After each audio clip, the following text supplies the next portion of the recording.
In a sin-soaked metropolis woven from the fabric of classic Hong Kong films, Liu Wendong had become the fiercest red pole of Hung Hing. Big Brother B treated him like an ATM, while Chun Haonan saw him as nothing more than a stepping stone. Everything changed when he activated the traitor system. Stabbing his own comrades in the back could be exchanged for anything he desired. He immediately turned around and sold out. Big Brother B joined forces with Liang Kuan to swallow up territories, and their pirated goods business began raking in money by the truckload. While everyone thought he was merely a money-grubbing Judas, Liu Wendong was secretly erecting his own financial empire.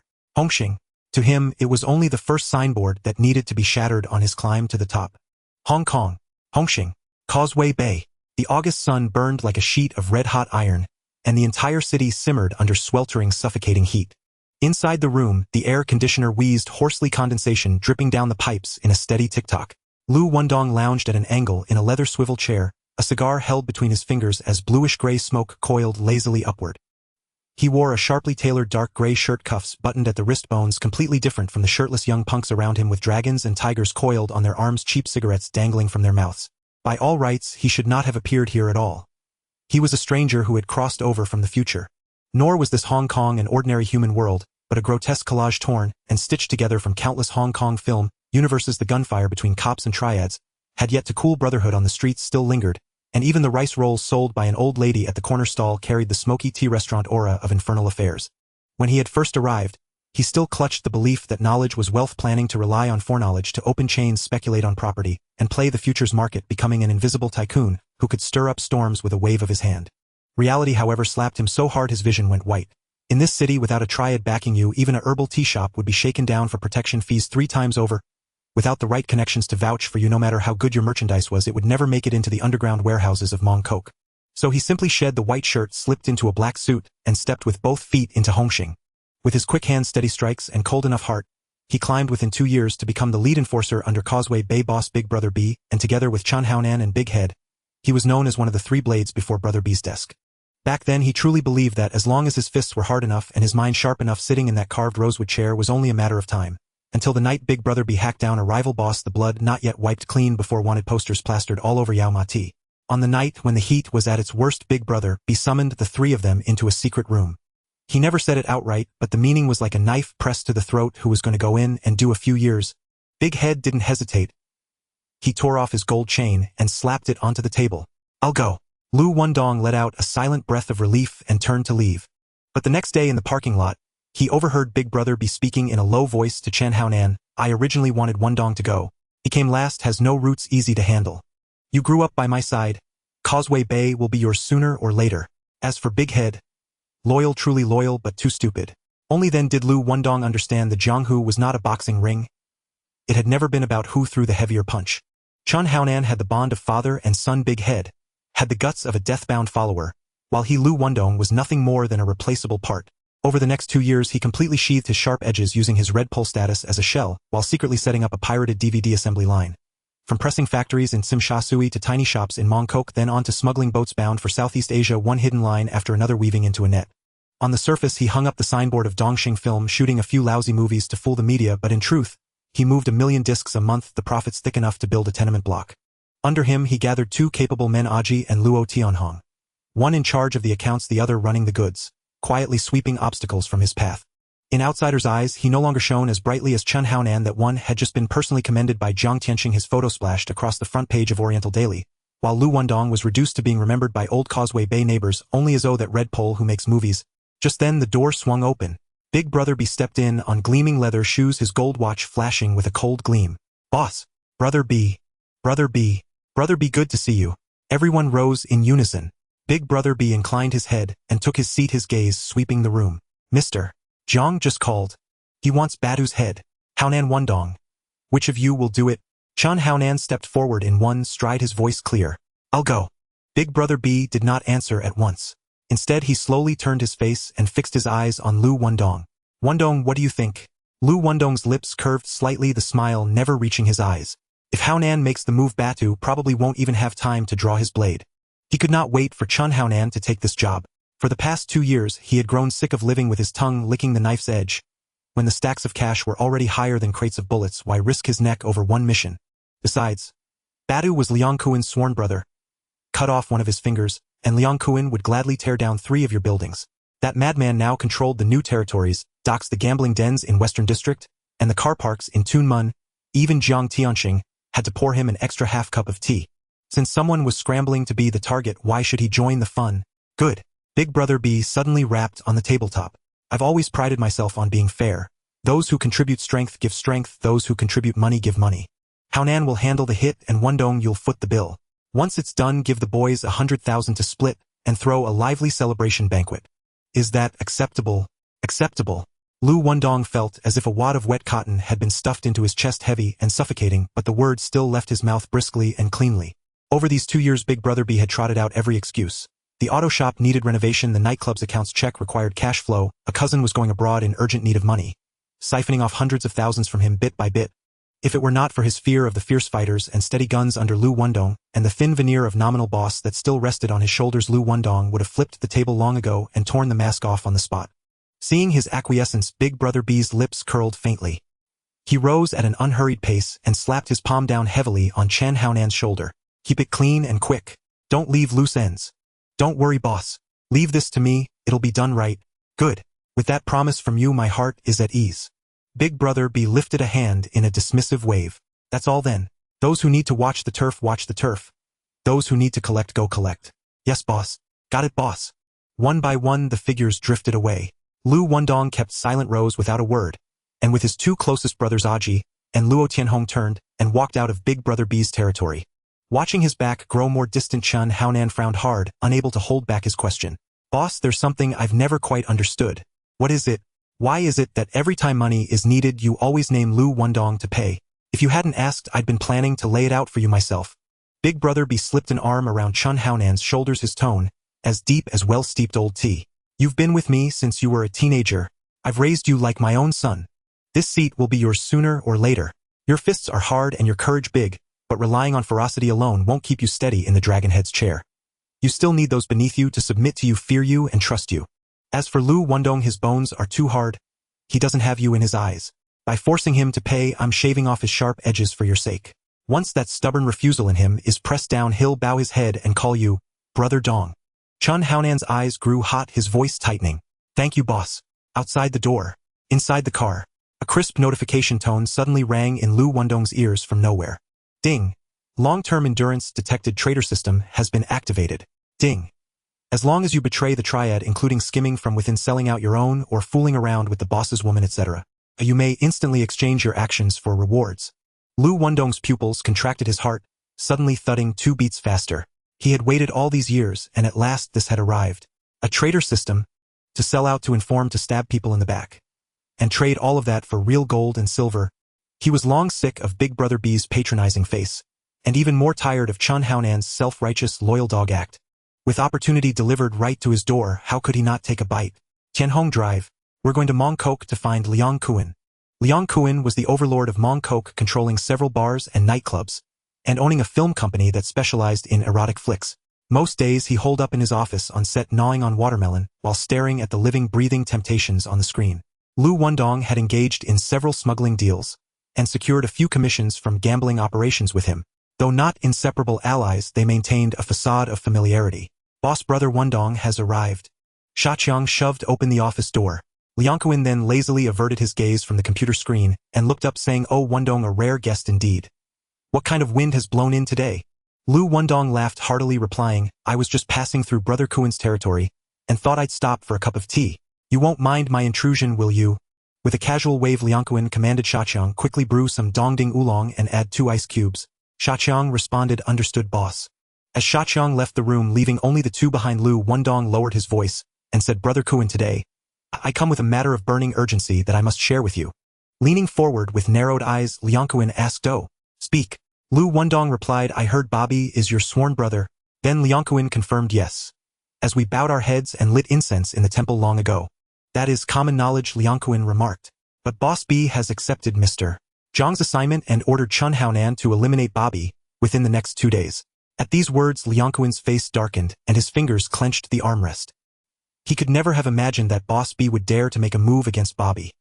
More so to trample on his sworn brother as if walking on a knife's edge. This was not mere murder. It was a public slap in the face. A blatant insult to the undisputed boss of Mongkok. Adong, I will remember this favor forever. In an instant Liangquan sprang up and embraced Liu Wendong, his palm burning with fervor, as he declared, from this moment on you are one of my very own. My true brother. If ever in trouble, just call out. Liu Wendong said as he made his way to the door, adding, Brother Kowloon, you're busy, and I have other matters. I must take my leave. All right, next time I'll treat you to a feast. Liangquan did not stop him. He simply watched as Liu Wendong's figure disappeared down the corridor. Once the door closed, Liangquan picked up the phone on his desk and with steely resolve dialed a string of numbers, calling Bobby directly. Hello, Brother Kowloon. Bobby, where are you? Bobby replied, I'm at the nightclub charming the ladies.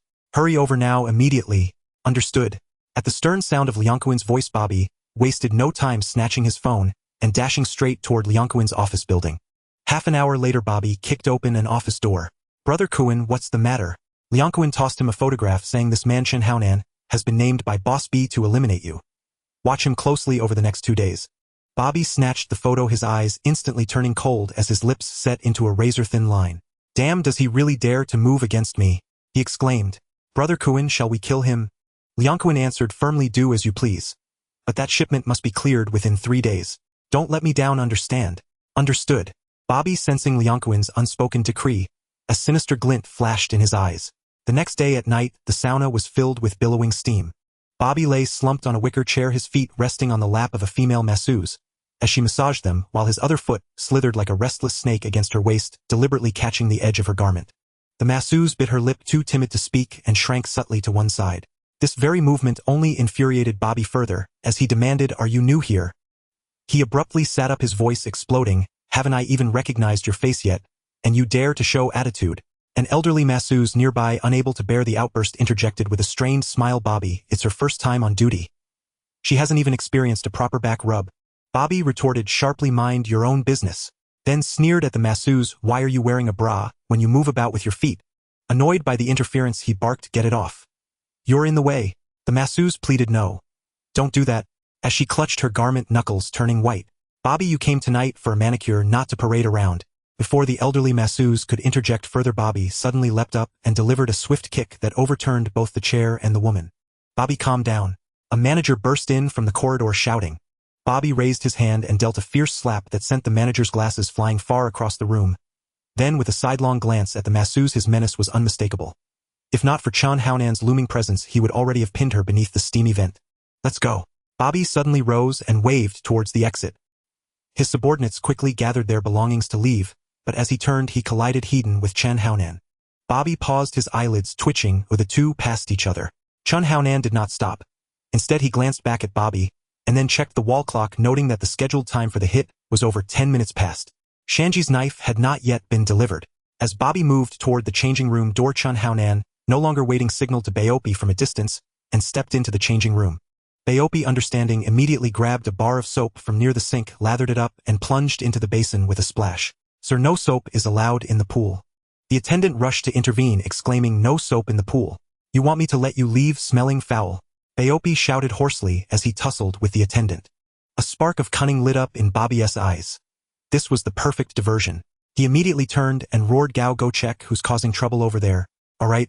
Gao led his men and rushed out. In the changing room, only Bobby and Chen Haonan remained, and an eerie silence settled. Suddenly, Chen Haonan grabbed a hairdryer, spun around, and used its metal shell to choke Bobby's throat. Just as Bobby braced himself, he abruptly ducked and simultaneously seized a bench, swinging it forcefully backwards. Clang! Chen Haonan hurriedly raised his arm to block, but was flung sideways by the impact. His spine collided with an iron storage cabinet, dislodging loose objects that cascaded down. Outside, the ambushed henchman burst through the door. Damn it! Do Hongxing's men really dare to touch me? Bobby pointed at Chen Haonan, his voice ripping with rage. Chop him up. Chop him into pieces for me. With that order, dark silhouettes surged in, brandishing gleaming watermelon knives and steel pipes as they converged relentlessly on Chen Haonan. Cornered with no escape, Chen Haonan grabbed the chair that had just been hurled at him, bracing it horizontally against his chest as his only shield. A desperate barrier that now offered his sole respite. Fortunately, the changing room was cramped. Although Bobby's men were many, the narrow passage allowed only 2 or 3 at a time, with the rest shouting incoherently from behind. Chen Haonan frantically swung the plastic chair to fend off his attackers, but was soon pinned against a wall with no escape. While he barely managed to hold his ground outside, Baopi had completely lost his ability to resist. Bobby's men were not there for idle chatter. They had come with lethal intent. Aren't you fond of baths? Bobby taunted. Tonight I will give you a bath to chill you to the bone. Gao spat on the floor and called over 5 or 6 associates. They encircled Baopi, seized him by the back of his head, and forcefully pressed it into the basin. Baopi managed to cry out "I," but was drowned as cold water violently surged into his throat. Still crying, Gao leaped onto his back, pressing him down so firmly that he was instantly submerged beneath the water. Nan. Baopi struggled, trying to call out to Chen Haonan, but as he opened his mouth a gush of water choked him, burning his throat so fiercely that no sound could escape. Gao and his men were not yet done. They all plunged their arms down to pin Baopi under the water and produced small knives from their pockets, repeatedly jabbing at his corpulent body. The knives were short, merely palm length. But with 5 men taking turns jabbing relentlessly, each thrust tore his flesh, drawing blood. Soon the pool water took on a faint crimson hue that grew ever more intense. Baopi writhed in agony, his limbs convulsing as he thrashed in the water which roared around him. Through gritted teeth he managed a heart-wrenching plea, "Brother Nan, save me." Chen Haonan was blocked at the corridor by a dozen or more men, forced to watch helplessly as his brother thrashed and sank beneath the water, his struggles gradually fading to silence. In less than half a minute, Gao and his cohorts had inflicted 50 to 60 lethal stabs on Baopi. Blood gushed forth, steadily saturating the hot water until the vast pool became a glaring scarlet tableau. It was not until Baopi's limbs went utterly limp and his corpse floated silently on the water's surface that Gao finally released him. His face, still upward, showed a distended belly and a ghastly purple hue. He was long dead. A bloody battle in the bath. Baldy! Chen Haonan roared, his eyes bloodshot, fists clenched with cracking knuckles. Yet this furious shout brought no change in fortune. Ah! He lost focus for a moment, receiving 2 knife wounds on his shoulder and rib. One blade sliced into his left shoulder, skin torn and flesh exposed, faint glimpses of bone visible. Blood quickly soaked through his outerwear, dripping onto the floor. In the sauna room, the rest area, De Tian-er and Xiao Pai sat silently for a long time, but still did not see Shan-ji appear. In the bathroom, there was no more movement from Chen Haonan and Baldy. The two were anxiously waiting when suddenly they saw guests in the bath screaming and fleeing, disheveled and pale. De Tian-er's heart sank as he picked up a flip-flop and grabbed Xiao Pai's arm. "Xiao Pai, something happened. Hurry! Help Brother Nan!" The two burst through the curtain and immediately saw Baldy's body floating in the blood-stained water. Baldy! Baldy! Xiao Pai and Baldy were sworn brothers, blood relatives. Witnessing his brother's tragic death before his eyes bulged, teeth clenched, and he crazily lunged at the tall man who had just emerged from the water. De Tian-er's eyes reddened as he picked up an iron stool and swung it hard. The tall man was caught off guard, frightened, and turned to flee, heading straight towards Ba Bai for cover. Ba Bai! Smack! Ba Bai retaliated with a slap, knocking the tall man off balance, and roared fiercely, "Waste! How can you be scared with just 2 people? Chop them up for me." Ba Bai, unable to deal with Chen Haonan for the moment, turned the blade towards De Tian-er, and Xiao Pai, saying, "Tonight Hung Hing has already lost one, a few more won't matter." The tall man covered his face, his gaze sweeping over the panting De Tian-er and tear-streaked Xiao Pai, his eyes cold as a venomous snake. "Kill them." He grabbed a cleaver and charged out, first followed closely by 7 or 8 subordinates, blades gleaming and killing intent rising. De Tian-er and Xiao Pai were not weak, but when they faced off against 7 or 8 of Ba Bai's men wielding machetes, they couldn't last even half a minute before sustaining 3 or 4 cuts. "Xiao Pai, behind you!" Chen Haonan saw the tall man's blade flash as it aimed for Xiao Pai's neck, yelling until his voice almost broke. Before he finished speaking, he himself was slashed across the chest, another cut striking his thigh diagonally, and he fell heavily to the ground, even his breath tinged with the taste of rust. Fortunately, Shan-ji kicked open the sauna door and rushed in, holding a plastic bag with gleaming machetes. "Haonan, catch the blade!" Shan-ji casually tossed 2 blades towards De Tian-er, and Xiao Pai then grabbed one for himself and turned to sweep it horizontally. As the blade passed, 3 men stumbled to the ground, still holding onto the blade as their bodies fell. Chen Haonan gritted his teeth and pushed himself up, grabbing an iron chair and crashing it towards the door. Chair legs knocked 2 men over and the back of the chair flipped one up, forcefully carving a bloody path. With pressure from both sides, Ba Bai's men were thrown into disarray on the spot, unable to hold their knives steady, as Chen Haonan broke through the encirclement. Shan-ji pulled Chen Haonan while De Tian-er supported Xiao Pai, and the 4 of them stumbled towards the exit, their clothes soaked in dark blood. "Chase them! Not a single one can be left!" Ba Bai roared in fury, grabbing his knife and rushing out, followed by 7 or 8 mad dogs.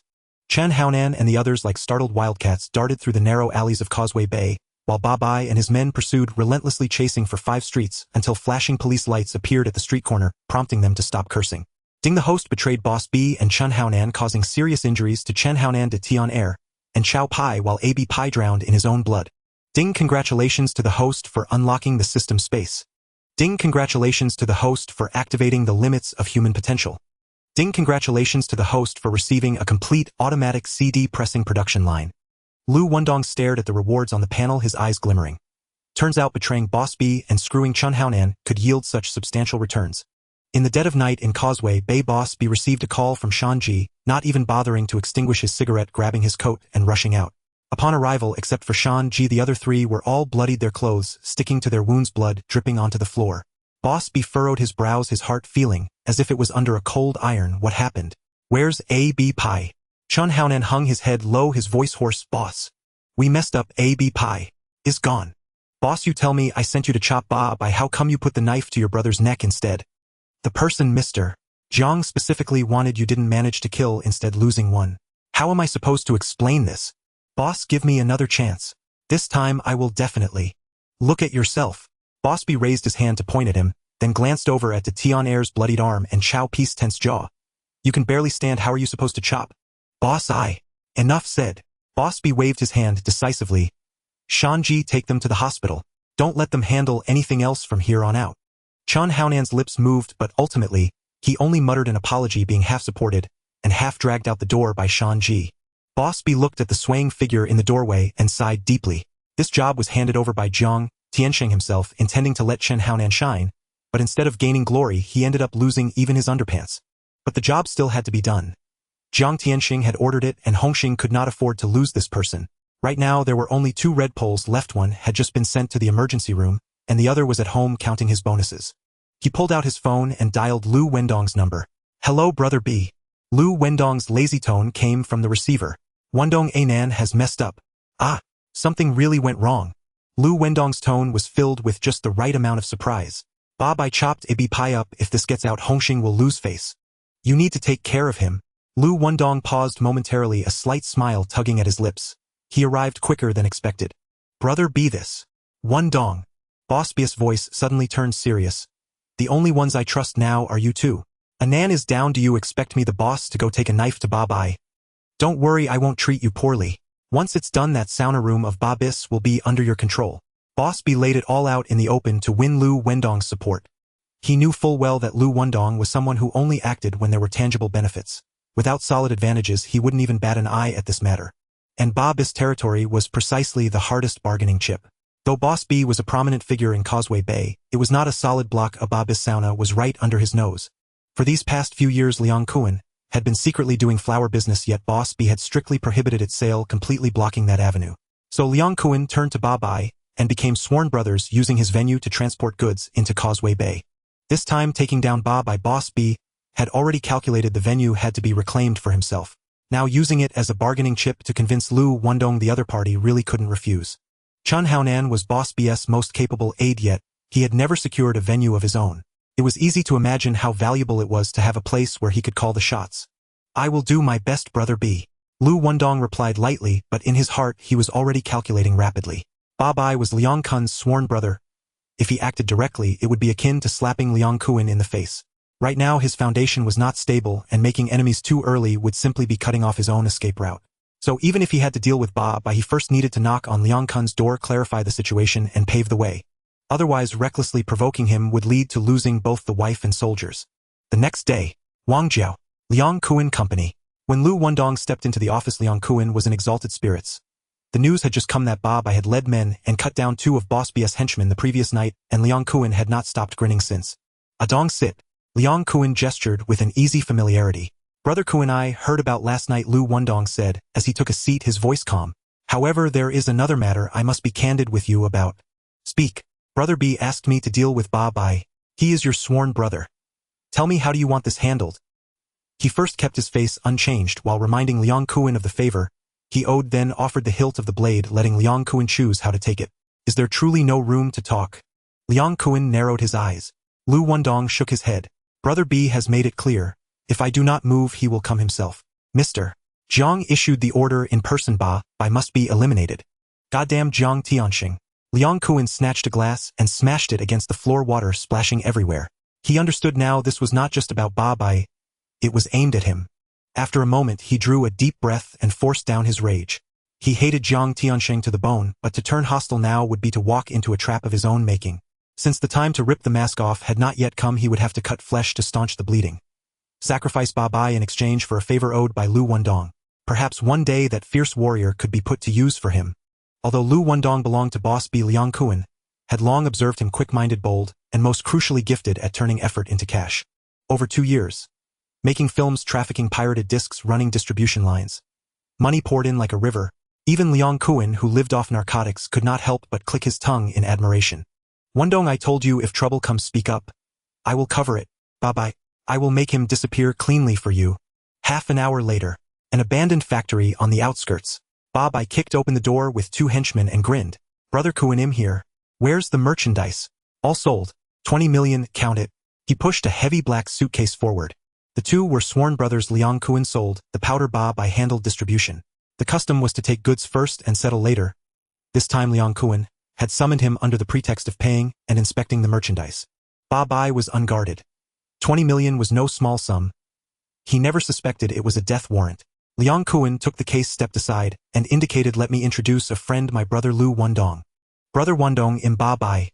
He offered his hand with unabashed cordiality. Ba Bai, im here today because I need to borrow something from you. Liu Wendong smiled and shook his hand. Brother Kun's brothers are my brothers too. Whatever I have, take it. He patted his chest with swagger. I will borrow your life for a use. Liu Wendong smiled with ease, as casual as asking for a cigarette or a cup of tea. What? Ba Bai's pupils contracted, his body stiffened, and he instinctively yanked his arm back. Yet his wrist felt clamped in iron, veins bulged and shoulders trembled, but he could not move an inch. Liu Wendong's body had long been honed by the system to the pinnacle of mortal strength. Ba Bai's meager force could scarcely budge even his little finger. Brother Kuan, what is this? Ba Bai panicked and whipped his head toward Liang Kuan, his voice cracking with desperation. But Liang Kuan kept his eyes down as if he had not heard, not giving him a single glance. A G stepped forward with a cold face, seizing the back of Ba Bai's hair with his left hand. With his right, the short blade flashed, slanting into the soft flesh of the neck, the tip nearly to the hilt. His wrist sank and his arm swung across, the blade scraped along the spine, tearing through the throat from left ear to right. Skin split, tendons severed, the windpipe collapsed, the carotid artery burst. Warm blood erupted in a fan and splattered the table, the floor, and the hem of Ajay's trousers in crimson. Ugh! Ba Bai's eyes bulged, a ragged sob forced from his throat, his legs kicked wildly. After 5 or 6 seconds of convulsions, his body went limp and he was dead. A G crouched, withdrew the knife, and wiped it clean on Ba Bai's lapel until the blade gleamed without a trace of blood. Brother Kuan, thanks for the watch. No thanks needed. Liang Kuan waved, changing the subject. Adong, I hear your pirated discs sell like wildfire. Coincidentally, I produce Category 3 adult films. Want to team up on a run? How would the partnership work? Simple, I finish the films and press the discs. You handle the distribution.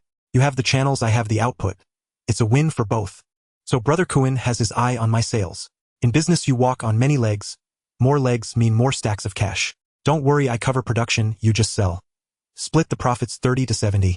What do you think? Liu Wendong did the arithmetic. A 30-70 split effectively meant he was getting the better end. Liang Kuan paid production costs and pressed discs, merely borrowing his channels to cast the net. Money would come straight into his hands. Releasing one sheep or a flock made little difference. It was no trouble. He had no reason to refuse. Pleasure doing business. Liu Wendong smiled and extended his hand. Their hands met in a crisp clasp and the deal was sealed. But before fully opening, he still had to return to Hung Hing to settle the job and tuck the rewards into his pocket. An hour later, Hung Hing Main Hall, Tongluan. A G tossed Ba Bai's head onto the redwood table. It rolled to Boss Bai's feet, a bead of blood spattering from the severed neck and splashing Boss Bai's chin. Liu Wendong did not even lift an eyelid. He drew a chair and sat with one leg crossed. Brother B, the man is taken care of. When will you hand over the territory we agreed on? Boss B wiped the blood from his face and did not lose his temper, only nodded. A word once spoken is a nail. Starting today, Ba Bai's turf is yours. Hey, Liu Wendong, do you think this is a market to haggle in bargaining terms with Brother B? Shanji's face darkened and his voice rose. Boss B had originally decreed that Ba Bai's territory should go to Chunhaonan, but Liu Wendong had cut in and intercepted it. Shanji stepped outside. Boss B's voice was low but landed like a hammer. He too was chafed, but Liu Wendong's move had been clean and airtight. If he reneged, how would his subordinates see him? Thanks, Brother B. Liu Wendong rose and grinned. By the way, skip the celebratory banquet. Use the money to buy medicine for Haonan and the others. Shanji stared at Liu Wendong's retreating back, his teeth grinding. Damn him. He's asking for a beating.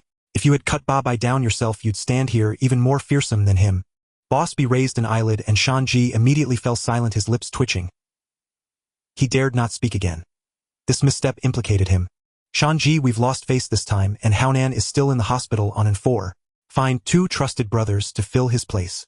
Boss B's tone turned grave. Understood, boss. Shanji bowed his head in reply. Outside in a car, Luo Tianhong started the engine and casually reported Boss Liang Kun's people just delivered the sample discs of the Category 3 films. Lin Yifun's eyes lit up. Tianhong, get back and start the fully automated line. Begin pressing Liang Kun's batch immediately. You lead the team yourself, a disc by disc, sell them out for me. Got it, boss. Luo Tianhong's mind brightened as he discerned Liu Wendong's scheme. He intended to use Liang Kun's films as a stepping stone to cut him deep. The number of Category 3 discs Liang Kun had delivered was limited, and no matter how many sold, 70% of the profits had to be dutifully handed over.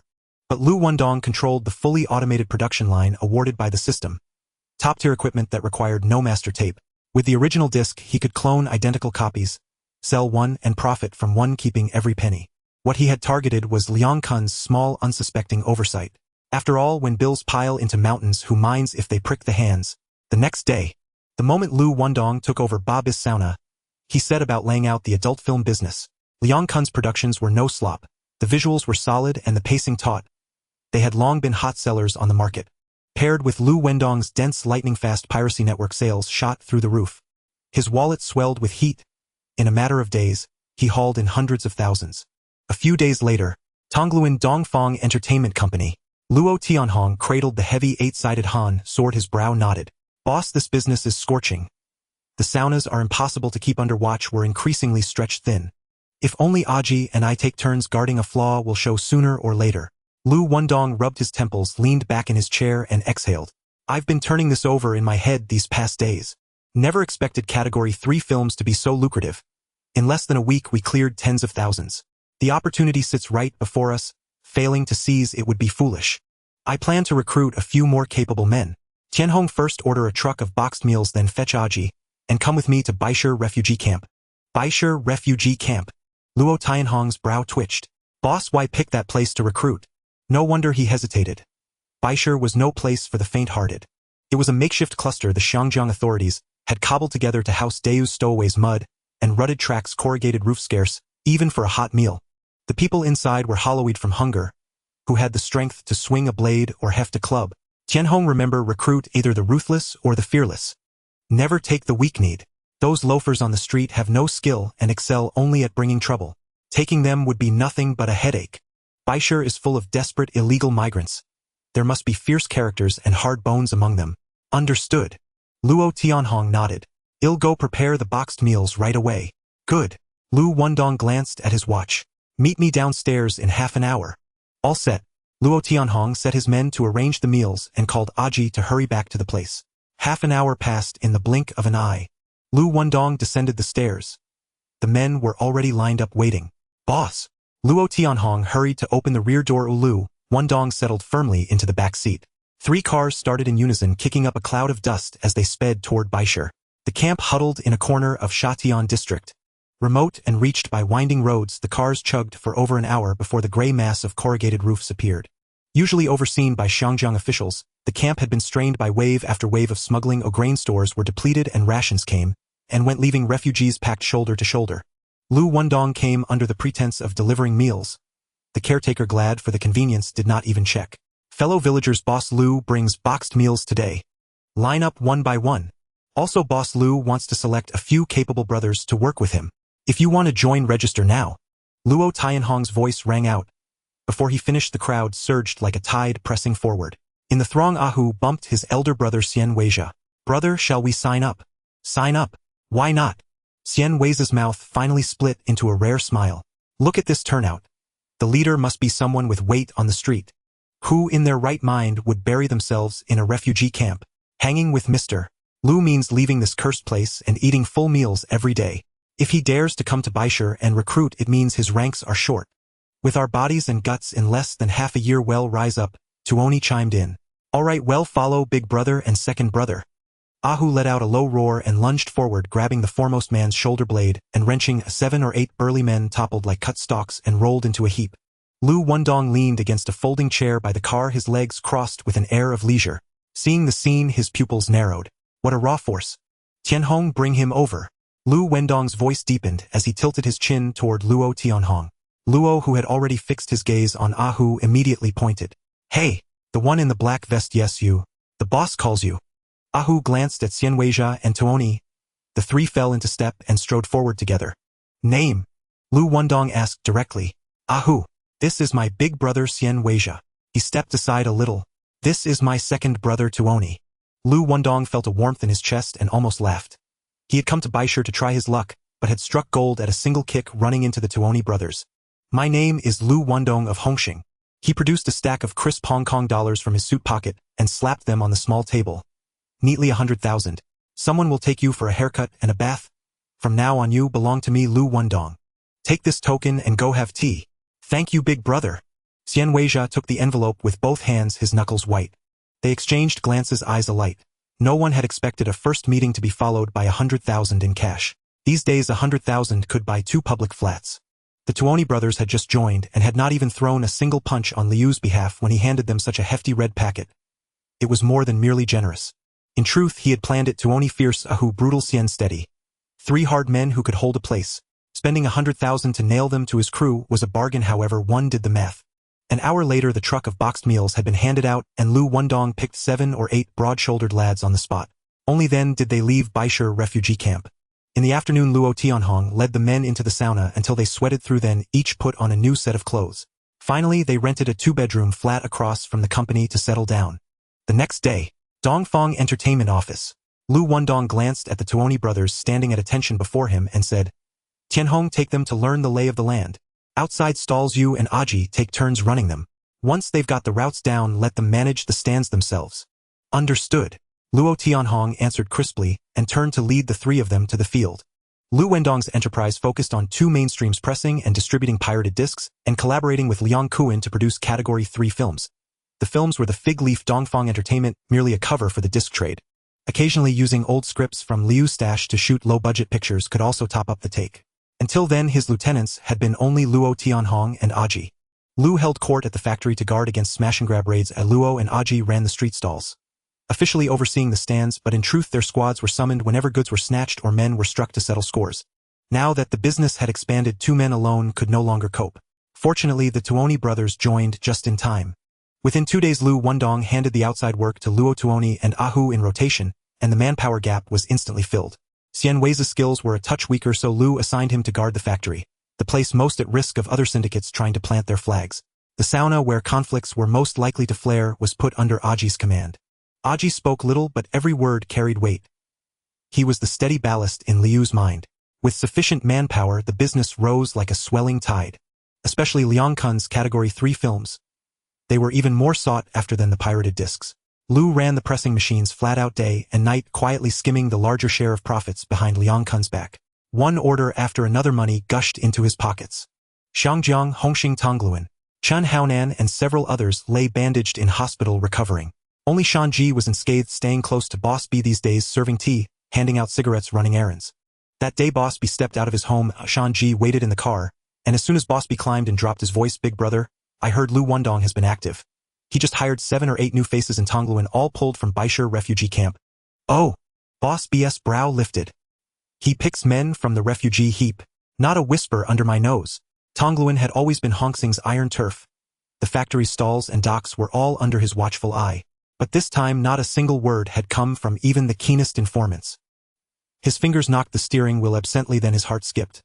Liu Wendong, habitually indolent as a puddle who even yawns through meetings, suddenly making a grand show of recruiting people. Clearly, he was not after the spectacle but gunning for the chair. "How is Haonan's injury?" He shifted the subject. "Scabbed over, just external wounds. Give him another half-month and he can be on his feet," Shanji replied briskly. Boss B fell silent, casting his gaze toward the streets racing past the window.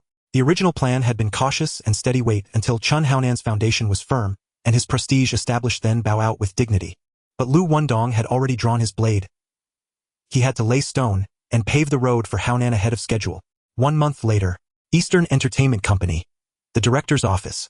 A notification decreed that the host and fellow disciple Liang Kuan had staged a plot outwardly cooperating on a film, while secretly duplicating the Category 3 master disc, and using an automated line to mass-produce pirated discs, sweeping the Xiangjiang black market, and reaping tens of millions in Hong Kong dollars. Another notice chimed. Reward unlocked a Ferrari F355 convertible. Liu Wendong reclined on the leather sofa, ankle propped over knee, saunteringly sliced the cigar's tip. A lick of flame and blue smoke curled upward. He had long since sized up Liang Kuan. Greedy and arrogant, convinced that, by hitching a line to him, he could lie back and count money. Unknown to Liang Kuan, Liu Wendong had slipped the genuine sample discs Liang Kuan sent into the production line and kept copying day and night. The ledger's so-called cooperation share was a sham.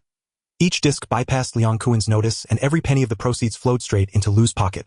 If Liang Kuan ever discovered he had been played for a fool, he would likely vomit blood on the spot. This month's shipments have tripled, Liu Wendong said, gesturing to a bulging black leather bag on the table. Inside is the dividend. Take it, don't be shy. Thanks, boss. Many thanks, big brother. The men surged forward, laughing as they collected their shares, the smile lines at their eyes creasing to the corners. Liu Wendong leaned back, his gaze settling on Xian Weijia, leader of the Tony brothers. Ajayu 3 spent 10 years in Daiwa country. You know the waters there better than anyone. Do pirated tapes and Category 3 films sell well over there? He asked. His appetite extended beyond Xiangjiang. He feared Liang Kuan might sniff out the trail and resented splitting the spoils 30-70. Better to ship the goods abroad. No matter how strict customs were, they could not trace what did not appear on his books. Xian Weijia's eyes lit up. Big brother, you really intend to go overseas? The thought is there now. It depends whether the routes run clear. Clear? Absolutely clear. Xian Weijia's voice burned with eagerness. Daiwa streets are full of our Hong Kong tapes. Category 3 sells hotter there. Black market prices soar 5-fold. Once the goods land, they turn to cash at once. He leaned forward and slapped his chest. I have old connections in Hanoi and Ho Chi Minh City. Leave it to me and I'll carve you a golden channel. Liu Wendong's mouth curled.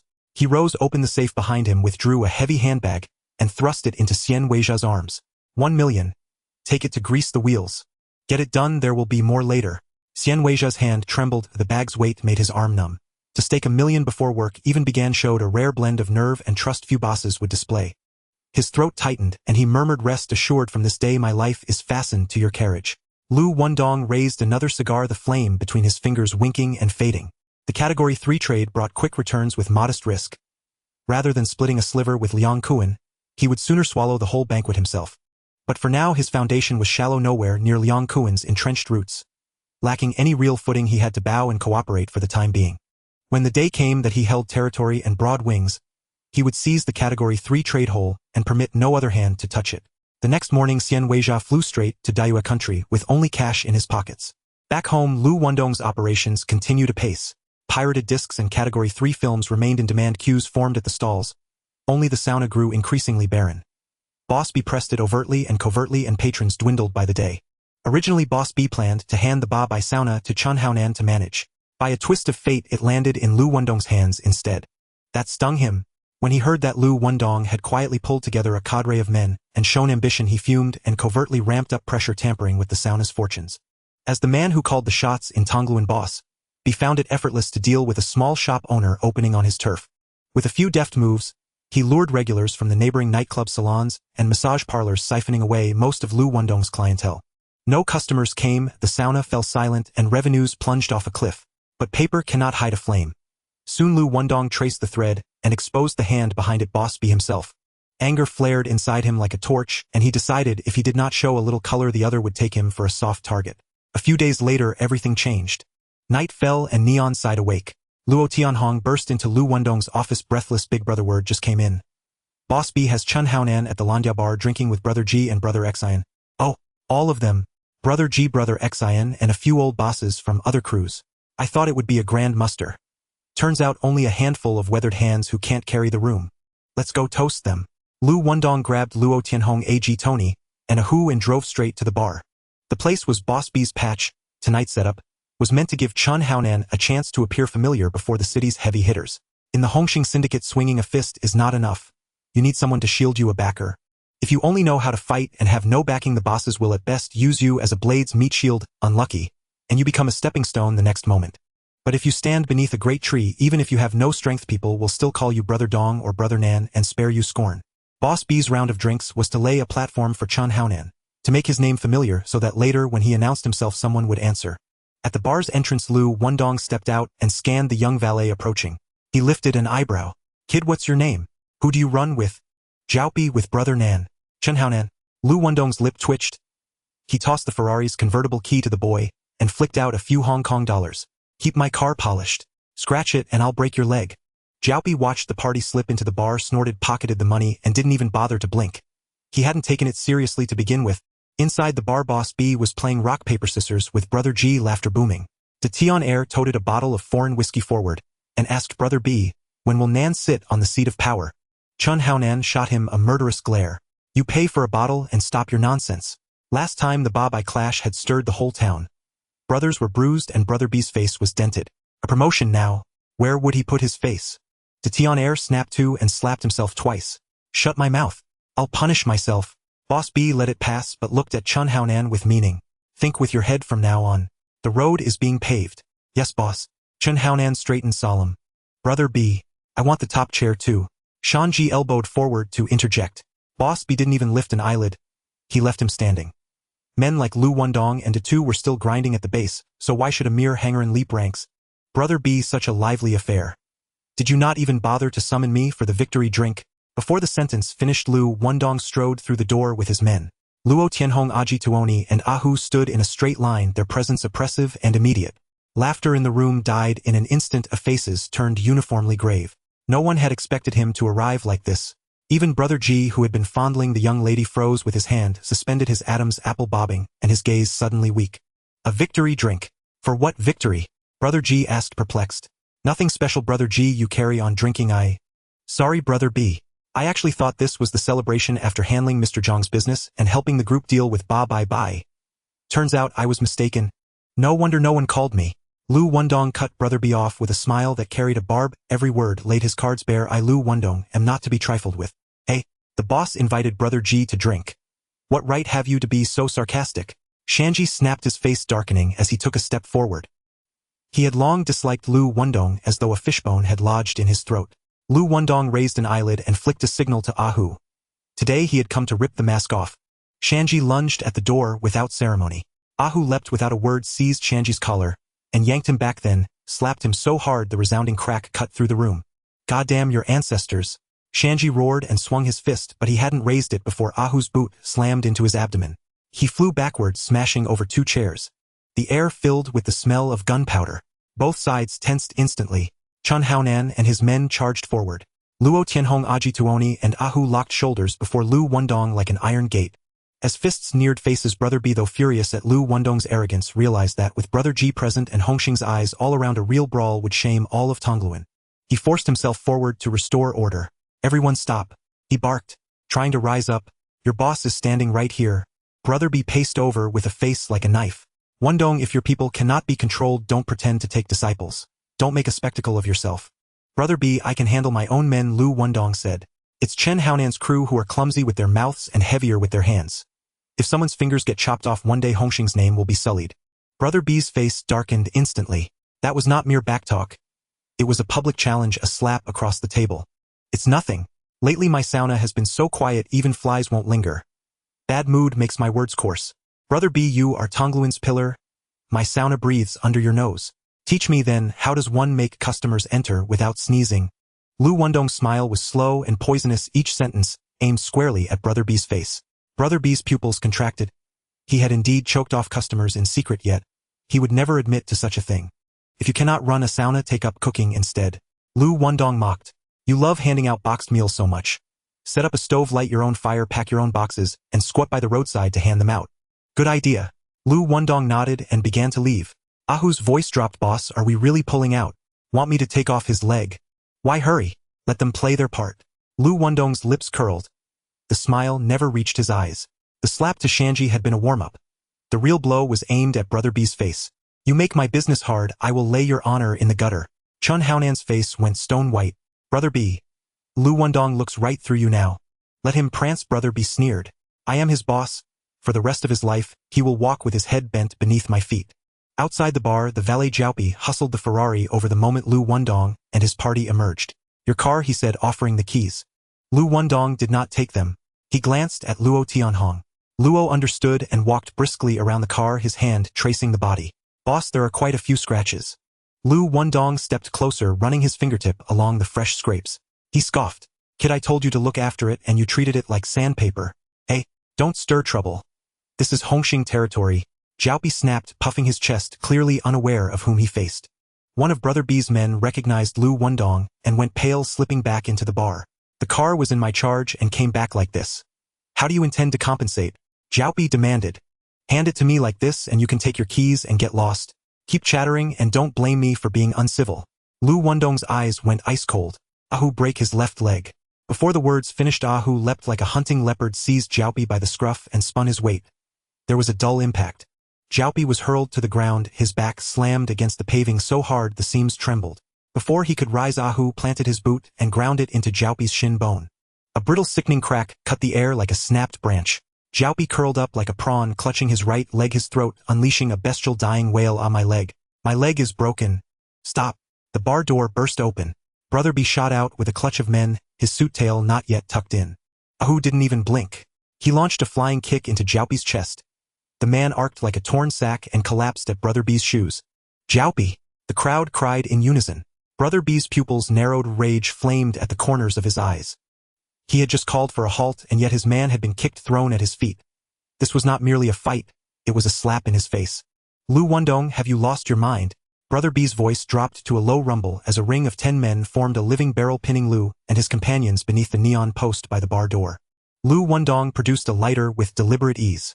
My Ferrari F40? 8 million Hong Kong dollars. He snapped the lighter open. This kid scratched the door. I break his leg. Does that sound reasonable, boss? I swear I didn't do it. Xiaopi howled, veins bulging on his forehead. Chun Haonan's face was livid. Xiaopi had been with him less than 5 days. He had not even learned the courtesy of how to offer a cigarette before having his bone crushed. If nobody stood up now, who would still dare call Chun Haonan their big brother? Liu Wendong, you handed him the car yourself. Are you trying to pin this on him? Liu Wendong sneered and snapped the lighter shut. I paid $1 million for this car. That scratch will cost paint and bodywork. 200,000 or 300,000 no less. His life won't fetch 200,000 at a street stall selling char siu rice. Would I wreck my new car just to frame him? Chun stammered, struck where it hurt. Enough, Wendong. Brother B took a breath and stepped half a pace forward, his hand making a calming gesture. We are all Hung Hing. No need to tear one another apart. He turned to Xiaopi, his tone softened a touch. We will look into it. The car was in your care and now your leg is broken. Take a breath and let this go. Liu Wendong spat on the ground, crouched, and jabbed a finger into Xiaopi's shoulder. 200,000 for repairs. Not a cent less. You have 7 days. If you can't raise it. He paused, eyes sweeping to Xiaopi's other leg. I will make the left match the right. You're insane. Chun Haonan stamped, cracking a tile. This was no debt collection, it was extortion. Frame him, break him, then squeeze money out of him. This was not demanding repayment. It was burying a man alive. Ahu took a step forward, his finger nearly poking Chun Haonan's eyelid with bloodshot whites in his eyes. Dare to move. Do you believe I can make you lie in the morgue tonight? Who are you trying to scare? If you have guts, fight me unknown. Chun Haonan sneered, cracking his knuckles. Ahu's fist was clenched tightly, but Liu Wendong reached out to restrain his arm, his grip as heavy as a pair of iron pincers. Don't rush. If we make a move now, we will be the ones getting dirty. He looked back at Chun Haonan, his voice low, yet each word struck like a hammer. If he doesn't pay the 200,000, then you will. If you also refuse to pay. He tilted his head with a smile. The name of Hung Hing here is worth less than a receipt to me. Brother B, is it okay if I do this? He turned his face with a soft smile, but his gaze was like a blade cutting across Brother B's face. Brother B choked, realizing that this was a blatant robbery. But Xiao Pai could provide no evidence, and even the surveillance hard drive had conveniently broken last night. This silent loss could only be swallowed. Wendong, your car costs millions, why stick to a small brother? He patted Liu Wendong's shoulder. Your leg is broken, let the money go. Brother B, you can't say that. Liu Wendong placed his hand on his wrist, tapping twice. Every penny I earn is hard-earned money. If you really think I've become rich, then about the major contract for the renovation of Dongfeng Garden, can you let me join in? Brother B's expression instantly darkened. The business of Dongfeng Garden alone could sustain 10 establishments just from the design fees. He never expected that Liu Wendong's knife was aimed at the juiciest piece of meat. Haonan, hurry and take Xiao Pai to the hospital. Brother B couldn't be bothered to look at Liu Wendong, directly changing the subject. Liu Wendong snorted coldly, taking his people out the door and revving the engine as they sped away from the bar. Brother G and the others waited until the tail lights of his car completely disappeared before stepping out from the shadows surrounding Brother B. B, your subordinate, is about to wag his tail to the sky. Is it just wagging his tail? He doesn't regard you as a dish at all, Brother Xan added with a cigarette hanging at an angle. Brother B didn't respond, only staring at the empty street, outside his knuckles unconsciously tapping on the table, a deep furrow appearing between his brows. This was the first time he felt he couldn't hold on to Liu Wendong. This thought was like a thorn making his back feel cold. The next day, Causeway Bay. Chen Haonan pushed open the jingling glass door of the tea restaurant, nodded to Brother B's two subordinates, and pulled out a chair to sit down. Boss, how's Jiao Pai? His bones have been set, he's at home recuperating. Chen Haonan paused, lowering his voice. Boss, how will this end? Liu Wendong is notorious for being ruthless in the underworld. If he doesn't get the 200,000, he really dares to break Jiao Pai's other leg. Haonan, don't just focus on the surface. This hammer he strikes is not for money, but to step on me to climb higher. Climb higher. He's revealing his knife. This Hung Hing needs a new master. Keep a close eye on him from now on. Understood, boss, Chen Haonan replied, solemnly nodding heavily. I've prepared the money, you will personally deliver it later, and make a firm statement this matter is over. Yes, boss. Chen Haonan felt a weight lifted from his shoulders, the heavy stone finally settling. It's not that he didn't want to shoulder the burden for Jiao Pai, but 200,000 Hong Kong dollars was enough to buy half a life for a gangster. He couldn't pull out that amount from his pocket. The only two valuable things he had, the Toyota MR2 sports car and the Rolex on his wrist, were all gifts from Brother B. Could he pawn them? He couldn't bring himself to say that. Fortunately, Brother B had long understood his finances, and without a second word took out cash to cover for him. Haonan, after all these years in the underworld, you should save some coffin money. Otherwise, when you get married in the future, you won't even have enough for a banquet. Just right, I've recently partnered with Dongxing for the renovation project of Dongfeng Garden. If you help me out, I'll give you a 10% stake. Several million will be easily secured. Thank you, boss. Chen Haonan's eyes became slightly warm, a lump in his throat. Brother B had always treated him not just as a subordinate but as half a son. This kindness he would remember with his life. That night, bar. Chen Haonan and his men blocked Liu Wendong. The money is here, you can check it yourself. Liu Wendong didn't even lift his eyelids, nodding towards Luo Tianhong. Luo Tianhong took the suitcase and counted it, nodding. Big brother, not a cent less, a total of 200,000. All right, I'll temporarily keep his leg. Chen Haonan didn't respond, turning to leave. There was no more to say between the two. Even looking at each other felt uncomfortable. Ding, the host, has framed a fellow disciple severing Jiao Pai's right leg and defrauding Brother B of 200,000 Hong Kong dollars. Ding, congratulations to the host for acquiring 20 unlicensed smuggled sports cars. Liu Wendong's divine sense scanned the system space. Shiny sports cars, all with no license plates or paperwork. Taking them out would mean getting fined by the police. The most secure way was to liquidate them. He knew the black market prices well. This batch of goods could easily fetch several million Hong Kong dollars. Right now, all he lacked was a buyer. This wouldn't be a problem for him. He could draw a route map of all the disposal channels in Hong Kong with his eyes closed. The next day, Hong Kong, Sai Kung Pier. The salty sea breeze mixed with the smell of alcohol swept over. Big Sha was squatting by the container drinking beer with 3 or 4 empty bottles at his feet. Liu Wendong led his men over the gravel. Big Sha was about to put on airs when he raised his eyes and saw 7 or 8 tower-like men standing behind the other party, and the words in his mouth immediately softened. Which big brother? Hung Hing. Liu Wendong. I'm here today to discuss a deal. What deal? 20 smuggled sports cars, all unlicensed. Do you want to take them? Yes. Who doesn't know that I, Big Sha, have a big appetite? Stolen cars, water cars, black cars, as long as they're wild, I take them all. The cars are in the truck behind you, can lift the curtain and check yourself. Big Sha immediately accompanied Liu Wendong into the truck's compartment to take a look, and the sight of shiny sports cars nearly dazzled his eyes. All were illicit goods, and the purchase price was significantly lower than through regular channels. With a quick flip, he could earn a fortune. Brother Wendong, if you bring this gold nugget to my territory, aren't you afraid I'll turn against you? Big Sha grinned, but his eyes glinted like blades. Turn against you?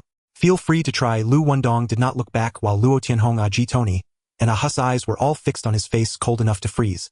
Big Sha felt a chill at the back of his neck, cold sweat breaking out, and quickly chuckled. Hey, just joking, purely joking. Brother Dong, it's on me. Let's eat fish. We must eat fish today. Let's talk while we eat, talk while we eat. He turned to leave, moving swiftly, afraid that staying one more second would result in being dismantled in the truck. The two resumed their seats, and before they even picked up their chopsticks, the negotiation had already begun. Brother Wendong, if these cars were imported through regular channels, the market price wouldn't be less than 3 or 4 million each. This batch came through the black market. According to underground prices, I'll buy them for 800,000 each. For 10 cars, a total of 8 million, not a cent less. What do you think? Does it work? He not only didn't lower the price but raised it, his tone full of sincerity. Too low, I want 10 million. Brother Wendong, at this price, I'm really not making a profit. 10 million, and in the future, if there's good stuff, I'll still look for you. Big Sha's jaw ached, his cheeks tightened for a while and finally nodded. Alright, just 10 million. Consider it making you a solid friend. But I don't have that much cash on hand. I'll pay 7 million first, and the remaining 3 million will be delivered immediately once the cars are sold. How does that sound? How long until they can be sold? At most a month, absolutely no delays. Okay. Liu Wendong agreed immediately. Big Sha let out a long breath, the stone weighing on his heart finally settled. Brother Wendong, taste this fish. He forced a broad smile, eagerly offering a piece of snow-white flesh. Authentic Dongsingban, the fattest and freshest from Shigong Dock. Lobster grouper, abalone scallops. Name it and I'll have it hauled and cooked fresh. Liu Wendong raised an eyelid and asked, Shigong seafood is thriving. What's the price? Living by the sea means cheap supply. The fishing boats jam the docks every day. It's almost given away. A faint light flickered in his eyes. Another stream of profit placed plainly before him. The next day, Liu Wendong led Luo Tianhong and Ahu into the Diamond Palace sauna. Boss. Aji hurried forward, his voice intentionally low. How's the place lately? It was so-so a while back. These past 2 days there's barely anyone. Very strange. Most likely Dalao B is stirring trouble behind the scenes. Luo Tianhong's remark pierced through the pretense. Ahu clenched his fist until his knuckles cracked. Boss, I'll go make him shut up. Not yet. Liu Wendong sipped his tea deliberately. If he wants a fight, we'll indulge him slowly. He intended to squeeze every last drop of profit from Dalao B, not let Ahu smash the whole board with one punch. Aji, close the sauna for now. Close. Aji blinked in surprise. This was the first place they had rooted. Close it on a whim. Kowloon belongs to Dalao B. We can't wrest customers away by force.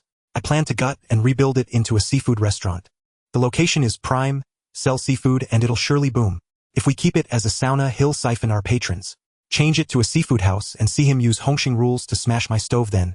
What if he brings men to kick us out? Liu Wendong shook his head with a smile. Gangs live by face and by boundary. He belongs to Hung Hing and so do I. As long as no faces are torn, however arrogant, he won't openly demolish my signboard. Alright boss, I'll handle it immediately.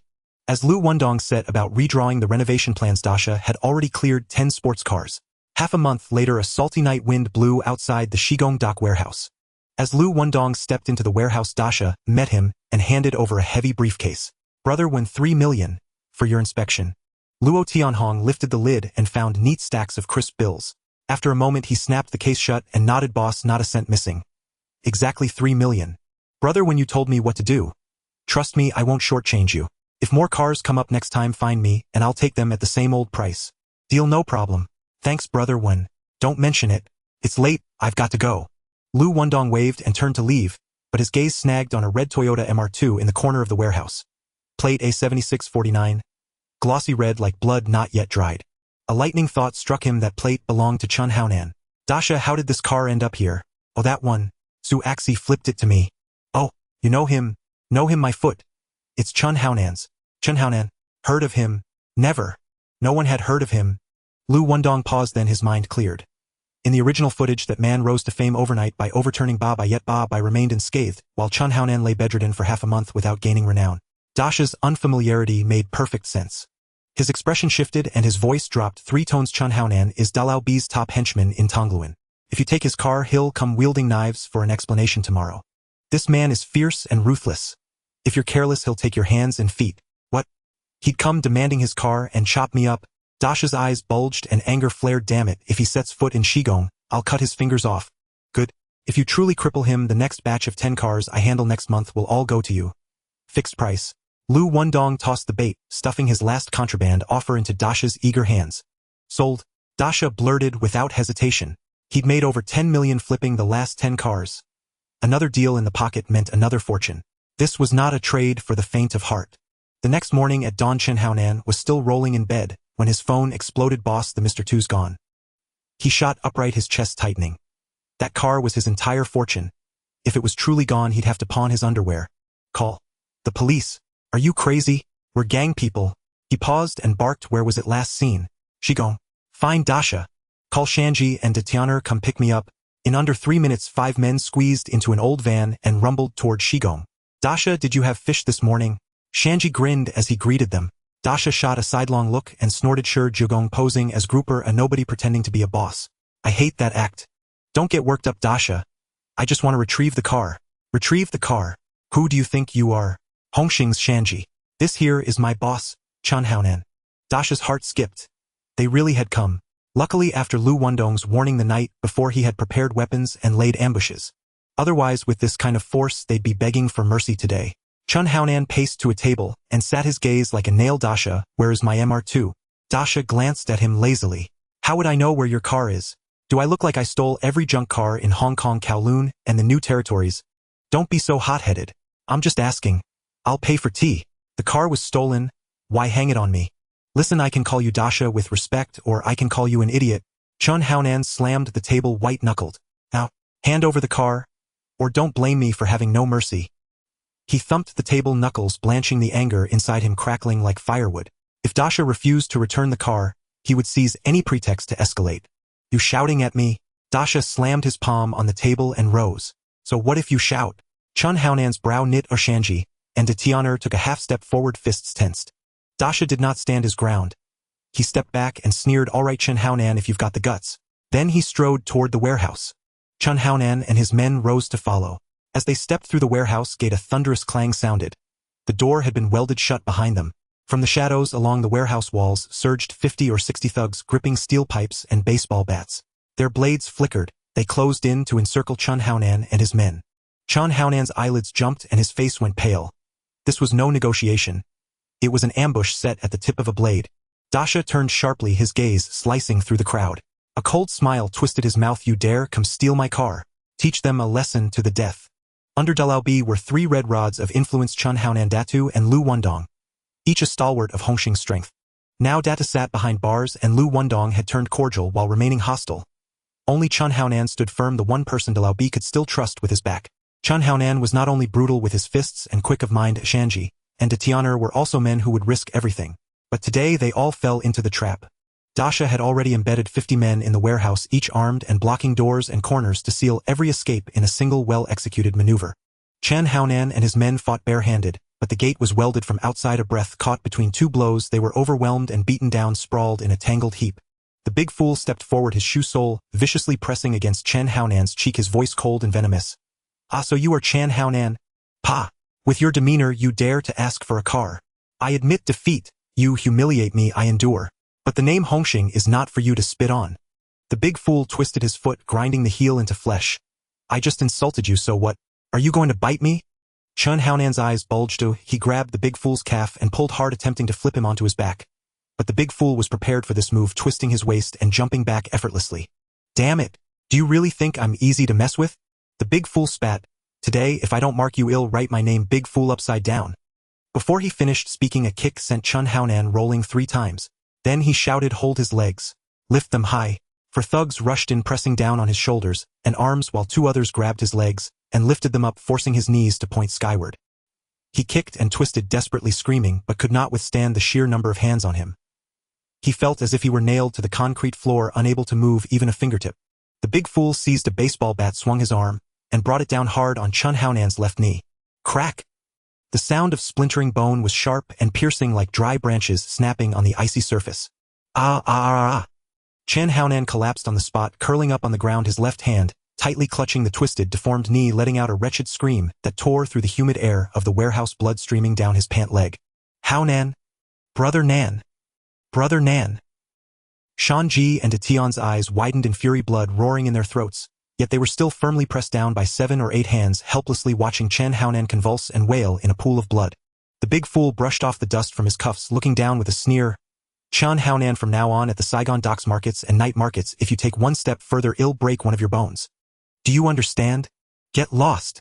Shanji and de Tian dragged and carried Chen Haonan stumbling out of the warehouse. Ding, the host sold Chen Haonan, causing him to be severely injured by the big fool in his left leg. Ding, congratulations to the host for acquiring a smuggling speedboat. Oriental Entertainment Company. In the office, Liu Wendong heard the system notification sound, his brows slightly furrowed. He had instructed the big fool to cripple Chen Haonan, but only 1 leg was broken. This was to be expected. The big fool was merely a local thug in Saigon. Hung Hing, however, was the biggest gang in Xiangjiang, deeply rooted and immensely powerful.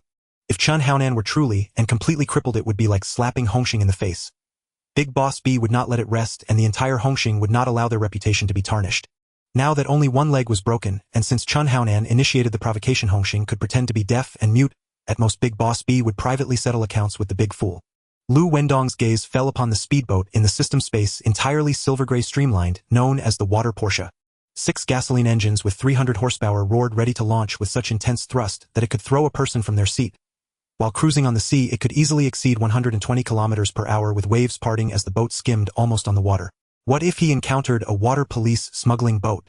Just press the accelerator and in the blink of an eye it would vanish from sight. But the cost of this lightning speed was also incredibly hot to handle. It was frighteningly expensive, burning not just fuel but speed made from piles of money. A giant speedboat starting at a market price of 3 million Hong Kong dollars was often in short supply. Those without connections couldn't even catch a glimpse of a single boat. Liu Wendong had sold Chun Haonan cleanly, truly making a blood profit. Big brother Aja is back. Luo Tianhong pushed open the office door, his voice steady. Big brother. Xian Weijia entered the door, his eyebrows dancing with excitement, unable to contain the smile at the corners of his mouth. Ding ding ding. Liu Wendong glanced at the ringing phone on the desk, not even lifting his eyelids. In the hospital ward, Big Boss B stared at his subordinates covered in injuries, his eyes stopping at Chun Haonan's twisted and deformed left leg, his expression dark enough to squeeze water from. Who did this? How did it turn out like this? Boss B, it was the big fool from Saigon. He personally broke Brother Nan's leg. Zhao Pai eagerly shouted, his voice cracking. He had only been mixing with Chun Haonan for less than 30 days and had taken 2 brutal beatings last time. He had his kneecap shattered by a Hu, and now he had nearly had his other leg stomped by the big fool. Anan, clarify exactly what happened. Big Boss B's brows were tightly locked. The big fool had occupied Saigon docks for many years, always dealing in goods and avoiding trouble with Hung Hing. It was indeed unusual for him to suddenly go all out against Chun Haonan. My car was stolen. I went to the big fool to demand it back, and he set a trap to ambush me. Chun Haonan slammed his fist on the bed, shaking the 4 stand to hum. Damn his ancestors, I will collect this debt, principal and interest, sooner or later. First recover from your injuries. Don't think too much about it. I'll get the car for you. Big Boss B patted his shoulder twice, turned, and stepped out, dialing Liu Wendong's number 3 times, all of which were cut off. He frowned and turned to Xiao Chun. Go to Causeway Bay and bring Liu Wendong to me. Big brother. Liu Wendong is very powerful now. I'm afraid he won't even look at me. What are you afraid of? I specifically asked to see him. He's not a man-eating zombie. All right, I'll wait for you in Causeway Bay. Set off immediately. Xiao Chun nodded in response, grabbed the keys and dashed out. Oriental Entertainment Company. The office was brightly lit. Xian Weijia grinned, speaking rapidly. Boss, the deal with Dadwa has been finalized. Once the goods arrive at the dock, they will immediately inspect and pay, not delaying a single cent. Right now we just need a smuggling boat. Once we transport this batch of adult films and pirated discs over, we can sit back and count money. Luo Tianhong, Tony, and the others exchanged glances. Stealing a black car on the streets of Xiangjiang was a matter of minutes, but a smuggling boat, even throwing money at it, might not be enough, especially one that could withstand rough seas and evade radar.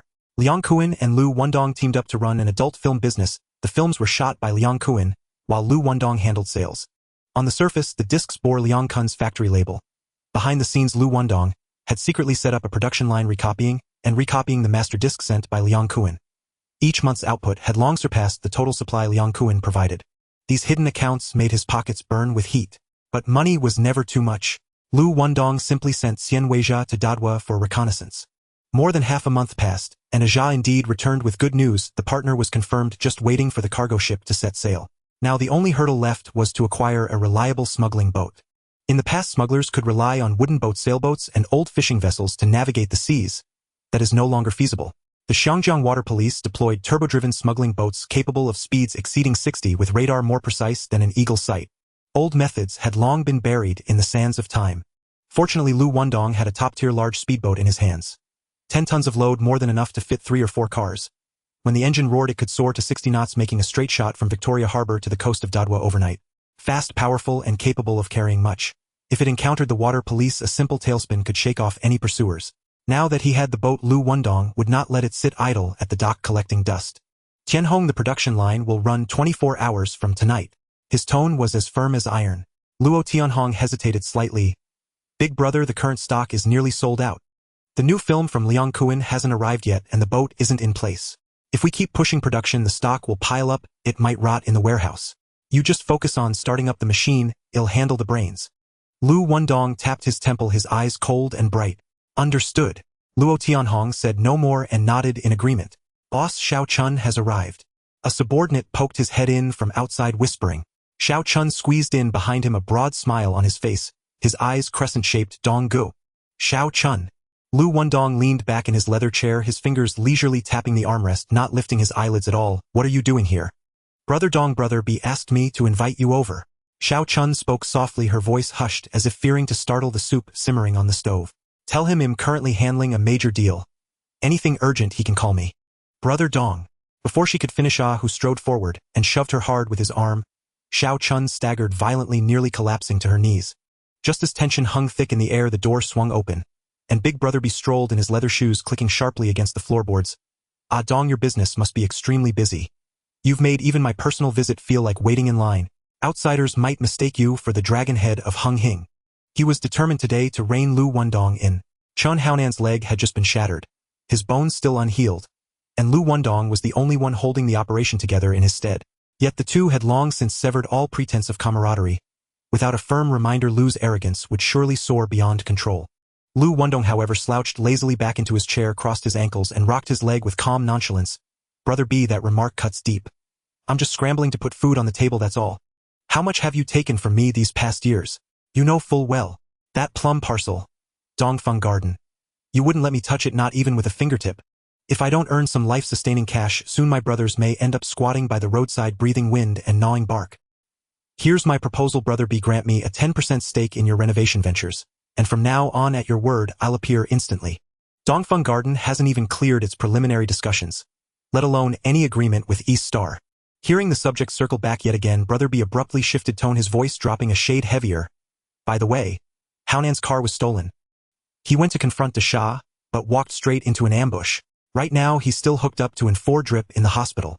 Tonight you take your men and cut Desha down. Bring the car back to me. Brother B, Liu Wendong's brow furrowed, his mouth curling downward. The saunas are shuttered. Do you truly expect me to feed my brothers on thin air? A single contract at Dongfeng Garden nets no less than 100 million. If you won't budge, neither will I lift a finger for you. Brother B's Adam's apple bobbed, silent. He'd personally sealed those saunas shut. Guilt weighed first, leaving him no ground for defiance. Then here's a compromise, Brother B, 30,000. I'll send men to handle Desha and return the car intact. Agreed. Done. Xiao Chun will deliver the money shortly. This matter is yours now. 30,000 for a blade and a car, more than fair. At 3 p.m. a Xiao Chun entered carrying a black leather briefcase. Night fell dense and heavy. At Sai Kung Pier, the sea wind carried the sharp, briny tang of salt water. Desha stood before the corrugated iron door of the warehouse, nodding vigorously as he surveyed the 10 smuggled vehicles Liu Wendong had brought. Brother Wendong, same old terms. 1 million total. 700,000 upfront, 300,000 upon resale. Fair enough. Let's hold off on discussing the cars for now, Liu Wendong said, his gaze sweeping over to Desha. Haonan's car. You haven't moved it yet, have you? No, Brother Dong, what's wrong? His leg's broken. Brother B's pride won't bear it. So he ordered me to cripple you and reclaim the vehicle. Brother Wendong. Stop right there. Liu Wendong raised a hand, cutting him off. Between us. What's the need for such talk? Hurt you? My mind must be flooded with seawater. I'll take the car. I'll cover you with Brother B. This matter ends here. Agreed. Agreed. Whatever Brother Wendong says. Goes. Desha nodded frantically. Hung Hing was one of Hong Kong's hardest-hitting factions. He, a lowly peer thug, stood no chance in a real confrontation. Not even his bones would remain. One more favor. I'll need your help. Name it. Anything within my power. I swear it. Sai Kung Pier falls under your jurisdiction, correct?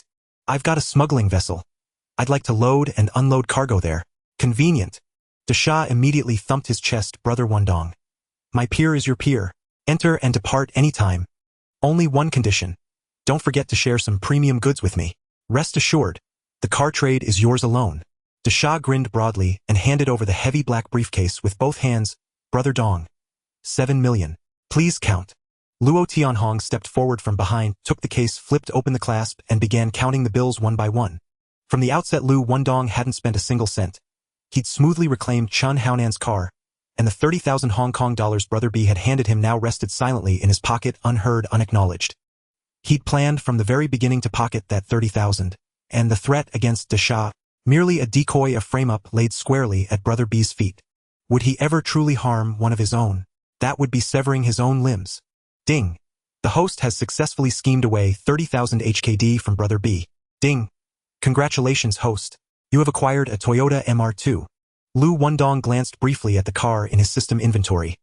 Its paint gleamed flawlessly, its license plates pristine.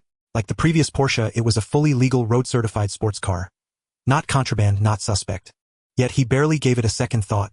From smuggling cars alone, he'd already banked 20 million. This MR2 was little more than another ornament in his growing garage. The next day, Xian Weijia loaded pirated adult films onto a freighter, and Liu Wendong's Southeast Asian bootleg film empire officially launched. The voyage to Vietnam took only 1 day. The profits arrived the next. Flush with earnings, Liu Wendong spared no generosity. Waving his hand, he distributed the entire first-run profit among Luo Tianhong AG, Xian Weijia, Tony, and Ah Hu. As night fell, they gathered at a bar to celebrate. Liu Wendong reclined on a leather sofa, a cigar between his fingers, smoke curling through the air, as he smiled. Aja, you executed this run flawlessly. From now on, all film shipments fall under your command. Stay sharp, no mistakes. Brother, rest easy. I'll guard it with my life. Xian Weijia's eyes blazed with fervor as he raised his glass high and drained it in one swift motion. Such trust weighed heavier than gold. How could his blood not surge with pride? Luo Tianhong AG and Xian Weijia. These three had long since become Liu Wendong's most loyal, unshakable confidants. His empire now stretched wider than ever, though smuggled cars had temporarily halted due to system supply constraints. Pirated films and adult videos dominated Southeast Asia, and the former sauna parlor in Causeway Bay, now transformed into an Aliocaniate seafood buffet, boasted steady low-cost supplies directly from Sai Kung's Desha, drawing crowds so thick it felt like standing beside a printing press. Not to mention how effortlessly he'd manipulated both Brother B and Chan Haonan. Each twist sent a wave of pure heady satisfaction coursing through him, richer than decade-aged baijiu. By the third round of drinks, amid roaring laughter and clinking glasses, a sudden commotion erupted at the bar's entrance. Fei Hong of Chang'e, flanked by 7 or 8 henchmen, kicked the glass door inward with a thunderous crash. Shili? Come out. Shili. Get out here now. The bartender shrank back, whispering, Who's Shili? Su Axi. Fei Hong seized the man's collar, his eyes bulging wide. Where is she? Tell me now. I really don't know. The bartender's face had gone pale. He shook his head wildly. Get the hell out of my way. Fei Hong shoved him aside. The man stumbled backward, crashing into the bar counter. Fei Hong and his men ransacked the place, sweeping relentlessly toward the booth section. Su Axi crouched low, attempting to slip past Liu Wendong's legs, only to meet his gaze heaten. She instantly pressed a finger to her lips, urgently shushing him, then tried to bolt. Liu Wendong reached out, gripped her wrist, and pulled her firmly onto the seat beside him. You're Su Axi. I'm not. Can't even speak clearly.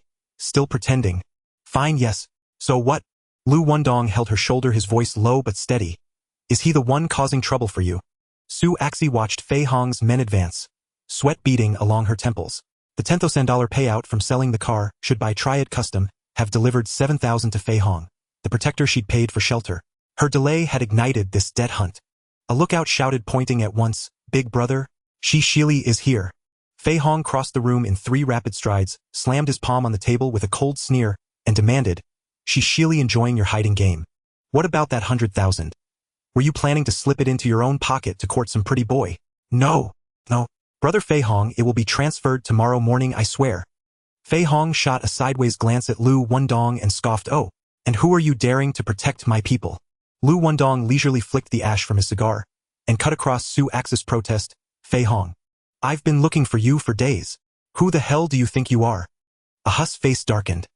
He sprang to his feet, his finger nearly poking Fei Hong's nose. Watch your tongue when you speak to my big brother. Clean it up or you'll be carried out sideways. Kid, who do you think you are? Fei Hong grabbed Ahu by the collar and shoved him hard. Fuck your ancestors. Before the words had left his mouth, Ahu twisted and seized the back of Fei Hong's neck, driving him down with brutal force. Fei Hong's forehead struck the glass coffee table with a sickening thud. The entire glass table spiderwebbed and exploded into shards that sprayed in every direction. Fei Hong screamed in agony. He howled, tilting his head back as a gash opened at his temple. Blood mixed with cold sweat smeared half his face, a fracture at the brow bleeding steadily. Ahu did not relent. He snatched a half-broken beer bottle and brought it down like a club on the back of Fei Hong's skull. With a dull crash, Fei Hong's eyes rolled up, his body went limp. He convulsed a few times, then fell utterly still. The few henchmen who had been about to rush in froze where they stood, their Adam's apples bobbing. None dared make a sound. Ahu, you were too reckless. Liu Wendong frowned and shook his head. You beat him like that. How can we still negotiate? Before the words had finished, Hu had yanked Fei Hong up by his hair and splashed the cold beer from the table across his face. The icy shock jolted Fei Hong, his eyelids snapped open. Who are you? Give me your name. He gulped and tried to push himself up, his fingers digging into shards of glass without feeling the pain. After all these years in the life, it was the first time he had been beaten before even learning who his assailants were. You made off with a car that belongs to our Hung Hing. Don't you recognize me? Hong Xing's. What do you want? That MR2 was bought by BGE with his own hands for Chen Haonan. You stole his ride. BG can't be seen with that on his face. BGE says 1 million tonight, and this matter will be as if it never happened. 1 million? That clunker isn't worth 500,000 secondhand. Do you take me for a sucker? I took it in a robbery, Liu Wendong sneered. Otherwise, what did you think I was after? Don't push me too far. I'm not a soft target. Soft target. Liu Wendong's eyes went cold. He snatched a bottle and smashed it against Fei Hong's temple. The glass cracked with a crisp clang. He seized the jagged edge and drove it hard into the palm of Fei Hong's left hand. Fei Hong screamed, folding in upon himself as a searing pain ripped through him. Only a hoarse, agonized sound escaped his throat. Liu Wendong looped his arm around Su Axe's slender waist and rose his boot heel, crushing Fei Hong's cheek. This is how we do things, he said. Not satisfied. Take it up with BGE. See if he will spare you face. Remember this, 1 million in 3 days. Be a day late and I will personally snap your life from you. With that, he gave a final kick. Fei Hong rolled 3 meters across the floor. Liu Wendong flicked his sleeve and with his entourage strode away. Fei Hong lay prone, nails dug into the cracks of the floor, teeth grinding until they clicked. Staring at the closing door, he hissed word by word, Boss B. I will kill you. Outside the bar, Hu hurried to catch up. Big brother, shall I finish him off for you? Fierce and utterly loyal to Liu Wendong, he couldn't bear to see even the slightest slight. What's the rush? Liu Wendong waved a hand, a half-smile playing at his lips. If we kill him now, where's the fun in watching him run into Bij's wall? Big brother, are you humiliating him on purpose to force him to beg BGE for his life? Liu Wendong cast a glance at Luo Tianhong and replied slowly, When have I ever intentionally humiliated him? I humiliated him on purpose. The men fell silent, then realization dawned, the whole thing had been a setup from the start. Su Axe stood aside, tilting her head to study Liu Wendong's profile, her mind ringing with questions. She could not understand. Provoking BGE was courting trouble. Wasn't he afraid of being bitten back? She did not know that Liu Wendong had already worked BG out of the hotter the fire he kindled, the more he would profit. An hour later, they moved to another venue for another round. Taking the pretense of escorting Su Axe home, Liu Wendong entered her apartment. Wendong, have some water. Su Axe brought a cup of warm water, or her eyes were still rimmed red. If he had not intervened, Fei Hong would have dragged her into the alley to be taught a lesson. Liu Wendong took the cup, his gaze steady. Axe, how did you get mixed up with Fei Hong? We worked together, she said with a pout. I steal the cars, he provides the muscle. If they stepped on a mine, touched someone they shouldn't, he would step in and smooth things over. Then why did he turn on you tonight? Her face fell. She muttered in complaint. That bastard. Last time I foolishly pried open a car that belonged to Lianxing's Wadun's territory. When they came to collect, he made me pay the compensation. Did he take me for a cash machine? We split the take 30 to 70. He took 70%, 70,000, then walked away from the job. Worse, he forced me to pay Lianxing 100,000 within a month. Where am I supposed to get that kind of cash? This time I held back the car money and he immediately turned on me. Blocking me, threatening me every day. Wendong, thank you so much for helping me out tonight. Su Axe repeated her thanks in a softer voice, her eyelids drooping, or her reply was as sweet and tender as melting sugar. I see now. Liu Wendong's brow eased. He finally grasped the whole chain of events. He studied her face close at hand. Translucent skin, long lashes, a speck of sweat at the tip of her nose. He suddenly raised his hand and with the knuckle of his finger gently lifted her chin. From now on, stick with me. Her ears flushed. She bowed her head as if to bury it against her chest, answering softly and obediently. A ripple of feeling had already formed. He had saved her, protected her. Even his gaze burned with a fever that made her uneasy, and his sharply chiseled face undeniably made the heart misbehave.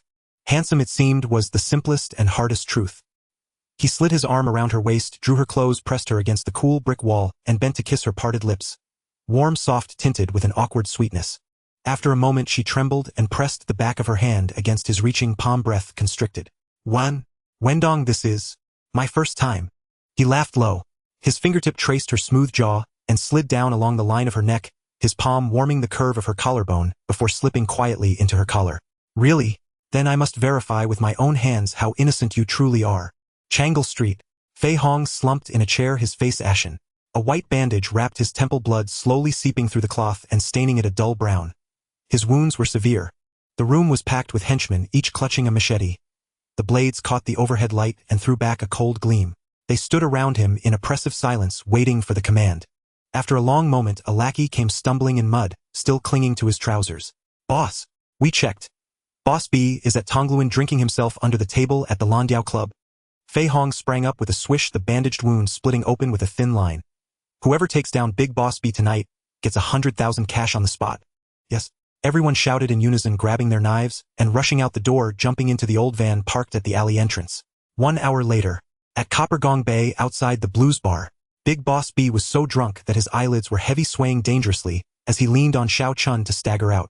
Another lackey had just parked the car by the roadside, the engine still running.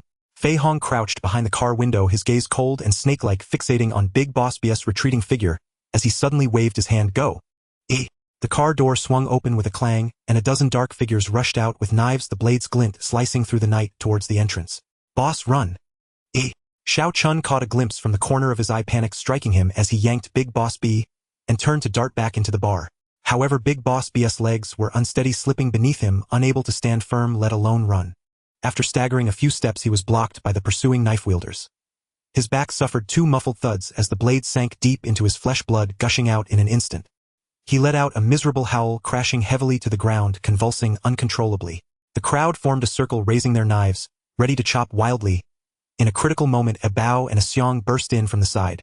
The two were unarmed, quickly grabbing plastic stools from the roadside food stall and swung them towards the faces of the knife wielders, violently creating a bloody path that forced the attackers back a step. Xiao Chun, drag the boss away. A Bao stood in front of the blood pool, a gash torn into his shoulder, blood flowing down his arm. Chop him up for me. Fei Hong barked beside the car. Xiao Chun yanked Big Boss B, who was in excruciating pain, his drunkenness dissipating, eyes wide with rage as he bolted.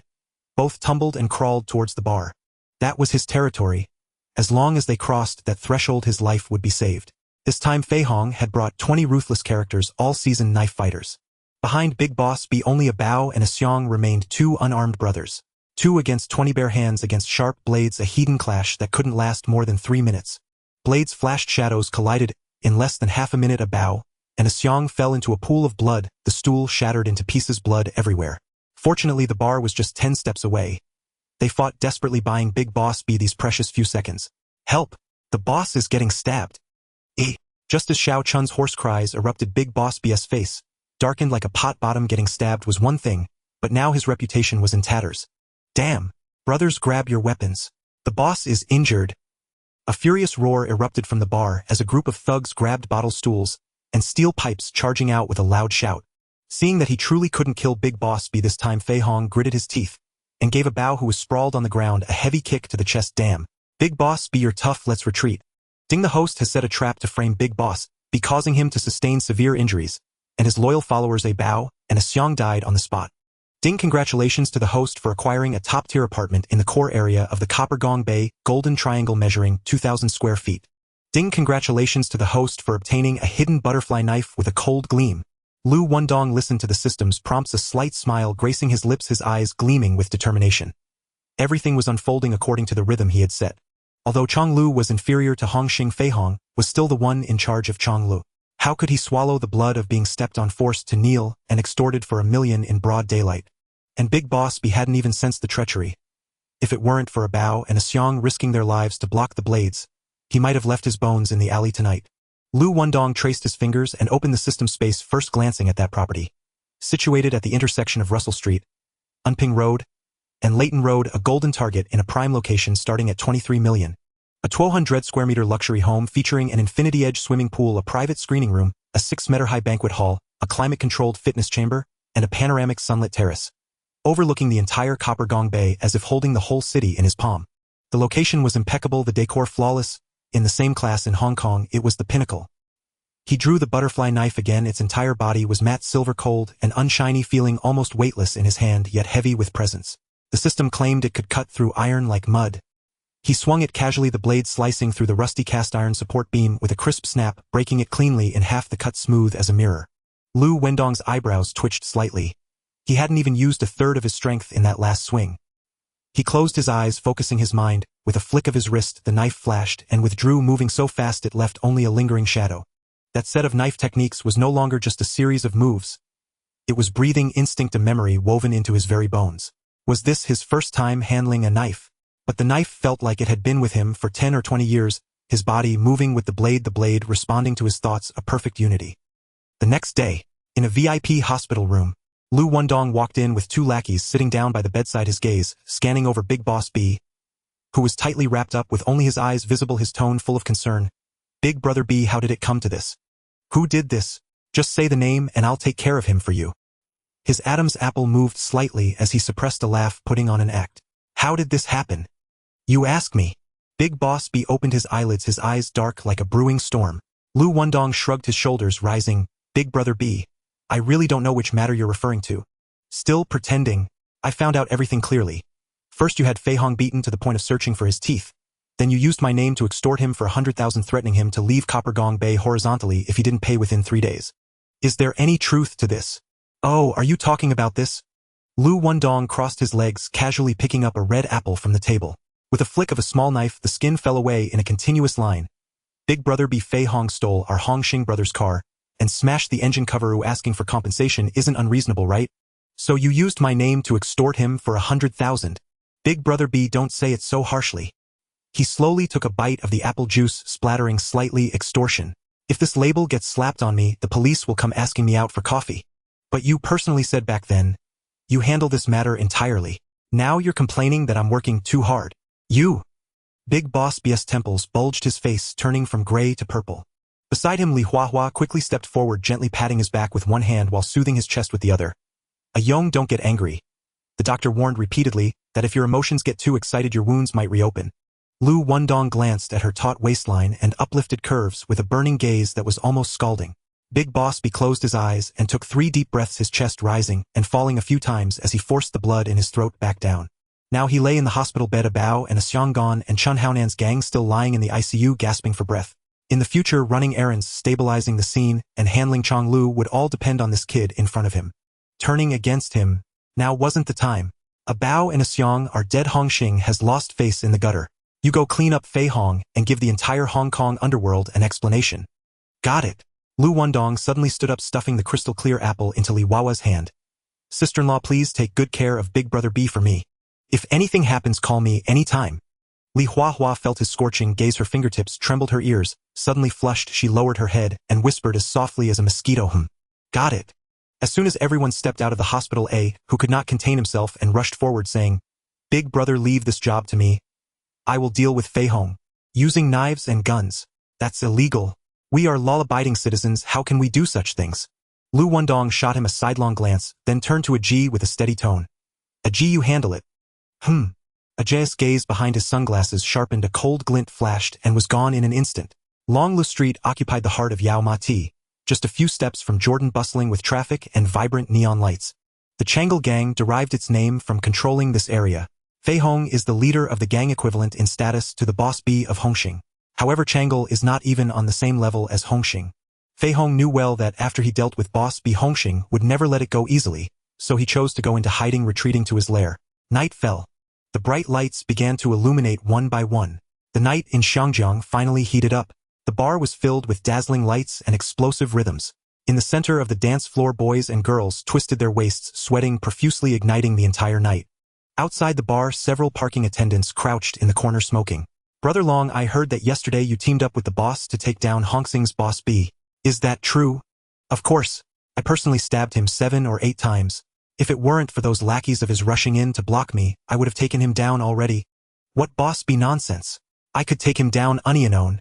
Brother Long is mighty. Brother Long sweeps through Changle. That's right, the fiercest knife wielder in our gang is none other than Brother Long. Brother Long, with a cigarette in his mouth, squinted and scanned the adoring faces, his lips curling into a smug smile. In reality, he didn't even touch the hem of Boss B's clothing last night. But how would these parking attendants know? Just boasting. Ji. A gray van suddenly screeched to a halt at the entrance, the tires screeching against the ground, startling everyone to look up in unison. The car door swung open. Ahu stepped out quickly and strode up to Brother Long, his voice booming. "Hey, where's Fei Hong? Who are you?" Brother Long immediately tensed up, his eyes wary. "Here to settle the score." "Ha!" Bang! Before he finished speaking, Ahu delivered a kick that sent Brother Long flying, his back crashing heavily against a metal trash bin with a dull thud. Ahu stepped forward, pressing his boot firmly against Brother Long's cheek, the spikes digging into his flesh. "Go back and tell Fei Hong. From now on, this territory belongs to Brother Wendong of Hung Hing." Ever since Fei Hong had dealt with Boss B, he had retreated into his apartment with his trusted subordinates, keeping the doors and windows tightly closed. Although this matter was instigated by Liu Wendong, with the knife having fallen and blood spilled, it was no longer a private feud between the two. Instead, it was a conflict between Hung Hing and Chang'e. Chang'e was shallow in foundation and thin in manpower. To confront the #1 gang in Xiangjiang Hedan was akin to striking a stone with an egg. In the world of gangs, strength speaks louder than words. Whoever has the muscle, their word counts. Thus Fei Hong could only hide for now, waiting for the storm to pass, and then invite the leader stationed in Chang'e to mediate. Boss B was not seriously injured, just a couple of cuts. He wasn't dead or crippled. As long as Chang'e admitted their mistake, Hung Hing would not tear their faces over this small matter and fight to the bitter end. At that time, they could set up a table for a peaceful drink, compensate for the medical expenses, and the matter would naturally fade away. He would still be the leader, comfortably sitting on the fishing platform. Unfortunately, Fei Hong was too optimistic. He never expected that Liu Wendong had never intended to leave him a way out from the very beginning. Late at night. Ding, ding, ding. The piercing ringtone sliced through the silence like a knife. "Hello." Fei Hong grabbed the receiver, his voice still drowsy. "Fei Hong, something big has happened. Hung Hing has come to our door." Brother Long's voice was hoarse and trembling. "Quick call for help. The brothers are about to hold on no longer." "Hold on. I will send someone immediately." Fei Hong hung up abruptly and shouted at a younger brother beside him. "Ming, take people over to support." "Understood." Ming responded and quickly gathered 4 subordinates, leaving 1 to guard Fei Hong's door. As soon as Ming stepped out of the hallway, the half-closed door behind him was about to close. At the corner of the staircase, a G appeared, silently pressing his hand against the door panel and gently pushing it. The door opened. The young subordinate left inside suddenly looked up. "You!" "Eft." A G did not speak. With a flick of his wrist, the short blade glinted coldly, accurately slicing open the carotid artery and trachea. Blood gushed out like a fountain, splattering the walls. Even the ceiling was stained with a few splashes of crimson. His white shirt's front was instantly soaked with a large patch of blinding red. Fei Hong heard the commotion and rushed out of the room, only to encounter this horrifying scene. Frozen in place, his hand instinctively reaching for his waist, where a gun was tucked. To prevent Hung Hing from retaliating, he had prepared the weapon, never leaving it behind, and even he did not expect that this iron lump would see blood so soon. But he underestimated a G. Just as his fingers brushed the gun's handle, a G a few steps away remained motionless, his face showing not a single ripple of emotion. Then came a swoosh as a G flicked his wrist. The short knife flew out, spinning rapidly and shooting forward with immense force. Eft. The entire arm was pinned to the old wardrobe door behind him. "Ah, I." Fei Hong let out a dreadful scream that tore through the air, the excruciating pain causing him to kneel on the ground, the half-drawn handgun clattering to the tiled floor. A G spun in midair, executing a clean side flip over the sofa in front of him, landing steadily. "Is it you?" Fei Hong raised his eyes and recognized the person, his heart sinking. It was the man in black who had been by Liu Wendong's side last night. He remembered him clearly. A G did not answer, but slowly removed his sunglasses, breathed on the lenses, wiped them with his sleeve, and gently placed them on Fei Hong's sweaty face. What are you going to do?" Brother Wendong said, "I'm sending you on your way." As soon as the words fell, the knife was drawn. Fei Hong didn't even see how the second knife came, and dozens of deep cuts had already opened on his chest, flesh rolling back, exposing white bones. But the truly fatal blow was the last strike. The knife tip pierced directly through his heart, the momentum unyielding, nailing his entire body to the wardrobe like an old poster stuck on the wall. Fei Hong's eyes bulged, his mouth wide open, yet he couldn't draw a breath. After half a lifetime in the underworld, who would have expected to fall so decisively? A G retrieved his sunglasses, casually pulled out the knife, blood droplets slid down the blade, splattering a few dark red spots on the floor. Without looking back, he pushed the door open and left. Behind him, Fei Hong's body crashed to the ground, never to move again. Causeway Bay. In a mansion on the hillside, Liu Wendong leaned against the window, swirling the red wine in his goblet, overlooking the sea of lights below. In Causeway Bay, a slight smile playing on his lips. This entire scheme had been meticulously crafted by him from start to finish. Eliminating Fei Hong was just the first step. What he truly sought was the territory. Causeway Bay was Boss B's territory, and Liu Wendong did not yet dare to confront it directly. To expand his influence, he needed to find another entry point. Longlu Street was a perfect target, situated in the heart of Yao Ma Ti, adjacent to Jordan with an incessant flow of traffic, and people, a place where money flowed freely. Moreover, it was fortuitous that although Chang'e was a local gang, they were far inferior to Hung Hing. He used Boss B's name to stir up trouble, then took advantage of the chaos to swallow Fei Hong's bar.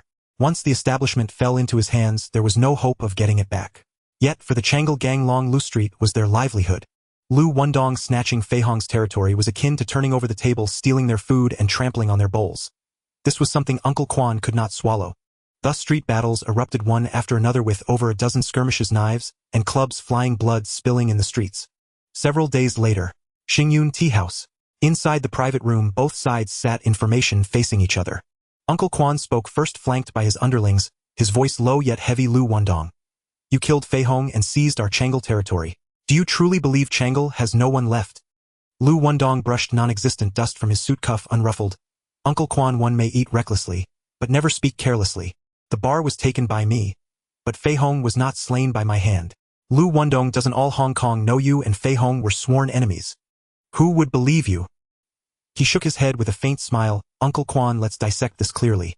First, Fei Hong and I held no grudge whatsoever. It was Brother B who bore the enmity, not me. Fei Hong stole Chun Haonan's car and left Brother B gravely wounded. Brother B did order me to deal with him, but before I could even locate him, he was already struck down by another. To this day, I've yet to uncover who pulled the trigger. Second, I reiterate, Fei Hong was not killed by me. Whether you believe it is your choice, whether I state it remains mine. If you insist on pinning this on me, then there's nothing more to discuss. Let's settle it with fists instead. Uncle Quan's face darkened, veins pulsed sharply along his temples. He had assumed Liu Wendong was merely a street-level enforcer, a red stick thug beneath the Hung Hing banner, and that his personal presence would compel swift submission. He hadn't anticipated this young man would prove slipperier than an eel, harder than a nail, unyieldingly difficult to corner. Uncle Quan stood at the apex of Chang'e. Liu Wendong was at best a mid-tier red stick from a Hung Hing branch, separated by layers of hierarchy operating on entirely different planes. By all logic, today's negotiation should have placed Uncle Quan unassailably in command. Yet Liu Wendong remained impervious, impenetrable, transforming the confrontation into a grueling war of attrition. He denied involvement in Fei Hong's death outright, without concrete evidence in hand, and with every rhetorical opening sealed tight. No one could lay a finger on him. Truth be told, Fei Hong's life meant little to Uncle Quan. What truly mattered were the bars under Fei Hong's name. The golden geese of Chang'e. Losing even one cost tens of thousands monthly, severing a lifeline of cold hard cash. Those venues had to be reclaimed, down to the last dollar. So Uncle Quan shifted course, striking straight at the heart. Liu Wendong, I'll keep investigating Fei Hong's case. But how do we settle accounts for your encroachment upon our turf? Uncle Quan, you've been in the underworld longer than I've drawn breath, haven't you? The character for gangster bears a knife above its head. What else does it mean but, you kick down my shop, I overturn your table. My boss Brother B runs dozens of venues across Causeway Bay. If you're dissatisfied, go ahead and smash them all. They're not mine after all. So their ruin wouldn't cost me a pang of sorrow. With a grin, Liu Wendong deliberately redirected the fire toward his superior, laying a trap plain as day for Chang'e to stumble into. Uncle Quan scratched the back of his head, startled. Who ever heard of a subordinate urging rivals to destroy his own boss's empire? Yet upon reflection, he was just a lone red stick possessing not even a single foothold of his own. The remark then rang disturbingly plausible. Seeing soft words fail and threats ignored, Uncle Quan's gaze hardened, his voice dropped 8 degrees. Liu Wendong, I may be old, my bones brittle, but on Chang'e Street alone I could name 100 ways to render you utterly immobile. Uncle Quan lifted his eyelids, a sardonic curl tugging at his lips. Elder sir, do you truly think I'm sitting here out of fear of you? I call you uncle, only to grant you a sliver of dignity. Should I withhold it, then perhaps you'd do us all a favor and descend into the earth sooner, sparing us your blight. A muffled crack. Uncle Quan slammed his palm onto the table's edge, splintering wood. No junior had ever spat such contempt in his face. Both sides' henchmen instantly drew weapons, surging inward. Air thickened like a drawn bowstring, trembling on the verge of explosion. Uncle Quan suppressed his fury, raising a hand to halt his restless men behind him. Liu Wendong, mountains turn, rivers flow. We'll settle this score slowly and thoroughly. With those final words, he swept his sleeve aside, rose, and strode out with his entourage. Liu Wendong leaned back calmly, snipping the tip from a cigar. As flame kissed the tobacco leaf, his eyes narrowed. Thoughtful, calculating. Chang'e Street's territory was the bone he craved most. Without it, he remained a stray dog, rootless and transient. With it, He could sink roots, recruit loyalists, and finally stand tall as a true power. He would surrender those venues. Not for any price, not for any threat. Even if 3 battles or 5 followed, even if rivers ran crimson, he would hold fast. Today's parley had shattered beyond repair. Though Uncle Quan dared not openly defy Hung Hing, the days ahead promised anything but peace. He turned slightly, gesturing to 3 men beside him. Tianhong, Tony, Ahu. From this day forward, you'll rotate surveillance over every venue on Changle Street. Not even a fly may enter. Understood, boss? They answered in unison. Outside the tea house, Changle's top enforcer Monster frowned as he drew near. Uncle Quan. Is this matter truly to be buried? Buried? Uncle Quan sneered, frost seeping from the creases around his eyes. I've walked Changle Street since I was 16. After decades, I know the surname of every worm crawling through its brickwork. He may rule Causeway Bay with impunity, but on this street, I'll ensure he can't even hang his sign straight. He's so eager to open his doors. Then let's offer him a proper welcome gift. Starting tomorrow, odd-numbered days, we send men to smash the place, even-numbered days. We dispatch thugs to stir chaos. Always during peak hours, always when crowds are thickest. Let's see how many days his bar survives. Brilliant. Truly brilliant, Uncle Quan. Monster's eyes gleamed as he raised a thumb high. Patrons sought only ease and pleasure. If doors were kicked in, daily bottles shattered, fights ignited, and streets blocked by shouting mobs, who would dare return? Without patrons, the bar became an empty shell, doomed to shutter within half a month. Indeed, the old fox had outmaneuvered Liu Wendong, driving him into a dead end. Several days later, Oriental Entertainment Company, office. Liu Wendong's empire expanded like rolling snow. Each month, without fail, he convened his inner circle for a strategic review. Today marked another such meeting. He clipped the tip from a cigar, flame licked the leaf, igniting a smoldering ember. Then his gaze swept across the room. How have operations fared across all fronts lately? Boss, we shipped 5 consignments this month. Here's the ledger. Xian Weijia handed over the book, adding casually, the Greater Vietnam side is pressing hard, asking if we can increase volume. Demands fierce, their stock vanishes the moment it arrives. Tianhong. How many discs remain in inventory? Boss, Tony and Ahu and I have been stationed full-time on Changle Street. Factory output, warehouse stock. I simply haven't had time to track either. Gee. Can you clarify? Boss, since Tianhong was reassigned, I've shouldered all external outlets. Restaurants, distribution channels, film sourcing, alone. Liu Wendong closed his eyes, pressing his thumb firmly against his brow. He'd aimed to secure Changle Street's rich prize, dispatching 3 trusted lieutenants at once. Instead, restaurants, pirated discs, and adult films. All 3 pillars now collapsed onto Ji's shoulders alone. Worse still, the disc factory now lacked even a visible overseer. The core problem remained stark. Capable leaders were desperately scarce. Had his subordinates been clear-headed and authoritative, why would he be forced to count heads deep into the night, fingers massaging his temples? Yet hiring new recruits on short notice was futile and useless. Liu Wendong refused to accept second-rate talent. He preferred emptiness to compromise. Only one path remained: tighten belts while aggressively expanding territory. Boss, the Oriental Bar. It won't last much longer. Daily assaults. Our men have cleared them out several times, yet they return the moment we turn away. 9 times out of 10, it's Changle pulling the strings behind the curtain. Customers flee in terror. Business grows colder by the day. Another fortnight, and it'll be sealed shut. Liu Wendong sank deeper into his leather chair, tapping twice on the armrest. Then, after a long silence, Ji. Begin managing the factory tomorrow morning. I'll reassign restaurant duties separately. Tianhong. You retain control of distribution channels. Pirated films and adult content alike must remain unbroken. Tony and Ahu. Maintain absolute vigilance over Changle Street. Aja. Reply to Greater Vietnam, so long as payment clears, supply flows without limit. Understood, boss. Bar disturbances. I'll handle them myself. Not only had he redistributed responsibilities, he himself, the unshakable pillar, would descend into the fray to stir the waters anew. Expanding one's influence and recruiting new members is no longer an option. It is a matter of urgent necessity.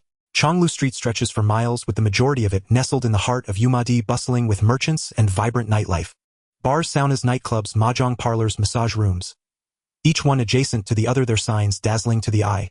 With so many establishments, customers become selective. If one place is not to their liking, they simply turn away without a second thought.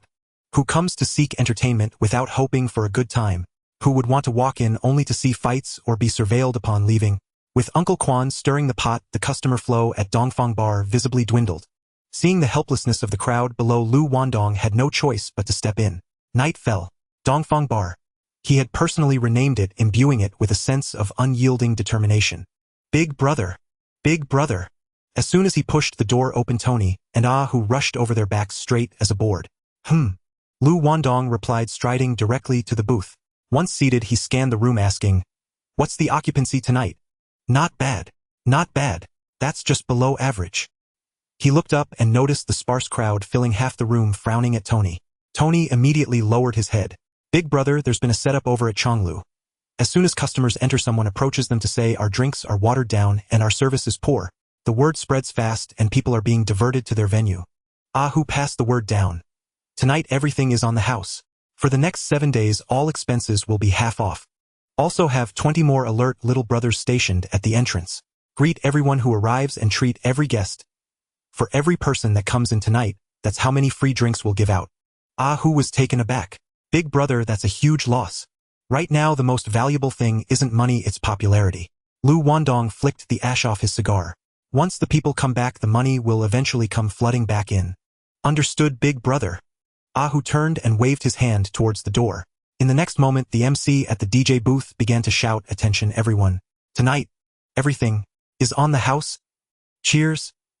Oh, oh, oh. Oh, oh, oh." The room erupted in raucous cheers, glasses clinking thunderously, laughter soaring to the ceiling. As the music blared, the bar immediately came alive.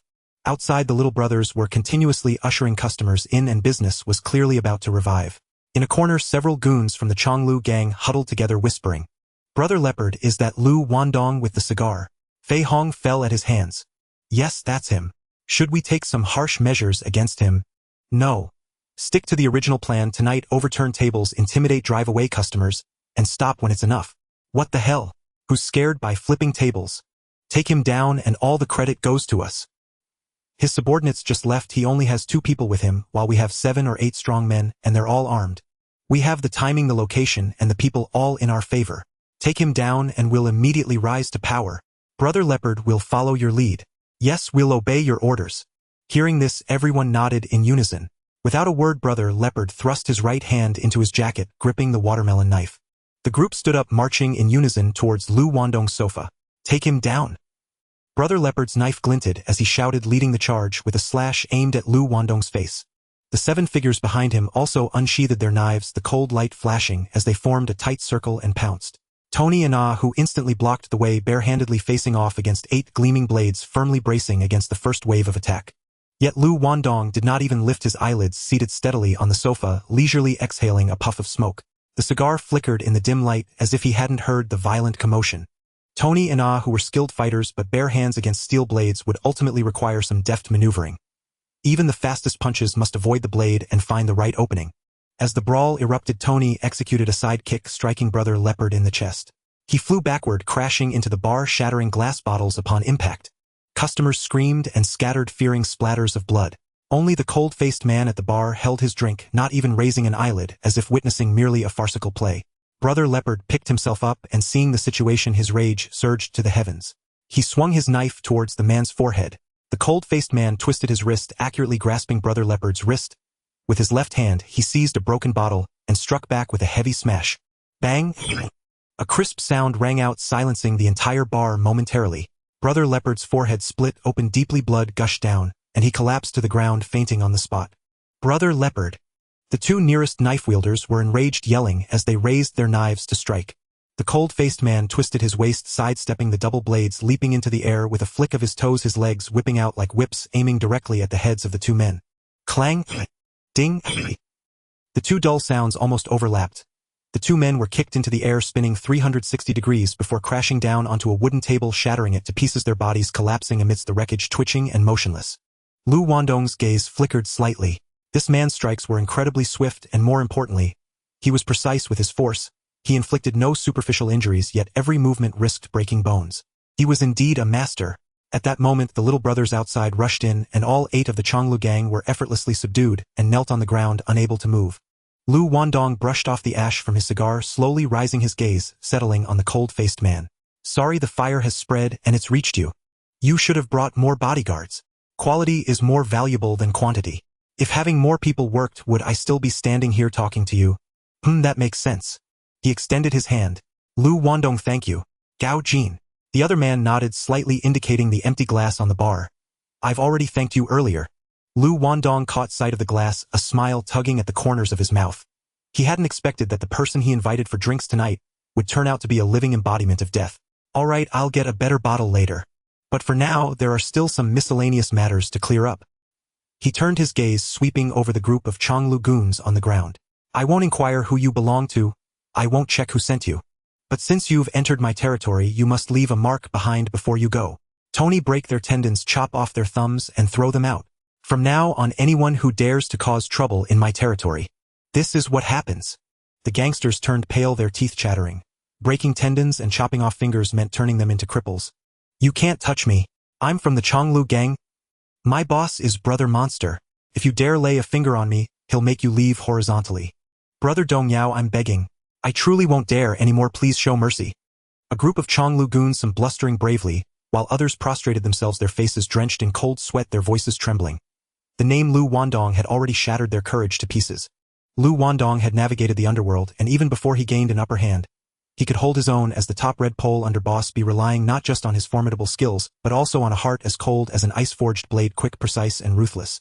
Chen Haonan valued loyalty and Diatuzi valued sentiment. But in terms of cold-blooded decisiveness, the two of them combined couldn't match half of Liu Wendong's ruthlessness. While the Chonglu group cried out for mercy, Liu Wendong didn't even lift his eyelids. Without a word, Tony grabbed a bone-cutting knife, moving as swiftly as if chopping ribs. All 8 tendons were cleanly severed and 8 thumbs were chopped off on the spot, blood splattering onto the bar's glass, still steaming. Ah, who had a fiery temperament, striking like a mad leopard. But when it came to treachery and bloodshed, Tony was the true king of hell. Therefore Liu Wendong entrusted this matter solely to Tony. Gao Jin surveyed the chaos around him, his brows slightly furrowed. If you act like this, Chonglu won't let it go easily. Afraid? Liu Wendong scoffed, a plume of smoke escaping from his nostrils. I've long forgotten how to write the word fear.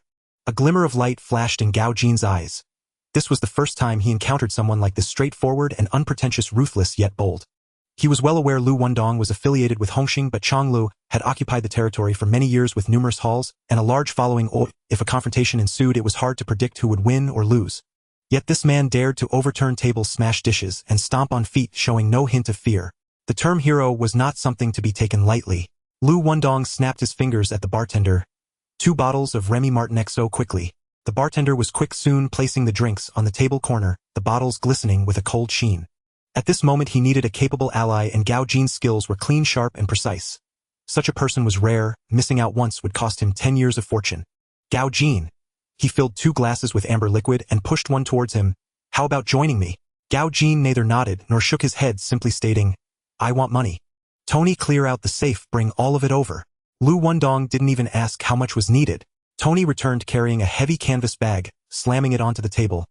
Brother, 350,000 an even number. Is this enough? If not, I can have someone bring more right now. 100,000 is sufficient.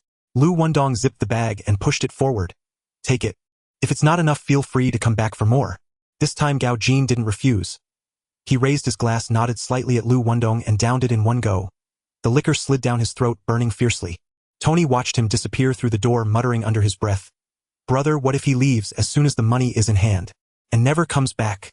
He will come back. Liu Wendong swirled his glass, a calm smile gracing his lips. I trust him. Liu Wendong, get out here. Who gave you the audacity to harm my 8 brothers?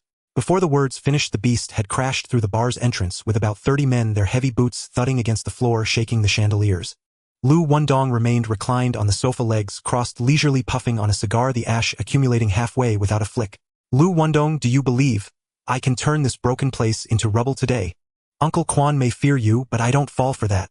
The Beast and Fei Hong were both pillars of Chonglu, wielding power equal to that of Big Brother B. In Hung Hing, their subordinates were all desperate men willing to use guns as clubs. This was why they dared to storm Liu Wendong's territory. Liu Wendong languidly spread his hands, as if discussing the weather. Tear it down. Go ahead. Whatever method you prefer, I'll provide you with a chair to watch. But let me remind you, this is the only establishment I have. What about you?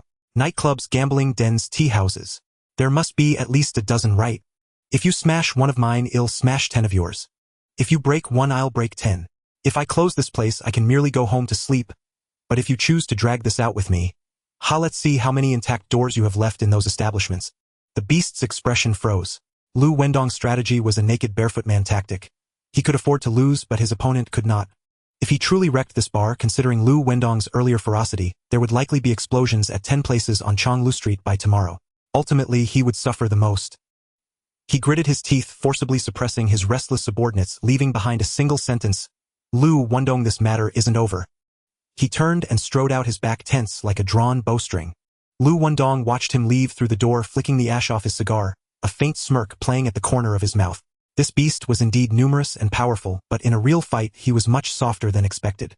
However, this battle had firmly nailed his name into the cracks of Chonglu Street. From now on, no one would dare to underestimate this rising star of Hung Hing. In the future, even if Chonglu wanted to trouble him, they would no longer dare to send people barging into his territory to smash his place. Liu Wendong's victory resonated. The streets and alleys of Yaomati were buzzing with talk. A tough guy had recently emerged on Chonglu Street. Hung Hing's brother Wendong, someone not to be trifled with. A few days later, Causeway Bay, Dongfang Entertainment Company.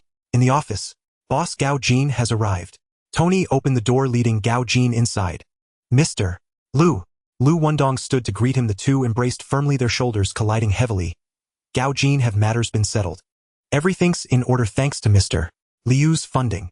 "No need to mention thanks, we are brothers. From now on, call me Brother Wendong." Tony, take Gao Jin to pick out a tailored suit. "We'll meet at the restaurant later for a feast." "Sure thing, big brother." Liu Wendong felt elated. With Gao Jin's arrival, it was like adding a tough backbone to his shoulder. As business expanded, he desperately needed capable and decisive help at this moment, and Gao Jin arrived just in time. Not long after, everyone gathered at a seafood restaurant to celebrate Gao Jin joining the crew. Su Axi had long expressed a desire to open her own restaurant, so Liu Wendong smoothly transferred the ownership of this establishment to her name. After 3 rounds of drinks and 5 courses of dishes, the banquet concluded, and the group moved to a nearby bar to relax. Upon entering, they bumped into Big Brother B and Chen Haonan, seated together at a table drinking heavily. During this time, Big Brother B and Chen Haonan had healed from their injuries. Liu Wendong approached with a smile. "Brother B, you didn't even let us know you were discharged. I wanted to bring the brothers to give you a warm welcome." Big Brother B's face was as stormy as water. He casually picked up a bottle of cold beer. "Wendong, you've been quite the spectacle lately." Back when Liu Wendong clashed with Chonglu, Big Brother B should have stood up to support him, but he used the excuse of recovery, staying in the hospital for over half a month, actually hoping to use Chonglu to weaken Liu Wendong's momentum. Little did he know, Liu Wendong seized a piece of fat meat right from Chonglu's mouth with just a handful of men. Now Big Brother B was both angry and jealous, yet utterly helpless. Now Liu Wendong, speaking in a sarcastic tone in front of him, was akin to stabbing a knife into his heart. "Brother B, you are the true powerhouse. My little stirrings can't compare to you." Before his words finished, he pulled out a stack of cash from his pocket, swiftly extracting 10 bills and slapping them down in front of the bartender. "Brother B is my superior, tonight's meal is on me." Big Brother B's expression turned ashen. While he called him affectionately, inside he was not convinced at all. The rules of Hung Hing were strict. Big Brother B was the leader, Chen Haonan and Liu Wendong were both red sticks, while Shanji was merely a low-level lackey. After Datuzi was imprisoned, only 2 red sticks remained in Hung Hing: Chen Haonan's faction and Liu Wendong's faction. Shanji and De Tian-er, who circled around Chen Haonan, had long viewed Liu Wendong as a thorn in their side. Seeing Liu Wendong publicly throw a tantrum, Shanji stood up abruptly, slamming his palm on the table. "Liu Wendong, don't let your arrogance get the better of you. Shanji, wait until you sit at the head of the table before you speak to me." "Chen Haonan hasn't spoken. Who gave you the right to interject?" "You." One sentence left Shanji choking, speechless. Hung Hing valued seniority and experience. Big Brother B was the boss, Liu Wendong and Chen Haonan were red sticks. Shanji hadn't even touched the edge of being a red stick. If it weren't for growing up in the same pants as Chen Haonan, he wouldn't even be able to get close to this table. "Brother B, I'll take my leave first. You gentlemen enjoy your drinks at your leisure." Senior Brother B did not reply. Only after Liu Wendong's figure vanished through the doorway did he turn slightly toward Chen Haonan and murmur in a low voice, "Nan, Wendong's territory grows ever wider. It's time you selected a few loyal men to steady your own ground." "Understood, boss." That bar at the street corner was originally slated to be handed over to you in 2 months. But now Wendong already commands his own turf. If you remain empty-handed, the brothers beneath you will surely gossip, saying you've fallen short of him. Take it over first thing tomorrow morning. Study closely how to lead men, how to hold down a venue. This position, sooner or later, will be yours. Shanji. Just then a sharply dressed woman strode in through the door, heading straight for Shanji. He sprang up, instantly seized Koan's arm and gently steered her aside. "The boss is discussing serious matters. Go home for now. Whatever it is, we'll talk tomorrow. Didn't you promise to watch a movie with me? Can't you see I'm busy right now? Go on, hurry up and go. Seeing senior brothers B and Chun Haonan's gaze flicker toward them, Shan-ji hastily shoved Kuen out of sight. Shan-ji, what's gotten into you? You dare slip away before the boss has even finished speaking. Chun Haonan's brow furrowed, his tone turned icy. This young man had long been reckless with women, more than once derailing critical affairs.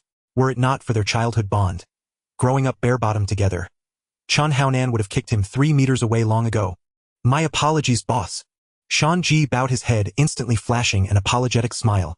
Forget it, senior brother B waved a hand, his tone calm, unflustered. It's only natural for a young man to crave a woman's company. But your spine must stay firm. Never let your loins dictate your path. You are a Nan's right hand, the one he trusts most, the one he treats as family. Rest assured, boss. My life belongs to Haonan alone. That girl. I just won her over yesterday. Tonight's our first date, movie night, and I haven't even touched her shoulder yet. 3 sentences all about women, and delivered with such unshakable conviction that senior brother B and the others burst into laughter, pounding the table. Bar boy. From across the room, Liu Wendong glanced up and crooked a finger toward the man leaning against the bar counter. The bar boy jolted upright and scurried over. Brother Dong, what's your order? Who's that woman by the door? Her name is Kuen, daughter of Lord Guanyong Wei. She often comes here with her circle of friends for a few drinks. Shan-ji's chased her for nearly half a year. Only yesterday did she finally agree to start dating. Got it. Understood. Liu Wendong drew a thick wad of fresh banknotes from his inner pocket and casually pressed it into the boy's palm. Thank you, brother Wendong. Thank you, brother Wendong. Beaming, the bar boy clutched the money tight and vanished around the corner. Liu Wendong rose and stepped outside, just as Kuen hailed a taxi at the street corner. He strolled over slowly, eyes sweeping her up and down. A crimson coat hugged clean, sharp shoulders, denim trousers traced the supple curve of waist and hips. She wasn't dazzlingly beautiful, yet radiated a vibrant, untamed vitality, especially that perfectly rounded, uplifted rear, swaying gently with each step like a ripe fruit bending its branch under its own weight. He pulled his car to a halt before her, lowered the window. Then, get in. You know me? She froze, startled. The treasured daughter of Lord Guanyong Wei. Who among us would dare not know you? You clearly know who my father is. Yet you still dare flirt with me. I dared ask you out. Dare you share a drink with me?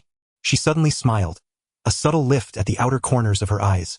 For the first time she'd met someone who played no bythebook game. Let's go.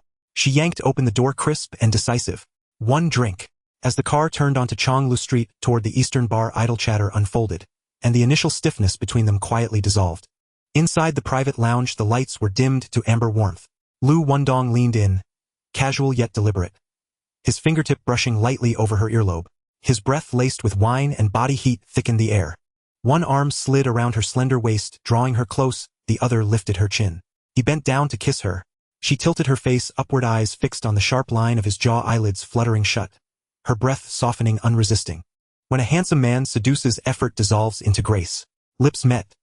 Then they tumbled into the sofa fabric, whispering against fabric. This is my first time, she murmured against his ear, voice melting like warm sugar. After tonight it won't be. Dawn bled faintly across the sky. Bring. Her phone erupted violently. Liu Wendong reached over, picked it up. Shan-ji's number. Answer it. He passed the device to her. Kuen bit her lower lip and answered. Hello? Kuen, why didn't you pick up last night? I slept like a log. Why are you breathing so hard? Shan-ji detected her ragged breath and deliberately deepened his own.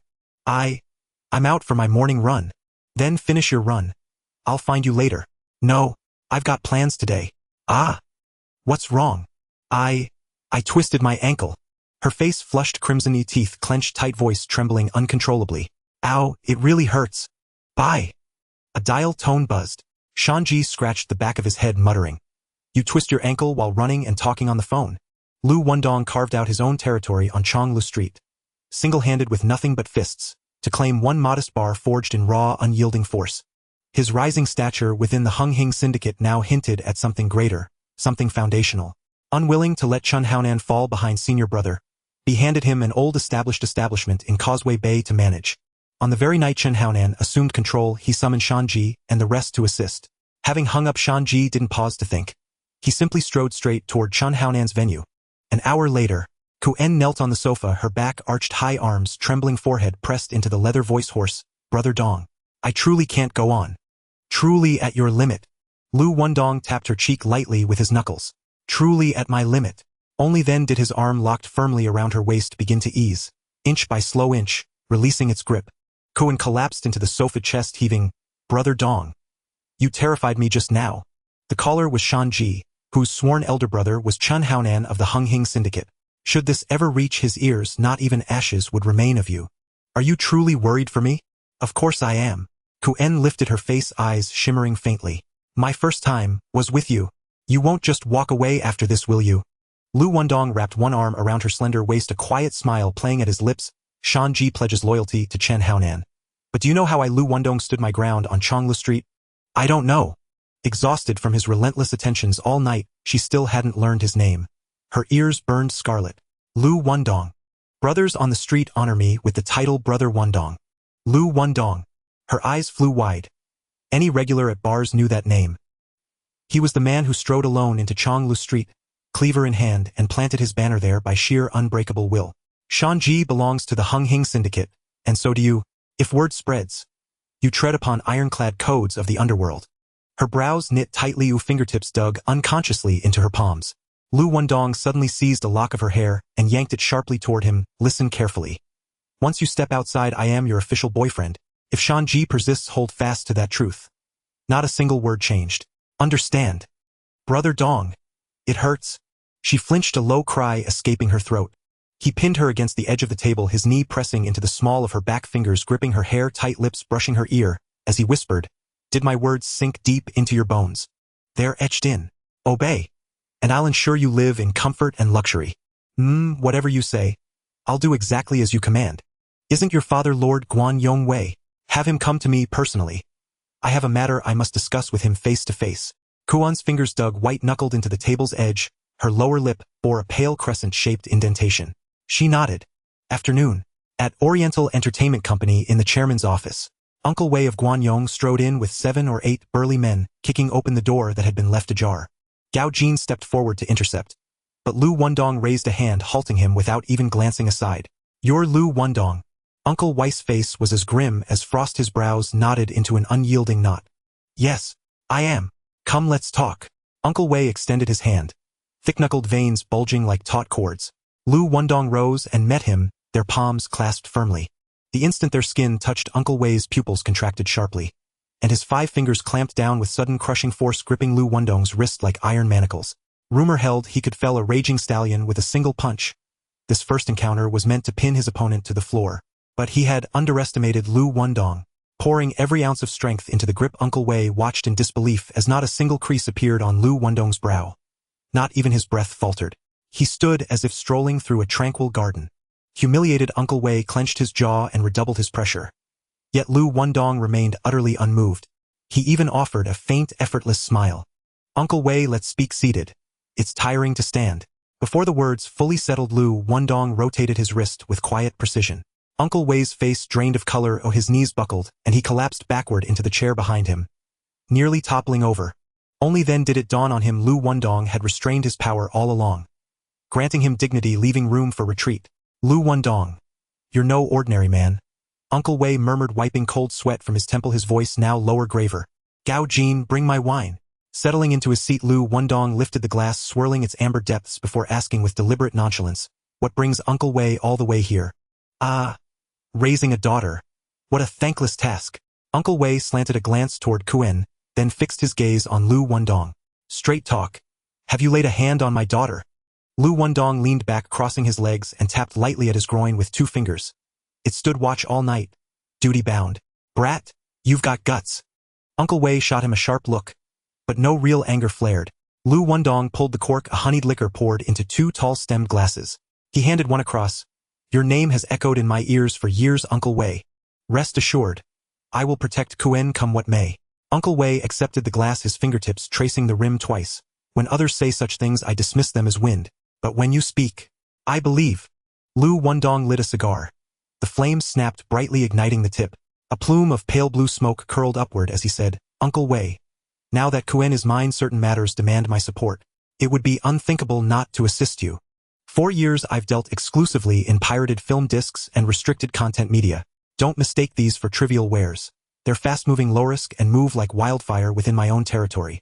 The moment stock arrives it vanishes. Given our new bond, I'll take full responsibility for the goods. You collect the profit split 50-50. For you it's pure arbitrage, no capital outlay, no channel building. Just clean profit. 7 or 8 million per year effortlessly earned. So, do we shake on it? You'd truly give it away. So generous. Uncle Wei narrowed his eyes, scanning Liu Wendong from head to toe. No wonder suspicion stirred. He'd navigated the underworld for decades, and though legend spoke of falling pies, he'd never seen one land. Generous. A faint knowing curve lifted Liu Wendong's lips. Call it Kuen's betrothal gift. Uncle Wei pondered in silence.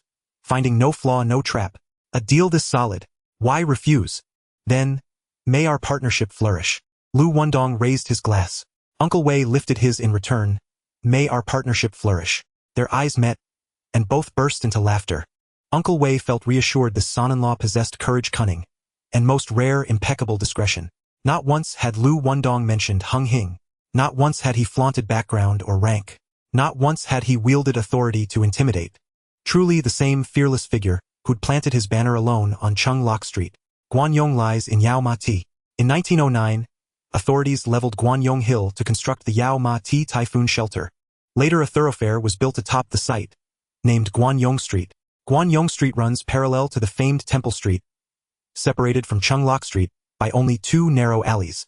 Though Liu Wendong had entrenched himself in Chung Lok Street, his entire network remained anchored in Causeway Bay, making Chung Lok Street little more than an isolated enclave adrift from his core strength. Compounding the vulnerability, his long-standing enmity with Brother B meant that should trouble erupt, Brother B would delight in watching him flounder, never dispatching a single man to aid him. Thus Liu Wendong turned his gaze to Uncle Wei of Guanyong, a true local sovereign commanding the entire street.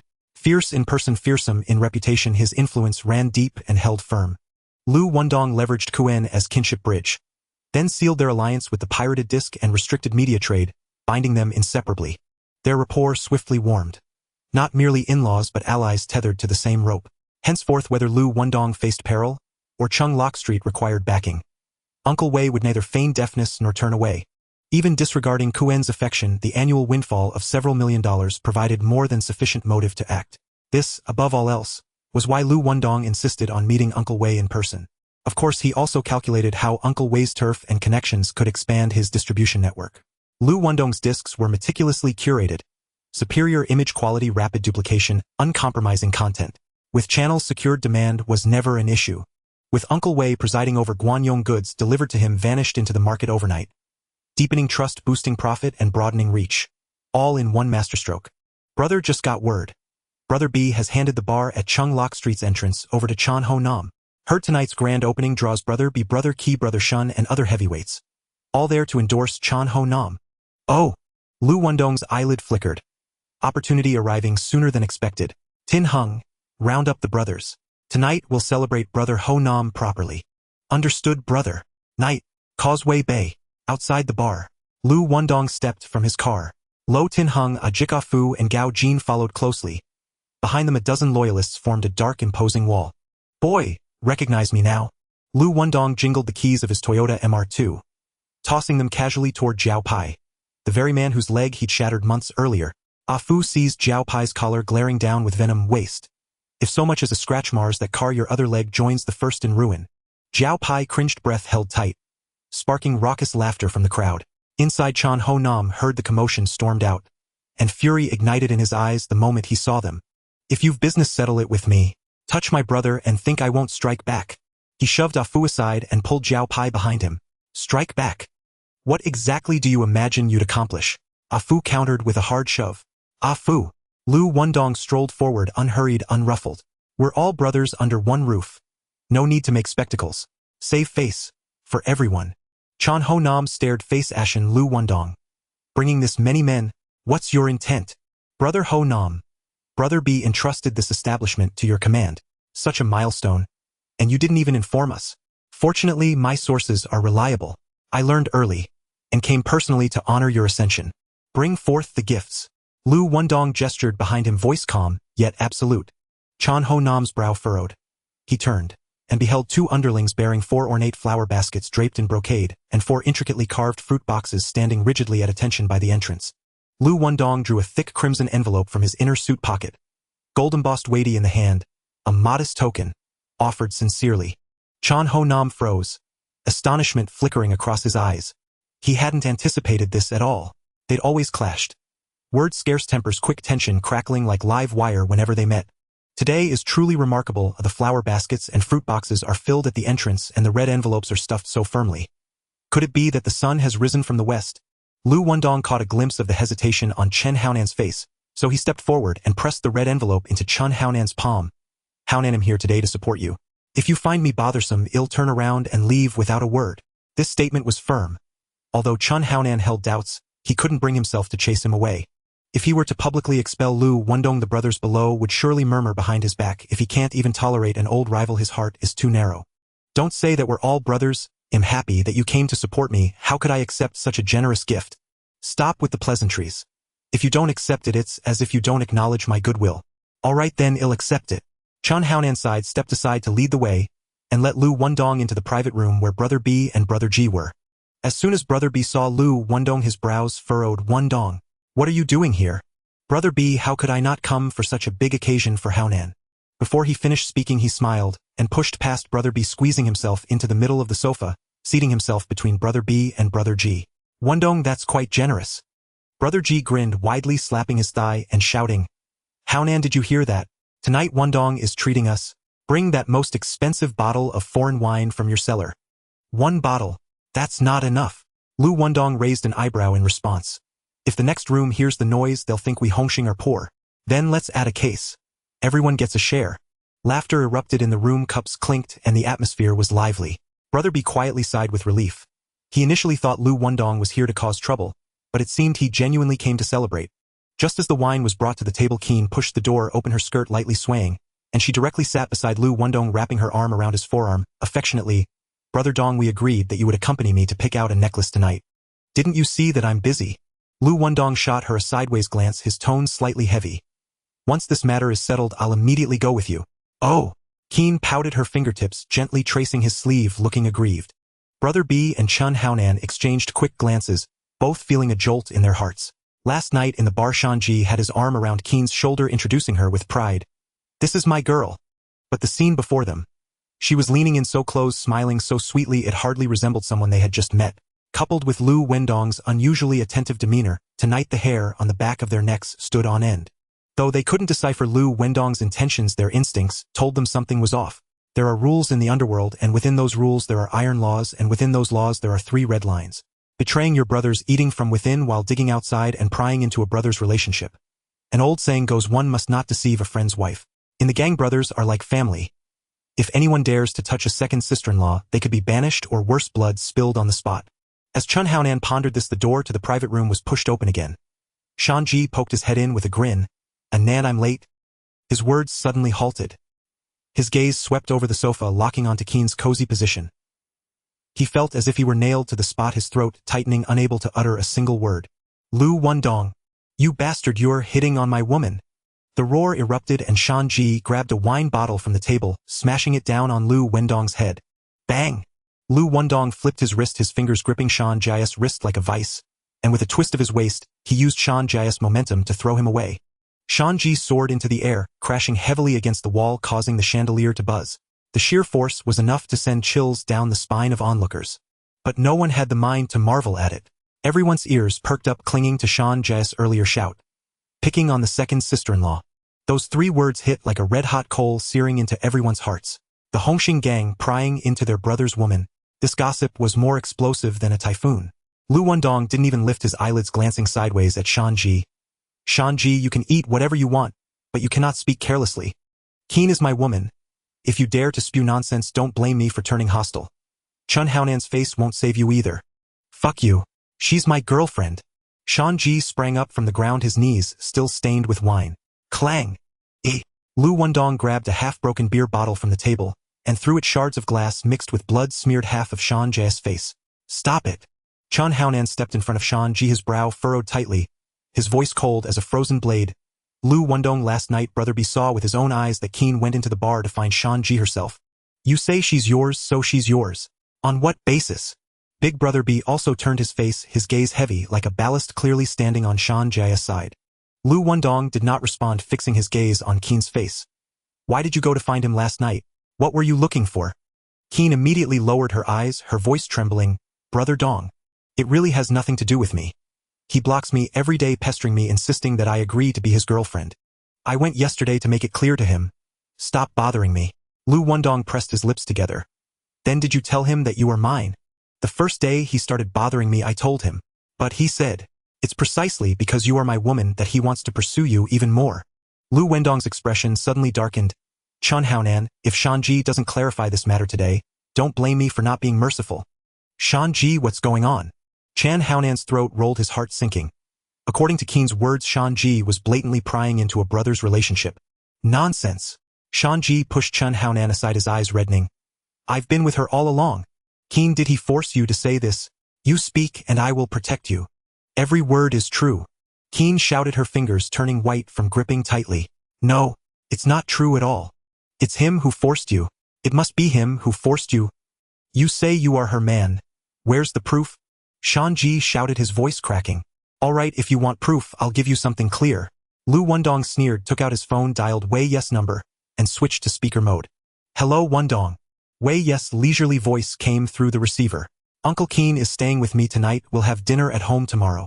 All right, let your aunt make some soup, and for the wine, bring that bottle of Double Lions from last night. It's strong enough. Got it. See you tomorrow. See you tomorrow. Liu Wendong hung up the phone, slamming it on the table. Shanji, now what else do you want to say? Impossible. This is absolutely impossible. You framed me. You must have colluded beforehand. Dozens of eyes in the private room turned toward him, filled with disdain. Once Wei Yi spoke, who would still believe Shanji was innocent. Only Chen Haonan, de Tian Air, and Chao Pai remained stern-faced, gritting their teeth while staring at Keen. Brothers who had grown up together, they couldn't believe he could do something so despicable. Unfortunately, no one was buying it. Liu Wendong's gaze shifted directly to Chen Haonan. Haonan, Shanji is your subordinate. He broke Hong Xing's rules. What do you say? How should we deal with this? This? Chen Haonan's throat felt dry. According to gang rules, prying into a man's woman would lead to losing a hand or a foot and being expelled from the gang, or even dragged into an alley and filled with the sea. No one could find fault. But Shanji was a brother he had grown up with. How could he personally tie him up, beat him, and send him to his death? He just couldn't do it. A cold glimmer passed through Liu Wendong's eyes. He was waiting for this moment. First, form an alliance with Ken and Wei Yi, setting up a trap to solidify the blame on Shanji for the incident with Air Saw. Then publicly promote Chen Haonan, making sure all of Copper Luan knows Bigu has stepped down, and he is the next leader. Finally, hand the hot potato to Chen Haonan. He holds the authority and the people in his hands. If Chen Haonan is ruthless in his enforcement, the brothers below will lose faith, who would still dare to risk their lives. If he shows favoritism, he will be nailed to the pillar of shame on the spot. Even Bigu cannot preserve his reputation. Worse still, today is the first day of Bigu officially handing over the bar, and such a scandal erupts. No matter which path he chooses, it will lead to disaster. This is the real trap Liu Wendong has laid. The higher he elevates him, the further he will fall, scattering his bones far and wide. He has been raised to the peak, and now it is time for him to fall. Chen Haonan anxiously looked at the Elder B, his eyes filled with pleading. He wanted to save Shanji. But Elder B was also immobilized at this moment. The incident involving Air Saw has always been the most abhorred scandal in Hongxing. Whoever gets involved becomes infamous. If he insists on protecting Shanji, he might find himself pointed at by his brothers, condemned for lacking principles. He merely shook his head gently, his gaze lowered, clearly signaling, do not interfere with this matter. Chen Haonan understood that hint of helplessness, yet he still clenched his fists and spoke to Liu Wendong, lowering his head. Wendong, Shanji is my brother whom I grew up with. He has caused this trouble because I failed to keep a close watch and educate him properly. My own reputation is of no concern. I only ask you to show mercy and spare him this time. Liu Wendong lounged lazily on the sofa, methodically cutting the tip off his cigar, a flame licking the tobacco. Since you, Chen Haonan, personally asked, I will give you this face. But while the death penalty is waived, the lesser punishment must still be borne. From now on, he is not allowed to step an inch onto Hong Xing's territory. Understood.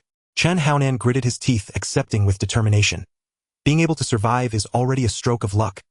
He turned around, his voice heavy as iron. Shanji, according to the gang rules today, I shall execute the family law and expel you from Hongxing. Haonan, I was framed. Shanji suddenly struggled to rise, but he was firmly pinned down by Luo Tianhong, and Ahu, his knees crashing heavily onto the ground. Hongxing's rules are strict. Join the gang by lighting incense, leave by extinguishing it, and violate the family law. Death of the incense. The so-called death of incense means pulling a burning incense stick from the burner and pressing it directly into the convict's abdomen until the fire extinguishes. This punishment is far more terrifying than the 3 cuts and 6 holes The searing pain of burnt skin and flesh can drive a person mad. Shanji knelt on the cold concrete floor, veins bulging on his forehead, and shouted at Liu Wendong, "Liu Wendong, you are slandering me.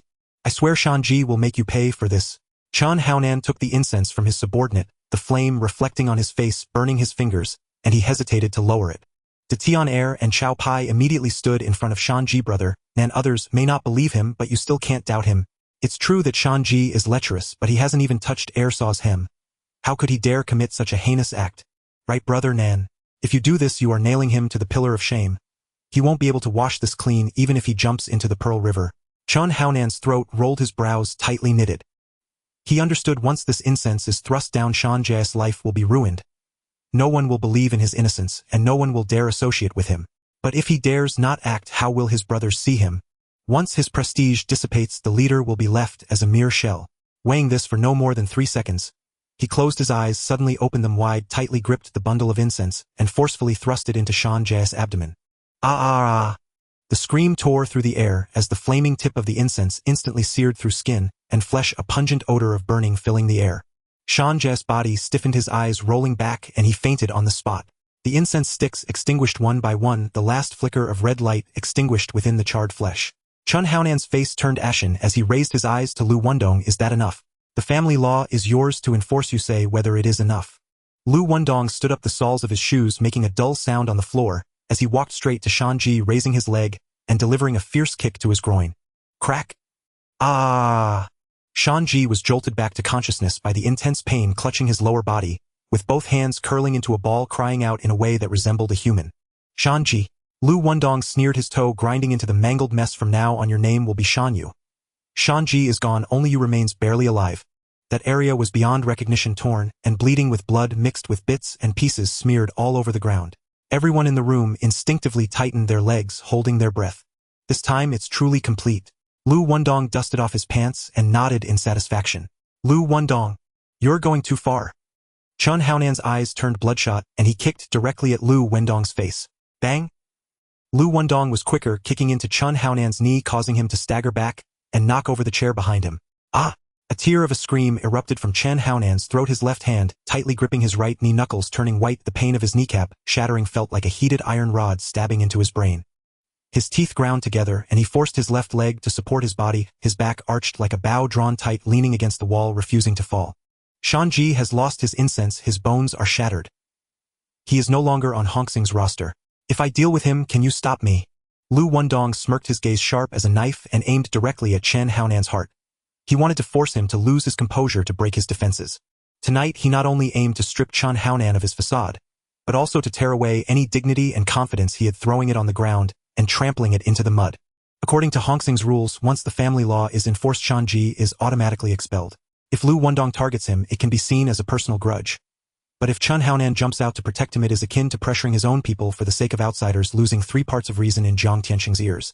The two were locked in a tense standoff, the air vibrating with tension, when Elderby sighed and slowly stepped forward. Both Shanji and Chen Haonan were raised by him. Now, seeing them being broken like this in public, it felt like sandpaper scraping against his heart. He raised his hand to press his temple, his voice low but clear. "Wendong, leave him a way out, so we can meet again in the future. The man is already ruined. Let him go." Liu Wendong let out a laugh from his nose, lazily raised his eyes, and ultimately did not deny him. "Be good. Giving you face is a favor. Not giving you face is simply my duty. Since you have spoken, I will grant you this favor." Before his voice fell, he pressed down hard on Shanji's cheekbone with his Shu Shanyu for Bigesake. "I will spare your life today. Get out of Xiangjiang and do not let me see you again. If I see you again, I will beat you." Shanji's teeth bit down hard, blood seeping from the corners, his eyes red. That gaze was like a poisoned hook, wishing to skewer Liu Wendong 1,000 times. "Get lost!"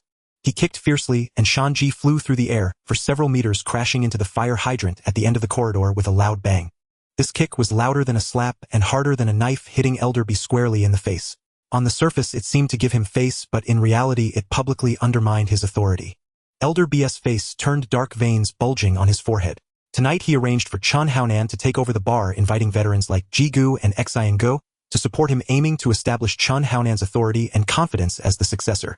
As a result, Liu Wendong used Shanji as a weapon to drag Chen Haonan into the mire. Even though Chen Haonan personally carried out the punishment and drove the man out with every boss and underling watching as his brother was trampled and his leg broken, he did not dare speak a single defiant word. His honor was utterly ruined. Shanji had been his sworn companion since childhood, climbing walls and fighting by his side. Among their crew, he was the toughest and most daring. Now disabled, it was not only a broken limb but a wound to his very core. Face ruined, inner worth rotted. Boss B's venerable reputation was smeared with dust. The painstakingly built facade he had cultivated lay shattered. But that night it awakened Boss B and Chun Haonan entirely. Liu Wendong was not merely vying for power. He had long treated the leader's seat as his own. Once masks were torn off, it would be a contest of real blades and real blood. As Liu Wendong's direct superior, Boss B knew the truth. Hongxing was a great tree, its branches entangled and its rules severe. By rank alone, Liu Wendong could be crushed into a lifetime of being an enforcer never to rise. Hongxing's territory had long been parceled out. Every corner had a boss on watch. Unless the current boss voluntarily abdicated and elevated a confidant, no matter how skilled or ambitious the underlings, they could not hope to seize the top spot. What Boss B was orchestrating was precisely that. Only his chosen was Chun Haonan, not Liu Wendong.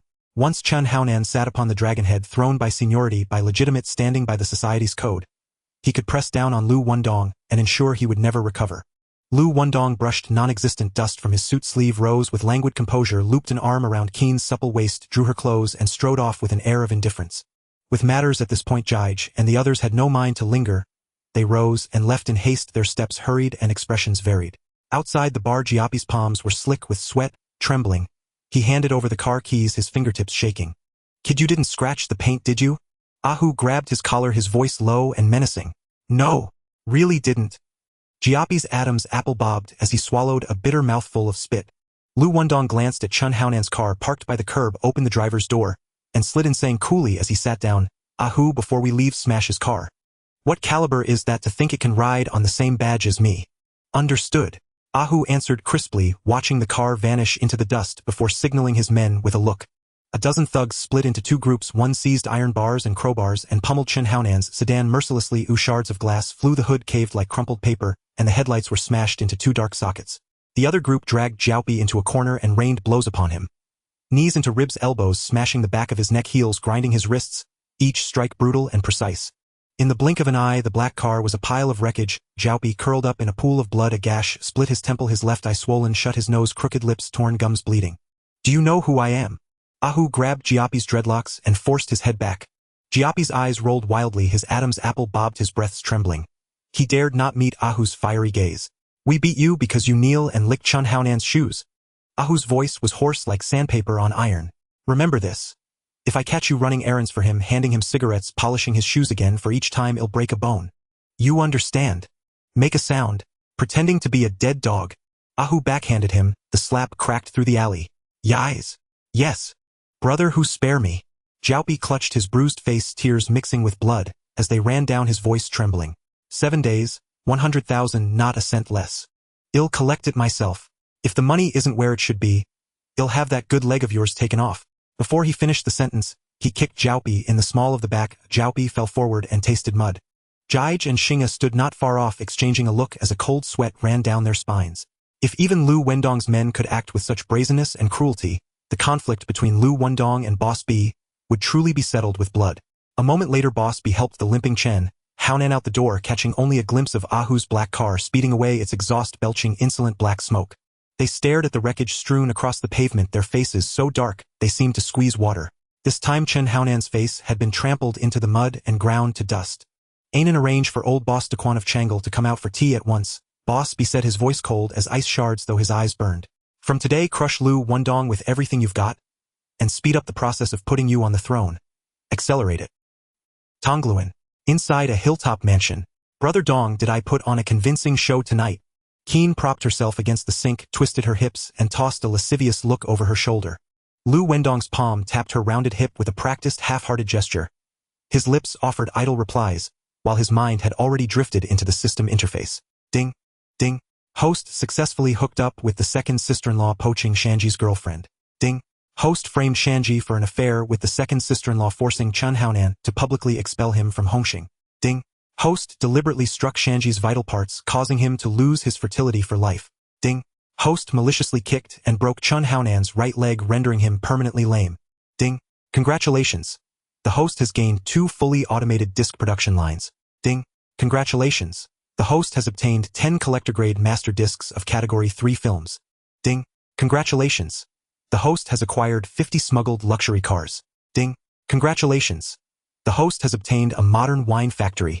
Liu Wendong's fingers skimmed the system space, tallying his spoils one by one. Those two automated disk lines had arrived at precisely the right moment. He had just opened a pirated source channel from Daewoo, pushed the business onto Changle Street, and tied himself to the patronage of Lord Guan Yongwei. Pirated film and Category 3 orders had come in a snowdrift and his existing capacity had already been drained. With the new lines he could swing his arms and flood the market across the whole Xiangjiang. Those 10 master discs made his eyes light up. Jinping Mei Ro Putuan Yu Putuan Ji Tuqing Baojin Manqing Shi de Kuxing.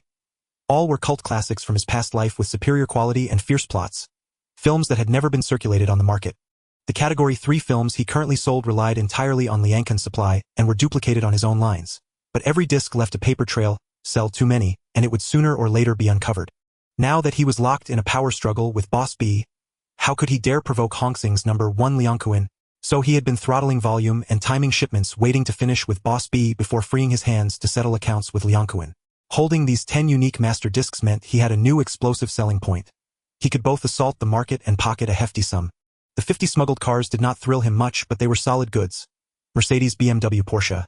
Flip them to Dasha and a steady 50 million Hong Kong dollars would land in his pocket, not a small sum. It was the last item, a wine factory, that made Liu Wendong pause. He knew that fine wine traditionally came from estates aged in oak barrels and prized for terroir vintage and craftsmanship. Yet what the system gave was a factory, assembly lines, stainless steel vats, automatic bottlers. This contraption was in no way of the same pedigree as a traditional winery. Only after poring over the system's explanations did Liu Wendong truly understand what he had acquired. Wine is broadly divided into two kinds: estate wine and assembly line wine. Estate wine emphasizes from vine to bottle full control. Your own vineyard, your own harvest, your own fermentation, your own cellaring, your own bottling, a seamless process. Such wines routinely fetch prices in the thousands or tens of thousands. They are status badges and collectible assets. Assembly line wine takes a different path: standardized workshops, automated filling, mass production costs squeezed to the bone. Sold for a few hundred a bottle, it relies on volume, market penetration, and shelf presence. Liu Wendong had drawn by chance a factory specializing exclusively in mass-produced red wine. Though not a top-tier asset, it had been built with substantial capital investment. Its valuation remained astonishingly high. Yet the Hong Kong red wine market was already saturated. Like sardines packed tightly in a can. At the low-end, competition had driven prices into the dust, squeezing profit margins so thin that not even a trace of oil could be scraped from them. At the high end, the waters ran deep and turbulent, promising abundant wealth. But Liu Wendong possessed neither vineyards nor master winemakers nor aged oak barrels nor even a competent sommelier he could afford. To force his way into that elite tier would be sheer folly. It would amount to nothing more than slamming one's face against a brick wall. In the underworld, no one escapes eventual retirement. Once seasoned veterans lost their physical edge, they would hand over territory, networks, and authority in one sweeping gesture to loyal protégés they had personally groomed. Then retreat quietly into the backrooms of private lounges, becoming absentee overseers. Thus emerged the revered elders and uncles within Triad societies. But stepping behind the curtain did not mean reclining in comfort. It meant a precipitous erosion of power. A single misstep could transform one from honored guest into an outsider left without even a cup of tea refilled. Hence, when selecting successors, senior figures invariably focused on only two types: either trusted confidants raised from youth and meticulously trained under their own watchful eyes, or capable lieutenants elevated through merit and proven loyalty. Only then could they ensure their continued relevance after stepping down. Never ejected from the game, never rendered voiceless. Though Boss B had not yet reached retirement age, he had long since laid his pieces upon the board. Chen Haonan was the rising star he had staked his future upon. The two had partnered longest. Chen Haonan had also demonstrated unwavering dedication. More crucially, he valued loyalty and upheld the code. Never turning his back on Boss B the moment he stepped aside, never seizing the opportunity to break away and build his own empire. Thus suppressing Liu Wendong was no longer merely a matter of personal pride. It was about clearing obstacles for Chen Haonan and securing Boss B's own dignified exit. Night fell thick and heavy over Causeway Bay. Inside the sauna room, steam hung dense and hazy. Boss B and Quan Shu, the patriarch of Chung Lok Street, had just finished steaming, and now lounged bare-chested on leather sofas wrapped in towels, exchanging idle banter. Flanking them stood 5 or 6 burly enforcers apiece, their gazes sharp as blades scanning every corner of the room. "Uncle Quan, you bring an entire entourage onto my turf. What's this? Do you fear I'll hold you hostage? Stop your nonsense.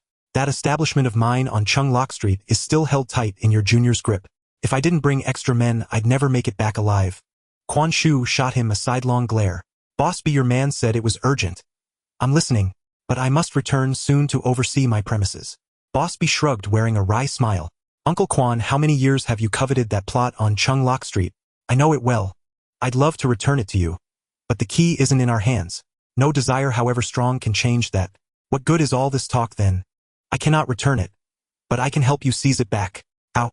That ruthless operator of yours is formidable. Smash one of his venues, and he retaliates tenfold. Strike once, and he tramples you 10 times over. He holds only a single foothold on Chung Lok Street. Yet we control dozens of establishments across the district. And yet every blow lands squarely on our people. Uncle Quan, after decades navigating the underworld, do you truly possess no weapons beyond brute force? What do you mean? You command numerous venues and wield wide-reaching influence, yet cannot outmaneuver a single rival's business. Humph. I'd expected some ingenious stratagem from you. I've already sent men to disrupt him. But his methods are vicious: severed tendons, amputated thumbs. My men tremble at his name. They won't dare set foot inside his bar. Why fixate so narrowly? One doesn't always fight men with men. One can strangle them instead. For instance, wine. A bar without wine. Who will patronize it? Will customers drink nothing but wind? Uncle Quan, you've rooted yourself in Chung Lok Street for decades.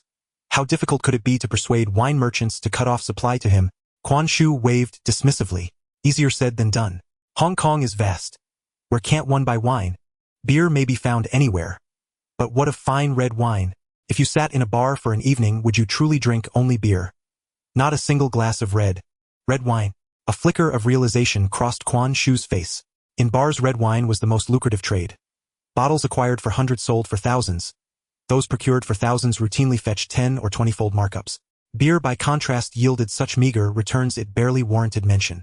Should Liu Wendong's red wine supply truly be severed, even if he survived the blow, he would suffer grievous damage. His doors left barren and silent. Boss B, your move cuts straight to the jugular.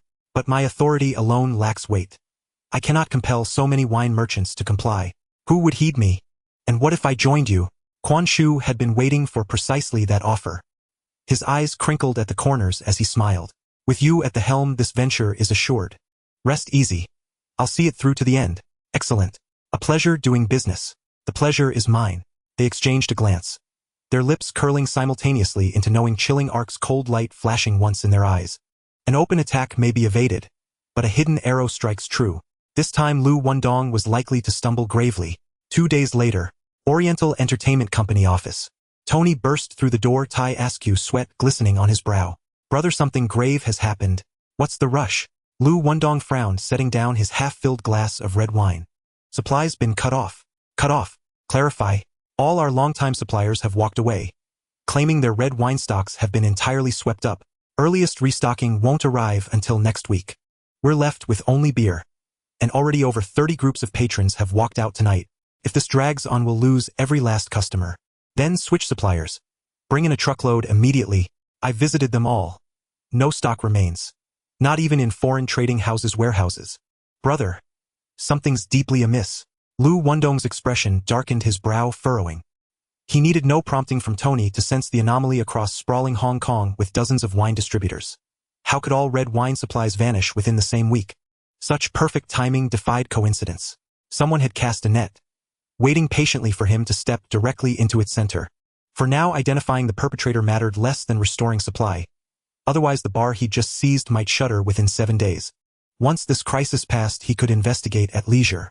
His mind rapidly scanned possible allies. Only Liang Quan and Desha had reliable access to red wine distribution channels. Liang Quan ruled Mong Kok, commanding dozens of bars stacked high with premium red wine. Yet seeking his aid came with steep costs, inevitable bite-taking, profit-sharing demands, and restrictive conditions, all guaranteed headaches.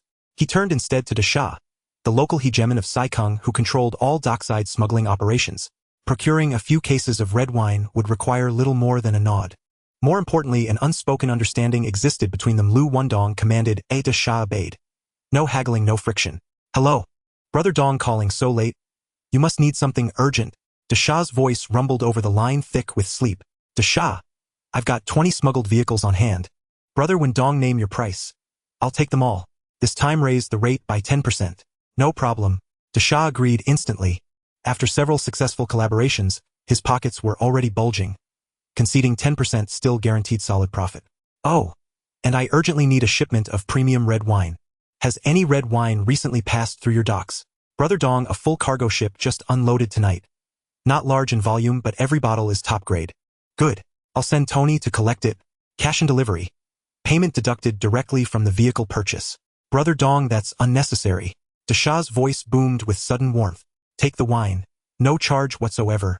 Understood. Liu Wendong hung up and nodded to Tony. Go to the warehouse, pick up the vehicles, and head straight to Dasha's dock. Use this batch to tide us over. I'll handle the rest separately. Got it, boss. Tony turned and rushed out. The situation was dire, and only this contraband wine could save them now. Fine estate wines have long reigned supreme among luxury goods. Market prices commonly begin in the tens of thousands, with select vintages surpassing 100,000 per bottle. Yet import duties on premium red wine remain exorbitantly high. Tariffs alone exceed 40%, ensuring that smuggling has never truly ceased. The batch of goods Liu Wendong received tonight, although not large in quantity, was smuggled into the port after the smugglers bypassed 3 checkpoints and took immense risks. When will the next batch arrive? No one can say for sure. Donggu, what have you been busy with lately? Just as Liu Wendong frowned at the bottle of red wine, Su Axi pushed the door open and slipped in. Upon seeing her, he casually set down the wine bottle, reached out to wrap his arm around her waist, and directly pulled her into his embrace, letting her sit firmly on his thigh. What's up? Has the water level risen at the seafood restaurant? Business is booming. Su Axi hooked her arms around his neck and lightly scraped his chin with her fingertips. Donggu, I spent several thousand on a bag the other day, only to find out it was a high imitation after bringing it home. Everything was in order, including the official inspection receipt. Even the metal fittings and anti-counterfeiting code looked authentic, but the bag itself felt like fake leather. I asked them for a refund, but they turned their backs on me. You have to help me get my hard-earned money back. How could you fall for such a trick with several thousand? They had the brand tag, serial number, and original dust bag all complete. Who would believe it was fake? The most ridiculous part is, the tags and codes were all from the genuine manufacturer, but the bag itself was stitched by a counterfeit factory.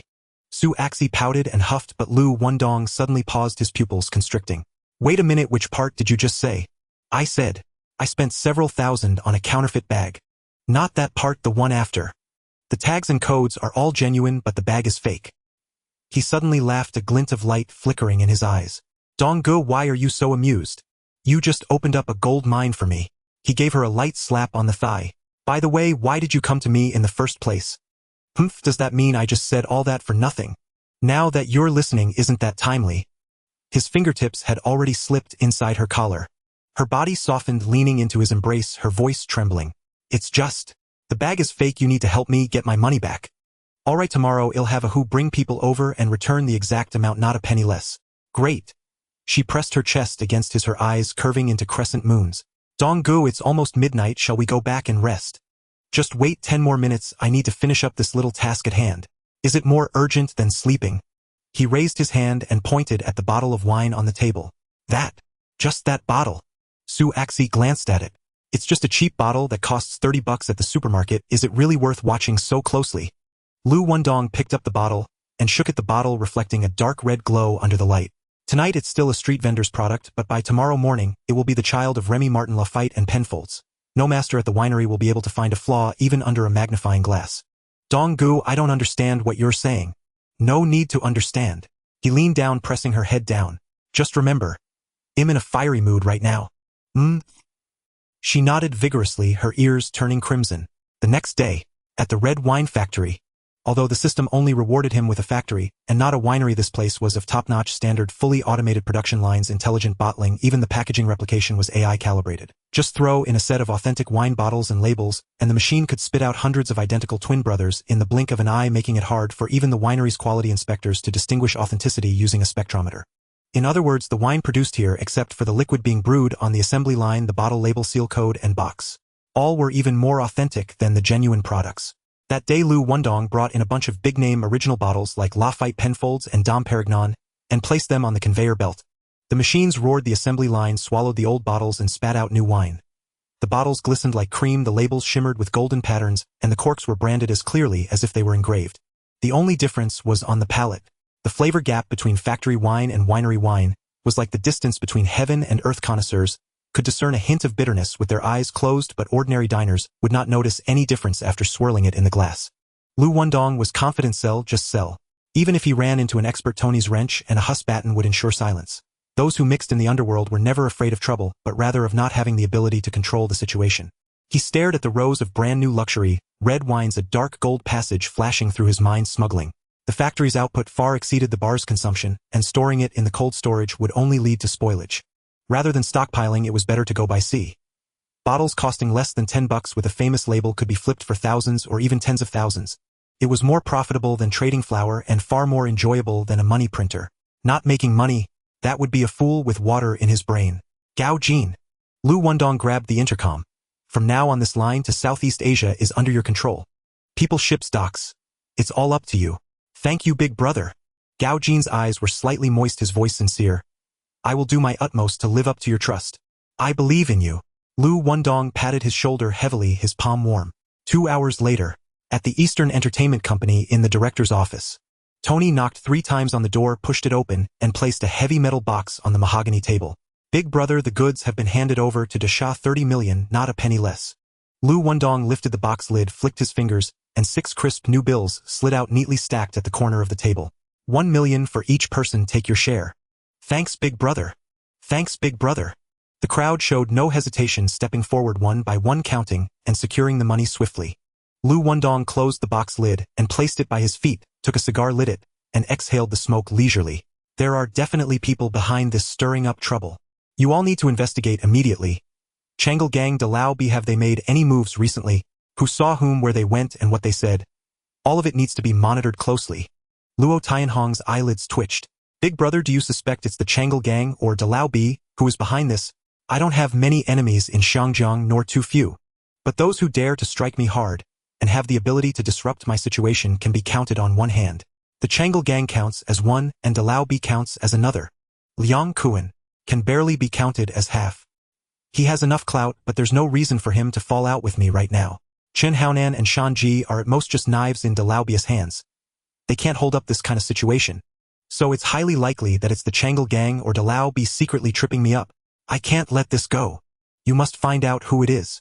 Once I find out who it is, I will settle this debt, principal and interest, personally. A few days later, at Changle Street, in a nightclub, Changle Quan's face was dark, his fingers tapping on the bar one by one. You promised back then that at most 3 days Liu Wendong's red wine would be cut off. It's already been 7 days and the Eastern Bar's wine cabinet is still full. I've invested several million in total. I want the money settled now. From now on we are even and no longer have any dealings. Quan Shu, you can't say that. I've also invested several million in this matter. Have I ever asked you for even a dime? You dare bring up money? Changle Quan slammed the table, standing up abruptly, his finger pointing directly at de Lao B's nose. If you hadn't come to incite me to deal with Liu Wendong, would I have foolishly burned this fire? Now you want to turn the tables. Before his words could finish, several men had already surrounded him from behind, their blades flashing, as they cornered the boss B into the bar's dead end.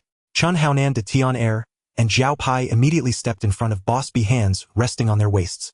The two had merely joined forces out of necessity, aiming for Liu Wendong's downfall.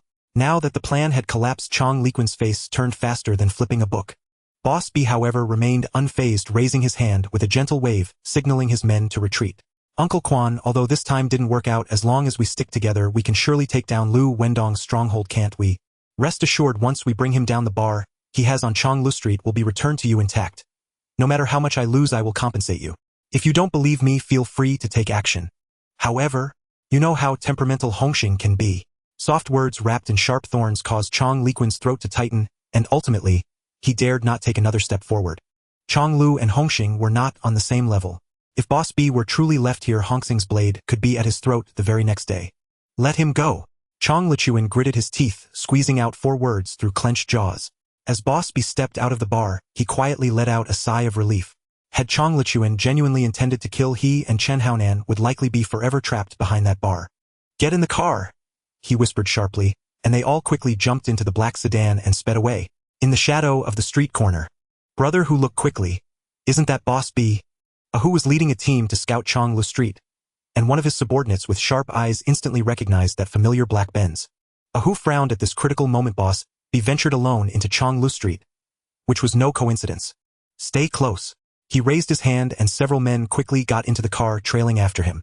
Half an hour later, Causeway Bay, Hung Hing's headquarters. As soon as Boss B stepped through the door, he dismissed De Tian and Zhao Pai, leaving only Chun Haonan, with whom he whispered a few instructions. Hu noticed that Zhao Pai had split off and immediately signaled to his men two black cars roared forward.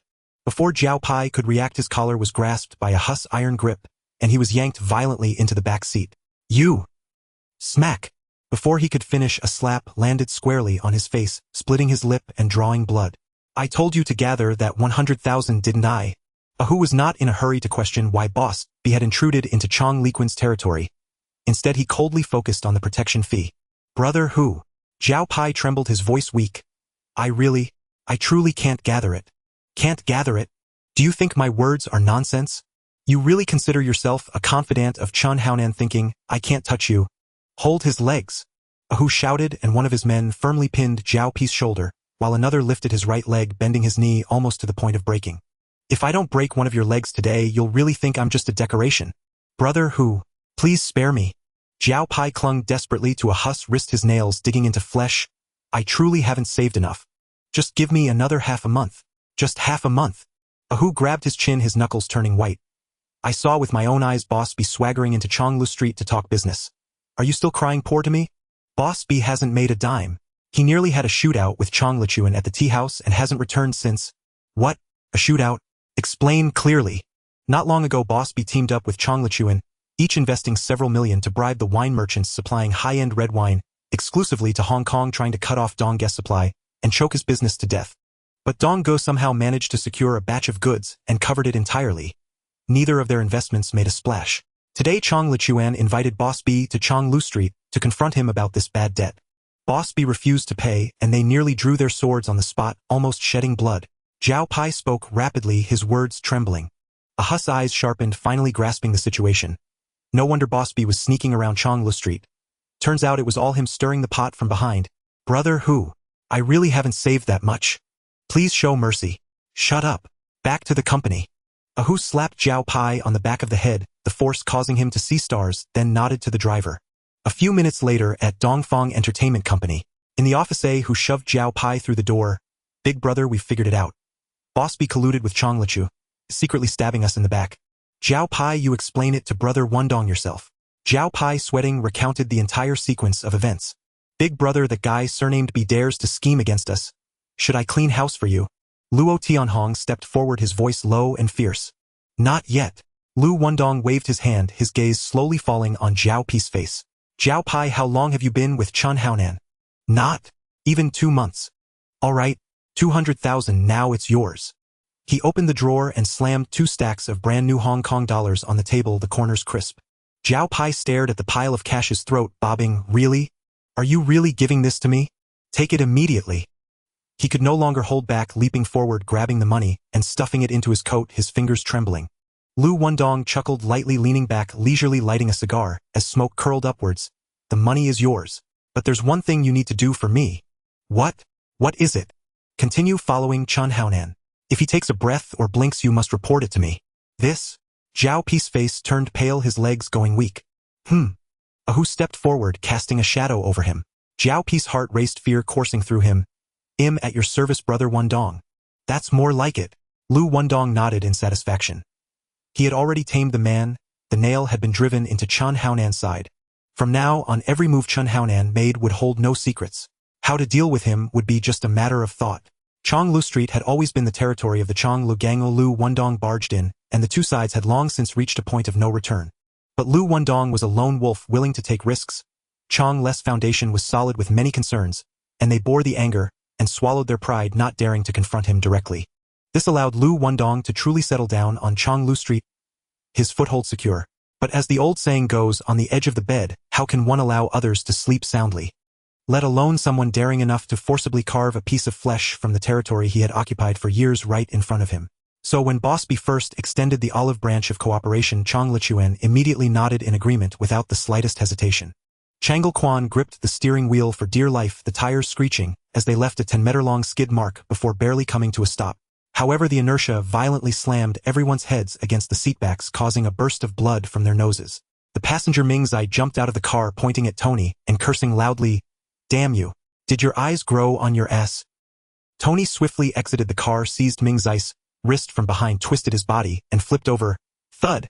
Ming Zai's head smashed into the ground, his skull resonating with a dull sound, and he rolled his eyes unconscious. Only then did Changle Quan realize something was wrong. His face turned pale as he patted the driver's shoulder, shouting, "Hurry! Drive away!"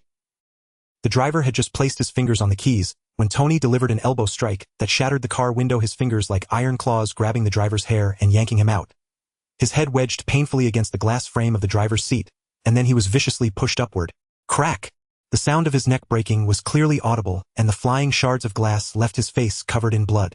Changle Kwan was terrified, kicking open the car door to escape, but as soon as he hit the ground he was pressed to his knees by Tony's men, his knees hitting the ground painfully. "Don't kill me! Spare my life!" He looked up to see Tony approaching, his voice trembling uncontrollably. Tony glanced at him coldly and said, "Take him away."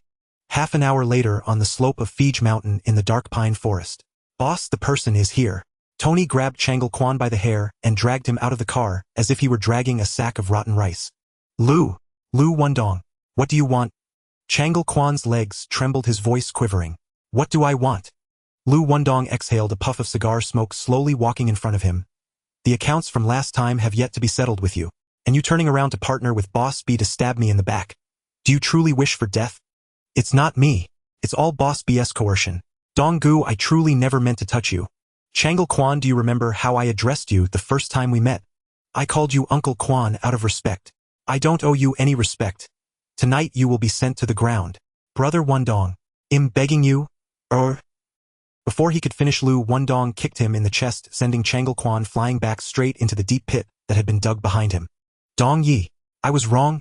I deserve to die."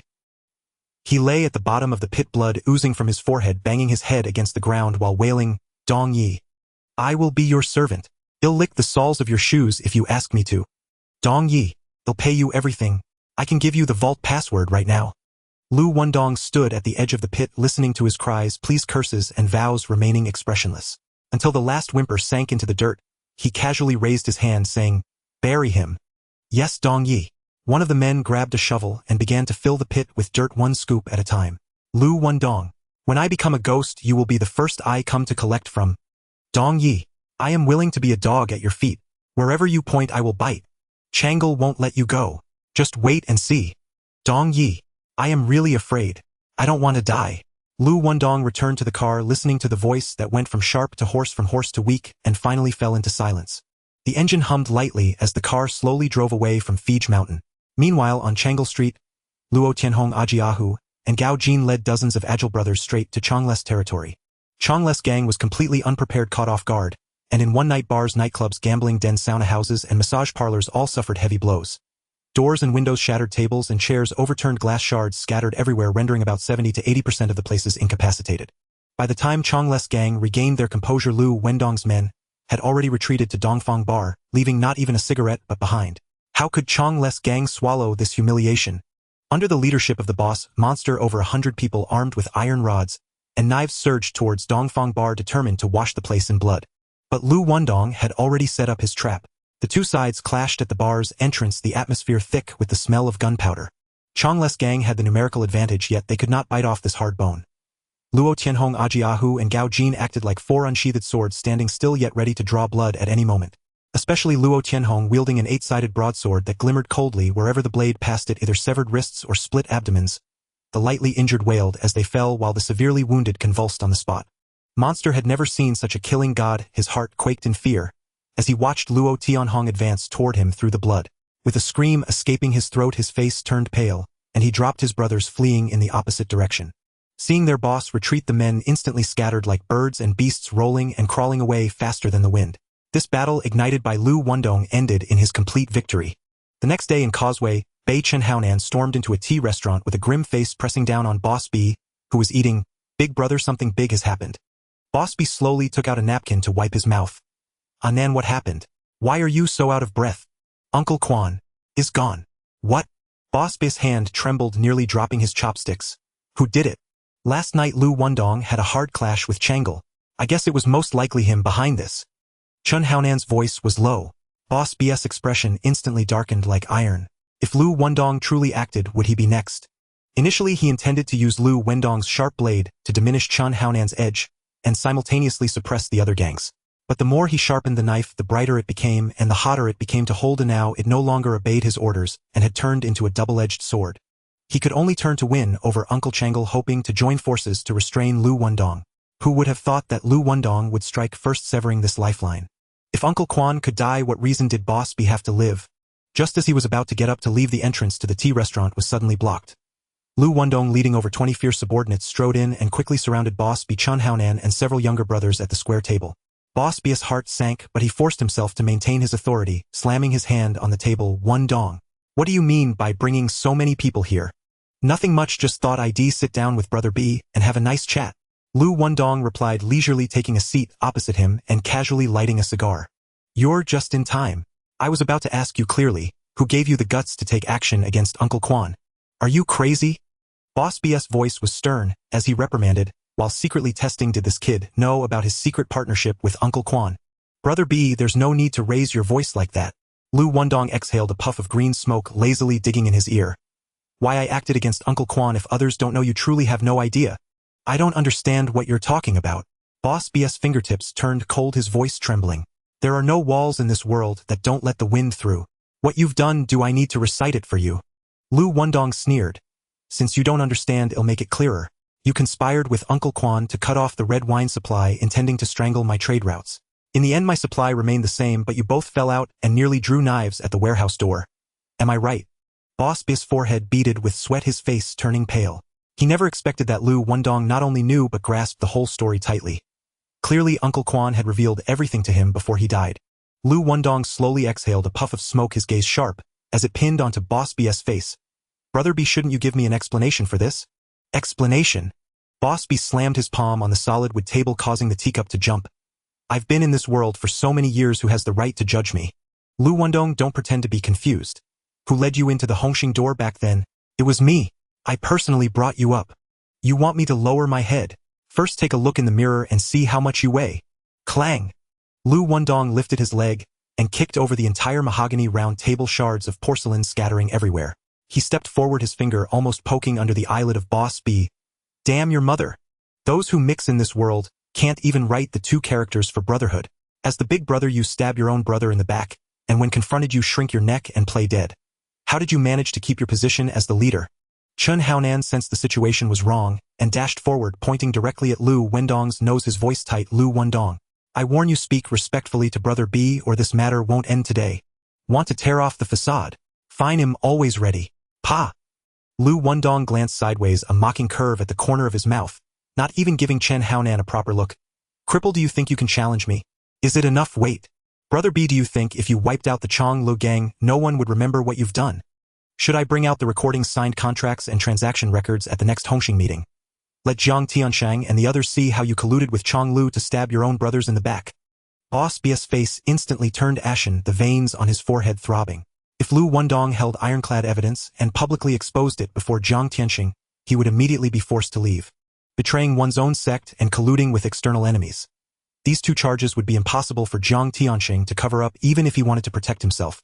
Even if he managed to keep his position, his reputation would be utterly ruined. In this world, survival relies on a firm stance and a good face. Once you lose face, who would dare to ally with you? Who would trust you with their back? What if next time it's you who gets sold out? So to reach the status of a boss, regardless of how small the territory or weak the influence, the face of brotherhood must be upheld. No matter how much acting it requires, it must be flawless. This matter has nothing to do with Brother B. I forced him to negotiate with Chong Lu to gain leverage and secure this position. If you want to accuse someone, come at me, I take the blame. At a critical moment, Chun Haonan stepped in front of Boss B, willingly taking the blame upon himself. Liu Wendong, however, scoffed as if he had heard a ridiculous joke. Cripple, who do you think you are? Taking the blame? How many pounds of gunpowder can your shoulders bear? What do you really want? Boss B reached out to press down on Chun Haonan's arm, his throat moving slightly. He knew that today's situation had been set in motion the moment Liu Wendong stepped through the door. Brother B, you are my guiding light. I won't make things difficult for you. 2 conditions: if you nod, this matter will be settled. Speak.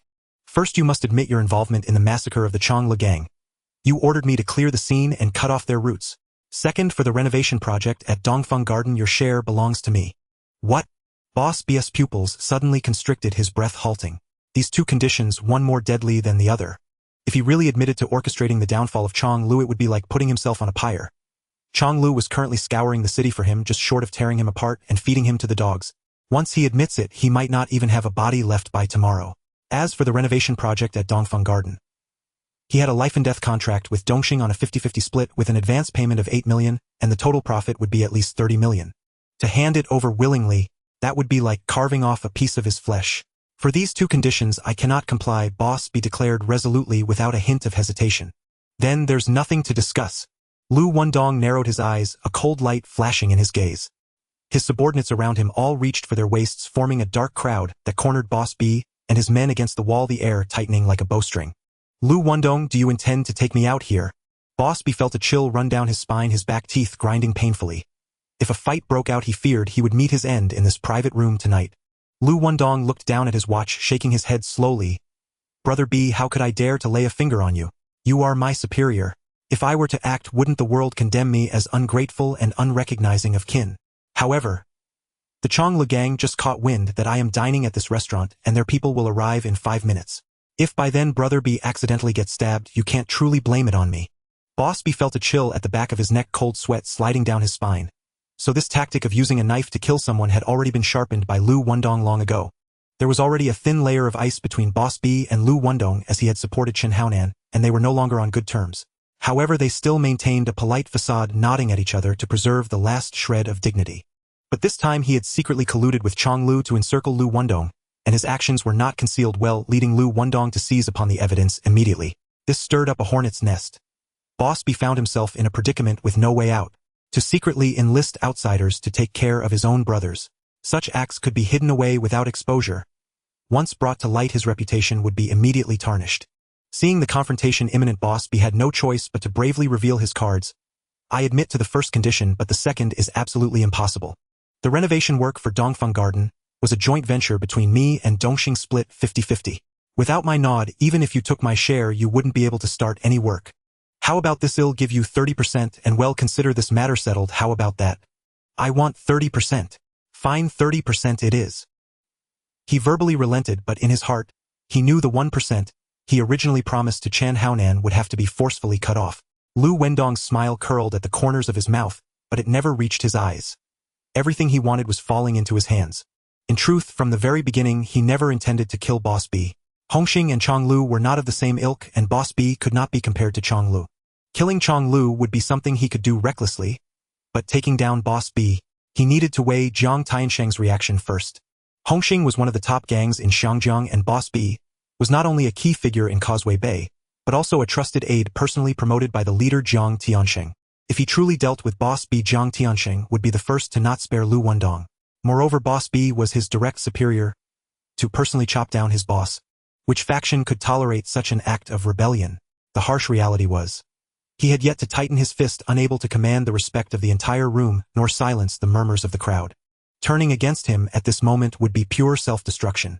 Today's performance was meant for him, not only to place the blame for Chonglu's sudden demise on Boss B, but also to conveniently seize a piece of the lucrative Dongfeng Garden project. That renovation deal was rich with profits. Liu Wendong had been eyeing it for a long time, and he would never let go of this opportunity presented to him. He was still in the early stages, needing to recruit and establish his ground. Only when the day comes that he has his own territory, his own people, and the confidence to back him would it truly be time to reveal his blade.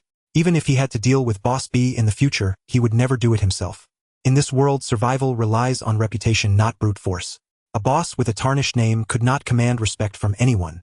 Even though Liu Wendong had betrayed brothers, seduced sisters-in-law, and swallowed brotherhood in the eyes of his subordinates, he was still a capable big brother who could shoulder responsibilities. Chen Haonan glared at Liu Wendong, jabbing a finger toward the door, his voice trembling. You've taken your cut.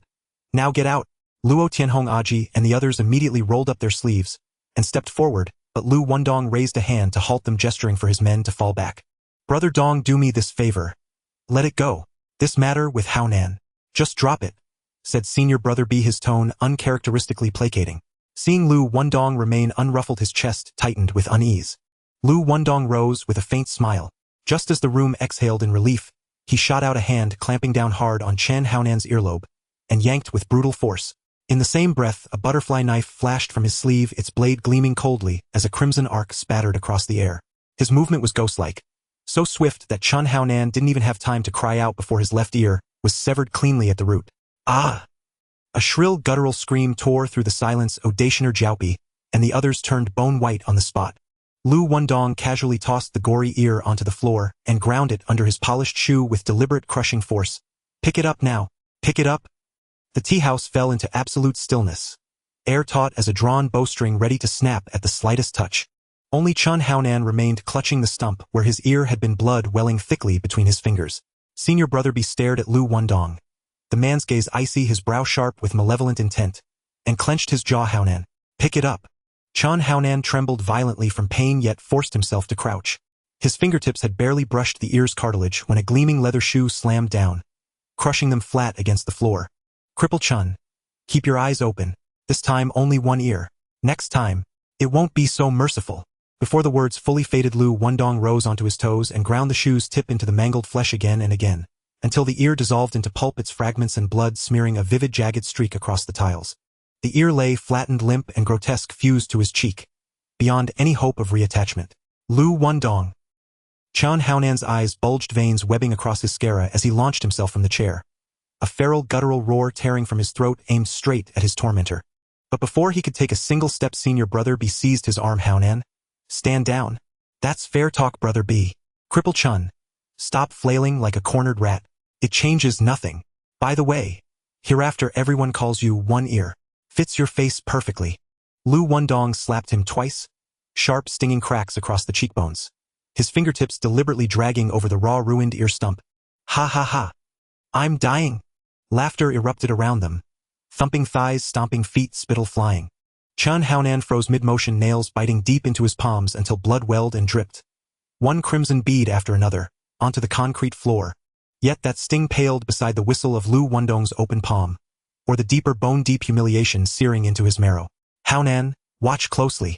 Where exactly did Liu Wendong's shipment of red wine come ashore? Which waterway? Senior Brother B's voice dropped to a rasp like steel dragged across iron. He and Liu Wendong had an old pact. Debts settled, accounts closed. But this was no longer about broken faces. It was about shattered skin glued back together, the fissures still visible, groaning softly at every gust of wind. You can hide it from eyes, but not from hearts. Liu Wendong wasn't afraid. So long as no blade touched his throat, Senior Brother B would never openly overturn the table. Sabotage behind the scenes. Let him try. Small moves stay small. Ripples without waves, disturbances without upheaval. In the Jianghu fists speak the final truth. Whoever has thicker arms writes the rules. Whoever holds the harder fist sets the law. And Liu Wendong had no intention of letting the past fade. To him, accounts settled meant less than a passing breeze, just waiting for the right moment to strike first. And Senior Brother B would be his very first target. He remembered every grudge, no matter how slight, until it swelled into a tsunami. Causeway Bay, a hilltop mansion. Ding. Host has slain Chang'e Quan. False evidence confirms Senior Brother B's guilt. Ding. Host orchestrated a frame-up forcing Senior Brother B to surrender 30% of the Dongfeng Garden renovation contract. Ding. Host publicly humiliated a fellow disciple, severing Chun Haonan's left ear as a warning. Ding. Congratulations. Host has acquired a smuggling speedboat. Ding. Congratulations. Host has unlocked professional-level race driver skill. Ding. Congratulations. Host has taken control of a sauna parlor. Ding. Congratulations. Host has assumed ownership of a brothel. Liu Wendong scanned the system notifications, a faint knowing curve lifting the corner of his mouth. He'd received rewards countless times, but each notification still sent a jolt of heat through his chest. The first prize, the smuggling speedboat, was precisely what he needed most right now. His old vessel ran bootleg DVDs and adult films. Now it also carried premium-labeled red wine, selling like wildfire across Southeast Asia. Running everything on a single hull was too risky. One misstep and the entire cargo and crew would vanish beneath the waves. Diversification was survival, DVDs on one route, wine on another, never putting all eggs in one basket. Now he could flood Southeast Asian markets, unleashing bootlegs, adult films, and counterfeit wines in full force. Second, the professional-level race driver skill. Personal mastery was always welcome. More was better. Third, the sauna parlor located on Chang'e Street, barely 100 steps from the Eastern Bar. He'd seized it earlier after eliminating Ba Bai, but Senior Brother B's underhanded tactics soon squeezed him out. Forced to close, he pivoted to a seafood stall, and ironically it boomed, drawing lines down the street every day. Now that he stood firm, he could reopen the sauna, even directly under Chang'e Gang's nose, and if anyone dared cause trouble, he'd break their limbs without hesitation. Fourth, the brothel. In Hong Kong, the three parlors ruled the underworld: the brothel for pleasure, the gambling den for life or death, stakes the drug den for perilous thrills. This brothel sat on Portland Street in Mongkok, separated from Changle Street by a single wall diagonally opposite Wei Ye's territory in Kowloon City. Portland Street burned with red lanterns. Chaotic, volatile, a crossroads of shadows. Triads, cops, and gray market operators planted flags, drew borders, shed blood, forged alliances. Yet none dared claim dominion over the entire street.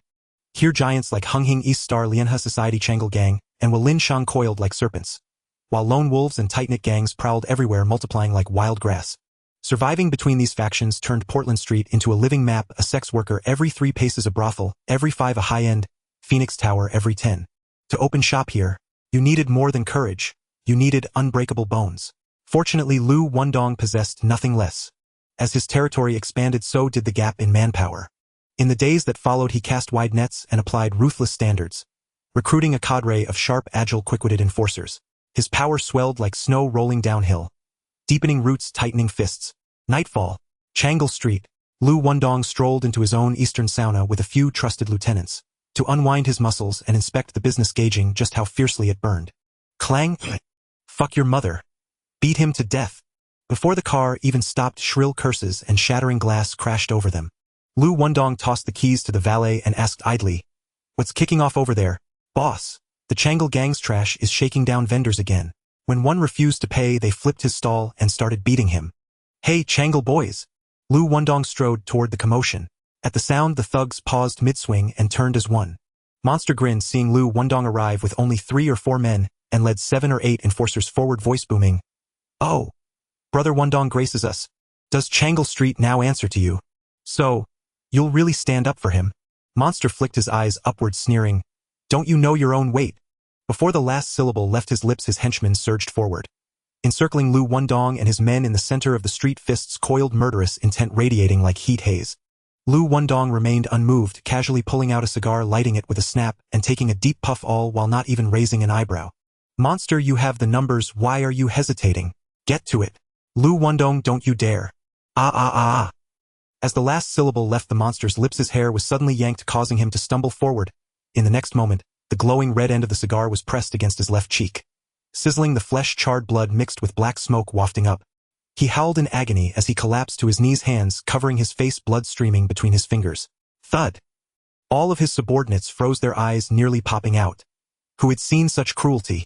Daring to use a cigar as a branding iron.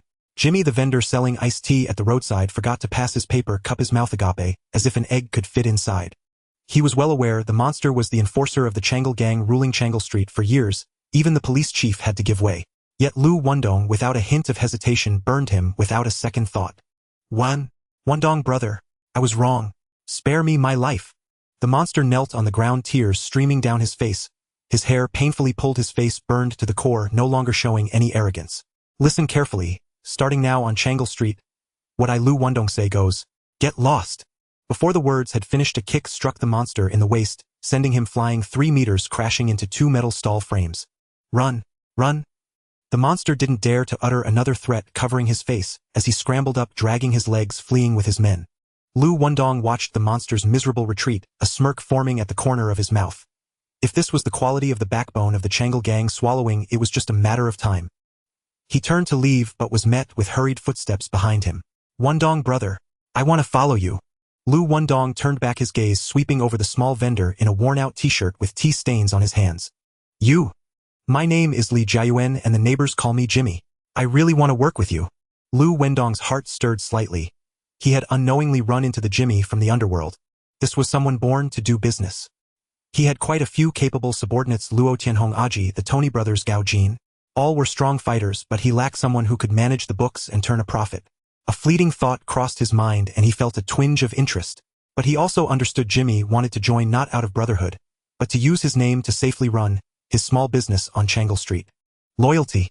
Not necessarily reliable, at least not compared to the diehard loyalty of the Tony brothers who had emerged from the fires of hell. "Jimmy, I see you don't really want to follow me. You just want to hang on to my name to keep others from touching your stall." "Wendong brother, I." Jimmy's face paled, his voice trembling with guilt. Liu Wendong waved his hand, interrupting him. "In this line of work, there's no turning back. Once you step through this door, you're a gangster for a day, a gangster for life. Want to do business? From now on, mention my name, Liu Wendong, on Changle Street, and no one will dare to touch your stall." If you truly want to try your luck, come find me at the sauna across the street. It'll be waiting there for you. Jimmy stared at Liu Wendong's retreating figure, unconsciously picking at the rusty edges of his stall, turmoil brewing within. He had no intention of pledging allegiance or serving tea. He merely wanted to borrow an umbrella to shield himself from the punches and extortion that could fall at any moment. The first path sounded respectable, calling out, "Wendong brother covers me," on Changle Street would make the thugs take a detour. But what about outside Changle Street? He had tried running at the docks, squatting at the temple streets, and lurking in Sham Shui Pa. Each time he had barely set up a sunshade before being kicked over by gangsters. Each time he had barely set up his sweet soup pot before the monster and his crew toppled his stall and smashed his dishes. The humiliation was like a rotting piece of ginger, growing spicier with every chew, burning his throat with every swallow. Suddenly he clenched his fists and shouted at that straight-backed figure, "Wendong brother, I want to follow you." He sought not just a means of survival but a name that others would think twice about when they heard it. Liu Wendong's lips curled upwards, not looking back, just raising his hand to wave. He didn't believe in Jimmy's current enthusiasm, but he believed in the fire in people's hearts. As long as it was ignited correctly and burned fiercely, hesitation would eventually turn into loyalty. The business he was involved in never touched clean money, pirated videotapes, borderline adult films, and smuggled branded wine from Southeast Asia. Jimmy was just the pawn he needed to stir the murky waters into a gray soup, without dirtying his hands, and guaranteed to make a profit. As for the branded wine, Gao Jean specialized in cross-border dealings with shipments heading to Vietnam and Cambodia. Locally in Hong Kong, only Liu Wendong's bar was using this batch of wine. Now he was handing over the entire Hong Kong bar channel to Jimmy. After all, these wines bore foreign names and labels, but at their core they were just mixed goods bottled by small factories in the new territories. To prevent exposure, Liu Wendong only allowed Jimmy to keep a close eye on each bar, take down 1, and reduce the protection fee. Take down 10, and it would be like grasping the lifeblood of the entire night market in his hands. Mong Kok, Portland Street. Liu Wendong had been gaining too much momentum lately. Even the old dealers in the Sparrow Hall began to call him Brother Dong. When the news reached Liang Kun's ears that very night, he sent someone to summon him to a card game. At the table were 2 others. One was Liang Kun's trusted aide Chue Shueda, and the other was the notorious lecher from the United Society. "Wendong, I've heard you recently recruited over 100 thugs. You've got your toes dipped into Changle Street. What a great show of power." Liang Kun tossed down a south wind card, his eyelids not lifting, his gaze pinned on Liu Wendong's face. "You're flattering me. I'm just a wine seller trying to make a living. Power? You sit here for a round of cards, and the whole street would have to turn off their lights waiting for you to finish." But before he finished speaking, Liang Kun's expression darkened. "Then how come I found out that the adult films we're selling together don't match the numbers on the books?" Liu Wendong picked up his teacup and blew on it, the steam obscuring his eyebrows. "Kuan-go, the goods are yours, the bookkeeping is yours, whether the numbers match or not. You know better than anyone. It's true the goods are mine, but the films flooding the streets now are more than 3 times what I gave you. Wendong, you wouldn't be secretly copying the master tape and printing them yourself, would you?" "Oh, Kuan-go really loves to joke. Without a master tape, what would I use to print? My back head as a mold." Of course he wouldn't admit it. The goods on the market were indeed his doing, but Liang Kun couldn't collect all the scattered goods. If he couldn't establish proof, he couldn't bite him no matter how fierce he was. At this moment Liu Wendong was just a red stick, but his subordinates were tougher than many gang leaders. Even if he turned the table today and completely fell out with Liang Kun, he still had 2 legs to stand on with pirated films and branded wine. Losing one would not stop his merry dance. The lecher beside him scoffed, "Brother, the day before yesterday in the market behind the official pier, I swept up 20,000 copies in one go. Yesterday in Portland Street, I saw your cover again. If it wasn't you printing it, could it be a ghost printing it? Who do you think you are?" Liu Wendong suddenly grabbed a mahjong set beside him and smashed it down, the white tiles bouncing off and hitting the lecher's forehead. "Who gave you the right to point fingers here?" He feared even Liang Quan, not some minor underling from the Lianhe society daring to flaunt his authority before him. Xian Shige was struck hard on the forehead by a mahjong tile. Searing pain flared across his skin, and his face instantly flushed deep purple. With a sharp slap on the table he shot upright. Liang Quan's face turned ashen. He had come here today expressly to confront Liu Wendong, and his confidence rested entirely on the intelligence Xian Shige had supplied. Yet he never imagined Liu Wendong would yield not an inch, instead forcing the situation into an impossible stalemate, making him appear the reckless, flailing brute. In truth, Liang Quan knew full well of Liu Wendong's backstabbing maneuvers. But those petty sums meant less than a single hair on an ox's hide to him, hardly enough to warrant a full rupture. What he truly schemed was to use this very incident as a stepping stone, drawing Liu Wendong closer, binding him tighter, so that when he eventually inherited Jiang Tianshang's authority, Liu would stand unwaveringly at his side. Thus, even if a true break were inevitable, it could never be tonight. "Enough. Chue Shueda, you're up. Are we playing or not?" Liang Quan cut through the tension, voice tightly controlled. Xian Shirgu burned with indignation. But the most formidable figure at the table had spoken. Gritting his teeth, he sank back into his seat and silently resumed the game, fingers clutching his tiles. Chui Shueda had long been frozen in place by that palpable aura of menace, sweat beading on his brow. He yearned to smooth things over, yet dared not utter a word. His lips trembled, but no sound emerged.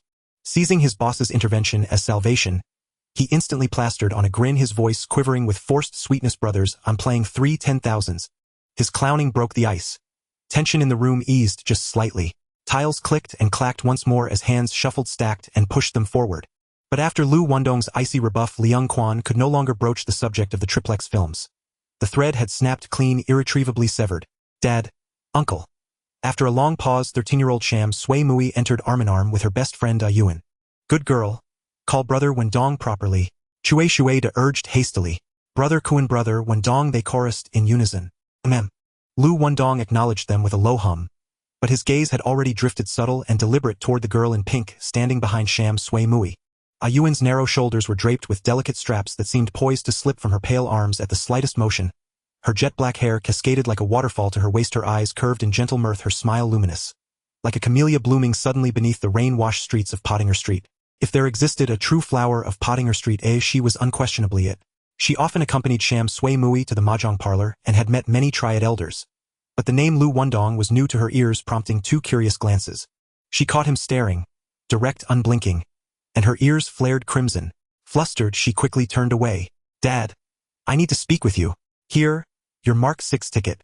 Take it. Sham Sui Mui thrust a lottery slip into Chui Shueda's palm and deftly plucked a thick wad of cash from his trouser pocket. Hey, what do you think you're doing with my money? Paying night school tuition. For both of us. Let's go, Dad. And with that, Sham Sui Mui tugged Yuan out the door, only for Yuan, almost against her will, to glance back over her shoulder. Liu Wendong was still watching her. Their eyes met. This time she did not look away. A soft, radiant smile lifted the corners of her mouth. That single glance planted a quiet seed deep within her heart. Brother. Something's happened. Jip leaned in, voice hushed. The brothels on Pottinger Street have just been raided by the police. Brother Kuan, apologies. I must leave urgently. We'll meet again another day. Liu Wendong rose and strode out, his men falling in step behind him without gathering their tiles. Just walks out. No respect at all, Brother Kuan. Xian Shirgu sneered sideways, stoking the flames. Liang Quan sat in silence, knuckles tapping rhythmically against the tabletop. Brothels were black market enterprises. The police routinely conducted anti-prostitution sweeps, always targeting Pottinger Street's flesh trade. Each raid inevitably resulted in dozens of women being hauled off to the station, and bail fees naturally fell to the owners. Liu Wendong was the proprietor, the girls were his, the operation his, and the payments his burden alone. This marked the 3rd raid this week, and he had already poured hundreds of thousands into bail alone. At this rate, the brothel wouldn't merely fail to profit. It would hemorrhage capital. Brother. The officer leading the raid is a chief inspector named James, newly assigned to head the team. He bears a grudge against Hung Hing.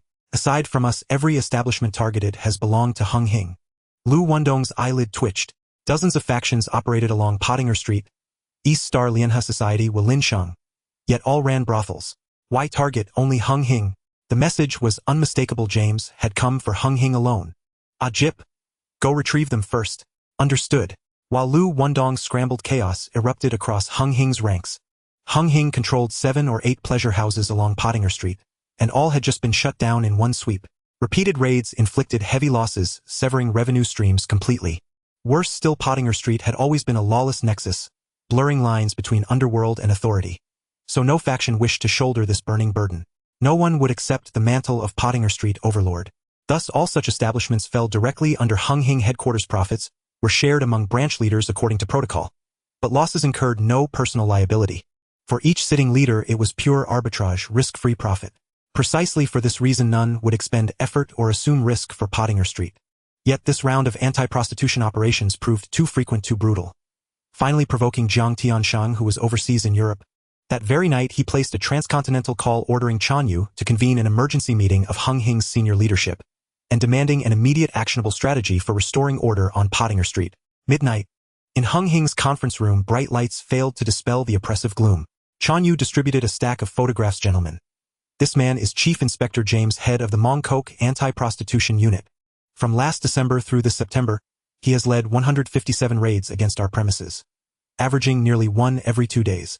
Meanwhile, Lianhe Society and East Star territories remain untouched, calm as still water. Mr. Zhang's directive is unequivocal. Tonight we resolve this. Or else. Can we bribe him? Jigu spoke first, tone assured. I refuse to believe any man remains unmoved by money. Jigu speaks truth, but he does not lack greed. He lacks need. He is East Star's man, and he targets us exclusively. Then eliminate him, once and for all. Xing's words hung in the air, and immediately others chimed in exactly. Mr. Zhang holds the same view. Since Xingu raised it, will you handle it? Jigu smoothly shifted the burden. Xingu waved his hand dismissively. I've never set foot on Pottinger Street. Don't even know the layout. If action were required, I couldn't locate the man himself. Let another brother take the lead. Liang Quan is the obvious choice. Don't be absurd. He didn't even attend this meeting, clearly avoiding trouble, refusing to touch this mess. Shall we draw lots? Chan Yu watched the blame shifting intensify, his brow furrowing deeper. Listen carefully. Mr. Zhang has declared whoever removes James shall henceforth command Pottinger Street. Liu Wendong's pupils contracted sharply. His pulse surged. Opportunity had arrived. Toppling James would strip him of the label under Big Brother B, legitimately elevating him to the throne of Pottinger Street's overlord. Then he would stand shoulder to shoulder with Big Brother B, no longer subordinate, no longer inferior. His power already eclipsed Big Brother B's. Only formal recognition remained. Yet so long as he remained a subordinate, even meeting his superior's gaze felt like transgression. Once equals, any future move would bear no reproach in the eyes of the Jianghu. This position, he would claim it without compromise. Brother Yao, I accept the task. His voice low and calm scraped like steel across glass. Silence fell instantly. All heads swiveled toward him, faces stunned. No one had expected anyone, to dare bite into this iron-hard bone, to kill a police officer, a capital crime in Hong Kong, prison bars and international warrants guaranteed. 9 times out of 10 escape to South America would follow within hours, years before returning if ever.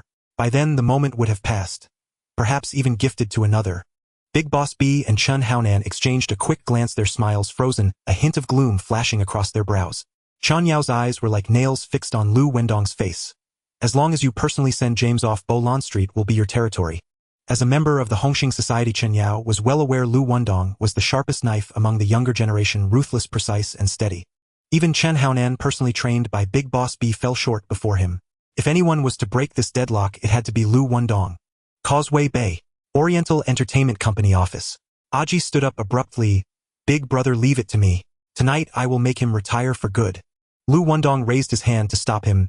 Not so fast. He lightly tapped the table, his tone steady. James is in a police uniform. Killing a cop in Hong Kong is tantamount to walking into a dead end. With so many people hearing, I took this job. If he dies, the entire police force will be the first to focus on us. So, this knife cannot be our own. Big brother, are you saying to hire an outsider? Luo Tianhong furrowed his brows, lowering his voice. Exactly. Liu Wendong looked at Luo Tianhong. Tianhong, go find a professional killer. This time we pay to buy the results. Big brother, the killers in Hong Kong are all managed by agents.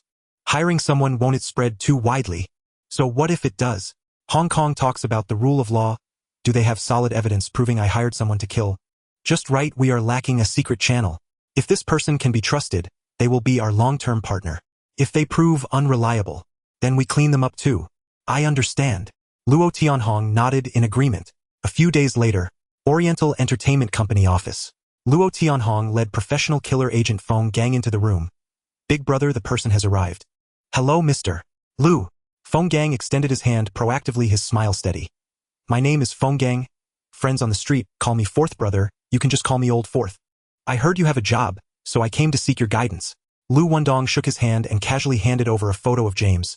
Target with only one strict order. Resolve it completely within 3 days. You can quote any price. I want haggle as long as the result is delivered. It's a small matter, we will handle it. However, we need to clarify the rules first. This target is a police officer, so according to the rules, there will be an additional charge of 200,000 totaling 500,000 Hong Kong dollars. A deposit of 200,000 and the remaining 300,000 after the job is done. You nod and I will collect the money now. I guarantee that within 3 days, he will never open his eyes again. All right. Liu Wendong opened the drawer, pulled out a stack of cash, and tossed it over. 200,000, take it well. Spending 500,000 to send James off, he would profit without loss. Hongxing originated from the Hongmen, where the rules and laws of the gang are strict, placing great emphasis on seniority and reputation. Liu Wendong's current power had already surpassed Big Boss B, yet nominally, he was still under the latter's command. If he personally took action to eliminate Big Boss B, it would be equivalent to self-destroying his foundation. Everyone in the gang would see him as a rebellious madman. Even if he ascended to the top position, he would still face isolation and a swift downfall. Therefore, even though he knew that Big Boss B had colluded with Changle to set a trap for him, he endured, and did not act, instead leveraging the situation to counterattack, leaving the other party humiliated. Now the opportunity to rise to the top of Kowloon Street was imminent, and Big Boss B sensed the killing intent. The two were like tightly drawn bowstrings, ready to snap at any moment. If Liu Wendong truly ascended, Big Boss B could assert the next one to be eliminated would definitely be himself. In fear, Big Boss B could no longer sit still and resolutely decided to disrupt Liu Wendong's plans. But having learned from past mistakes this time, he did not show himself. The next day, Causeway Bay, a seafood restaurant. Liu Wendong along with Luo Tianhong AG, the three brothers Tony Gao Jin, and Jimmy gathered here for a meal. Everyone brought their girlfriends and sat around a table laughing and talking, creating a lively atmosphere. At the same time, at the entrance of a tea restaurant on Kowloon Street, James had just finished his meal and was walking out with two subordinates. A black sedan quietly slid to the roadside. The window slowly rolled down. A black gun barrel poked out, a cold gleam flashing. Bang, bang, bang, bang. Before James could turn around, Xiao Zhuang in the car had already pulled the trigger. 4 bullets struck cleanly into his chest. Blood splattered and he fell to the ground, never to rise again. As the two subordinates reached for their waists, Xiao Zhuang hit the gas, the car body darting away like an arrow, disappearing around the corner in an instant. To shoot a police officer on the street in Hong Kong is a heinous crime. The fact that it was an inspector only further shocked the entire police force. The news broke within half an hour. Racing towards the Mong Kok police station, the chief was furious, immediately appointing the major crimes unit leader Li Ying to swiftly apprehend the murderer. However, there were no fingerprints left at the scene, no clear face captured, and no license plate found. The clues were completely blank. While Li Ying was in a state of panic, the phone on his desk rang suddenly. "Hello, this is Li Ying from the Mong Kok Major Crimes Unit. James was done by Liu Wendong of Hongxing." Beep, beep, beep. "Hello, hello, who?" Before he could finish, the receiver was filled with busy tones. Listening to the beep, beep sound coming from the receiver, Li Ying's brow furrowed tightly. Liu Wendong. Could it be him? Big Boss B cut off the call, his expression suddenly cold as ice, like a blade scraping across a frozen surface. As long as the police truly clung to Liu Wendong, even if he had killed James on the spot, he would not be able to sit securely in the chair of Kowloon Street. Fleeing was the only way to survive right now. A few hours later, at the seafood restaurant, Li Ying led 2 plainclothes officers through the door, the sound of their leather shoes crisp against the tiles. "Hello, I am Inspector Li Ying from the Mong Kok Major Crimes Unit. You are suspected in a murder case. Please come with us." Liu Wendong had already placed his cigar on the ashtray, rising leisurely, a smile still on his lips. "Officer, my female companions here are not involved in the underworld. Please do them a favor and let them go first." Li Ying raised his hand and the 2 police officers behind him immediately stepped back half a pace, clearing the path. As Liu Wendong watched the table of beauties stream out, he picked up the suit jacket draped over the chair, took a deep puff of his cigar, exhaled a wisp of blue-white smoke, and sauntered out. Mong Kok Police Station Interrogation Room. Li Ying pushed James' photo across the table. "You know this person, right?" "Yes, it's James from the Vice Squad." Liu Wendong did not beat around the bush. He ran a chicken stall on Kowloon Street, and James was the head of the Vice Squad. This relationship would be revealed with a little investigation, and denying it would only seem guilty. It was better to be straightforward. "He was stabbed to death this morning." "Oh, did you do it?" "Officer, I roam the underworld, but I don't touch murder cases." He paused, flicking the ash off his cigar. "Besides killing a cop, that's a matter that costs one's head. Who would be foolish enough to charge headlong into the muzzle of a gun?" "Oh!" Li Ying raised an eyebrow, clearly not believing this story. But without solid evidence, he had to change his line of questioning. "Where were you at 2 o'clock this afternoon?" "At 2 o'clock. I was having lunch at the seafood restaurant with a few old friends. Right at the table you were looking for me. The number of people coming and going was high, anyone could see me. The restaurant has surveillance, or it captures everything clearly. I did not step out of the door from the time I was seated to when I left." Li Ying's frown deepened. Liu Wendong's alibi was as solid as a brick wall. James' death must have been the doing of someone else, or it was not him personally who acted. The case needed to be investigated through another avenue. At the same time, Liu Wendong had just been taken away by the police car, while the Hongxing headquarters was brightly lit. Chen Yao sat in the main seat, his expression as somber as iron. "Brothers, I just received news. James is dead and Liu Wendong has made his move. The person is currently detained at the Mong Kok police station. He shifted his gaze directly towards Brother B. Brother B, Liu Wendong is someone you brought out. What do you think of this situation? Brother B took half a step forward, his voice low and firm. Once a person is in jail, it's highly unlikely they'll come out. Even if he does get out, he'll have to flee far away and hide for a few years. I propose let Chun Haonan temporarily take over as the leader of the Bolin Street. When Liu Wendong returns, we can return his position intact. He looked around. What do you all think? The room fell silent for a moment as the bosses exchanged glances. According to the rules, since Liu Wendong had just eliminated James, the position of Bolin Street was rightfully his. But now he was still in the police station and Brother B was hastily pushing Chun Haonan into the position. This was not just a handover. It was clearly a usurpation. In the underworld, loyalty is less valued than territory and feelings are less important than profits. Whoever makes the first move claims the territory. I entered this business the earliest. I have the most solid control over Bolin Street. Brother G was the first to slam the table. Bolin Street is lucrative, but it's not easy to control, Brother G. What are you afraid of? I'll team up with Brother Exine Double Dragon in charge of the street. Right? We will support each other. There will be no mistakes. Brother Exine immediately chimed in, his voice louder than anyone else's. I stand firmly with Anan. He has bled for the gang by taking down Eastern Star members. This young man deserves a chance. Exactly. Anan is ruthless and steady. He is trustworthy. In this generation, I only respect him. Chun Haonan sat in the corner listening to the praises echoing around him, unable to suppress a smile creeping onto his lips, with even his fingertips radiating a sense of eagerness, as if the black top hat of Bolin Street was already firmly placed upon his head. Heh! Taking down a small lackey from Eastern Star, and now he thinks he's done something great. A cold scoff suddenly came from the doorway. Everyone turned their heads in unison to see Liu Wendong leaning against the doorframe, his suit unbuttoned, a cigar burning halfway with wisps of smoke curling around half of his face. Everyone in the room changed their expressions. Liu Wendong. Brother B's face instantly darkened like iron, his fingertips digging sharply into his palm. He had just put Liu Wendong's evidence into the police drawer. How could he walk out so brazenly? Brother B, I'm out. You're quite surprised, aren't you? Brother B was indeed taken aback. According to his calculations, even if Liu Wendong could escape by the time he caught his breath, Bolin Street would have already been divided cleanly among several major players he had allied with. But he never expected that the police wouldn't even keep him for 24 hours before releasing him. The entire plan collapsed on the spot. Yet he forced a smile at the corner of his mouth. Wendong, that sounds quite interesting. The meaning is very straightforward. It's quite literally what it means. I was merely having tea with the police and answering a few questions. Brother B, you seem so anxious, as if you're afraid I wouldn't return alive. And you, Chun Chiezi, do you think you deserve to sit in the leader's seat of Bolin Street? You! Brother B and Chun Haonan both changed their expressions simultaneously.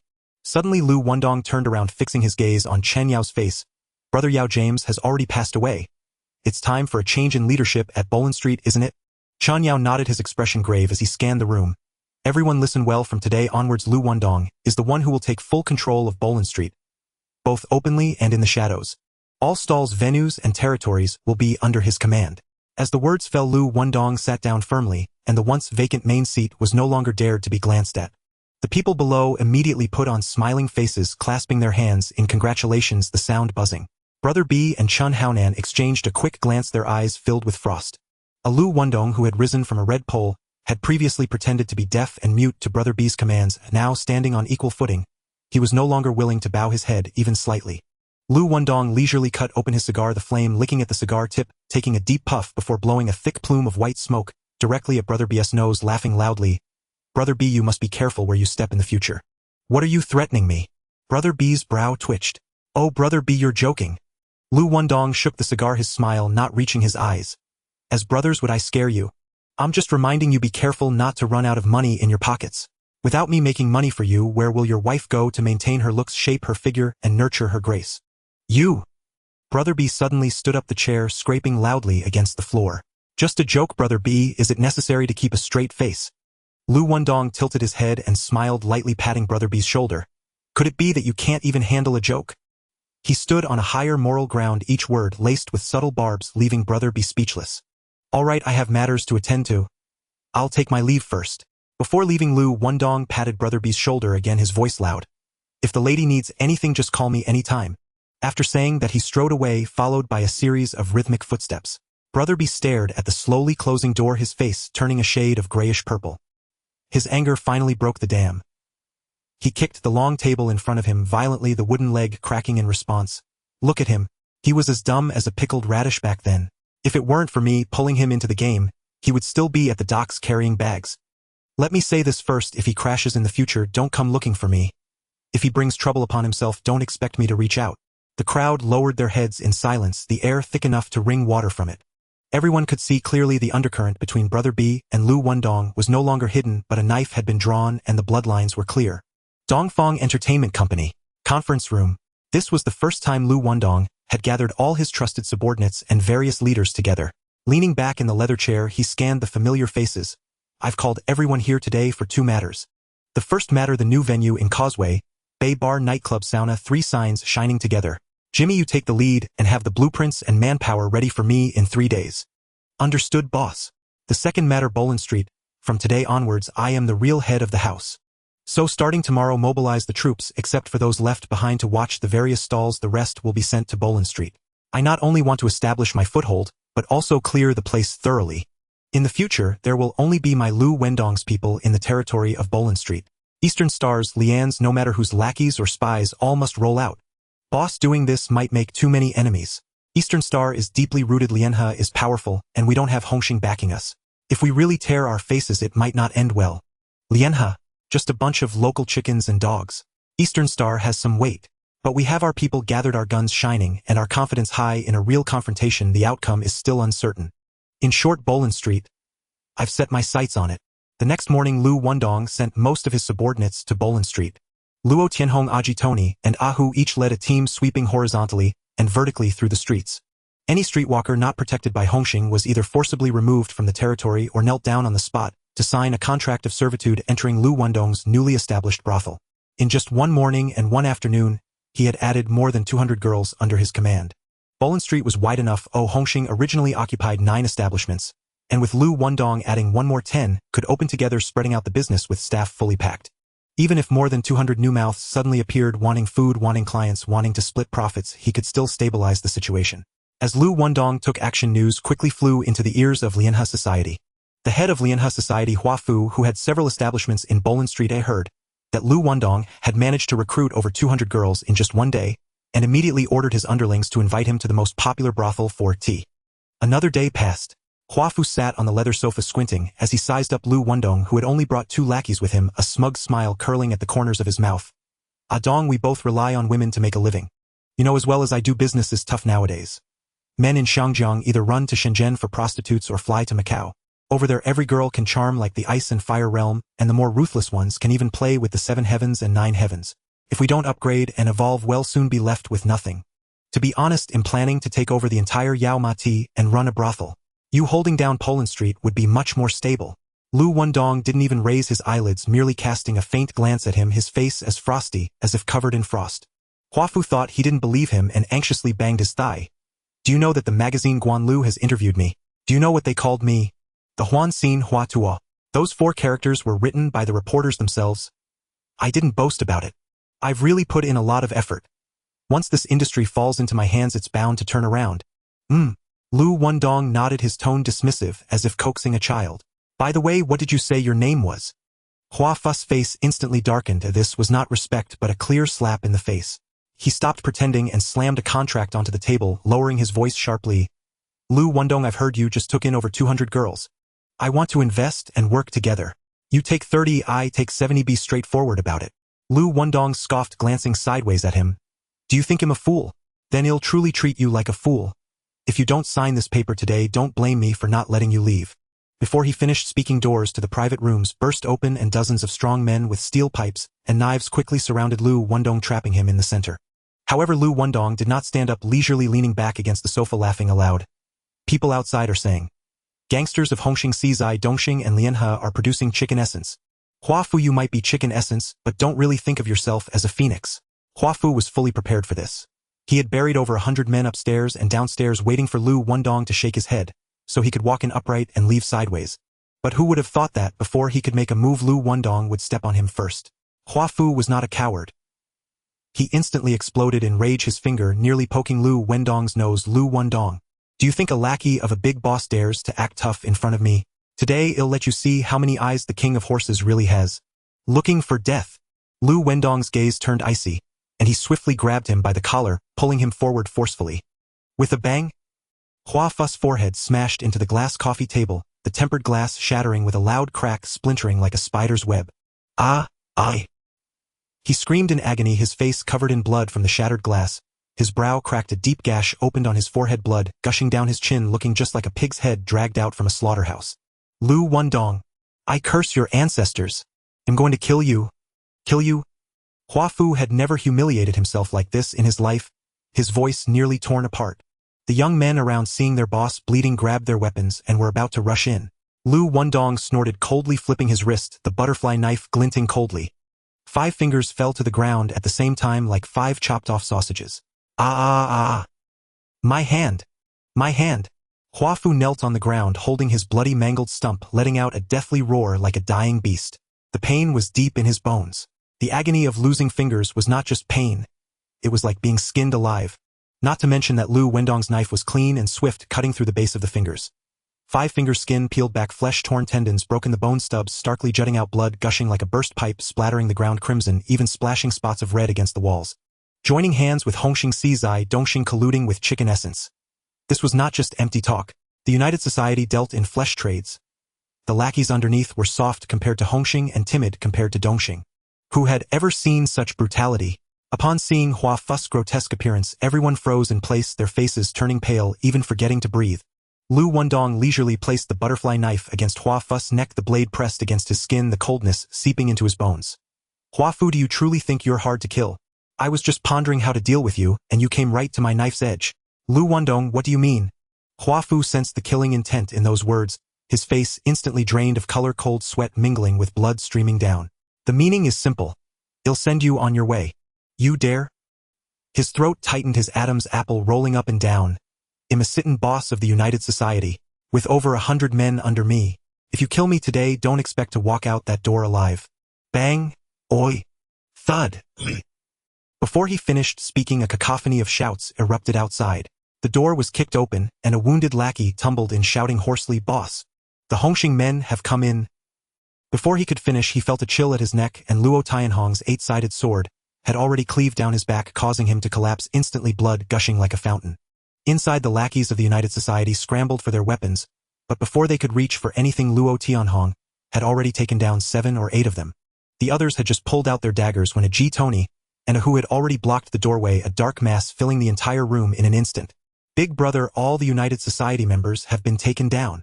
WH. What? Hua Fu's pupils constricted, unable to believe it. Had the 100 or 200 men he had raised for over a decade been crushed so easily? Liu Wendong leaned back on the sofa, leisurely cutting the tip off his cigar. A spark ignited and smoke curled up. Hua Fu, do you have any last words? Brother Wendong, I surrender. I truly surrender. He suddenly bowed his head, banging his forehead against the floor with a loud thud. Spare my life, and I'll immediately roll out of Poland Street. All the stalls, all the girls, all the commission will belong to you. The excruciating pain of his severed fingers had already been scared away, leaving him with nothing but a face full of pleased tears and snot. It's too late. Liu Wendong stood up, brushed off the sleeve of his suit, and turned to walk out. Hua Fu stared at his back, a glimmer of hope still hanging in his heart. But that seemingly light remark pierced like an icicle into his eardrum. Kill him. A G grabbed him by the hair, and with a flash of the short knife, his throat was cut clean. Shoo ai! Blood spurted up into the air, splattering against the walls, the floor, and on the faces of his companions. Ugh! I! Hua Fu's eyes bulged, his fingers clutching his neck, tightly, nails digging into his flesh, his eyes filled with horror and disbelief. His body crashed heavily to the ground, convulsing a few times, and then lay still. Liu Wendong took a deep puff of his cigar, slowly exhaling a ring of grayish-white smoke. Tianhong, you guys each take a team and clear out all the stalls of the United Society. From tonight on there shall be no more mention of the United Society on Poland Street. Yes, boss.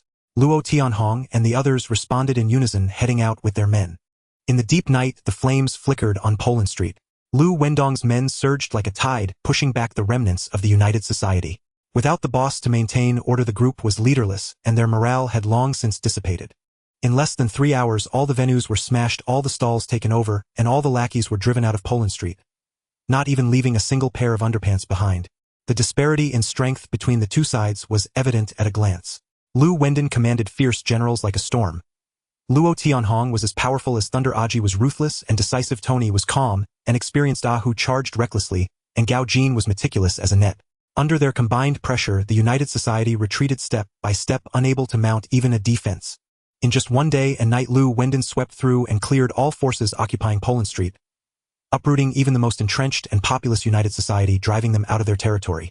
At this moment, only the East Star loomed like a mountain before him. As long as he could topple the East Star, this most complex and factionally fragmented street in Xiangjiang would entirely fall under Liu Wendong's dominion.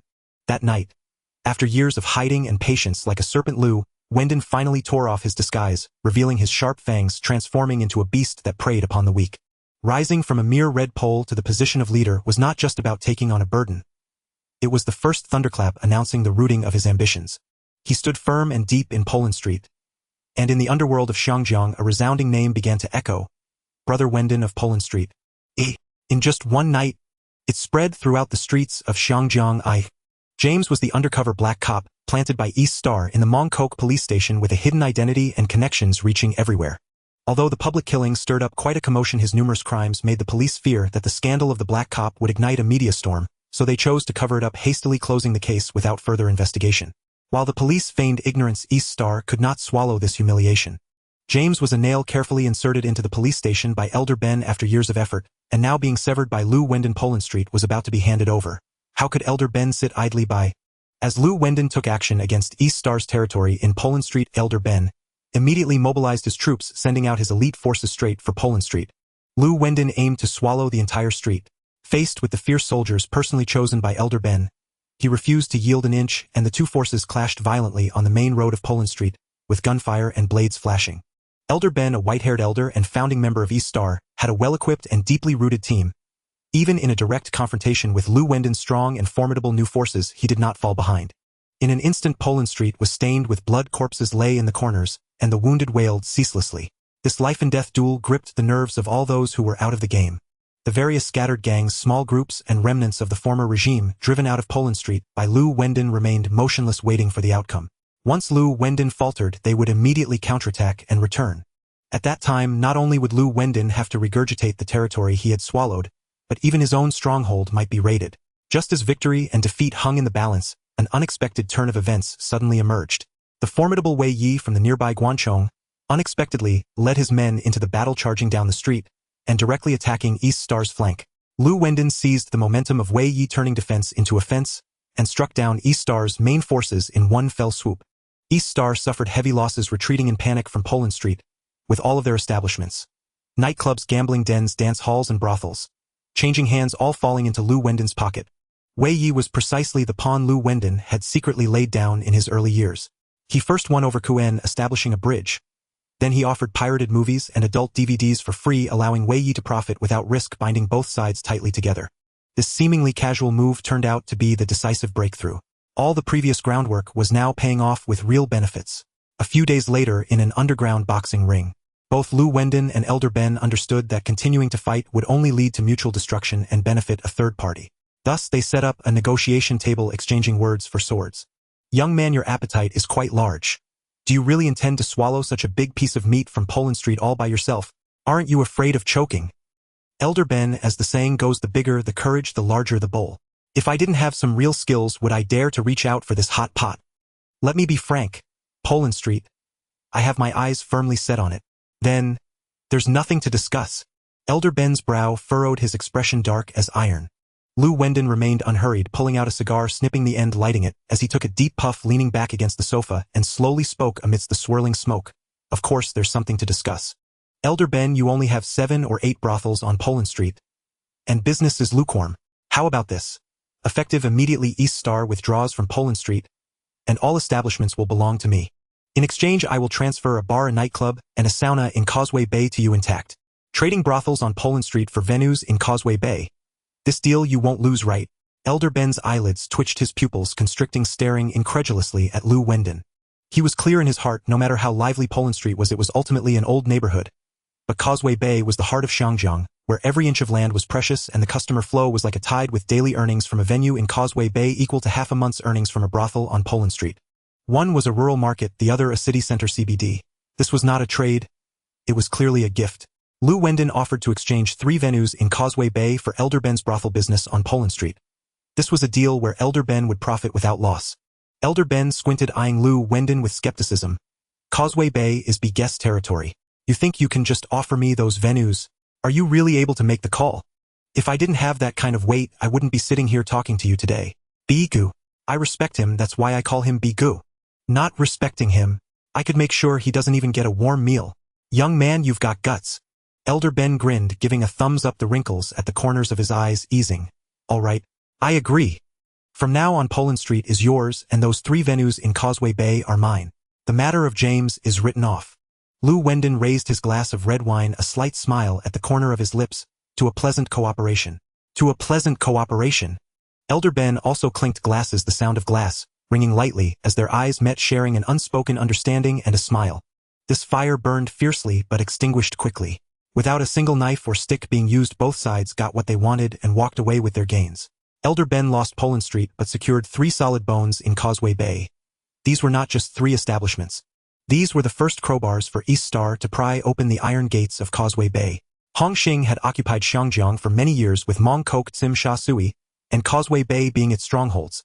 Although East Star bore the title of one of the largest gangs in Xiangjiang, its base was largely situated in remote areas like Yuan Long Lam Tin and Sha Tin, far behind Hung Hing, which dominated the waters of Victoria Harbor. Thus, the leaders of East Star eagerly dreamed of inserting their flags into Causeway Bay. As an elder of East Star, Elder Ben naturally did not want to be left behind. How could he hesitate at this once-in-a-lifetime opportunity? Poland Street was merely a trifle easily let go without regret. If he could truly take root in Causeway Bay, he would become East Star's #1 contributor, and it wouldn't be a dream to one day ride on a camel and sit atop the dragon's throne. Liu Wendong and Elder Ben, one seeking territory, the other a springboard, neither lost out. As Elder Ben led his men out of Poland Street, Liu Wendong officially seized the entire street. And he achieved this in just 7 days, with the cost being merely 3 newly opened establishments in Causeway Bay. A bar, a nightclub, and a sauna. Causeway Bay had always been guest's private territory. With Hung Hing and East Star at odds, Bigu would certainly not tolerate Elder Ben reaching in. Thus, as soon as Liu Wendong firmly established himself as the leader of Poland Street, he immediately ordered Jimmy to open 3 establishments in Causeway Bay. Jimmy was Liu Wendong's most reliable frontman, clean and above board, with no way to trace back to his master. Even if Brother B catches on and realizes that Uncle Ben has infiltrated Copperpot Bay using Liu Wendong's guise, he can only stare in disbelief. Unless he can force Jimmy to confess and obtain solid evidence to substantiate Liu Wendong's treachery. Otherwise, even if Uncle Ben turns the tables and stabs him in the back, Brother B cannot point at Liu Wendong and accuse him of being a traitor. Over the years, Liu Wendong has betrayed his brother's sold information and taken the blame for many things, honing his skills to avoid exposure to perfection. After being suppressed by Brother B for so long, even without the backing of a system, he must fight back fiercely. Uncle Ben, an old man nicknamed Whitehead Old Man in the Underworld, is as cunning as aged bacon, not easy to deal with. Now that he has stepped into Copperpot Bay, it will not be so easy for Brother B to kick him out. What follows is destined to be a brutal, bloody struggle. In the dead of night, Liu Wendong held the slender waist of Su Axi with his left arm, while his right hand rested on the curvaceous rear of Ku En. Suddenly, a system notification sounded in his mind. Ding! The host has secretly contacted Dongxing, leading their forces into Copperpot Bay, triggering the betrayal mechanism. Ding! Reward granted, a renovation engineering company. Bang! Brother B, furious, threw his hand, shattering a glass cup on the ground. Damn it! That traitorous Liu Wendong actually dares to hand over Copperpot Bay to Dongxing. That ungrateful wretch, I must skin him alive. Anan, how's the investigation on Liu Wendong's batch of red wine? Brother B, I've been keeping an eye on his subordinate Xianweijia. He has several trucks that run daily to the warehouse at Saigon Port. I suspect that the red wine has mostly been smuggled in from overseas. But I need to wait a couple more days. I can only confirm if there's wine in the truck after he unloads. Big Shot bespoke decisively, report it immediately, and have customs conduct a surprise inspection. If Liu Wendong's people slip away, you must keep a close watch on their route and ensure to intercept the goods. Understood, I will arrange it right away. Chun Haonan responded solemnly, nodding like a hammer. A few days later, in an underground boxing arena, the black market boxing match was in full swing. The contestants were Brother B's close aide Tai Zai and Uncle Ben's top fighter Kowloon from Dongxing. Recently, the turf war in Copperpot Bay had escalated, with Big Shot B and Uncle Ben openly at odds, engaging in constant battles. However, Uncle Ben was as slippery as an eel. Even though Big Shot B had been entrenched in the area for years, he could never truly pin him down. The flames of war had spread from the streets to the boxing ring. This black boxing match was no longer about fists but about face ferocity and who dared to flip the table first. Thus the atmosphere was electrifying, with bets soaring outside. Even Liu Wendong showed up with 2 henchmen to specifically watch this explosive confrontation. Who are we betting on? Of course on Kowloon. 5,000 on him, and if he wins it doubles immediately. 10,000 in hand. Let's use it to cover your mom's medical expenses, and the rest we can go to the shopping mall to pick out a new skirt. Liu Wendong heard the whispers of the 13th sister and a run behind him and turned his face calmly. Tonight the odds are 7-3. Your 5,000 is a guaranteed win without doubling. Wendong Gu. The 13th sister and a run recognized him, slightly surprised. Since their last meeting, a run had developed a secret affection for Liu Wendong. Seeing him turn around, she immediately leaned in a little closer, raising her face to ask Wendong Gu, what does 7-3 mean? In the upper bet, if you wager 10,000 you'll get back 7,000. In the lower bet, if you wager 10,000 you'll net 9,000. So who counts as the upper bet? And who is the lower bet? The one with the lower payout is obviously the favored choice. Kowloon is the focus of the entire match, while Taizai is the dark horse. So if I bet 5,000 on Kowloon, I only win 3,005 in return. That's right. Liu Wendong nodded. Yo, a run tight on cash. A lewd figure squeezed over, followed by 2 lackeys, a sticky smile on his lips. Brother, has money here, do you want to borrow some? Watch your eyes, lewd. A run is under my protection. Liu Wendong suddenly stood up, extending an arm to firmly rest on a run's shoulder. A run stiffened, her heart racing. Upon realizing it was Liu Wendong, her tense shoulders gradually relaxed, instinctively leaning closer to him like a weary bird returning to its perch. The lewd figure had been watching a run for a long time. Seeing Liu Wendong take her in public, he instantly erupted in fury. Liu Wendong, who do you think you are? How dare you touch my people? Liu Wendong didn't even lift his eyelids, his voice cold as a knife scraping iron. Lewd, you can eat your fill, but don't speak recklessly. Be careful that one day you say too much and won't be able to take it back. Kid, do you really think I'm afraid of you? The lewd figure shouted defiantly. Don't think that just because you wear the skin of Hung Hing I won't dare to chop you. Last advice, better roll away early. If you reach out again next time, it won't just be a warning. Go. The lewd figure waved his hand, taking his subordinates and swaggering away. Liu Wendong did not chase after them. He simply lowered his head and asked a run, are you scared? A run raised her hand to smooth her disheveled hair, her cheeks slightly flushed, and softly replied him, fine. Thank you, Wendong Gu. As long as you're fine. Come sit with me on this side. He shifted to make room. She gently agreed, taking 13 Sisters' hand and sitting down together. As soon as Liu Wendong sat down, he beckoned to a nearby henchman, go bring someone here. Liu, don't let him leave through this door tonight. Yes, big brother. The henchman turned and hurried away. 13 Sister and a run heard this and held their breath, their faces turning pale. In their eyes, the lewd figure was a notorious and tough gangster, but Liu Wendong's casual command seemed as easy as crushing a bug. That undeniable confidence, that chilling decisiveness of saying kill when he wanted to, made both of their fingertips turn cold. Moments later, the henchman returned with a lean, sturdy young man, his complexion as hard as iron with eyes sharp enough to cut through the air.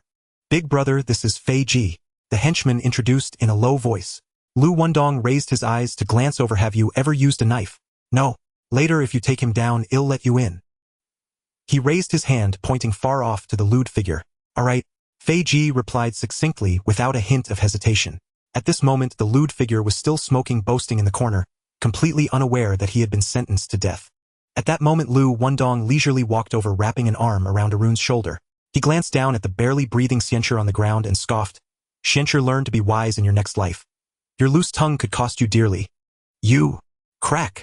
Just as Xianxi's trembling finger lifted into the air, Fei Ji swiftly struck him in the face, splattering brain matter and blood all over the ground. Hong Xing's roots are deeply entrenched in the Hongmen. The old rules are as solid as iron. Only those above the rank of hall master are qualified to establish incense halls and receive disciples. Although the world has loosened up and street thugs can form factions to truly open an incense hall, worship the ancestors, and pay respects, without a hall master title you might as well not even think about stepping inside. Fei Ji executed Xianxue cleanly and decisively. Liu Wendong immediately made a decision, personally presiding over the incense hall and accepting him as an inner disciple.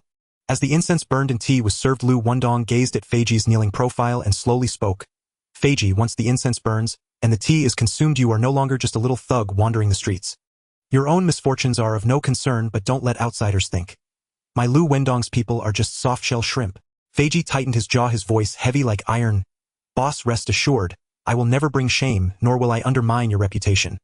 Liu Wendong nodded and pulled a thick red envelope from his suit pocket, stuffing it into Fei Ji's hand. If you handle this well, here's 100,000. Use it to get yourself some decent clothes. He paused and added, choose a few reliable subordinates. My Liu Wendong's people can't go out looking shabby. Otherwise people will think we're down-and-out beggars. Thank you, boss. Feiji's cold hard face instantly softened a smile, lifting the corners of his mouth. As he tightly gripped the red envelope, his knuckles turning white.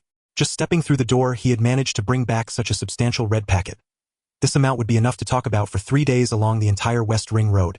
A few days later, at the Saigon dock, a branded red wine truck rumbled out of the warehouse headed straight for the Dongfang Bar on Changle Street, escorted by 3 henchmen. As they just turned onto the main road, a police car suddenly cut in blue lights flashing, signaling them to pull over for inspection. The 2 henchmen in the car exchanged glances. Everything stuffed in the cargo hold was illegal, and if they opened the box it would all collapse. They gritted their teeth and floored the gas pedal, the truck roaring as it crashed through the police car and sped away. Little did they know, in the rearview mirror, a black sedan had quietly latched onto their tail, moving at a leisurely pace. Moments later, the black car seized an opportunity at a fork, suddenly darting out and blocking the truck's path. The driver slammed the steering wheel and hit the brakes hard, the tires screaming, as they left 2 black skid marks on the ground. Before the vehicle came to a complete stop, Chen Haonan had already led his men to surround them, yanking them out of the car. The 2 henchmen had just raised their fists when they were met with a machete, severing their knees, causing them to collapse. The 2 hidden in the cargo hold were dragged out as well, receiving several stabs to the face, collapsing into a pool of blood. Chen Haonan sliced open the wooden box, red wine mixed with shards of glass spilling out. He stared at a bottle labeled in French, a smirk curling at the corner of his mouth, his eyes gleaming with uncontainable delight. After contending with Liu Wendong for so long, he finally managed to turn the tables. Hey brother B, we've got it sorted. A whole truck full of red wine. He dialed the phone, his tone light. It seems Liu Wendong's goods are smuggled in from overseas. What's the next step? Upon hearing this, Boss B's eyes lit up, his Adam's apple bobbing. He had truly grasped the lifeline of Liu Wendong. Cutting off this red wine supply line would be equivalent to severing one of his financial pathways and half of his bones. The longer it dragged on, the weaker Liu Wendong would become, and eventually, he would be unable to maintain his footing. Ainen, bring the goods back to our warehouse, we'll use them for ourselves first. Understood, brother B. Chen Haonan hung up the phone and waved his hand to his subordinates. Move the goods, let's go. More than 10 minutes later, the unconscious henchman slowly opened his eyes and saw the cargo hold completely emptied. In a panic, he fumbled for his phone and dialed Xian Weijia number. Brother Zhao, it's bad. The goods are all gone, they were taken. Xian Weijia spoke calmly, without a hint of panic, turning around to call Liu Wendong. Big brother, the fish have taken the bait. Liu Wendong smiled, a light gleaming in his eyes, as he gently ran his fingers through the soft long hair of Arun, kneeling before him leisurely, asking, how's the situation over in Thailand? The sales channels were established long ago, but we're stuck with a customs officer. He refuses to let our 2 batches of goods through, causing significant losses. Even the first batch of redwood transported from Thailand has been seized on the spot. Big brother, should I personally take care of him? Liu Wendong pondered for a moment and waved his hand. Forget it. After all, he is a legitimate departmental officer. Dealing with him could bring trouble to ourselves. I'll handle the customs issue. As for the redwood, let's discuss it further once customs eases up. Understood. Xian Weijia answered and hung up, turning to head towards the Saigon dock, hastening between the containers, while urging his subordinates to hurry up with the loading. Liu Wendong leaned back on the sofa, his fingers still entwined in Arun's hair, but his mind was already calculating the entire chess game meticulously. He had long heard that Boss B was secretly investigating the source of his red wine, so he decided to turn the tables and set this glaring trap. The batch of red wine that Chen Haonan seized was actually bait that Liu Wendong had deliberately thrown out, specifically to lure in Boss B and Chen Haonan, those 2 big fish. Only by having them tear their faces apart and take action could Liu Wendong take advantage of the chaos to strike, achieving 2 goals with a single arrow. His focus on this game was not a whim. The business of counterfeit discs and adult films had already pivoted around Xiangjiang, radiating throughout Southeast Asia. After establishing a stronghold in Dai Viet, he had instructed Xian Weijia to swiftly open smuggling routes through Thailand and the Philippines. Recently, he even acquired a high-end renovation company, able to handle luxury home renovations and produce custom furniture. Thus, redwood became the new battlefield. Southeast Asia produces abundant redwood, which takes a century to mature, dense in texture, making it not only premium furniture material but also valuable for collection and appreciation. The wealthy in Xiangjiang cannot take their eyes off it. Liu Wendong seized on this point, using redwood furniture as a fulcrum to leverage the high-end renovation market, producing, selling, and installing it himself with profits skyrocketing. However, the Thai customs were tightly monitored, and precious redwoods being illegally logged and smuggled were frequently intercepted with fines and confiscations, causing him considerable pain. Now Chen Haonan had finally taken the bait. Liu Wendong's trap was ready to be closed. A few hours later, in Causeway Bay, as Chen Haonan led Dai Tian Chao Pai and Zhao Pai out of the bar, Luo Tianhong had already brought his men to block the street. Chun Haonan brother Wendong invites you for tea. Are you crazy? He is your boss, not my ancestor. Am I supposed to go just because you tell me to? Do you think I'm a dog? Before he could finish, Chun Haonan shoved a hand and turned to get into the car. However, Luo Tianhong retaliated with the hilt of his knife, smashing it into his back with precise force. Chun Haonan's knees buckled and he crashed heavily onto the car, with his forehead banging loudly. Before he could get up, over a dozen shadows pounced from all directions, pinning his limbs down, pressing him firmly against the cold metal of the car. Dai Tianair and Zhao Pai were just about to rush forward, when Luo Tianhong delivered a kick to Dai Tianair's chest, sending him staggering back 3 steps. Let me go, you thugs. If you have the guts, challenge me, Anianon. Chun Haonan's neck bulged with veins as he screamed in struggle. Anianon. Luo Tianhong sneered, his gaze reminiscent of observing a trapped beast. If it weren't for Brother Wendong's orders to capture you alive, you'd already be lying cold on the ground. Anyone who dares touch his goods, this time you truly won't return alive. Take him away. In Causeway Bay, in a nightclub private room. Brother B, something big has happened. Dai Tianair burst through the door, drenched in sweat. Boss B furrowed his brow, his voice low. What's all the fuss? Take a breath and explain clearly. Brother B Haonan was taken by Liu Wendong's people. What? Boss B suddenly stood up, his expression changing drastically. When did this happen? Just now. Luo Tianhong did it personally. What did he say? He said, Haonan touched Brother Wendong's goods, and this time he's dead for sure. Dai Tianair and his group had no idea that this box of red wine was Liu Wendong's private stash. They were still dazed and hadn't grasped the weight of Luo Tianhong's words. Upon hearing this, the big shot B felt a chill run down his spine. His mind buzzed as if it had exploded. The news had leaked. It must be that he and Chun Haonan's joint cargo hijacking had caught Liu Wendong's attention. He couldn't fathom how the news spread so quickly and accurately, but right now saving Chun Haonan was the top priority. Liu Wendong was known for holding grudges like a knife, each strike cutting to the bone. If Chun Haonan fell into his hands, he would not only face death, but also suffer broken bones and skin being flayed.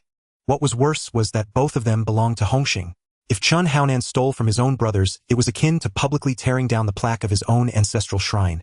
He would be shunned from both sides. Betrayal would be a certainty.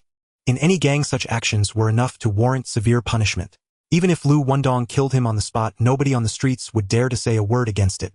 The only thing that Big Shot B felt grateful for was that he hadn't acted personally. Otherwise, at this moment, it would not be Chun Haonan kneeling in front of Liu Wendong taking a beating, but himself.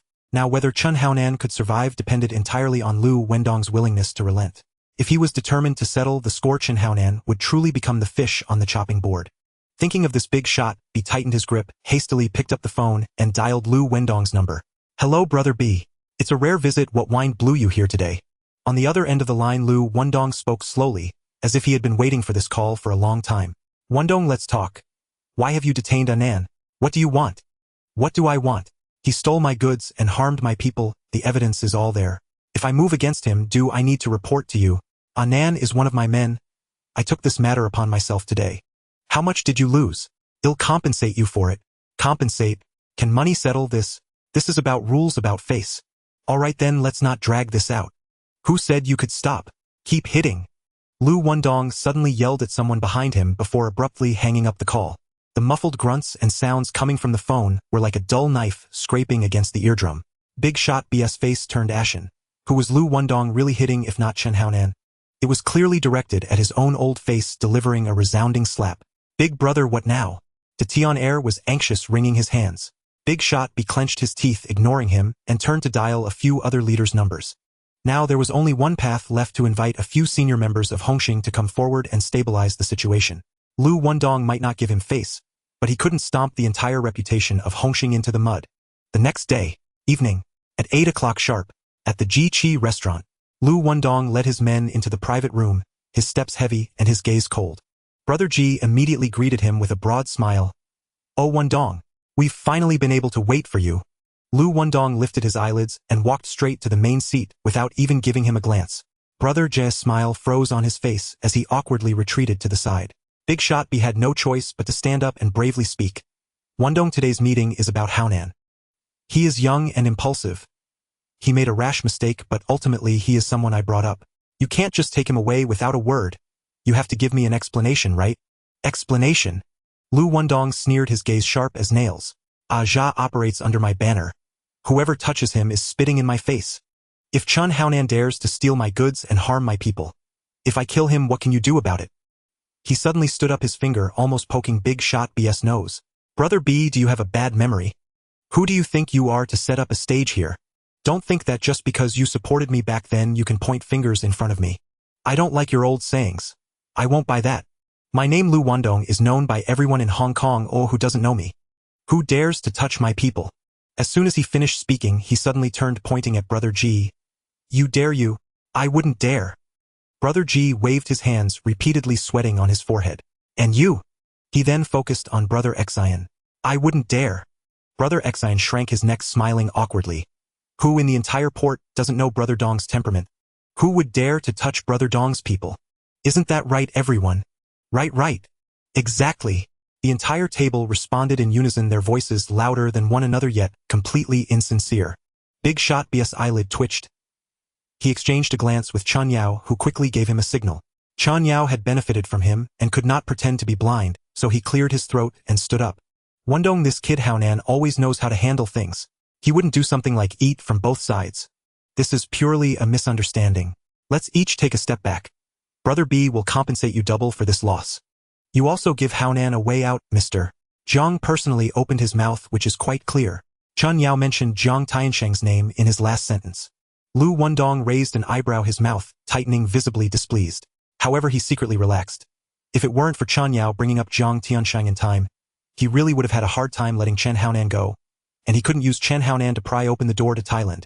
Now was the perfect moment to gather strength and stabilize the situation, making plans for the next move. All right, since Mr. Zhang has spoken, how could I dare to disobey? Ahu, let him go. Yes, big brother. Moments later, Ahu brought Chun Haonan in. Liu Wendong glanced at Chun Yao. Brother Yao, since I'm giving face to Mr. Zhang, I'm letting the person go. However, my goods, the harm done, and my face. There must be an explanation, right? Chun Yao nodded. Name your price. 20 million. 20 million. Do you think I'm an ATM? Chun Haonan was instantly furious. That truckload of red wine was worth at least 4 million calculated at market price. Now you're asking for 20 million outright. That's blatant extortion. Liu Wendong leisurely exhaled a puff of cigar smoke, standing up and walking over to Chen Haonan, his eyes as cold as a blade. What did you just say? Smack. A crisp slap landed on his face, clean and decisive, shaking the air. Chen Haonan toppled over, tasting blood and sweetness. Half of his face swelled up instantly, with 7 or 8 teeth mingled with blood spattering on the floor. This force was truly meant to shatter his bones. Who do you think you are to shout here? If it weren't for Mr. Zhang backing you, you would have ended up in the sea tonight, feeding the fish with your corpse. At 13, Chen Haonan had already ventured into the docks with Big Shot B. Now, although he was being suppressed by Liu Wendong, the fierce spirit within him had not faded, nor was he easily frightened. After being slapped in public, he not only did not bow his head, but instead widened his eyes, shouting loudly enough to shake the whole room. Liu Wendong, listen clearly. Don't talk about 20 million, not a single cent will I give up. Just one thing, I have no money, but if you want my life, take it. If you have the guts, kill me now. If I even frown, my name is written backward. Good, that's quite bold. Liu Wendong nodded, a hint of amusement creeping into his expression. Chun Haonan, since you dared to say this to my face, I'll believe you for once today. I'll give you a way out. I have a line in Thailand, it's risky, but the rewards are double. Wealth always comes from danger. If you truly have the courage, bring that batch of red wine back safely. If successful, we'll split the profit 70-30, and this 20 million will be wiped clean. Deal? You would be so kind as to help me make money. Hey, don't overthink it. I'm not helping you get rich. I want to see if that boldness of yours can really withstand walking on the edge of a knife. Chun Haonan gritted his teeth and spat out 2 words, deal. A flicker of shadow passed through Liu Wendong's eyes. Once Chun Haonan stepped into Thailand, it would be like stepping into a trap he had set. Brother G beside them reached for the teapot, filled a cup of hot tea for Liu Wendong, and leaned in with a smile. Brother Wendong, if a pie falls from the sky, can we brothers share a bit of the fortune? Exactly, Brother Wending. We're all family. Why let profit flow to outsiders? All the elder members of the Hung Hing society stared intently, eyes gleaming with anticipation. None wished to miss this golden opportunity. Liu Wendong smiled and raised a hand lightly, his voice warm and resounding. No problem. Wealth is meant to be shared. Since everyone's heart is set on this, from today onward all who bear witness shall share in the spoils. Thank you, Brother Wendong. Thank you, Brother Wendong. Laughter bloomed across the room as glasses were raised, wine shimmering under the lamplight. Several days later, midnight, Causeway Bay, the office of Oriental Entertainment Company. Liu Wendong fixed his gaze upon Jiao Pai, then pulled open a drawer and tossed a bulging brown paper bag onto the desk. Jiao Pai, this operation succeeded only because of your timely warning. Otherwise, this entire shipment would have been devoured whole by Senior Brother B and Chen Haonan. Down to the last bone. 300,000. Yours. Jiao Pai snatched the bag, fingers sinking into the thick, crisp bills. Any flicker of guilt vanished, instantly crushed beneath the weight of cold cash. Thank you, Brother Wendong. He grinned broadly, fumbling to tuck the bag deep into his chest. Liu Wendong lit a cigar. A brief flare of flame illuminated his face. Jiao Pai, I've already paved the way in Thailand. You keep your eyes locked on Chen Haonan. Once the cargo lands, 1 million. Every cent, no less. Brother Wendong, rest easy. I've got Chen Haonan under constant watch. The goods will reach Hong Kong safely without a single flaw. Several days later, Thailand. Following Liu Wendong's precise instructions, Chen Haonan led to Tian Air Chao Pai and Jiao Pai to complete the handover with local Thai intermediaries. The car sped forward, racing toward the docks. If the cargo boarded the freighter bound for Hong Kong without incident, the entire smuggling run would be secured. More than halfway home. But the moment they slammed on the brakes, a squad of customs officers surged from the flank. Their leader, Customs Inspector Song Pa, stood grim-faced and unyielding, his gaze like a blade piercing straight into Chen Haonan's eyes. I am Song Pa, Chief Inspector of the Thai Customs Bureau. You are suspected of large-scale smuggling. Exit the vehicle immediately and submit to inspection. The air froze solid. Even Chen Haonan's Adam's apple jerked sharply. His face paled in an instant. Police at the dock moments after arrival. No coincidence. This was betrayal, sharp and surgical. Yet there was no time now to hunt the traitor. One truth hung over them, razor-edged, and absolute. Thailand imposed draconian penalties for smuggling. This cargo, valued at over 20 million baht, meant 10 years minimum, likely a life sentence behind bars. Chen Haonan clenched his teeth, suppressing panic, and swiftly withdrew a wad of Thai banknotes, pressing them into Song Pa's palm. Sir, the crates hold only fresh fruit. Break the seal and it rots instantly. Please show mercy. Song Pa was the immovable rock that Xian Weijia had battered against for years. Real power within Thai customs, impervious to bribes, immune to persuasion. Xian Weijia had thrown millions of baht at him, only to have every cent returned untouched. His father, a customs anti-smuggling officer, had died in the line of duty, gunned down during a drug lord raid. From that day forward, Song Pa saw smugglers not as men, but as iron and fire. Every prior shipment Liu Wendong attempted had fallen to him. Every gift or bribe Xian Weijia offered earned not even a glance. Now seeing Chen Haonan produce money, Song Pa's pupils contracted. The verdict settled in his mind: something illicit lay hidden inside those crates. He raised his arm and barked, "Open the crates!" A narrow gap appeared as the crate lids splintered. Wine labels glinted unmistakably beneath the light. A customs officer shouted instantly, "Sir, smuggled wine." Song Pa's expression darkened. Just as he moved to issue the arrest order, Chen Haonan exploded into motion like a coiled leopard. A steel chain whipped from his waist with a metallic ring lashing sideways. 2 pistols flew from startled hands. Fall back. He vaulted onto the roof of the freight truck. The Tian Air stomped the accelerator, the engine screamed as the vehicle smashed through the barricade and roared out of the dock. Pursue! Song Pa roared. Sirens wailed as patrol cars surged forward. Unfamiliar with the terrain, the Tian Air panicked, swerving violently, and drove headlong into a deadened alley. With escape cut off, the 4 men jettisoned the cargo boxes, kicked open the windows, and sprinted into the night. Song Pa pursued relentlessly, using his intimate knowledge of the streets to cut ahead, circling tightly. Bang! Bang! Police! Get down! Hands on your heads! He fired 2 warning shots into the air. Forced to halt, the 4 slowly raised their hands. Steel cuffs flashed, about to snap shut, when Chao Pai suddenly roared low and hurled himself forward, locking his arms around the waists of the 2 frontline officers. Brother Nan! Run now! Go! Bang! Bang! Bang! Bang! Bang! Bang! Bang! Song Pa was the falcon of Thai customs. Hundreds of smuggling cases sealed under his command, yet no fugitive had ever torn free from his grasp alive. Ruthless in method, swift in mind, unyielding in heart. Spotting Chao Pai's lunge, he pulled the trigger without hesitation. A single shot center mass. Chao Pai's eyes bulged, his body locked rigid, then collapsed like a felled tree. Chao Pai! Chen Haonan's eyes shattered with crimson fury, a guttural bestial howl tearing from his throat. Brother Nan, go! De Tian Air and Jiao Pai seized his arms, dragging him forward. Wind swept across the clock tower's spire, brushing over Chao Pai's fallen form. Chen Haonan glanced back, only to lock eyes with Song Pa's gaze, cold as sharpened steel. In that instant, hatred seared the air, murderous intent cleaved the silence. Chen Haonan, Shan Ji, Chao Pai, De Tian Air, and Bao Pai 5 brothers who'd grown up barefoot in the same alleys shared bricks and bowls of noodles sworn before the same incense stick, bound tighter than branches from a single root. Now Bao Pai had been slaughtered by the 8-faced Buddha A Shanji, had fled to Taiwan fate unknown, and Chao Pai had just died shielding Chen Haonan, cut down in broad daylight by Customs Inspector Song Pa. Blood still wet upon Chao Pai's corpse behind him, Song Pa dogged his heels like a bloodhound. Chen Haonan's final thread snapped and he struck back with savage resolve. He feigned panic, luring Song Pa into an abandoned commercial building, while secretly ordering De Tian Air and Zhao Pai to stage a diversion, drawing away the outer cordon of patrol officers. Song Pa knew the building's layout intimately. 7 possible exits. To prevent escape, he split his team, instantly sealing every entrance and exit, then advanced alone, pistol drawn, tracking Chen Haonan's retreating figure with relentless precision. Chen Haonan deliberately slowed his pace, baiting Song Pa upward all the way to the rooftop terrace. Song Pa kicked open the rusted iron door, gun lowered back, hunched, pressing close to the wall as he entered. Before he could steady himself, Chen Haonan dropped from above the doorframe, crashing down from behind and slamming him hard onto the concrete. Caught off guard, Song Pa lost his pistol. It clattered across the floor with a metallic ring. Chen Haonan flipped atop his back, yanked the heavy iron chain from his waist, and choked him fiercely at the throat. At the critical moment, Song Pa's arms erupted upward in defense. The chain jammed between his forearms and neck, its crushing force abruptly halted. Then, driving off his left leg, he launched a brutal front kick straight into Chen Haonan's chest, hurling him backwards several meters. Song Pa rolled hard to reposition, lunging for the fallen pistol. Chen Haonan sprang like a panther.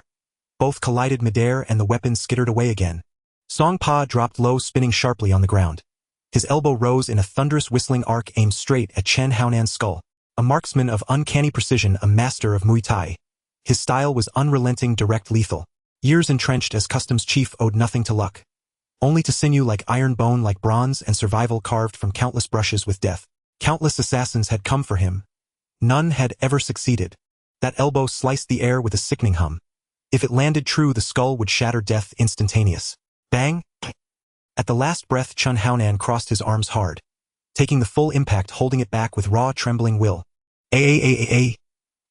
Roaring through agony, he lunged forward, locked his hands around Song Pa's waist and abdomen, and with a guttural bellow hoisted him high, slamming him down onto the rooftop's unforgiving concrete. Ugh! I! Song Pa's organs convulsed, darkness swarmed his vision, blood surging hot and metallic in his throat. He nearly blacked out. He staggered upright, legs trembling, stumbling sideways, instinctively slamming a hand against the low parapet wall to keep from collapsing. The entire building is surrounded. Surrender. There is no escape. His voice was ragged, breath ragged, trying to fracture Chen Haonan's resolve, buying himself one precious second to breathe. Chen Haonan sneered in silence, twisted his waist, and surged forward, vaulting and spinning as his feet crashed like iron hammers into Song Pa's chest. Song Pa staggered back, his spine slamming against the low parapet. He lost his balance and flipped backward over the edge of the rooftop. A sudden strangled scream cut off. A single explosive impact. Chen Haonan heard the abrupt cessation of the cry, pushed himself up, dragged his injured leg to the rooftop rim, and leaned over to peer down. Dozens of meters below, Song Pa's body lay twisted and splayed. Redand white matter was scattered across several meters. Armed officers ringed the scene, and everything was deathly still. He whispered in his heart, "Chaopi, vengeance is done." The ghost of Chaopi's grin flashing before his eyes. Then a shouted command, "Don't move, police," followed by the staccato of gunfire. Before the words had finished, the rooftop gate was smashed open. Several customs tactical officers burst in with rifles, bullets pouring down like a storm. Chen Haonan dropped low to the ground, slipped into the water tower's shadow, kicked off the wall, and sprang toward the neighboring building's roof. De Tianer and Zhaopi, who had been waiting on standby, stuck out their hands and seized his wrist, pulling him over. "Move!" The 3 dared not pause. They bolted down the stairs. Song Pa had not lied. The police had sealed the area like an iron drum, even watching the ventilation ducts. Even a leap from the building would still leave one at the center of the cordon. Just as the stairwell threatened to be blocked, the street below exploded into chaos. Dozens of knife-wielding men surged forward, blades flashing as they chased the 3. In the blink of an eye, 2 were hacked down and thrown to the ground. The last had his kneecap sliced and fell to his knees with a wretched howl. The officers blocking the exit had been Song Pa summoned reinforcements, not customs personnel at all. Seeing this, they sprang at the knife men without a word and forced them to the pavement. After all, they were only there to assist customs. If the smuggling ring were truly caught, the credit would not land on them. Yet these desperados with knives were a concrete, immediate catch. Whoever subdued them would lay claim to the achievement without dispute. They all knew the order of priorities. Chan Haonan and his two companions slipped out the building's back door amid the tumult, flagged down a battered three-wheeled motorcycle, and hoped to shake the relentless customs officers. Chan Haonan kicked the engine into life. With a sidelong glance, he saw an injured man curled on the pavement. He hesitated half a beat, then gritted his teeth and hauled the man onto the cargo bed. Had that man not stayed behind to make a last stand, they would have been trapped in the building. In an instant, the four thundered into the night on the clattering tricycle, racing until the sirens were swallowed by distance. Brother, your name? Wan Nguyen. In the underworld, they call me Zhou Wenlong. You're the Zhou Wenlong from Wangjiao? Chun Haonan gripped his arm to steady him. Chun Haonan of Hung Hing. I've long heard of Hong Xing's Chun Haonan. Today's your doing saved me. Don't mention it. Find a place to catch your breath first. At dawn, we'll figure how to get free. Nan Ge. What about the shipment? Jiapi's voice tightened. Tens of millions worth. How will we answer to the boss if it's lost? The partnership between Liu Wendong and Chen Haonan was plainly put errands for Dalao Bi. The goods were arranged by Liu Wendong, the money came from Dalao Bi's pocket, and Chen Haonan was the visible scapegoat. Jiapi's question struck like an ice block in Chen Haonan's chest, silencing him. This deal had cost Xiaopi his life and jettisoned the merchandise. Over 20 million. Dalao Bi had fronted every cent. If the cargo vanished, the stain would rest solely on him.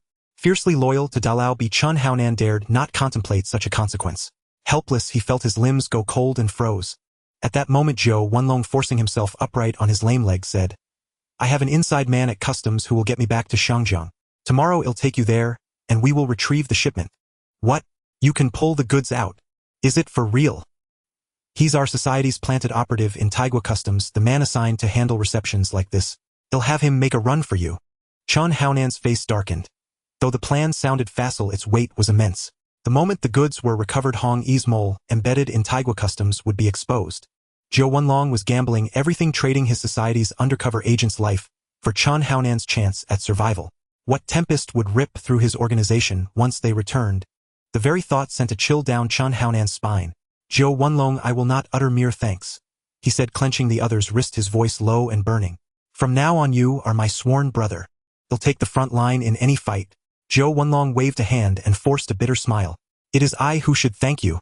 Without your pull tonight, I'd have fallen in the streets of Mangu. From now on, whenever you call through blade and flame, I will not flinch. Shangjiang, Tongluan, a top-floor mansion.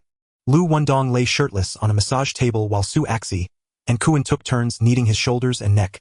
The telephone on the table rang. Kuen leaned over, picked up the receiver, and pressed it to his ear. Hello. Wendong Ji, it's me, Jiaopi. Chen Haonan has returned to port. The shipment is in warehouse No. 15 at Tianxing Matu. Liu Wendong's pupils constricted and his brow twitched. He had never imagined Chen Haonan would come back alive and with the cargo intact. This trip to Taigua had been a death trap he himself had laid. He supplied the goods, arranged the couriers, and even ordered Xian Wei to place the tip-off call that reported Chen Haonan's wine smuggling. The objective was never mere silencing.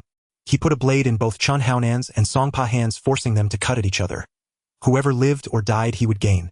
If Chen Haonan killed Songpa, the smuggling channel in Taigua would open unimpeded. Better still, Songpa violent death as a customs chief would trigger an exhaustive police probe, directing all force toward Chen Haonan's line. But if Songpa turned and slaughtered Chen Haonan, the route would be severed and Liu Wendong's men could finish the job and take over the entire enterprise. Taigua police fixated on Songpa would never suspect the double-handed manipulator behind the curtain. By using Chen Haonan to eliminate Songpa, he ensured the police's full weight would fall upon Chen Haonan. The trail would ultimately lead to Dalao Bi alone. Liu Wendong could then flit between Shangjiang and Taigua, without scruple, running the smuggling operation with surgical precision. Conversely, if Songpa dispatched Chen Haonan first, Liu Wendong could immediately send assassins to erase all traces and pin the entire scandal on Chen Haonan's smuggling line. He merely had to push Chen Haonan into the maelstrom, while he himself disappeared into the shadows. No one would glance twice at him. Either way, he would sit safely on the fishing platform. As for whether Chen Haonan lived or died, Liu Wendong cared little. To him, Chen Haonan was a dispensable pawn, incapable of stirring even a ripple. If he really wanted him done away with, a single finger raised would summon someone to finish the job. Yet, on reflection, Chen Haonan returning alive from Taigua was even more to his taste. A living man could still be used as a cannon fodder to crush Dalao Bi. Dalao Bi was after all the head of Hung Hing in Tongluan. Even if Liu Wendong wielded greater strength, he dared not openly remove him. That would be too conspicuous, handing others leverage and ruining long-term plans. So letting Chen Haonan stand at the forefront and take the bites was the neatest, least traceable tactic. A few days later, at the gutsy restaurant, Liu Wendong invited the key figures who supported Chen Haonan last time. Before long, Boss B entered with Chun Haonan. Liu Wendong, with a cigar in his mouth, lazily leaned back in his chair, legs crossed, and fixed his gaze on Chen Haonan. Haonan, you've been back in Hong Kong for so many days without even a hello. I was just thinking of throwing you a welcome feast. Chun Haonan had already figured out that Liu Wendong had sold him out to the Thai customs, and without holding back he replied sharply, I dare not accept a welcome feast. This trip to Thailand was all thanks to Brother Wendong's guidance, otherwise, I might not even be able to bring my ashes back to Hong Kong. Fortunately, I have a tough life and the King of Hell doesn't want to take me. Logically, I should treat you to a good meal. No need for a meal. Let's get down to business. Liu Wendong exhaled a puff of blue smoke. I paved the way for you to make money. Once you've earned enough, you should share the profits, right? You take 20%, which is a small favor, my 80% is the real deal. What? Chun Haonan's face changed drastically. I only get 20%. Oh, don't thank me. I'm a man of loyalty. If there's meat, everyone shares. But I must eat my fill first. The leftover scraps are what you get to lick. Moreover, I still have to share with the other bosses present. We agreed that day those who see it share in it. This line is mine. If you don't share with me, it's equivalent to offending everyone. Think it over. Dead cripple. Boss B snorted coldly, slamming the table and standing up. Wendong, while you built the bridge for this deal, I provided all the capital. For this batch of goods, I've even lost my nest in Thailand. If you don't give me an explanation, forget about the 80%. I won't let you touch even a cent of your 20%. Explanation? Liu Wendong scoffed. Brother B, what kind of explanation do you want to hear? In this business, who doesn't live with their head on the line? When someone dies, you want an explanation from me. When money is made, why don't you come to me first? The goods have been back in Hong Kong for so many days, and you pretend to be deaf and mute, just wanting to swallow my share. Now you're turning the tables and asking me for an explanation. I give you my explanation. Liu Wendong, don't push your luck. Boss B slammed his palm on the table, causing cups and dishes to jump. He was after all the top dog of Causeway Bay, and being insulted in front of the other key figures, if he didn't retaliate, how could he maintain his authority in the future? I'm the one being bullied. Liu Wendong suddenly stood up, his finger nearly poking Boss B's eyelid. Boss B, let me teach you an old saying. Today in life you must see which way the wind blows. I kindly brought you onto the ship to make money, and yet you put on airs and glare at me. Now you still want to swallow my share and cut off my livelihood. Damn. If you dare to cut off my financial lifeline, I'll turn your stall upside down, severing all ties, and see if you still dare to bare your teeth in front of me. You what? The truth is this. I, Liu Wendong, always do things decisively. If it's presented to me, I won't refuse. Once that batch of goods leaves the warehouse, it belongs to me. If you refuse to share, then I'll just have to take it myself. You dare to intercept my goods. Boss B's pupils shrank, staring fiercely at Liu Wendong, his voice trembling with anger. Now they belong to Liu. Gentlemen, this batch of goods will be shared upon arrival. Whoever reaches out will have a share. Do you want in? Yes, of course. Brother J's eyes lit up, and he immediately slammed the table, nearly spitting into his wine glass. Brother Wendong speaks, and I am the first to support. Thank you, Brother Wendong. Brother Wendong is generous. Before Brother J's voice even faded, the other fence-sitters quickly chimed in, each voice louder than the last. After all, this batch of goods worth over 20 million, and Liu Wendong casually gave up a share which is worth at least 500 or 600,000. Who would hold back their conscience for such free money? You really aren't afraid of divine retribution. Boss B's forehead veins bulged, his voice scratchy like sandpaper on iron. This goods is what I risked my life to snatch. Liu Wendong openly robbed it, and you all are fine with lining up to divide the spoils. Has the code of the rivers and lakes gone to the dogs? Brother B, last time Haonan hijacked Wendong's ship, you were the one laughing the loudest in the main seat. Chun Yao leisurely stood up, picked up a teacup, and blew off the foam. In my view, let's just drop this matter. Wendong lost 30 million up front and then immediately rebuilt this line. This little loss you took can be considered as filling his gap. Let's turn the page now, a clean slate. If we bring up old accounts again, it won't look good for anyone. If it truly reaches Mr. Jiang, he just flew off to Armstrong to look at the moon and has no time to listen to us argue about this. Gentlemen, what do you think? Brother B, the wider your heart, the broader your path. The Causeway Bay Pier swallows gold and spits silver every day. Your territory is the richest, and this little splash is not worth choking on. Boss B's chest heaved violently, his nails almost digging into his palm. This group of people were all holding up moral pedestals, each word wrapped in sweet poison, making him feel a sweetness in his throat which he had to swallow back. He knew full well these people had long been burned by Liu Wendong's money. Even Chen Yao had benefited. And the only one who could suppress the scene, Jiang Tianqing, was currently lying on the far side of the moon sunbathing. He became isolated, and staying any longer would just mean waiting to be made a laughingstock. Boss B suddenly stood up, his black suit knocking over the chair, and without looking back he slammed the door, shaking the chandelier on the second floor of the gutsy restaurant. Liu Wendong looked at the hasty retreating figure, the corners of his mouth curling into a cold smile. You invited people to support Chen Haonan, and I will take advantage of that to dismantle your platform. The goods were his to seize, the profits were his to share, and the fence-sitters naturally tilted towards him. Chen Yao had been given silent shares. Jiang Tiansheng was far away, and Boss B had no place to voice his grievances. A mute eating bitter herbs. No, it's that there's not even a residue of the bitter herbs to chew on. Liu Wendong turned around, his gaze sweeping across the table full of Hung Hing's top figures, his voice not high but each word struck against the glass edges. Gentlemen, I Liu Wendong don't play tricks. If there's money, let's make it together. If there's a path, let's walk it together.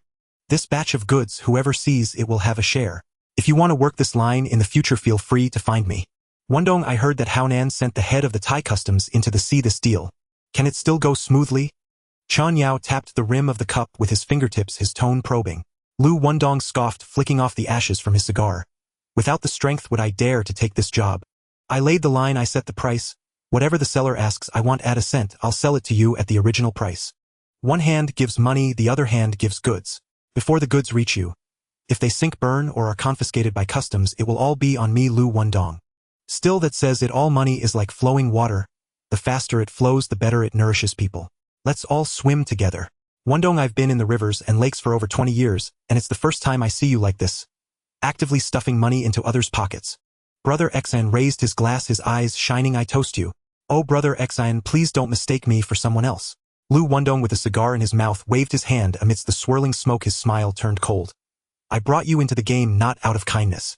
It's because I don't have the deep roots, wide connections, or the ability to make others shake in fear like Brother B does. Today's profit sharing is to build a solid friendship with all of you. Of course, if you insist that I have a heart of a bodhisattva, I will accept that too. Ha ha. Ha ha ha. You make me laugh so hard. Laughter erupted, the atmosphere thick with alcohol cups clinking together. Who doesn't have their own calculations? In this world, people talk about brotherhood, but what they really bind in their belts is all about profit. They are like this, and Liu Wendong even more so. He had long seen through the most reliable rope in the rivers and lakes is not the finger cut when swearing brotherhood, but the countless bills when dividing profits. Moreover, this red wine business has another purpose.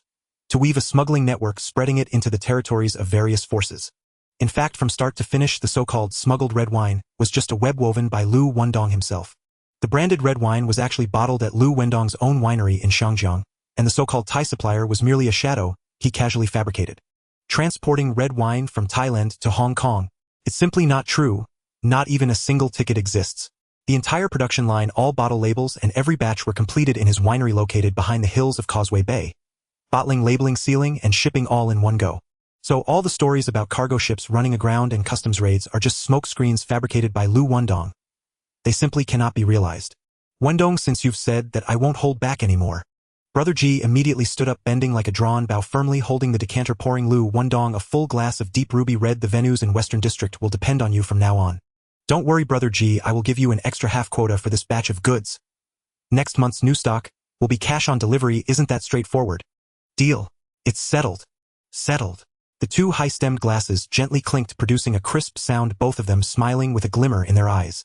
Others looked on, and as soon as Brother G nodded, they couldn't sit still any longer. Smuggling red wine is as profitable as throwing water into a pot of oil. Sizzling with the scent of money. Wendong, count me in. Whatever Brother G takes, I'll take too. Xinga, can you handle such a large volume? Can't sell it all. I can throw a party and drink it all myself. The opportunity for wealth is wide open. If I don't reach out now, will I wait for social welfare to hand out food vouchers? Wendong, I want in too. Add me. Me too. Me too. Liu Wendong looked at the faces eagerly signing up in the room, a smile lingering at the corners of his eyes, unperturbed. In this game he had already set up the pieces like a net. 3 uses in 1 move, swindling Boss B out of 20 million, while inadvertently sending Chow Pai to the crematorium, pulling all the leaders of Hung Hing into the same boat, and finally leveraging the situation to tear open the gap for branded red wine in Hong Kong, forcefully carving out a new territory. With increased influence and authority, even during meetings of Hong Kong's elders, the microphone would be tilted towards him first. These people would become Liu Wendong's most solid backing.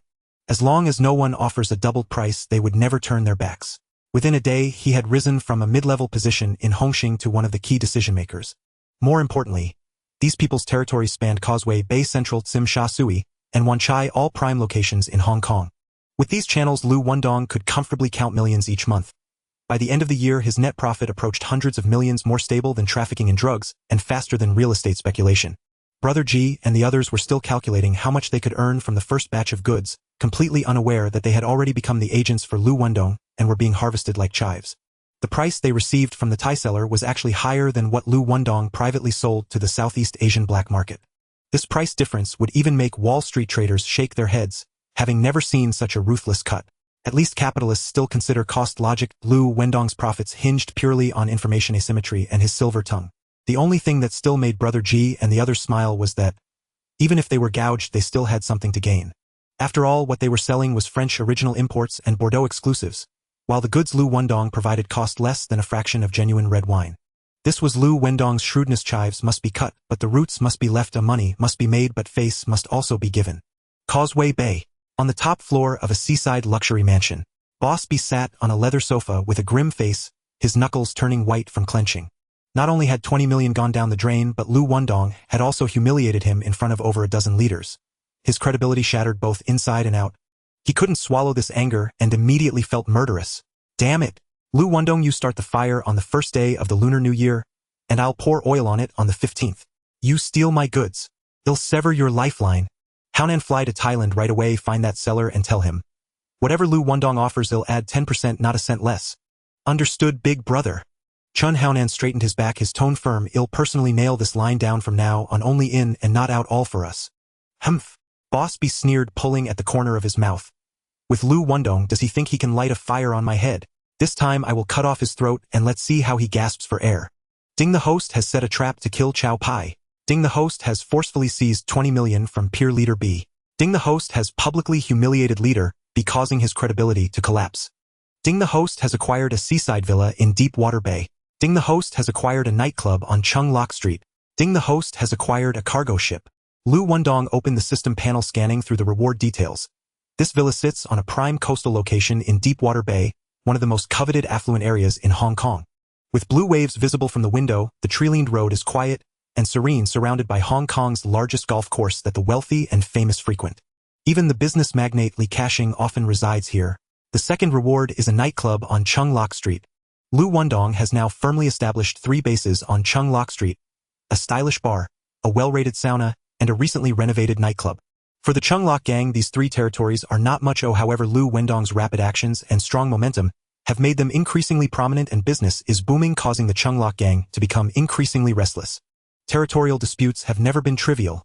The smell of gunpowder has long been lingering in the shadows, and sooner or later a hard battle will break out. The third prize, a 1,000-ton cargo ship, hits Liu Wendong's current critical point. His smuggling business has grown immensely, and he originally relied on modified speedboats for transport, which have become overloaded. Especially the Laos rosewood transported from Thailand, thick as temple pillars and heavy as iron ingots. A speedboat could only manage 3 or 4 logs at most, and it took a month of back and forth to gather less than 10. But with this ship, he could carry at least 70 to 80 fine logs at once, and if he was lucky, nearly 200. Calculating at market price, each log nets a profit of over 100,000. If he employs skilled craftsmen to make circle chairs or luohan beds, selling for 500,000 or 800,000 would be easy, and for discerning collectors, starting from $1 million is not unusual. A few days later, in a tea restaurant filled with steam, the sounds of bowls and chopsticks clinking. Chun Haunan had just landed in Thailand, not even having steadied his luggage. He rushed to this old shop on Chung Lok Street to see Boss B, Brother B's sister-in-law. Boss B was just focused on his meal, but upon seeing him, he pulled out a chair. Sit. Anan, did you take care of the red wine deal in Thailand? He picked up a piece of green vegetable, his tone calm yet laced with probing. Chun Haunan's face tightened, his voice lowered. Boss B, I was just about to tell you. I've been searching all over Bangkok for 2 full days, even pried open the apartment where that seller stayed, but not a single shadow was found. The phone is disconnected, the address is cancelled, and even the agent has gone silent. It's as if they've been swept away by the wind. He paused, swallowing hard. The more I think about it, the more something feels off. This game was probably set up by Liu Wendong from the start. What? Boss B slammed his chopsticks down on the bowl's rim, his expression darkening. His mind finally clicked together. He and Liu Wendong had already torn their faces at such a life-and-death juncture. How could the other party kindly deliver wealth to his doorstep? Damn it! I've been played like a fool. He slammed his palm down on the table, causing the enamel bowl to jump half a foot high. Brother B, what should we do next? The big boss B clenched his jaw, the muscles in his cheeks tightening. That 20 million truly was likely already in Liu Wendong's pocket. Money. It seems impossible to retrieve it. But he would not be a soft-shell shrimp waiting to be sliced. A thought flashed and a plan was formed. Anan tomorrow arrange for Xiaobiao to come out, just tell him, I want to discuss the renovation plans for Dongfeng Garden in detail. Alright, I'll arrange it right away. No rush, go back and rest first. Then I'll take my leave, big brother. Go ahead. As Chen Haonan stepped out, his old wife Li Huahua hesitated for a moment before speaking up. Yong, regarding the gang's matters, I really shouldn't interfere. She paused, her fingers unconsciously rubbing the edge of her teacup. But I've always been puzzled. Liu Wendong and Chen Haonan were both raised by you. Why do you favor Anan so much? In terms of capability, courage, and skills, Liu Wendong outshines him by leaps and bounds. If you had supported him back then, perhaps today they could have worked together and it wouldn't have escalated to this point. The big boss BS eyelids flickered, his gaze cold as a blade. You don't understand. In this line of work, it's all about loyalty. Among my many subordinates, Anan is the most loyal, fully devoted to me. Liu Wendong, that wolf cub raised to only see the steps above him, wouldn't hesitate to step on anyone on his way up. Once that kind of person ascends to power, the first thing he'll do is push me into the mud. But he hasn't moved against you now that he's in power, has he? Moved? That 20 million just went down the drain, isn't that a move? Since he's currently powerful and difficult to oppose, I think perhaps you should take a step back. Enough. The big boss B waved his hand to interrupt his tone, leaving no room for argument. You go home first. Li Huahua got up to leave, and just as her figure disappeared at the door, big boss B let out a heavy sigh, his shoulders slumping. It wasn't that he didn't want to lower his head. He simply couldn't. With his reputation shattered and his resources depleted, if he were to bow down to Liu Wendong again, who in Hongxing would still recognize him as Brother B. In this world, it's about pride and face. Once his face is lost, he becomes the laughingstock on the streets. Big Boss B had fallen hard this time, his dignity stripped bare, and he pondered how to regain a foothold in the renovation project of Dongfeng Garden. Though Liu Wendong initially took 40% of this deal, it was Big Boss B and Xiaobiao who had pried open the opportunity together. As long as Xiaobiao was willing to relent, the two of them could easily kick Liu Wendong out of the game. At the very least, it would silence those gossiping outside. The next day, Causeway Bay. In an old-fashioned bar, smoke swirled around. Xiaobiao strode in with two underlings broad-shouldered like a moving wall. Brother B, it's been a while. Brother B, take a seat. The big boss B raised his hand to gesture, casually pouring a glass of whiskey. How's your luck these days? What else can it be? Spent the day at the card table and the night in the club, bored to the bone. By the way, you called me here today for some solid business. I want you to help me eliminate Liu Wendong. Stop right there. Xiaobiao raised his hand, not even touching his glass. Brother B, I won't get involved in Hongxing's matters. And I won't wade into the murky waters with Liu Wendong. If there's nothing else, I'll take my leave. Xiaobiao, being the leader of Dongxing, had already heard quite a bit about the rumors surrounding Hongxing. Liu Wendong now had a vast network. Even the veteran Bai Taoweng from Dongxing was calling him brother. Why would he provoke him for a fallen brother B? His head wasn't filled with water. Before he could finish his sentence, Xiaobiao stood up and left the two underlings following closely behind. The door curtain lifted and fell again, leaving no room. Big Boss B's fingers clenched around the glass knuckles, turning white. A cold glint flashed in his eyes, murderous intent like a blade unsheathed. Anan. Big brother. Chen Haonan stepped out from the shadows, the hem of his leather coat still damp from the night dew. Find an opportunity, take down Xiaobiao. Chen Haonan halted suddenly. Big brother, we really want to move against Xiaobiao. He's holding 50% of the shares in the Dongfeng Garden deal. If he won't share, then take everything. Big Boss B fixed his gaze towards the door, swallowing hard. If Liu Wendong can't handle it, can't he chop off one of your arms?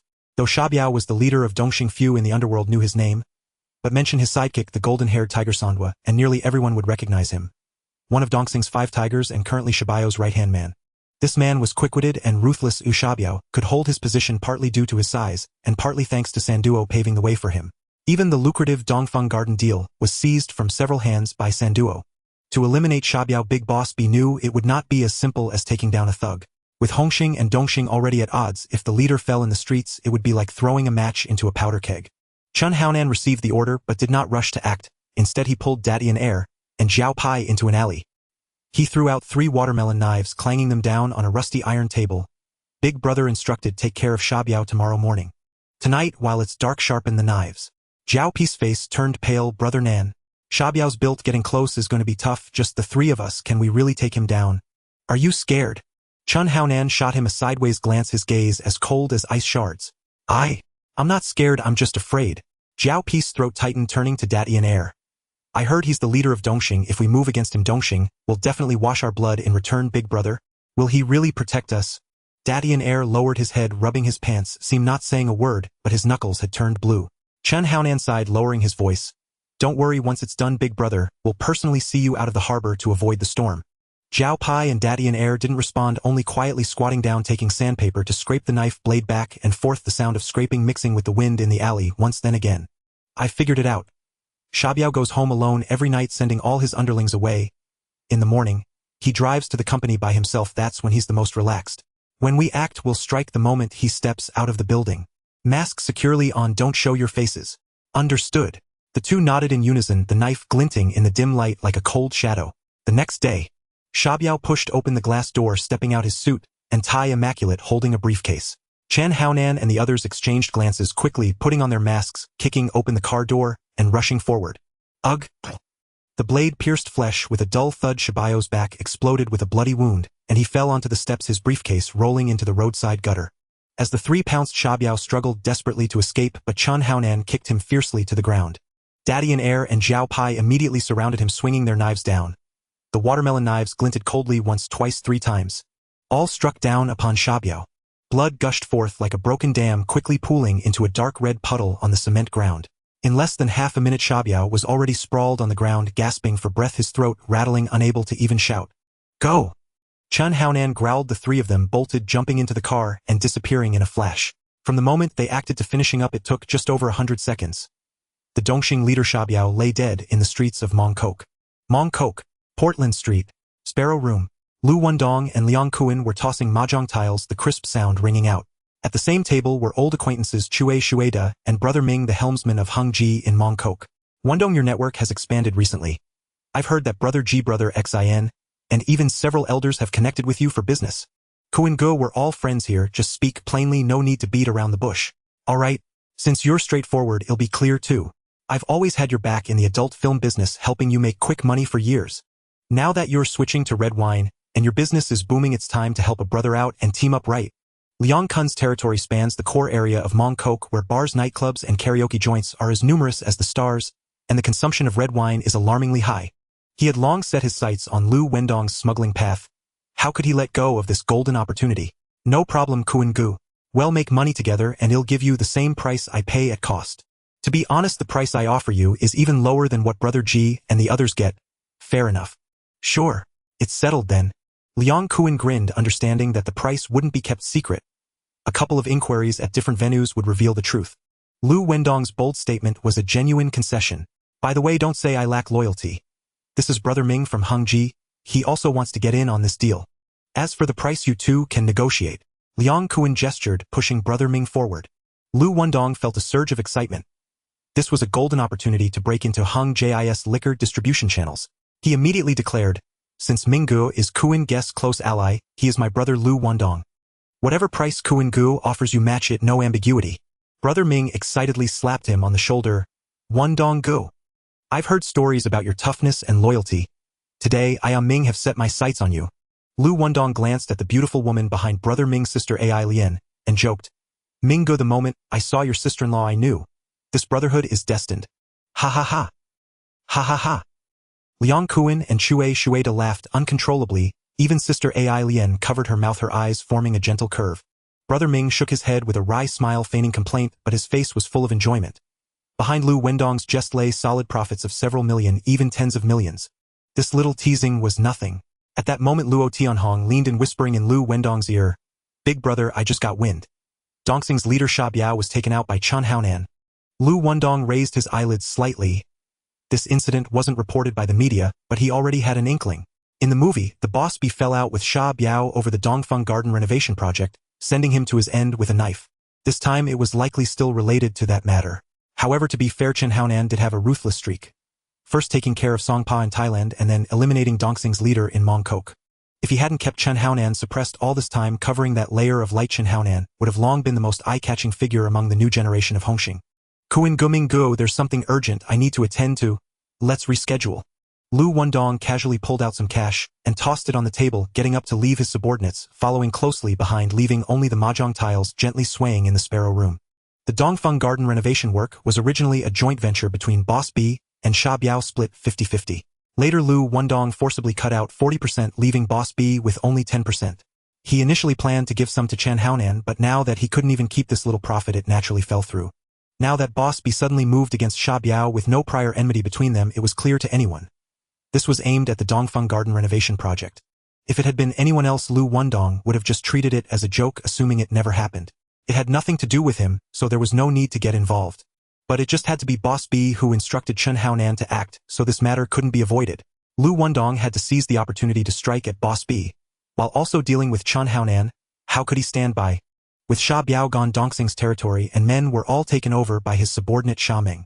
But Dongxing's spokesperson Luo Tuo left a hard line: if Sha Meng wanted to sit steadily on the throne, the first major task was to uncover the true culprit behind Sha Biao's murder. If you don't take revenge for your boss blood debt, who will submit to you in your position? This rule is ironclad in Hongxing and is even more unyielding in Dongxing. The younger brothers are all watching. If the grudge isn't avenged, you can't sit comfortably in that position. Thus Sha Meng was currently casting a wide net across Hong Kong for investigation, but when Chen Haonan and the others acted, they were masked, leaving no traces. For the time being, they couldn't find any leads. Liu Wendong was aware of the inner workings, but he had never met Sha Meng. If he recklessly went to tip them off saying it was Boss B's people who did it, it would not only appear despicable, but would also easily backfire on him. If Sha Meng turned around and sold Liu Wendong out to Boss B, it would truly be a loss of both reputation and resources. Fortunately, Liu Wendong was familiar with Dongxing's Ben Shu. With this connection, he could reasonably meet Sha Meng. After thinking it over, a flawless plan finally emerged. Nightfall. Causeway Bay. Ben Shu's bar. The bar had sparse customers, dim yellow lights, and a slight scent of alcohol. Liu Wendong led two of his subordinates through the door, calling out to the bar counter, "Ben Shu, long time no see." "Oh, Wendong." Ben Shu greeted him with a smile, giving him a friendly pat on the shoulder. "Ben Shu, I see your place is a bit empty. Should I bring over a few brothers to liven things up?" "No need." Ben Shu waved his hand, a hint of toughness in his smile. "This is Causeway Bay. If I bring people to support you, wouldn't that be slapping Boss B in the face? But if this drags on, your establishment might not last much longer. Don't worry, it's true that Causeway Bay is his territory, but to drive me out, it's not that easy. Business may be slow, but closing down, not a chance." Seeing the moment was right, Liu Wendong lowered his voice. "Ben Shu, I actually have a way to make your place packed every day, even making Boss B's venue take a back seat." "Oh." Ben Shu's eyelids lifted, intrigued. "I'm currently doing business in red wine with a supplier from Thailand. The smuggled goods are over half cheaper than the customs-approved products. If you replace your entire wine list with this batch of goods and offer an 80% discount to attract customers. No matter how Boss B pushes, can he really control the customers' tongues?"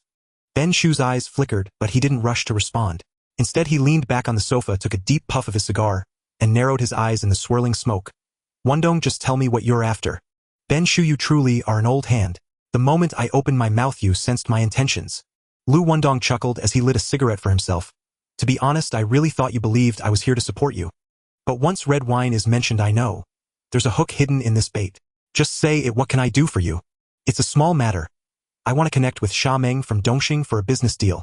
If you help me make this introduction, I will supply you with all the smuggled red wine at the base price given to me by the Thai supplier, whatever quantity you need." "Sha Meng, what do you have to discuss with him?" "I haven't interacted with him personally, but I have partnered with Sha Biao and De Lao Bi on a deal. Now that Sha Biao is gone, his share of the profit has all fallen into De Lao B's pockets. So I want to bring Sha Meng into the game and snatch a piece of the juicy profit that De Lao Bi holds." "Is it really that simple?" "Not at all." Liu Wendong lightly flicked the ash from his cigarette. "Right now 60% is in his hands. If we strike a deal, the three of us will share it equally. Your share I will collect for you." "Uncle Ben, why should I connect you with him and still give 2%? What's in it for me?" "Uncle Ben, don't be anxious. What I'm offering you is a way out. With this smuggling route, you will truly establish your roots in Causeway Bay. This share of the profit cannot compare to a stable foundation. Alright, I can give you those 2%, but I really can't sell you this smuggled wine.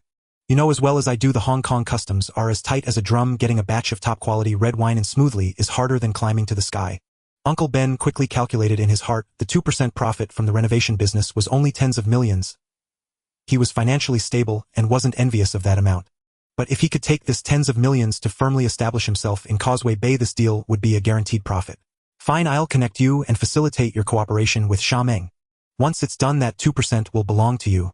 But you must ensure, supply me with the red wine I need every month. If the supply is cut off, don't blame me for turning against you." Liu Wendong listened, a smile tugging at the corners of his mouth. Though it didn't reach his eyes, Uncle Ben rest assured, "Red wine. Whatever you need, I'll make sure there's enough. At worst, I'll cover my share entirely. That's the spirit." Uncle Ben picked up the phone and dialed Sha Meng's number on the spot. Half an hour later Sha Meng entered the room with 3 or 4 henchmen. Uncle Ben, what's the occasion today? You called me in the middle of the night for a drink. Sha Meng, I called you tonight to introduce you to a friend. This is Brother Wendong, the person in charge of Hongxing Palan Street. This guy was previously under Sha Biao Sha Meng. Uncle Ben introduced, subtly elevating Liu Wendong's status. Seeing Uncle Ben refer to him as Brother Wendong, Sha Meng immediately extended his hand. Brother Wendong, it's a pleasure to meet you. No need for formalities, just call me Wendong. By the way, Uncle Ben casually mentioned, how is the situation with your boss? Don't even get me started. It's a real mess. If I could get my hands on those 3 bastards, I'd strip their skin and pull out their tendons. This matter. Uncle Ben nodded slightly at Liu Wendong. You might as well ask Wendong. He's well informed and might know the inside story. Sha Meng didn't suspect anything. He thought Uncle Ben had already figured out Liu Wendong had connections, which was why he specifically called him to sit in. He casually picked up a bottle of red wine from the table and personally filled Liu Wendong's glass. Brother Wendong, have you heard anything about my brother's situation? I've heard about Sha Biao. I caught wind of it. The renovation project at Dongfeng Garden was a deal we 3 did together. Sha Biao took 50%, I took 40%, and De Lao Bi took 10%. I heard one of the 3 who killed Sha Biao had a limp. Chen Haonan, De Lao B's trusted subordinate. I personally crippled that leg. Sha Meng's pupils constricted. Are you implying that De Lao Bi instructed Chen Haonan to do it? I'm just saying what I know. Believe it or not, you can weigh it yourself. But let's be honest. Unless De Lao Bi or Chen Haonan admits to this bloodshed, you don't have even a hair's worth of evidence. Damn. Sha Meng suddenly stood up. I'm gonna chop him up right now. Sha Meng, sit down first. Uncle Ben pressed his shoulder and smoothly directed the conversation back to Liu Wendong. Wendong, since you have an idea, why not just say it? Liu Wendong lazily leaned back on the sofa, crossed his legs, slowly cut open a cigar, lit it, took a puff, and leisurely exhaled a perfect smoke ring before he said, Sha Meng, I can help you sit on the throne of Dongxing openly. Of course, if I help you rise, you must help me with something. Sha Meng's heart shook. He finally grasped the flavor and turned to Uncle Ben. Uncle Ben, it seems you two have already colluded. Where's the collusion? We are all from Dongxing Oi. If we are talking about being in the same boat, I'm the one who's truly in the same boat with you. Uncle Ben smiled and waved his hand. Sha Meng didn't pursue that line of conversation but returned his gaze to Liu Wendong's face. Brother Wendong, you went around in circles just to wait for me to show up. Why not get straight to the point? Just say it. What do you want me to do? De Lao Bi killed Sha Biao and conveniently swallowed his share in one go. Now he holds 60% of the business at Dongfeng Garden all to himself. I can help you ascend to the top of Dongxing, and once it's done, the 60% in De Lao Bi's hands will belong to me. Do you want 60% all to yourself? What a big appetite. Wrong. I only want 20% of it. Out of the 60% you take 20%. Uncle Ben takes 20% and I take 20%. Uncle Ben has already nodded to let go of his share. Now I just need your 20%. Sha Meng, think about it carefully. Is it worth it? Sha Meng frowned. Now I understand clearly. It was De Lao Bi who instructed Chen Haonan to act, killing my brother. Even if I don't join forces with you, I can still overthrow Chen Haonan and take down De Lao Bi. I can sit steadily on the throne of Dongxing. What makes you think I have to team up with you and accept all your conditions? By teaming up, you gain an additional brother who has your back. If you reject this deal, you'll only end up with more bloodthirsty opponents. No. 2. Uncle Ben's voice was cold and hard, his expression showing no sign of fluctuation since you've stepped through the door and heard the inside story. If we don't cooperate, there should still be some T-money, right? There's no such thing as free information, wouldn't you agree? Liu Wendong's eyes flickered with a glimmer. His heart-warming Uncle Ben was surprisingly straightforward, directly putting pressure on him. It seemed that the generous gift hadn't been given in vain. When it came to business, he was indeed willing to take a stand. Sha Meng's face suddenly tightened. Just after speaking a couple of sentences, Uncle Ben had already drawn his knife, clearly indicating that Liu Wendong had put in a heavy bet, throwing enough weight into the pot to gain Uncle Ben's personal support. Brother Wendong, you and Uncle Ben each take 20% and I'll agree. But you want to swallow my 20% whole? Isn't that too much? Liu Wendong saw him loosen up and he already had an idea in mind. The deal was going to happen. He immediately threw out his trump card. Here's the deal, I'll take your 20%. You have 2 options. First option, 1 million for 1%, so 2 million for 2% paid in cash all at once. Second option, I have a route in Thailand dedicated to transporting top-quality red wine with a clean channel and ample supply. With this route, I'll bring you in as a partner. From now on, the goods from Thailand will be split evenly between us. Whatever you say, I'll comply. Wendong, you're quite the smooth talker. Just a moment ago you mentioned that your own red wine was in short supply, and now you've come up with such a big deal. I want to increase my original share by 10% each month. Uncle Ben hammered the nail down. Done. Uncle Ben, I'll add you 2% more in volume. Alright, it's settled. Agreed, that seals the deal. Sealed deal. Sha Meng's eyes slightly narrowed. Uncle Ben was putting in so much effort, most likely for the red wine in Liu Wendong's hands. In the place of Xiangjiang, high-end foreign liquor has always been in great demand. If one can secure a steady supply every month, it is far more practical and far-reaching than 20 million in cash. He was coerced by Liu Wendong's temptations and cornered by Ben Shu's authority. After a moment's hesitation, he ultimately nodded in agreement. Alright, I will work with you. After the deal is done, my 20% will go to you. I will take as much as Ben Shu requires. No problem. Liu Wendong answered succinctly. He was the source factory owner, so why fear the dealer's greed? The more goods they took, the more they earned, and not only did they help count the money, but they also expanded the market, effectively becoming a group of golden promoters with built-in traffic. Next, what should I do? Sha Meng asked eagerly. First, eliminate Chen Haonan. He is the right-hand man of Big Brother B, and once he is caught, Big Brother B will surely come looking for you. Set up a meeting with him, each side bringing 100 men at the Junk Bay Pier, and let's see the truth. A turf war. My men are probably no match for Hung Hing. What are you afraid of? He'll back you up. At that time, I and Big Brother B will each bring 50 men, ostensibly teaming up, but in reality, he'll leave him hanging. Against your 150 of his, can't you just cut off half of his arm? I heard you and Big Brother B have never gotten along. Would he trust you to act together? Rest assured, I have my ways to make him come to me. Good. Sha Meng nodded. Then this matter is entrusted to you. Of course. Don't forget we are tied together on the same rope. Liu Wendong turned to look at Ben Shu. Ben Shu raised his wine glass, his smile steady. Cheers to our partnership. Cheers to our partnership. The three glasses clinked lightly and laughter rose simultaneously, both open and assured. A few days later, at a private dining establishment, Liu Wendong learned that Big Brother B's wife Li Huahua was dining here, and immediately brought people over to carefully stage a chance encounter. As soon as he pushed the door open, he saw Li Huahua leaning against a booth wearing a floral dress that revealed her shoulders, the hem swaying gently with the wind, her slender waist partially visible. Sister-in-law, are you here eating alone? Liu Wendong approached quickly, speaking in a familiar tone. Isn't Big Brother B with you? Wendong, you're here. Ah Yong is busy today. This is my sister Ah Yu. Li Huahua smiled and introduced the girl next to her. A plain settle the bill and pack a bottle of 1982 Lafite to send to sister-in-law's place.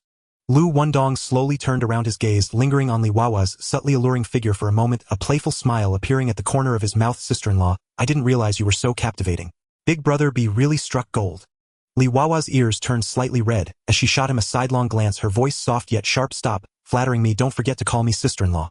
Got it, my bad for speaking out of turn. Liu Wendong laughed heartily, casually placing the red wine that the waiter had just handed him beside her. Sister-in-law, take your time, I have a bit of business to attend to. You all enjoy your meal first. The bill has already been settled, take this wine back. Having a small drink before bed will brighten your complexion by 3 points. Thanks, Wendong. I should be the one thanking you. He shrugged. Without you, how would I have seen that pair of headlights outshining the searchlights in that big Benz? Go! Li Huahua feigned anger, lightly pushing the wine bottle. Li Yue watched Liu Wendong's figure disappear behind the revolving door and nudged Li Huahua's delicate shoulder. Sister, he's flirting with you in front of you, aren't you embarrassed? Li Huahua raised an eyebrow and smiled. What are you shouting about? He's just teasing for fun. What's his background? You don't even know him. He's the decision-maker of the Hung Hing Society on Pailon Street, Liu Wendong. Oh, it's him. But no matter how arrogant he is, with my brother-in-law backing me, who am I afraid of? Oh dear, it's better not to mention your brother-in-law. The two of them spark when they meet now. Then how can he still tease you? Should I tell brother-in-law right away? Forget it, can't I avoid him if I can't provoke him? Li Huahua waved her hand, but inside she wasn't angry. Instead, she felt somewhat comforted. Being remembered and teased by someone meant she hadn't faded away yet. Late at night, Big Brother B pushed open the door, and at a glance saw the bottle of Lafite marked 1982 in the center of the dining table. His brows suddenly furrowed tightly. 1982 Lafite. Where did you get the money to buy this? I didn't buy it, it was sent by Liu Wendong. Liu Wendong. Big Brother B's expression instantly darkened, capable of dripping water. Clarify what's going on. What's the hurry? Today I went shopping with Ah Yu, and we ran into him at the restaurant. He paid for us and left this bottle of wine. Big Brother B had dealt with Liu Wendong for many years and suffered losses every time. How could he believe that Liu Wendong would suddenly be courteous? He picked up his phone and dialed. Hey Liu Wendong, what do you mean? On the other end of the line, Liu Wendong casually pressed on Arun's head, his tone full of innocence. Big Brother B. That question is making me confused. Playing dumb. What does it mean to send wine to my wife? Are you trying to pry me open? Have you lost your mind? Sending a bottle of wine is considered courting. Then if I send her a case of vodka, does that mean I want to get her drunk and carry her away? Before he finished speaking, he hung up with a snap. Only the busy tone remained in the receiver. Big Brother B's temples throbbed with veins, and he suddenly turned to stare at Li Huahua. You two, what is your relationship? How would I know? If you don't know, then who does? Go ask him, what do you want from me? Big Brother B was already shrouded in suspicion, while Li Huahua appeared indifferent, unwilling to explain. A spark of gunpowder ignited and the two immediately clashed. Meanwhile, on the other side, Chen Haonan had just parked his car. Before he could fully open the door, 7 or 8 dark figures had already surrounded him from the shadows. Sha Meng took off his sunglasses and sneered at him. Chen Haonan, you have some guts daring to harm my brother. If I don't break your legs today, I'll have the wrong surname. Kill him.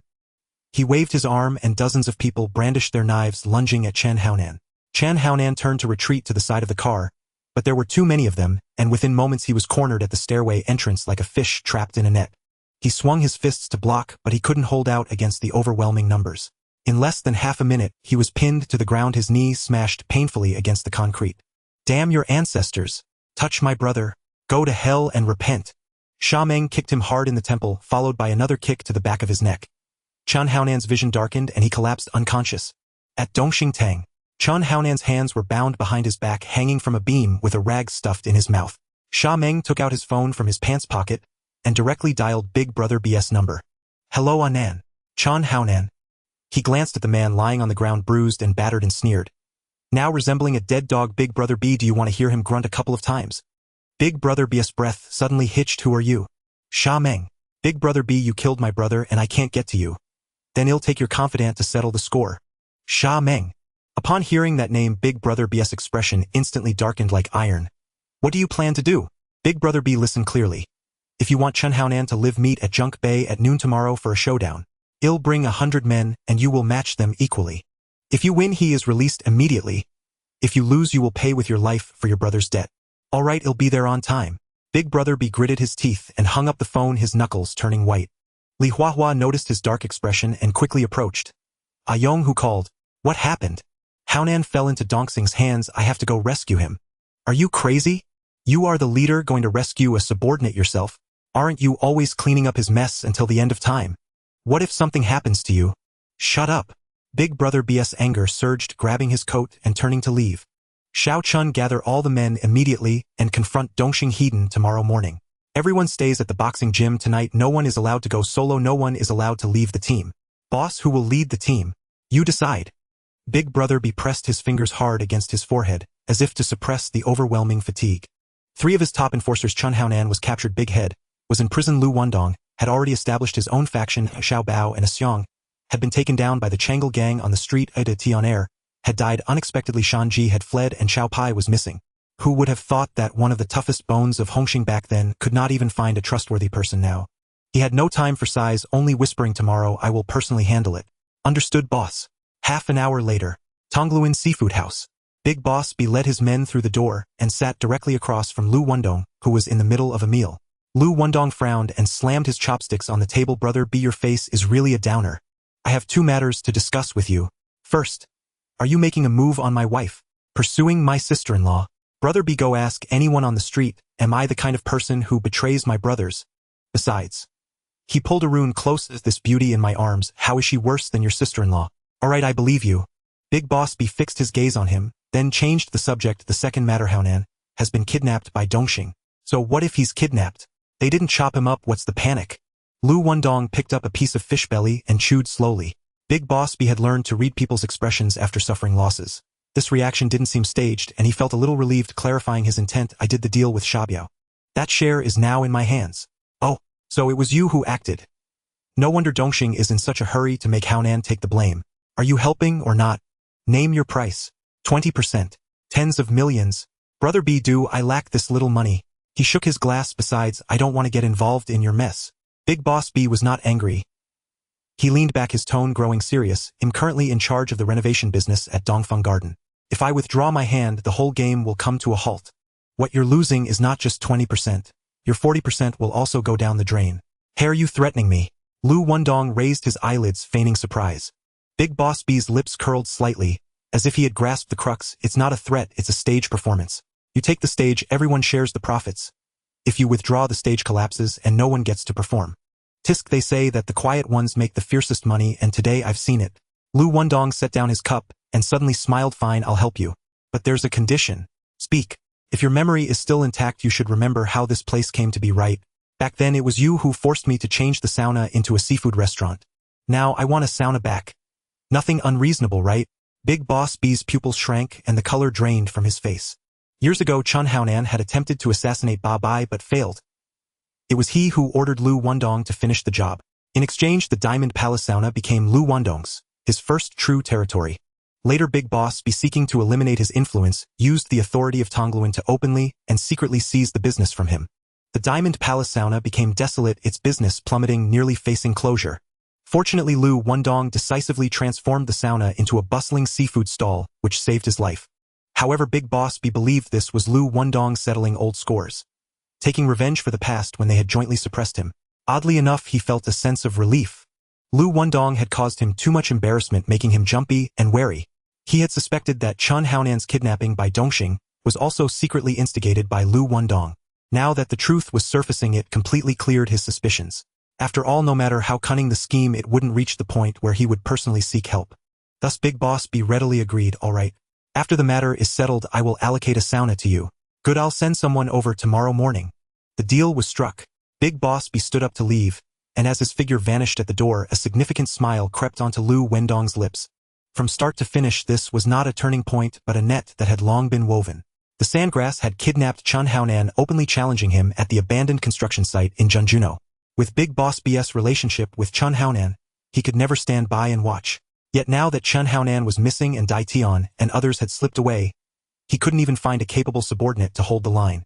With powerful enemies closing in and no one available, what else could he do but seek cooperation? And how to make Big Boss B actively reach out for help? This was the most dangerous move in the whole game. First, he deliberately approached Li Huahua, planting a thorn to make Big Boss B restless. Then he intentionally exposed weaknesses, leading the other party to firmly believe that the renovation project at Dongfeng Garden was the handle gripping Liu Wendong's throat. Big Boss B had stumbled too many times at Liu Wendong's hands. At this time, he finally grasped a weakness. How could he let it go? Moreover, Liu Wendong was one of the most stable and powerful figures among the Hongxing leaders. Looking for someone else, either they wouldn't dare to wade into murky waters, or they couldn't maintain their stance. Only Liu Wendong, trustworthy, reliable, and easy to handle. An opportunity that could not only collaborate, but also counter, was practically delivered to Big Boss B's doorstep. How could he not seize it? Yet he was unaware that every seemingly logical step was paved by Liu Wendong himself. As the old saying goes, the one who understands you best is often the one you are most wary of. Liu Wendong had thoroughly grasped Big Boss B's temperament, weaknesses, greed, and fears. Every step was in sync with his heartbeat. The next day, Jeonjuno. 7 or 8 vans rolled into the desolate, abandoned construction site, kicking up dust. Big Boss B scanned his subordinates and said in a deep voice, Liu Wendong's men are wearing white gloves. You all wear them too, don't harm our own brothers. Everyone responded and gathered, putting on the white gloves that were kept in the box. Xiaochun leaned in and whispered, Boss, I haven't seen Liu Wendong's shadow. He wouldn't ditch us, would he? Big Boss B's heart tightened, but he put on an indifferent facade. Hongxing's thugs, 1 is worth 10. Even without him, we can still fight. Before he finished speaking, Xiaochun suddenly pointed, Boss, the truck is coming. Liu Wendong's men have arrived. You see, I told you he wouldn't dare to play tricks. Big Boss B just raised a smile, but the next second it froze on his face. As the truck stopped, the people jumped down and immediately swung their knives without a word. A large wave of people surged out from all around, a dark mass of figures, the gleam of knives dazzling, and a rough count showed there were probably 100 or 200. Big Boss B's mind exploded. Damn, it's Dongxing's people. Retreat. His subordinates immediately scattered like birds and beasts. Without any command, 40 thugs were instantly thrown into disarray. Big Boss B turned to dive into the car, but the window was smashed to pieces, and he was forcibly dragged out of the car, pulled deep into the crowd. Changle Street, the former site of the sauna, now bore the sign Fresh Seafood. Liu Wendong leaned back on the sofa, leisurely exhaling a puff of cigar smoke. Ebi can't escape this time. I said I'd put up 60, he'd put up 40. I didn't send anyone from my side. Let's see how he wraps this up. Brother Wendong, I really sent 200 people. When a lion hunts a rabbit, it uses its full strength, ha ha ha. Ding ding ding. Before he finished speaking, Sandgrass's phone in his pocket rang urgently. Hello. He answered the call. Boss, the Hongxing guys are all down and Big Boss B has also been captured. Good, come back immediately. Sandgrass hung up the phone, his face full of excitement. Brother Wendong, it's done. Big Boss B is in my hands. This time he's completely doomed. Congratulations, the camel will definitely promote you to the leader. Liu Wendong picked up the glass on the table, grinned, his eyes reflecting 3 parts pride and 7 parts certainty. Sha Meng also raised his cup, speaking sincerely. Brother Wendong, thank you for covering me this time. Don't worry, I never act for nothing. Your people are my people, your affairs are my affairs. All right, cheers. Cheers. The 2 cups clinked together with a crisp sound, then they tilted their heads back and drained the cups, the liquid flowing down their throats. Sha Meng wiped his mouth, and as he got up he casually picked up his coat, saying, Brother Wendong, I'm heading back to Dongxing to deal with Boss BS matter. Tonight I'm treating, so wait for my call. Sure, I'll wait for your triumphant return. Liu Wendong watched him push the door open and leave, leisurely cutting the end of his cigar, a flame licking it as smoke gradually rose. The news spread faster than the wind. Boss B was defeated in a conflict with Dongxing in Causeway Bay and was taken captive on the spot. The Hongxing gang was instantly thrown into chaos. The leader of Causeway Bay was caught on his own turf and taken away in a manner that was not merely a fight but a slap in the face. Chen Yao, as the white paper fan, immediately summoned the heads of various factions and elders for an emergency meeting, while swiftly dialing Jiang Tianxing's number to report the matter in detail to Amsterdam. At that time Jiang Tianxing was having coffee by the canal with Fang Ting. Boss B was a loyal subordinate, personally promoted by Jiang Tianxing, having shielded him from knives, and taken the blame long since established as one of his most trusted confidants. Upon hearing the news, Jiang Tianxing couldn't sit still, however, being thousands of miles away, by the time he landed back in Hong Kong it would be too late. He decisively called Camel, saying simply, Brother Camel, keep the person alive. We will discuss the details when I return. Camel, who valued face, immediately agreed upon hearing Jiang Tianxing's voice. Time was saved, but the person was still in Dongxing's hands, precarious as ever.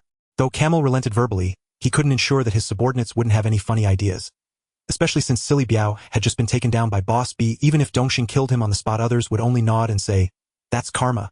Thus the most urgent matter at hand was simple: to retrieve the person before Dongxing changed their mind. Only when the person returned to Hongxing's territory could they truly step back onto safe ground. Everyone who has a way. Chen Yao scanned the room, his voice growing serious. Liang Kuan leaned back in his chair, scoffing. Tisk, the speaker really has it easy.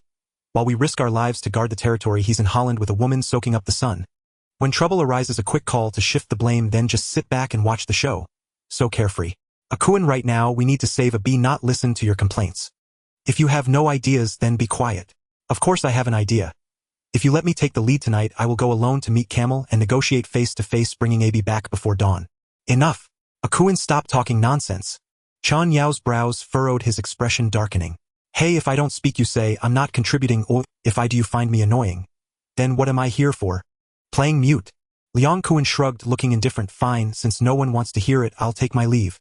A few new pretty girls have arrived at the bar. I'll go check out the situation for everyone.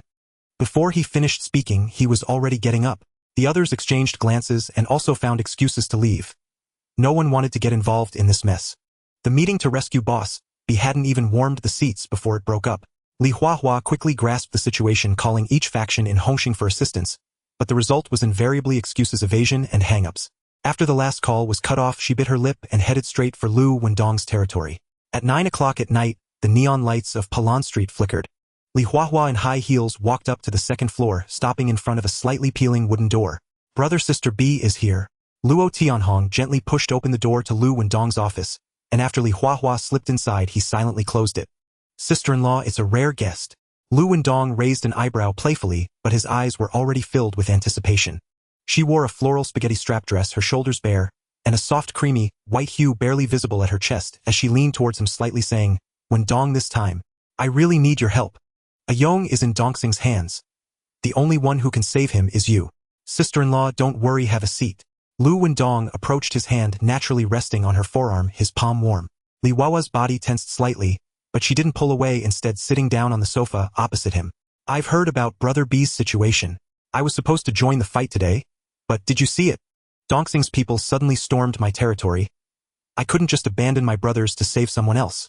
Unexpectedly, just as I turned around, Brother B was taken away by Dongxing's people. Isn't Brother B too fragile this time? Li Huahua was momentarily speechless by Liu Wendong's blatant ridicule, her fingers unconsciously twisting the hem of her dress. Liu Wendong reached out his palm, slowly moving up her warm thigh, his voice low and deep. Sister-in-law, has Mr. Zhang been contacted yet? Li Wawa's ears instantly burned, stammering as she spoke. Jiang, Mr. Jiang said he would hurry back. Camel personally agreed not to move a Yong for now. But as long as a Yong doesn't show up, my heart will be uneasy. Who knows what ruthless things those Dongxing people might do. Sister, when I've asked everyone but no one is willing to lend a hand. Right now you are the only one who can help me. I beg you, please bring a Yong back for me. Liu Wendong nodded, wrapping his arm around her shoulders and pulling her into his embrace, his palm gently kneading along her shoulder line. Sister-in-law, hold steady, I'll take care of this.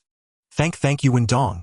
She choked, raising her hand to wipe her tears away from the corner of her eyes. Liu Wendong casually picked up the water cup on the table and handed it to her. Here, wet your throat first.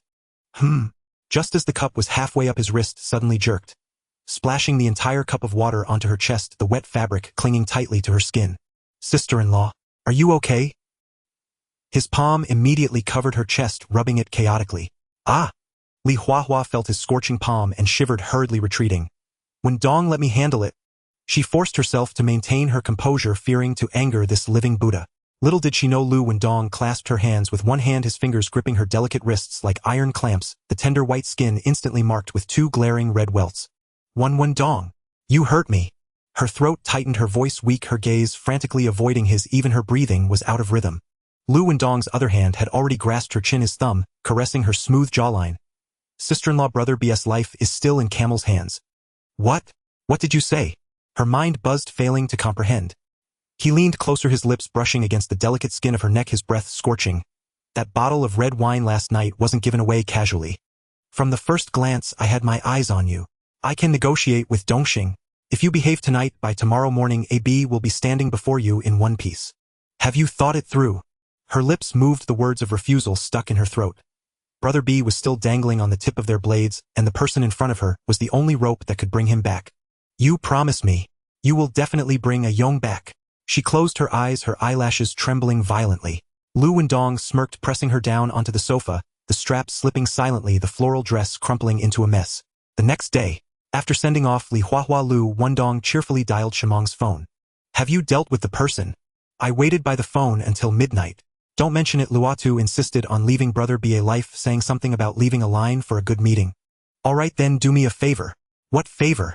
Completely ruin Brother B. Ruin his hands. Or break his legs. The third leg. Damn Wendong, that's vicious. Be quick with your hands and feet. I'll meet with Luatu tonight. Since Brother B can't die, let's make him bleed a bit more. Understood, I'll do as you say. By the way, how should we deal with Chun Haonan? Shamong casually asked. Liu Wendong snorted.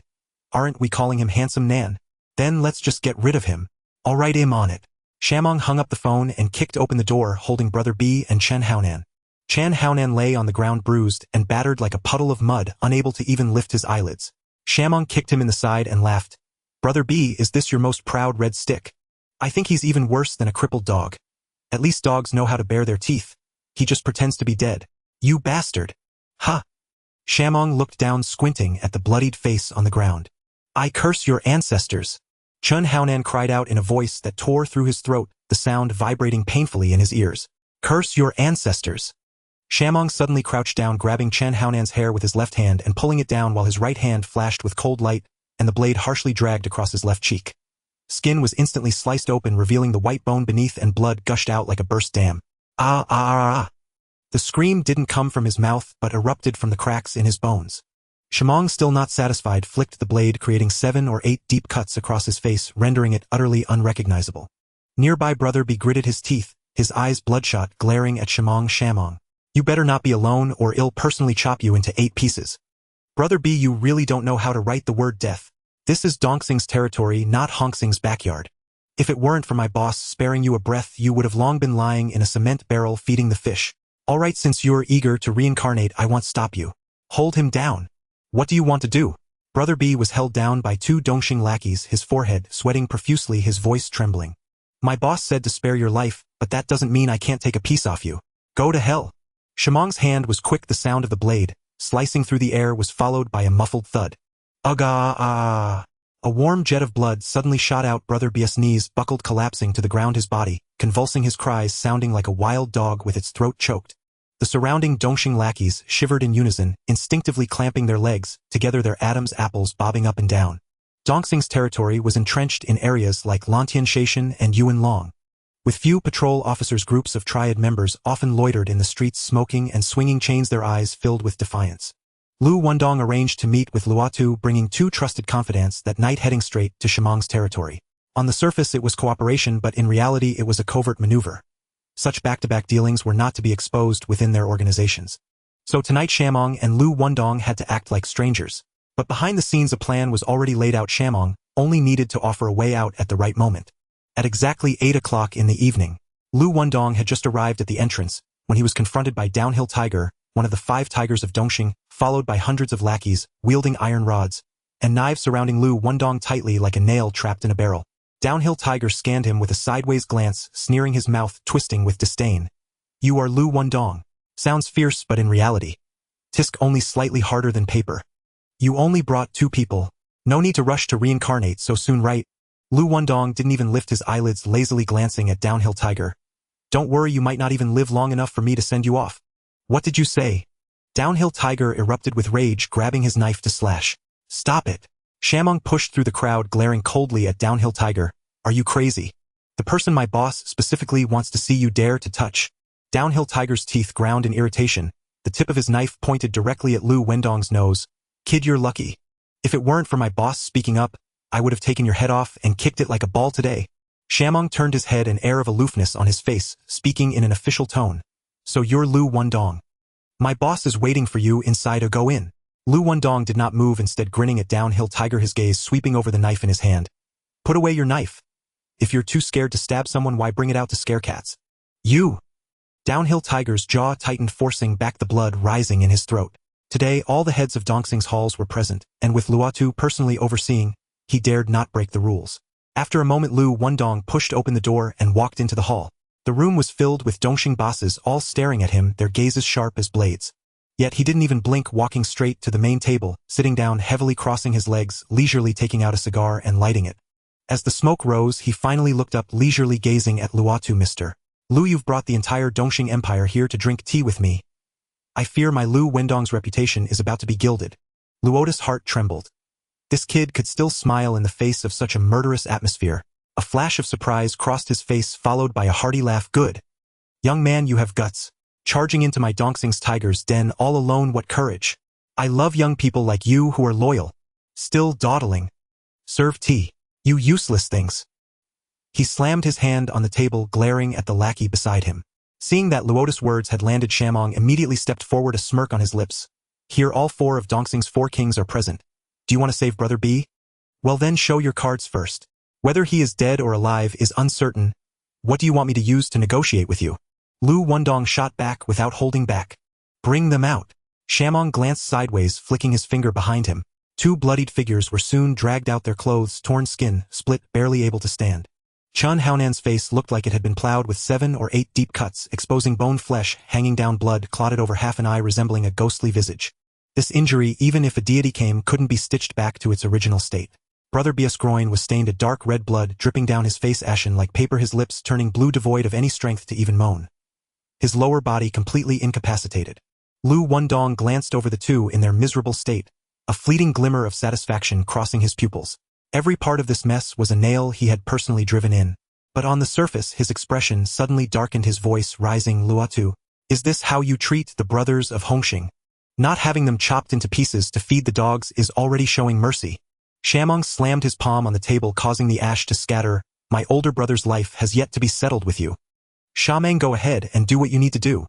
The camel exhaled a thick cloud of smoke, the tip of the cigar flickering. "The Dongxing has lost a chief. This debt cannot go unpaid." Shamang pressed forward, his chin raised high. "Liu Wendong, listen well. No one from Hongxing is allowed to touch a single thing in the Dongfeng garden renovation business from now on. Yesterday's conflict in the General's Bay resulted in 1 of our men dead, 20 wounded and 30 arrested. Medical expenses, compensation and hush money total 3 million, not a penny less. And as for Chun Haonan, starting today there will be no one by that name among the 6 million in Shangjiang. The bottom line for Dongxing is clearly set here. Do you nod or shake your head?" The camel pointed at Liu Wendong with the hand holding the cigar, ash falling off. "It was your Hongxing that struck first. If it weren't for your elder brother calling me last night to plead for mercy, those 2 would have already been taken to the morgue. The path is laid out for you. Whether to walk it, you decide." Liu Wendong leisurely took a puff from the cigar, and amidst the swirling smoke, he spoke. "I will take half of the work in Dongfeng Garden. no one can pry it away. In conflicts like this, once the blade is drawn, one must accept their fate. You ask for medical expenses. Then who should Hung Hing's 30 brothers lying in the hospital seek compensation from? Bang! Taking advantage of the moment, the crow exploded in fury, smashing down on the solid wood table, splintering it. You refuse to toast. Do you really want to drink the penalty wine? Kid, you refuse a toast and choose the penalty wine. Then don't blame Dongxing for not leaving you a way out. Money not a cent given. People not a single one allowed to move.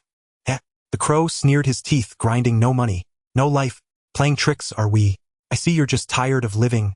Your boss just called to plead for leniency, and here you are slapping me in the face.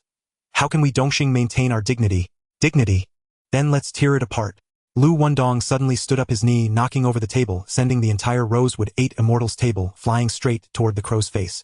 The crow didn't have time to dodge. Darkness enveloped him, and he was solidly pinned under the table, his ribs aching painfully, even his breath carrying a rusty taste. The camel stood up abruptly, his eyes bloodshot. Liu Wendong, dare you act on Dongxing's territory? Do you really think the knife in my hand is just a firewood stick? All around the men drew their knives in unison, the cold light flashing as the tips were directed at Liu Wendong's neck. Yet Liu Wendong didn't even blink, his voice cold as ice. If I dare to come, I'm not afraid of you turning on me. I have long invited your whole family to drink tea at Bolen Street. If I cannot walk out of this door, then neither you nor your parents' wife or children can set foot on Bolen Street. You dare to threaten me? Threaten? Liu Wendong sneered, his gaze sharp as a knife. Am I inviting you to dinner? The camel stiffened his throat, moving up and down, ultimately not daring to give the order. After a while, he dejectedly waved his hand. Let him go. Boss, you can't let him go. The crow had just struggled out from under the table, his face covered in blood, and he rushed to the camel's side shouting. Smack! The camel slapped the crow's face, backhanded, his eyes nearly popping out of their sockets. Shut up. This is my call, or is it yours?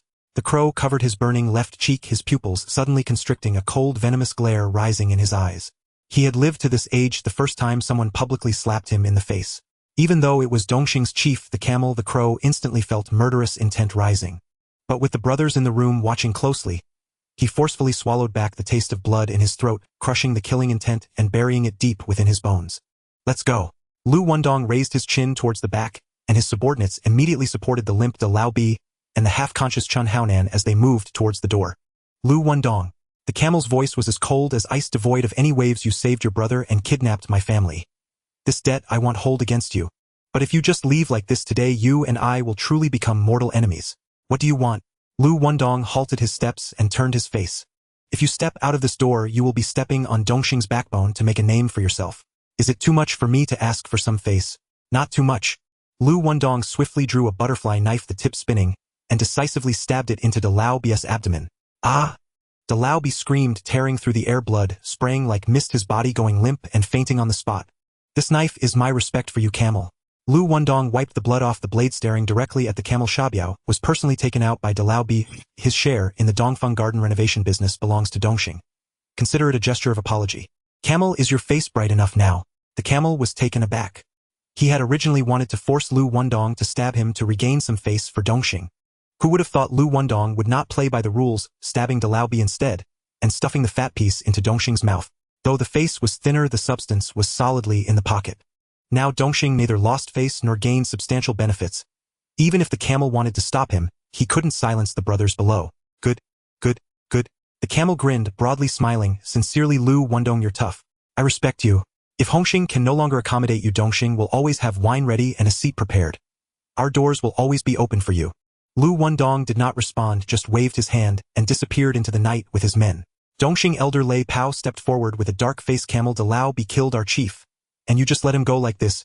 The camel glanced at him sideways, his voice deep. You don't understand anything. This kid is a piece of iron. Tonight, he is destined to step on Dongxing to rise, and no one can stop him. But he will never bow his head to be subservient. Jiang Tianxing. He probably can't suppress this wild fire in him. Hung Hing is about to face a storm. Late at night, hospital. De Lao Bi and Chen Haonan were both injured, but their lives were hanging by a thread. After a few hours of emergency treatment, the two were pushed into the ward, lying down and receiving intravenous fluids for recovery. Liu Wendong pulled Li Huahua into his arms and kissed her fiercely. Are you crazy?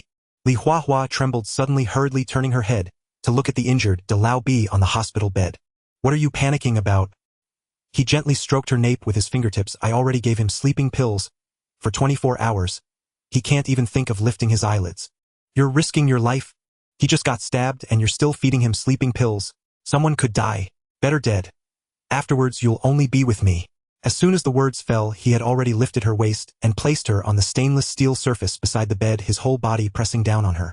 Her long skirt silently slid down, pooling at her feet. Li Huahua bit her lower lip, her gaze sweeping over the oblivious Dalao. Beside her, her voice trembling, "Aren't you all about loyalty in this underworld?" Liu Wendong stared into her eyes word for word. "I betray my brother's pry into my brother's wife and eat from both sides. But I value loyalty the most. Prying into your brother's wife counts as loyalty. A chief who doesn't even covet the eldest sister is nothing but a lowly mule. I heard every word you said. How come, when they come together, I don't understand at all?" Not understanding is correct. Dalao is finished.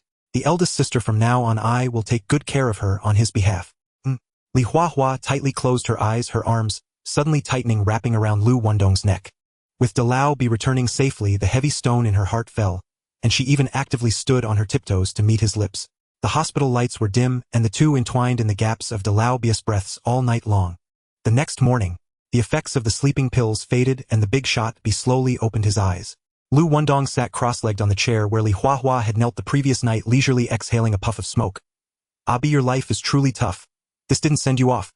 Big shot shot Liu Wendong a sidelong glance. "Want to send me to the Western Paradise?" "No way.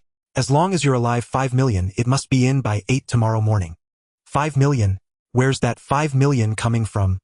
Big shot looked bewildered, his brows knitted in confusion.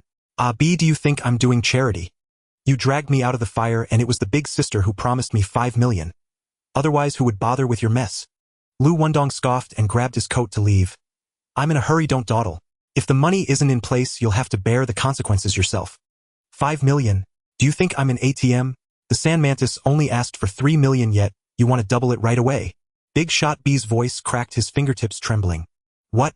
I risked my life to fish you out and you think 5 million is too much? Enough nonsense. If it weren't for you ditching me at the General's Bay, would I have been cornered in the alley? When Dongxing's uncle brought people to smash my sauna, I had to protect my own rice bowl first, right? I still want to ask you. After the police were called, you didn't even last half an hour before being caught. Did your bones turn to noodles? You..." Big shot choked on his words, his face turning a deep shade of red, nearly passing out. Liu Wendong slapped away his outstretched hand, his finger nearly poking his nose. "Listen clearly. 5 million, it must be in by midnight tomorrow. If I see even a cent less, you'll spend the rest of your life unable to hold chopsticks properly." Big shot stared intensely at Liu Wendong's retreating figure, his teeth grinding audibly. He saved him, but at that moment all he wanted was to pounce on him and tear that face apart. Liu Wendong's lips curled into a cold, satisfied smile. In this round he had thoroughly devoured Big Shot B. Not only did he ruin his lower half, but also stubbornly swallowed 60% of the renovation shares of Dongfeng Garden. The entire cake went straight into his mouth. He casually pried away a sauna and 5 million Hong Kong dollars. Even Li Huahua was completely in his grasp.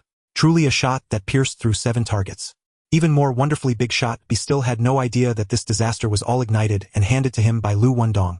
Li Huahua took the opportunity to follow him out of the ward. Just as she closed the door, Liu Wendong pinned her against the wall, holding her neck with one hand, and leaned down to kiss her. "No, not here." Li Huahua hurriedly pressed his hand that was sliding towards her waist and hips. "What if someone comes? What's to fear?" Liu Wendong lifted her chin, his fingertips brushing against her heated earlobe. "If someone sees, it's just another rumor added. Humph, if the big sister knew you were flirting with her man, you wouldn't have a bone left."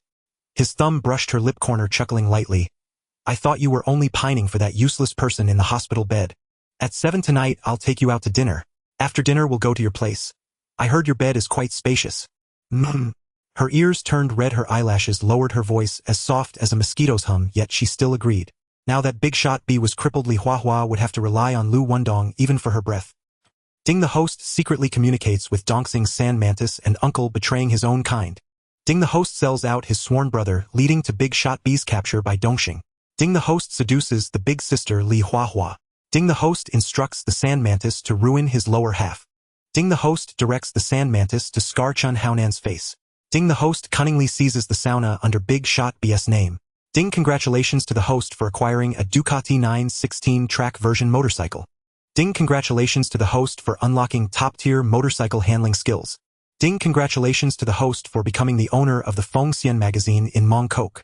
Ding, congratulations to the host for taking over a pachinko parlor in Yao Ma Ti. Ding, congratulations to the host for holding a gold shop in Central. Ding, congratulations to the host for fully acquiring Hengji Construction Company. Liu Wendong finished scanning a series of notifications, his pupils slightly brightening. For the first time he received so many tangible rewards. Indeed, betraying and being ungrateful nurtures one and harming brothers brings in money. Stealing a romantic interest is the fastest way to advance. His gaze fixed on the first reward, the Ducati 916 track version. This bike was not only a status symbol but also a money-burning machine easily worth over $1 million. But these numbers were no longer in his sights. Just the smuggled goods he handled daily would outstrip that amount by several streets. The second reward, top-tier motorcycle handling skills, matched perfectly with the first. He already had a foundation in racing, but having another specialized skill provided an extra escape route. The world was treacherous, who knew when he'd need to escape using the throttle. The third item, the Fengxian magazine, was located at the bustling heart of Mongkok. Liu Wendong squinted. It was quite appealing. He was already a hot name in the underworld, but what he lacked was a mouth that could write and print, boast and promote. However, for him it became a hot potato. The bigger the fame, the easier it was to attract unwanted attention from the police. Therefore Liu Wendong planned to use the magazine as a facade to wash away some of the underworld aura surrounding him. He also intended to build connections along the way. Only by thriving in both the lawful and unlawful paths could he truly establish a firm foundation. Otherwise, relying solely on the little power within the gang would make all current glory nothing more than a tower built on sand, easily toppled by a gust of wind. The fourth reward was a pachinko parlor, essentially a billiard hall. It was opened on Chonglu Street, marking Liu Wendong's fourth establishment on that street. Seeing his territory expand more and more, it was probably time to take action to claim the entire Chonglu Street. The fifth item was a gold shop in Mongkok with a staggering valuation and a clean slate. Liu Wendong planned to completely distance it from his other businesses and start anew. Currently he had 3 women by his side, Su Axi Kuen, and a run, all of whom he had pushed into management positions, mentoring them personally. Su Axi had been managing the seafood restaurant, which now had 3 branches firmly established.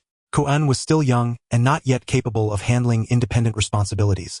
A run had made rapid progress after enrolling in a management training course, and Liu Wendong decided to hand the gold shop over to her to practice. The last item was a construction company, the hardest bone among all the rewards sent by the system, and also the most crucial lifeline Liu Wendong needed at the moment. He had long set his sights on the construction industry, and had considered moving upstream after taking over the renovation company. However, starting a construction company involved layers of licenses and a tedious process that had him stuck in the negotiation stage. Now that it was black and white in hand, he could immediately affiliate the renovation company, merging land acquisition, building, and renovation into one seamless production line. Night deepened. At precisely the appointed hour, Brother B transferred 5 million Hong Kong dollars into Liu Wendong's account. Upon confirmation of the funds, Liu Wendong drove straight to the hospital entrance and picked up Li Huahua. They strolled through a shopping mall for a while, each selecting an expensive watch, costing over 1 million Hong Kong dollars apiece. Fearing recognition, Li Huahua clutched his arm tightly and hurried them both out. At midnight, at Brother B's residence, Liu Wendong stood before the master bedroom bed, eyes fixed on the wedding portrait hanging on the wall. That wedding gown. It's still here, isn't it? Locked in the wardrobe. Bring it out. Li Huahua obediently opened the cabinet and retrieved the snow-white gown. Liu Wendong took it, glanced once, confirming it matched the photograph exactly, then handed it back. Put it on. She lowered her gaze, ears flushing crimson, and murmured assent as she reached for it, only to have her wrist seized and yanked back just as she turned toward the dressing room. Change here. Her eyes met his, steady, unyielding, brooking no refusal. She bit her lip, bowed her head, and her fingertips trembled faintly. Silk whispered softly to the floor. In an instant her lithe, graceful figure was enveloped in the tender white gown, like a night blooming cereus unfurling under moonlight. Liu Wendong appraised her from head to toe, then nodded in quiet satisfaction. Turn around once. Balancing delicately on stiletto heels, she lifted the hem with both hands and spun gently. Before the veil settled, he seized her thick coiled hair and the gossamer veil, with one sharp motion jerking her close. Big sister, my fire burns hotter than ever. Before the words fully left his lips, she was already pinned beneath him. Ch-ch. He closed his eyes, tilted his head back, and exhaled. A long, slow, shuddering breath. Liu Wendong walked. Word spread like wildfire.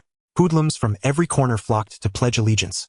Yet Liu Wendong chose with ruthless discernment, keeping only a few hundred true brothers, men willing to bleed, to stand firm, to die if need be.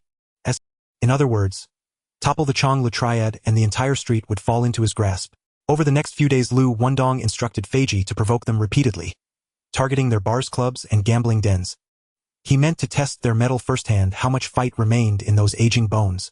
If they still roared with vigor, too tough to crack at once. He would bide his time simmering patiently until the moment arrived for a thunderous strike.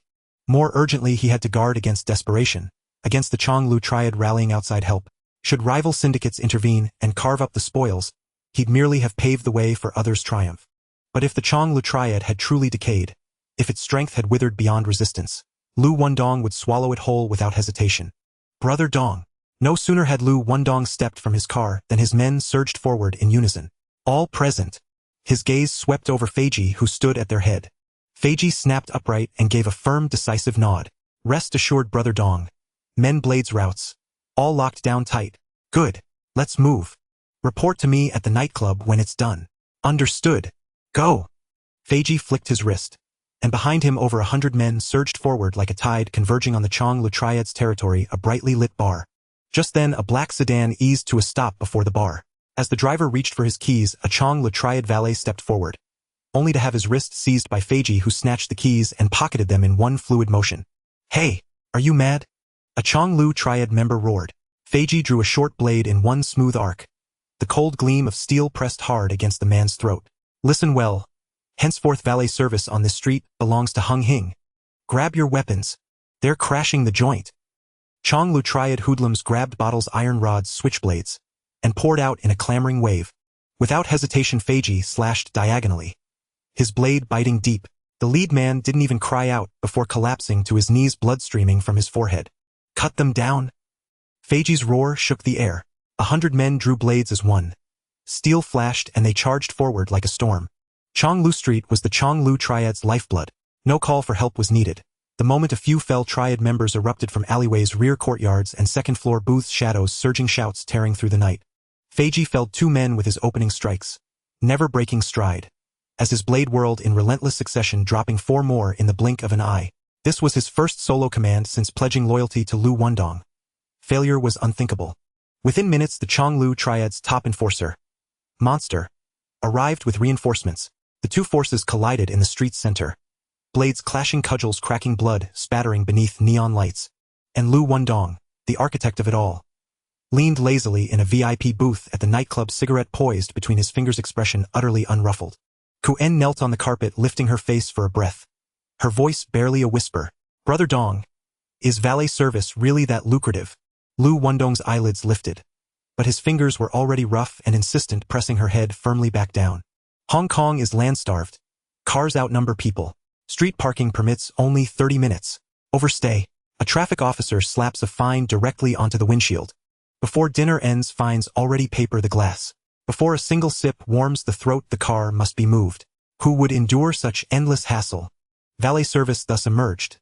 Black market, unregulated, untouchable by contracts or ledgers.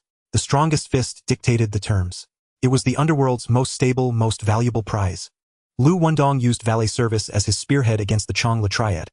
Not merely to seize turf, but to sound their depth, how much strength remained in their foundation. How many fighters could they muster? More crucially, their coffers were rooted here: bars, nightclubs, security rackets, protection fees, and valet service itself. Sever that vein and their spine collapses. No cash flow means no meals, no weapons, no loyal soldiers willing to risk death. An hour later, Feiji pushed open the door, wiping blood from his face. Brother Dong, the police are here. I've pulled everyone back. Liu Wendong tapped ash from his cigarette. How many did Monster bring? Only him. The elders stayed hidden. Not a single junior leader showed his face. Aside from a few aging relics, Monster is now their sole remaining pillar of strength. Brother, I believe. Once he falls, the Kowloon triad becomes nothing but a paper tiger. Not so fast. If Monster falls, the Kowloon triad will instantly raise banners begging for aid, dragging in rival syndicates. Then chaos reigns. Feiji paused, then leaned in, voice low. Rumor has it, Monster races every Saturday night along Tsing Shui Wan Road. Shall I arrange a brush with a fast car at a sharp bend? Tsing Shui Wan Road. A spark flared in Liu Wendong's eyes. His decision made. He didn't send Feiji to engineer an accident. Instead, he casually grabbed a brown paper bag and tossed it onto Feiji's shoulder. Set this aside for now. 1 million. Half goes to you, the rest to the brothers as T-money. Thank you, brother. Go. Liu Wendong waved carelessly, arms sliding around Kuen's waist, as his voice drifted into the melody of 1,000 Suns. He hummed aloud, but inwardly his mind was taut as a drawn bowstring, calculating precisely how to crush Monster. The rabid dog, into the mud forever. Xiao Chun had a younger sister named Xiao Tong, a frontline reporter for Hong Kong's Expose Weekly. Recently, Liu Wendong had dismantled several Dongxing branch halls in rapid succession, his rise echoing like thunder across the city. The magazine rushed out a special feature, The New King of Pottinger Street, The Ascent of Liu Wendong. Because Xiao Tong's brother Xiao Chun was involved with Hung Hing, this task fell upon her. Brother, our magazine is working on an in-depth report on Liu Wendong. You're also with Hung Hing. Can you help me make a connection? Just a meeting will do. Xiao Chun turned pale upon hearing this and frantically waved her hands, saying, I really can't handle this. You should seek someone more capable. Why are you so scared? I'm not asking you to bring a knife. It's just a greeting, a simple introduction. He lowered his voice. He's very ruthless. My boss B was publicly humiliated by him the other day and couldn't lift his head. If I truly show up, I fear he might just snap my neck on the spot. Is it really that terrifying? I wouldn't lie to you. Chun Haonan, pretty boy, Nan, you must know him, right? He had his legs broken and now walks with a limp. Do you think he's fierce? Well, I can't submit my article. The editor said he'd throw me out. Brother, you have to save me. Ding ding ding. The phone vibrated violently. Xiao Chun grabbed it and her eyelids twitched. Tong, it's the boss calling. I have to go right away. Wait. Xiao Tong quickly grabbed her coat and ran after her. I'm going with you. Xiao Chun couldn't argue and had to take her straight to the hospital. Half an hour later. Hospital ward. Xiao Chun pushed the door open with Xiao Tong following closely, peeking inside. Boss, you called for me. Boss B leaned against the hospital bed, his gaze sweeping over Xiao Chun. Datu is being released tomorrow. You need to pick him up. Boss, didn't Datu get sentenced to 8 years? I had a top-notch lawyer handle it, and after some connections the court reduced the sentence.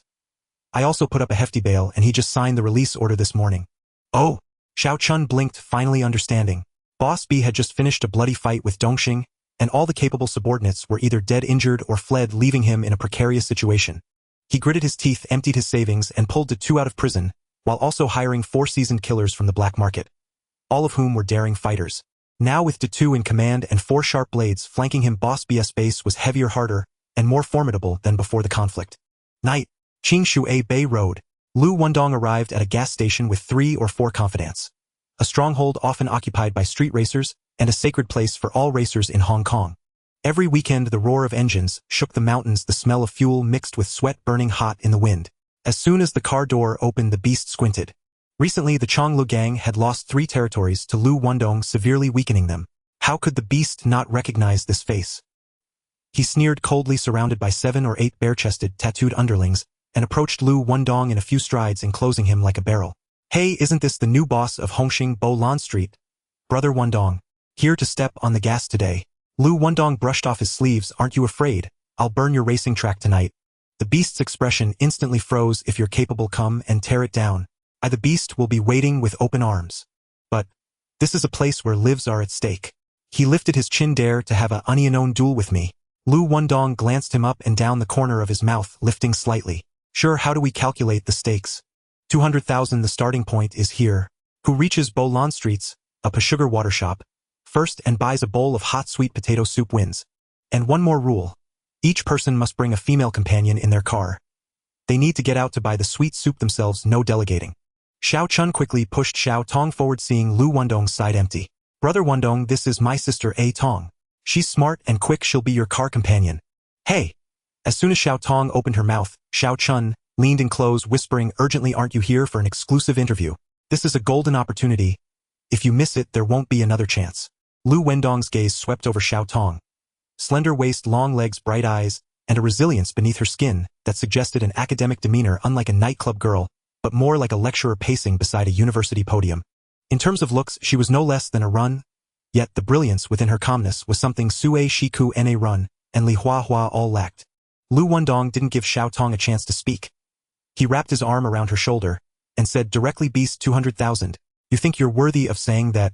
If we're betting, it should be 1 million. 1 million. The beast's eyelids twitched, that figure weighed down like a heavy stone on his heart. Don't worry, I know your pockets are cleaner than your face. Here's the deal. If I lose, I'll pay you 120,000.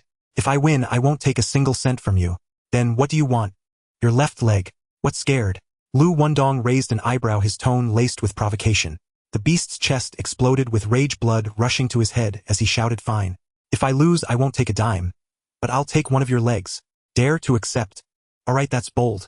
The beast threw down the challenge, turned, and strode to his car, leaning down to whisper to his underlings, keep a close watch. No matter who wins or loses, he must leave limping tonight. Understood, boss. Liu Wendong still had his arm around Xiao Tong's shoulders, grinning. After this race I'll treat you to supper. Then, can you give me an exclusive interview? Interview? Yes. Xiao Tong nodded eagerly. I'm a reporter for T-Bao Weekly, and we want to do an in-depth profile on you. Let's talk after we win. Liu Wendong abruptly opened the driver's door and got in. The beast squinted at Liu Wendong's direction and turned to ask his underlings, is everything arranged? Don't worry, boss. The brothers have already set the trap. Halfway through will make his steering wheel slip and brakes fail. This punk must be wrecked tonight. Good, this time leave no survivors. The beast gritted his teeth, his knuckles turning white. Liu Wendong turned sideways, reaching for the seatbelt in the passenger seat. What are you doing? Xiao Tong jumped back in shock, instinctively pressing her hand against her chest. He leaned in closer, his gaze lingering on her slightly flushed cheeks, teasing her with a grin. Of course, I'm here to kiss you. Didn't Xiao Chun tell you? Before I hit the track, I have to kiss my woman to calm my nerves. Stop calling me that. I'm not your woman. She lifted her chin, her neck-taut eyes wide open in fear that he might actually pounce on her and steal her first kiss. If I'm not your woman, why am I getting in your car? I just wanted to schedule an interview with you. All right, one kiss and the interview will start immediately. As Xiao Tong was about to refuse, a sudden idea sparked in her mind. I've never broken my vow yet. After you finish this race, you let me interview you and I'll let you kiss me. Liu Wendong, being well experienced, could easily see through her little trick. But he only smiled and didn't expose her, saying, deal, it's a promise. Buckle up. It's going to be a bumpy ride. I won't scream. Though her words were defiant, her fingers deftly clicked the seatbelt into place. At the starting line, two war machines stood side by side, engines growling like trapped beasts. The beast cast a sidelong glance at Liu Wendong's convertible Ferrari, a cold sneer escaping his nostrils, and he raised his right hand, flipping him off, his posture reminiscent of declaring a death sentence. However, Liu Wendong's bright yellow Ferrari, while eye-catching, was merely a factory-standard configuration, with even the suspension untouched, purely at the level of a streetcar. Thus, the monster had long since determined the outcome. Winning was just a matter of time. Before the gunshots rang out, he had already made a provocative gesture. Liu Wendong remained unfazed, but Xiao Tong could not sit still. She swiftly rolled down the window and boldly flipped the bird towards the monster. Hey! He humiliated you right in front of you, and you act as if you didn't see it. She wrinkled her nose. Xiao Chun had clearly said that Liu Wendong was the toughest wolf in Xiangjiang, yet this person leaned lazily against the back of the chair, not even raising an eyebrow. What's the rush? He tilted his head with a smile. Aren't you the one who will tear his face for me? Ready, go. The girl's clear whistle sliced through the night wind. Two streaks of light shot out explosively like cheetahs breaking free from their chains. Liu Wendong slammed down on the accelerator, and the tachometer instantly hit the red line. As he released the brake, the car surged forward like an arrow released from the bow, a clean and swift launch that left the monster behind by a full car length in the blink of an eye. That flash of bright yellow cut through the night, moving so fast that it left only an afterimage. The onlooking drivers were all stunned. The Clearwater Bay curve had many twists and a slippery surface. No one dared to attempt a professional-grade launch here, let alone outperform a modified car in just 0.3 seconds off the line. The monster's pupils constricted sharply. He slammed down on the accelerator, and the engine's ferocious torque clamped onto the rear of the car ahead, while the exhaust spewed out scorching blue flames. But while speed dominated in a straight line, it was in the curves that true skills were revealed. In an instant, they charged into the first bend, where the disparity in driving skills became glaringly apparent. Liu Wendong didn't ease off the throttle. As the car tilted, it left a fiery tire mark, the rubber burning against the asphalt and releasing a pungent white smoke. Ah, aye. Xiao Tong's face turned pale, her fingers gripping the overhead handle tightly. If it weren't for the seatbelt restraining her, the force of acceleration would have already thrown her out of the window. The monster, however, calmly stepped on the brakes. Although his car also drifted through the turn, his speed faltered, and in an instant he was pulled back by 30 or 40 meters. Yet he remained unhurried. He had long placed his men in ambush on the inevitable route ahead. All he needed to do was stay latched onto Liu Wendong's rear, ensuring he didn't slip out of sight. Minutes later, 7 or 8 motorcycles roared out from the fork like a pack of wolves. Each bike had 2 riders. The one in front controlled the bike, while the man on the back held a heavy metal baseball bat, the tip still stained with dark red rust. They quickly flanked both sides of the Ferrari, engines roaring, eyes fierce like a pack of hyenas targeting their prey. Without a doubt, they were all from the Chonglu gang. Suddenly, a motorcycle on the left surged forward, and the guy on the back swung his arm, smashing the bat towards the driver's side window. Screech! Liu Wendong slammed on the brakes. The tires screamed as they left 2 long black marks. The car swerved perilously half a foot, and the bat barely missed the glass. Hold tight!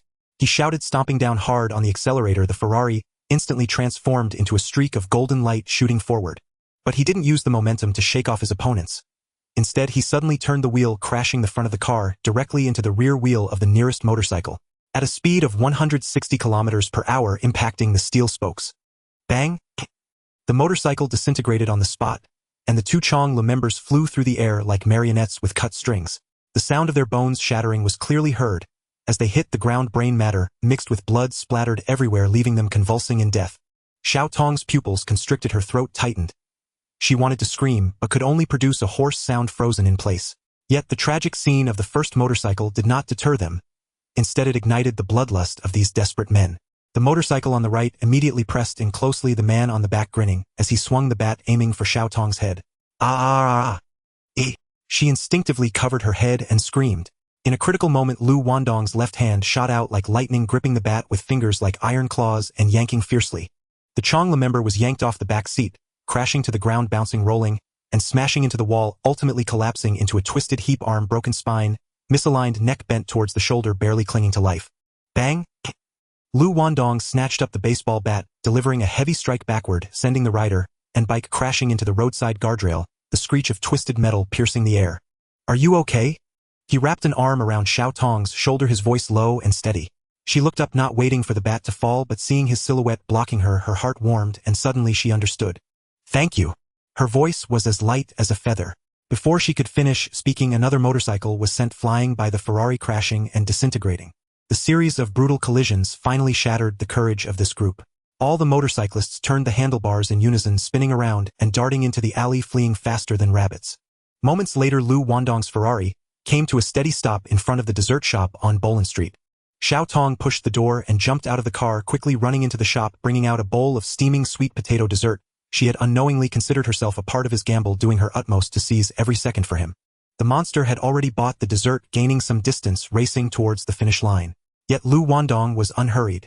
With those troublesome motorcycles gone, he effortlessly changed lanes 100 meters from the finish line, and with a burst of speed, the Ferrari zipped past the monster's car, stopping first at the finish line.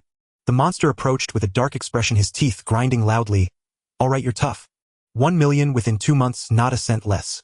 I truly don't lack money. What I'm raising is your leg. Hey, playing so ruthlessly. If we're playing, let's play to the end.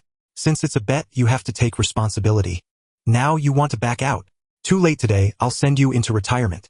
You piece of trash. Let's see who lies down first today. As soon as the monster finished speaking, a large group of people surged from all directions, instantly surrounding Liu Wendong and Xiao Tong in the middle of the street. Liu Wendong, let me put it bluntly, today you won't leave this gas station in one piece. Dare to smash my place, I'll break your leg. The monster's eyes widened, his finger nearly poking Liu Wendong's nose, a beast-like roar rumbling from his throat. Liu Wendong didn't even lift his eyelids, leisurely pulling out a cigar. The lighter made a crisp pop, and amidst the swirling blue smoke he smiled lightly. You're right today, I also didn't plan to let you leave standing. Are you crazy? A knife is already at my throat. Is that so? Who dares to touch my brother? Try it and see.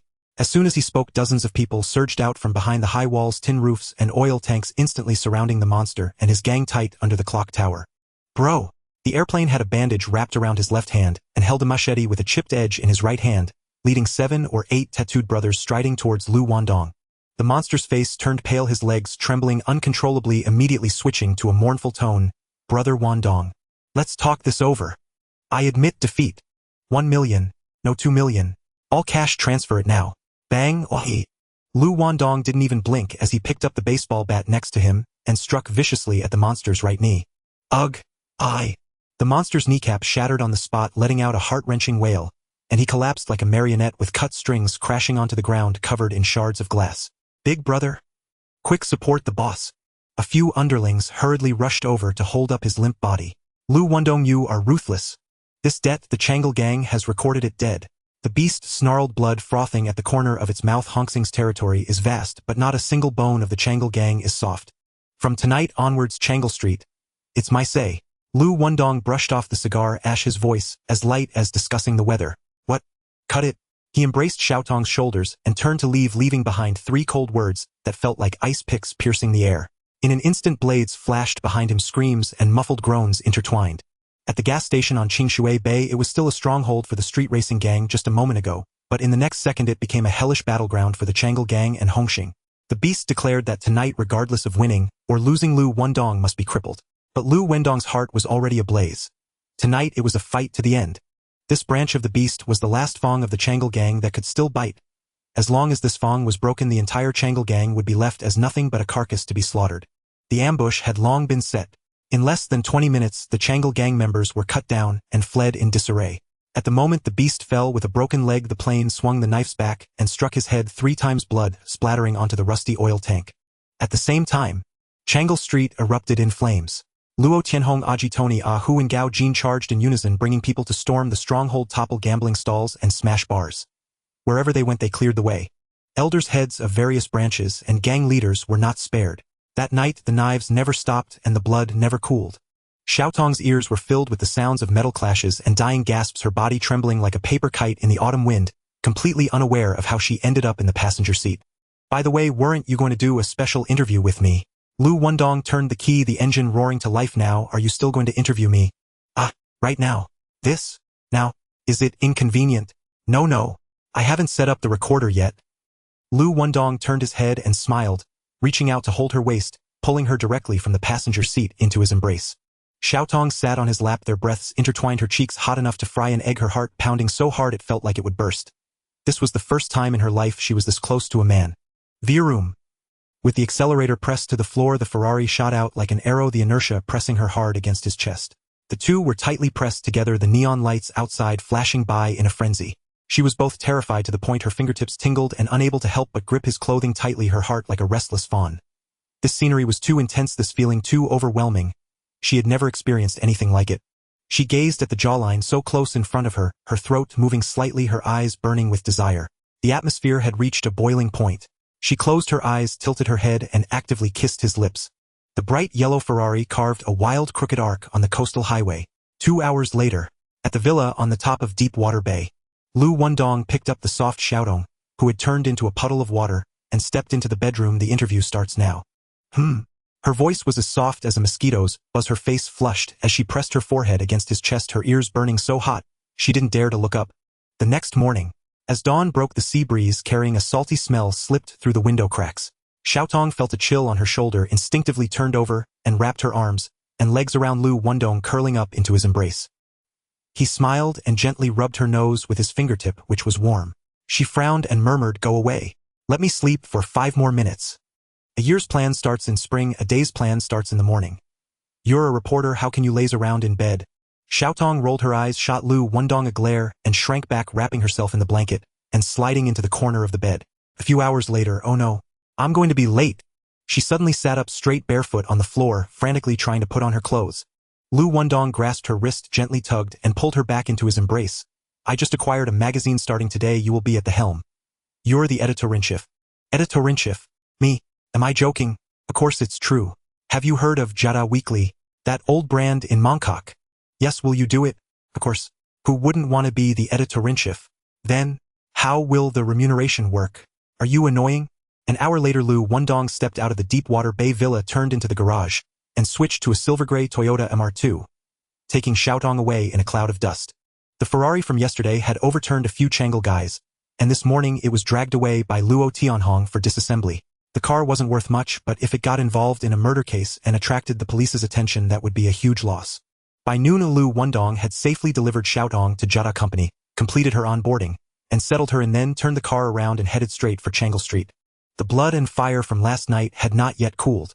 The Changle gang had been obliterated. Liu Wendong stomped down Changle Street, expanding his power once again. Once only holding down Bolan Street, and now both streets were under his iron fist. Bolan Street and Changle Street were entirely under his control, leaving no gaps, allowing no dissent. With a larger territory, the rules must be firmly established. He redefined the mountains and redistributed business.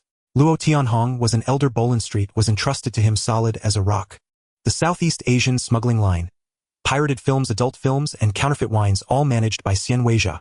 There was only one sauna in Causeway Bay, but Aji accepted all clients without discrimination. Tony was the most ruthless last night, so Changle Street was under his command. Who focused on the factories guarding every door of the pirated films, adult films, and wine workshops. The distribution network in Shangjiang was being laid out by Jimmy, while the plane cleared obstacles. The two joined forces to weave an impenetrable net. Gao Jin was assigned to the construction company. Acquiring land wasn't just about talk but required real grit. Each opponent was tougher than the last. Seeing the situation settled, Luo Tianhong stepped forward and lowered his voice. Big brother, I just received news. Big Boss B has pulled the big head out of Stanley and is throwing big money to recruit 4 top assassins from the streets. Here are the details. Abeo A Dong Mantis and Yongzai. They specialize in taking down the heads and they never miss a job. I think Big Boss B is coming for us. Liu Wendong leisurely cut the end of his cigar, exhaling a puff of light blue smoke, casually taking the documents and glancing at them. Assassins. If they have money, they won't lack for people willing to take risks. Pass the word down. Whoever is willing to switch jobs, Big Boss B offers one price, he'll double it. He'll talk to Big Head personally. Understood, boss. In Causeway Bay, Big Boss B's wounds had just scabbed over, and he had already left the hospital early. He should have been resting at home, but Uncle Dongsing's bar and nightclub were wildly profitable thanks to the counterfeit wines supplied by Liu Wendong, with customers bursting through the doors. In contrast, his own place was cold and desolate, losing money every day. To turn the tide, he could only grit his teeth and keep his head above water, spending every day behind the bar, too busy to even touch the ground. Xiaochun had just brought Big Head out of Stanley and took him directly to Big Boss B's bar. Brother B, the man has arrived. Big brother. However, Big Head, times have changed. There's something I need to make clear. Liu Wendong is now the boss of Bolan Street and our sworn enemy.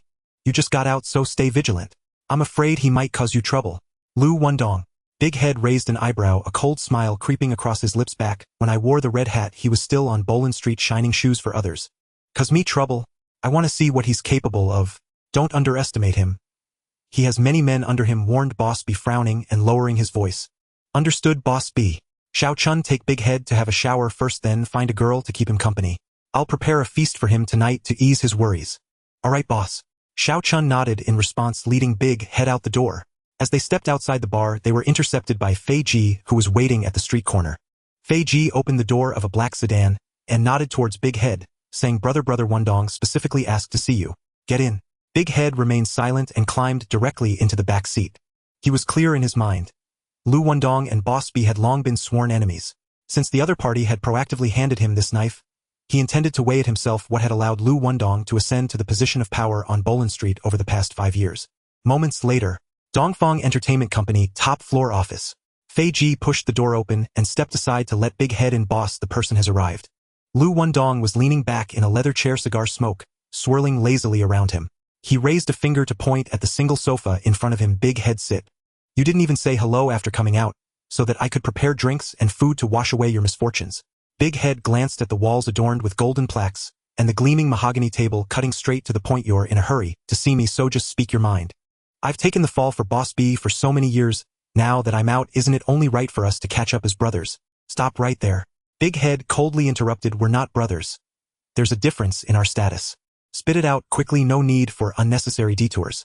Liu Wendong exhaled a puff of thick smoke, unbothered and calm. Come work with me, transferred to my turf. It's not a job change. Boss B won't say much about it. Liu Wendong, you've been in this world for so long, do you really not understand how to write the words loyalty and brotherhood? Loyalty. He suddenly laughed, a hint of mockery in his tone. Who still relies on that to make a living these days? Boss B talks of loyalty. Then why did he let you take the fall? It was agreed that he would hire a top lawyer at most 4 years. But in the end, we never saw the lawyer and I was sentenced to 8 years. If he truly wanted to pay to bail you out, would he have bothered to spend any money? Wake up, all that sentiment and loyalty are just sweet nothings. Only cash is the real deal. He opened a drawer and with a clatter, he tossed a bulging black bag onto the table. 1 million from today onwards, you're under my management. I'll personally take care of things with Boss B. Ha! Big Head grabbed the bag and dumped it onto the table, the Hong Kong dollars spilling out like waves. He stared at the pile of green bills and smirked. 1 million. That's quite a lot. But it's a pity my life is tough. I can't handle this kind of wealth. Liu Wendong's expression darkened. So you're determined not to work with me? Work with you? Big Head suddenly stood up, kicking the chair over the wooden leg, hitting the wall with a thud. Liu Wendong, do you think just because you're in the boss's chair I have to kneel and listen to you? When I was practicing my stances, you were still at the Temple Street selling pirated DVDs. If I hadn't sat in prison for Boss B, how could you have the right to stand on Bolan Street and give orders? I've just been released from prison 2 years. At most 2 years, and this chair under you should be occupied by someone else. Damn. Fei Ji suddenly stepped forward, almost poking Big Head in the nose with his finger. Brother Wendong is giving you face, and you dare to act high and mighty. Hey Fei Ji, don't be so fierce. He is a hero of the gang, having been jailed and shed blood. Who knows, he might actually sit in that chair one day. Liu Wendong, I don't know how others live, but I Big Head live by one word. Trust. Money can buy silence, but it can't buy loyalty. Well said. But have you ever heard? Those who go against money end up with grass 3 feet high on their graves. Is that so? Then I want to see what happens when I clash with you, heathen. Liu Wendong leaned back, the cigar glowing red, and he pointed at Big Head's chest with the tip of the cigar. Big Head, don't think just because I invited you in you've really become a prized asset. If you want to stick with Boss B, then don't blame my men for being merciless. Go ahead, I'll take it all. Fei Ji watched Big Head leave with big strides, then turned back to ask, Boss, do you want me to clean him up for you? Not urgent. Liu Wendong leisurely extinguished the cigar. If he wants to play, I'll play along until the end. He tapped his fingers on the armrest, suddenly recalling. Before Big Head went to prison, there was a girl named Fei by his side. Her face was flawless, her figure alluring, and even her smile seemed to curve like a crescent moon into one's heart. However, they had very little interaction, having only met 2 or 3 times in total. Later, when Big Head was imprisoned, he never saw Fei again. He didn't even know if they had broken up. Suddenly remembering this matter, he decided to look into it. Perhaps he could dig up some unexpected news. Tianhong. Big Head used to have a girlfriend named Fei. Help me track her down. Understood, boss. By the way, what attitude do those guys with knives have? Just like Big Head, their bones are quite tough. Alright, since they're all so blind, don't blame me for being ruthless. Liu Wendong's expression darkened, a chilling light flashing in his eyes. Next morning. Ding ding ding. Hello.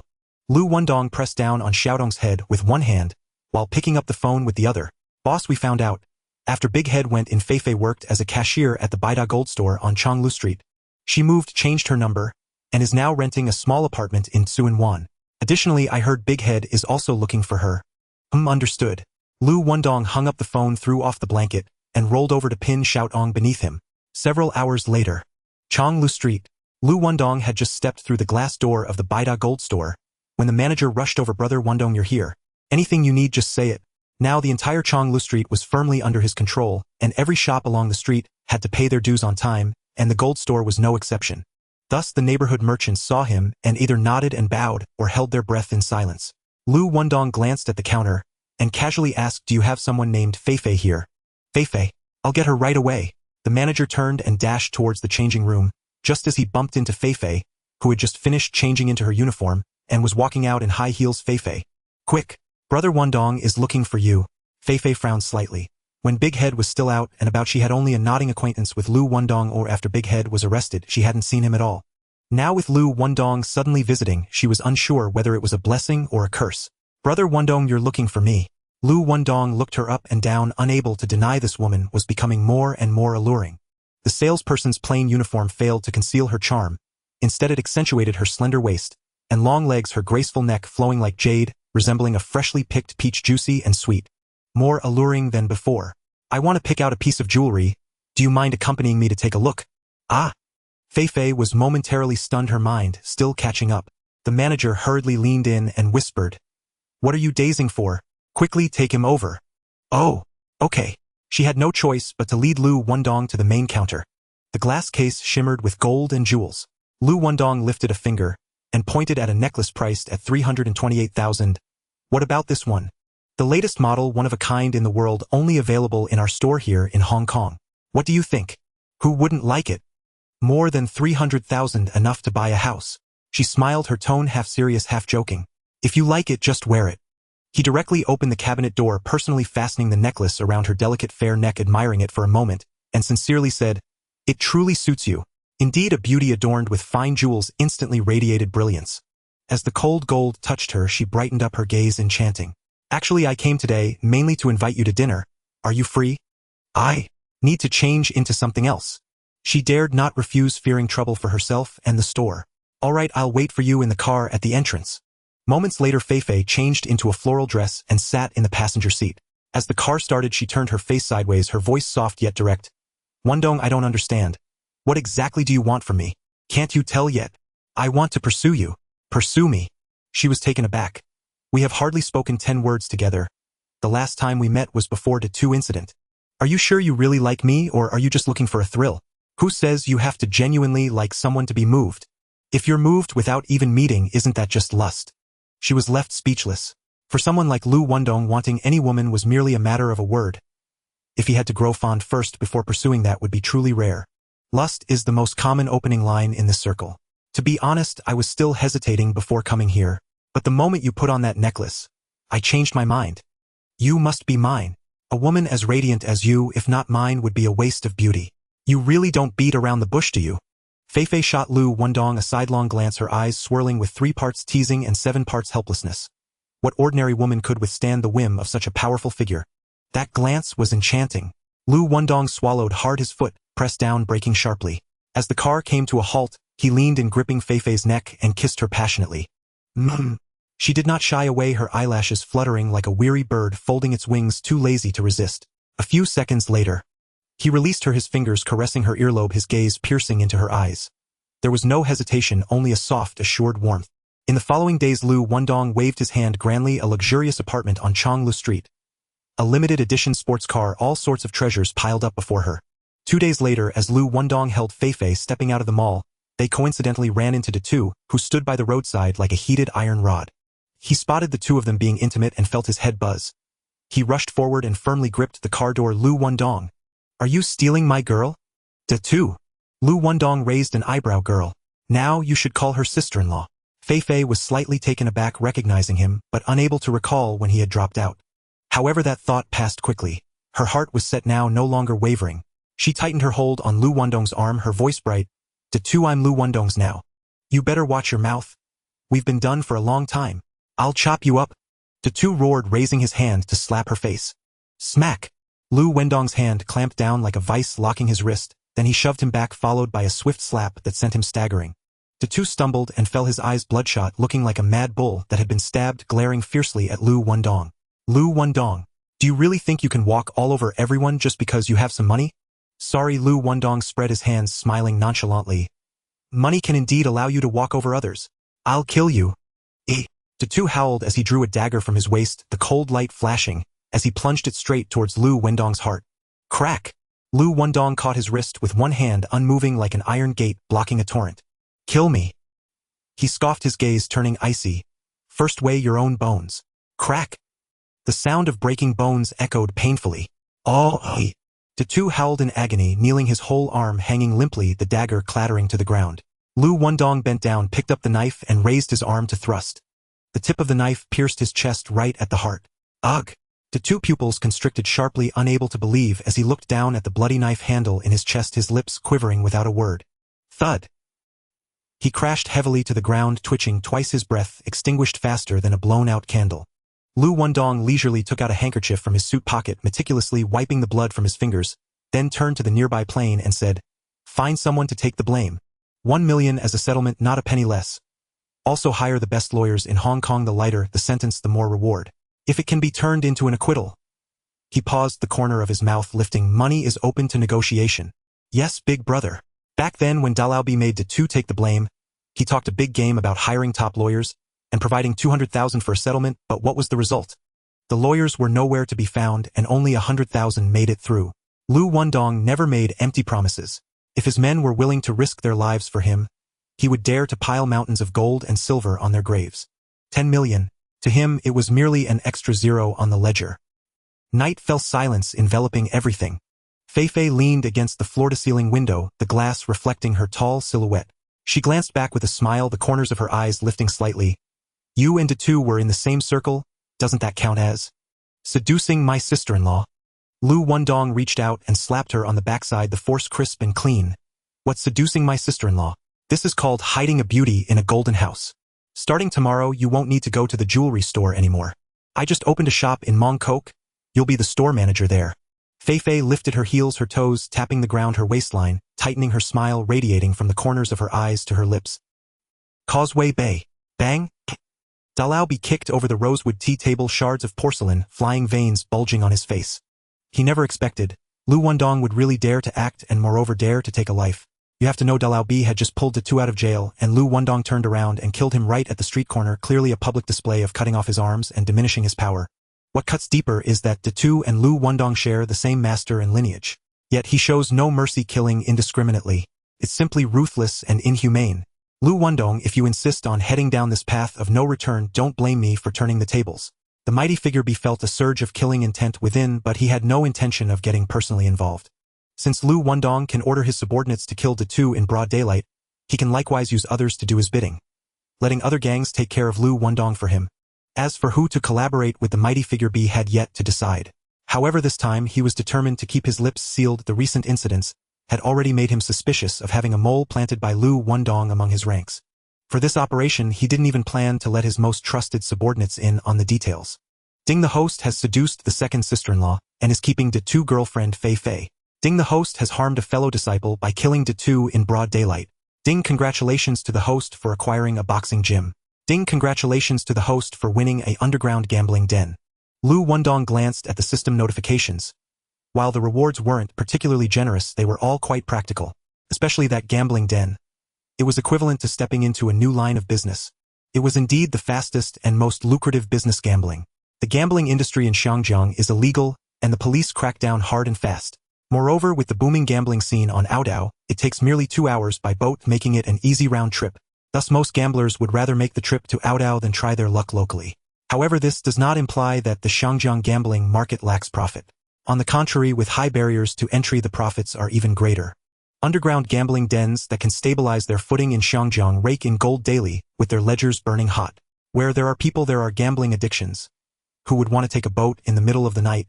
If one can place a bet right at their doorstep, who would bother to go to Audiobook?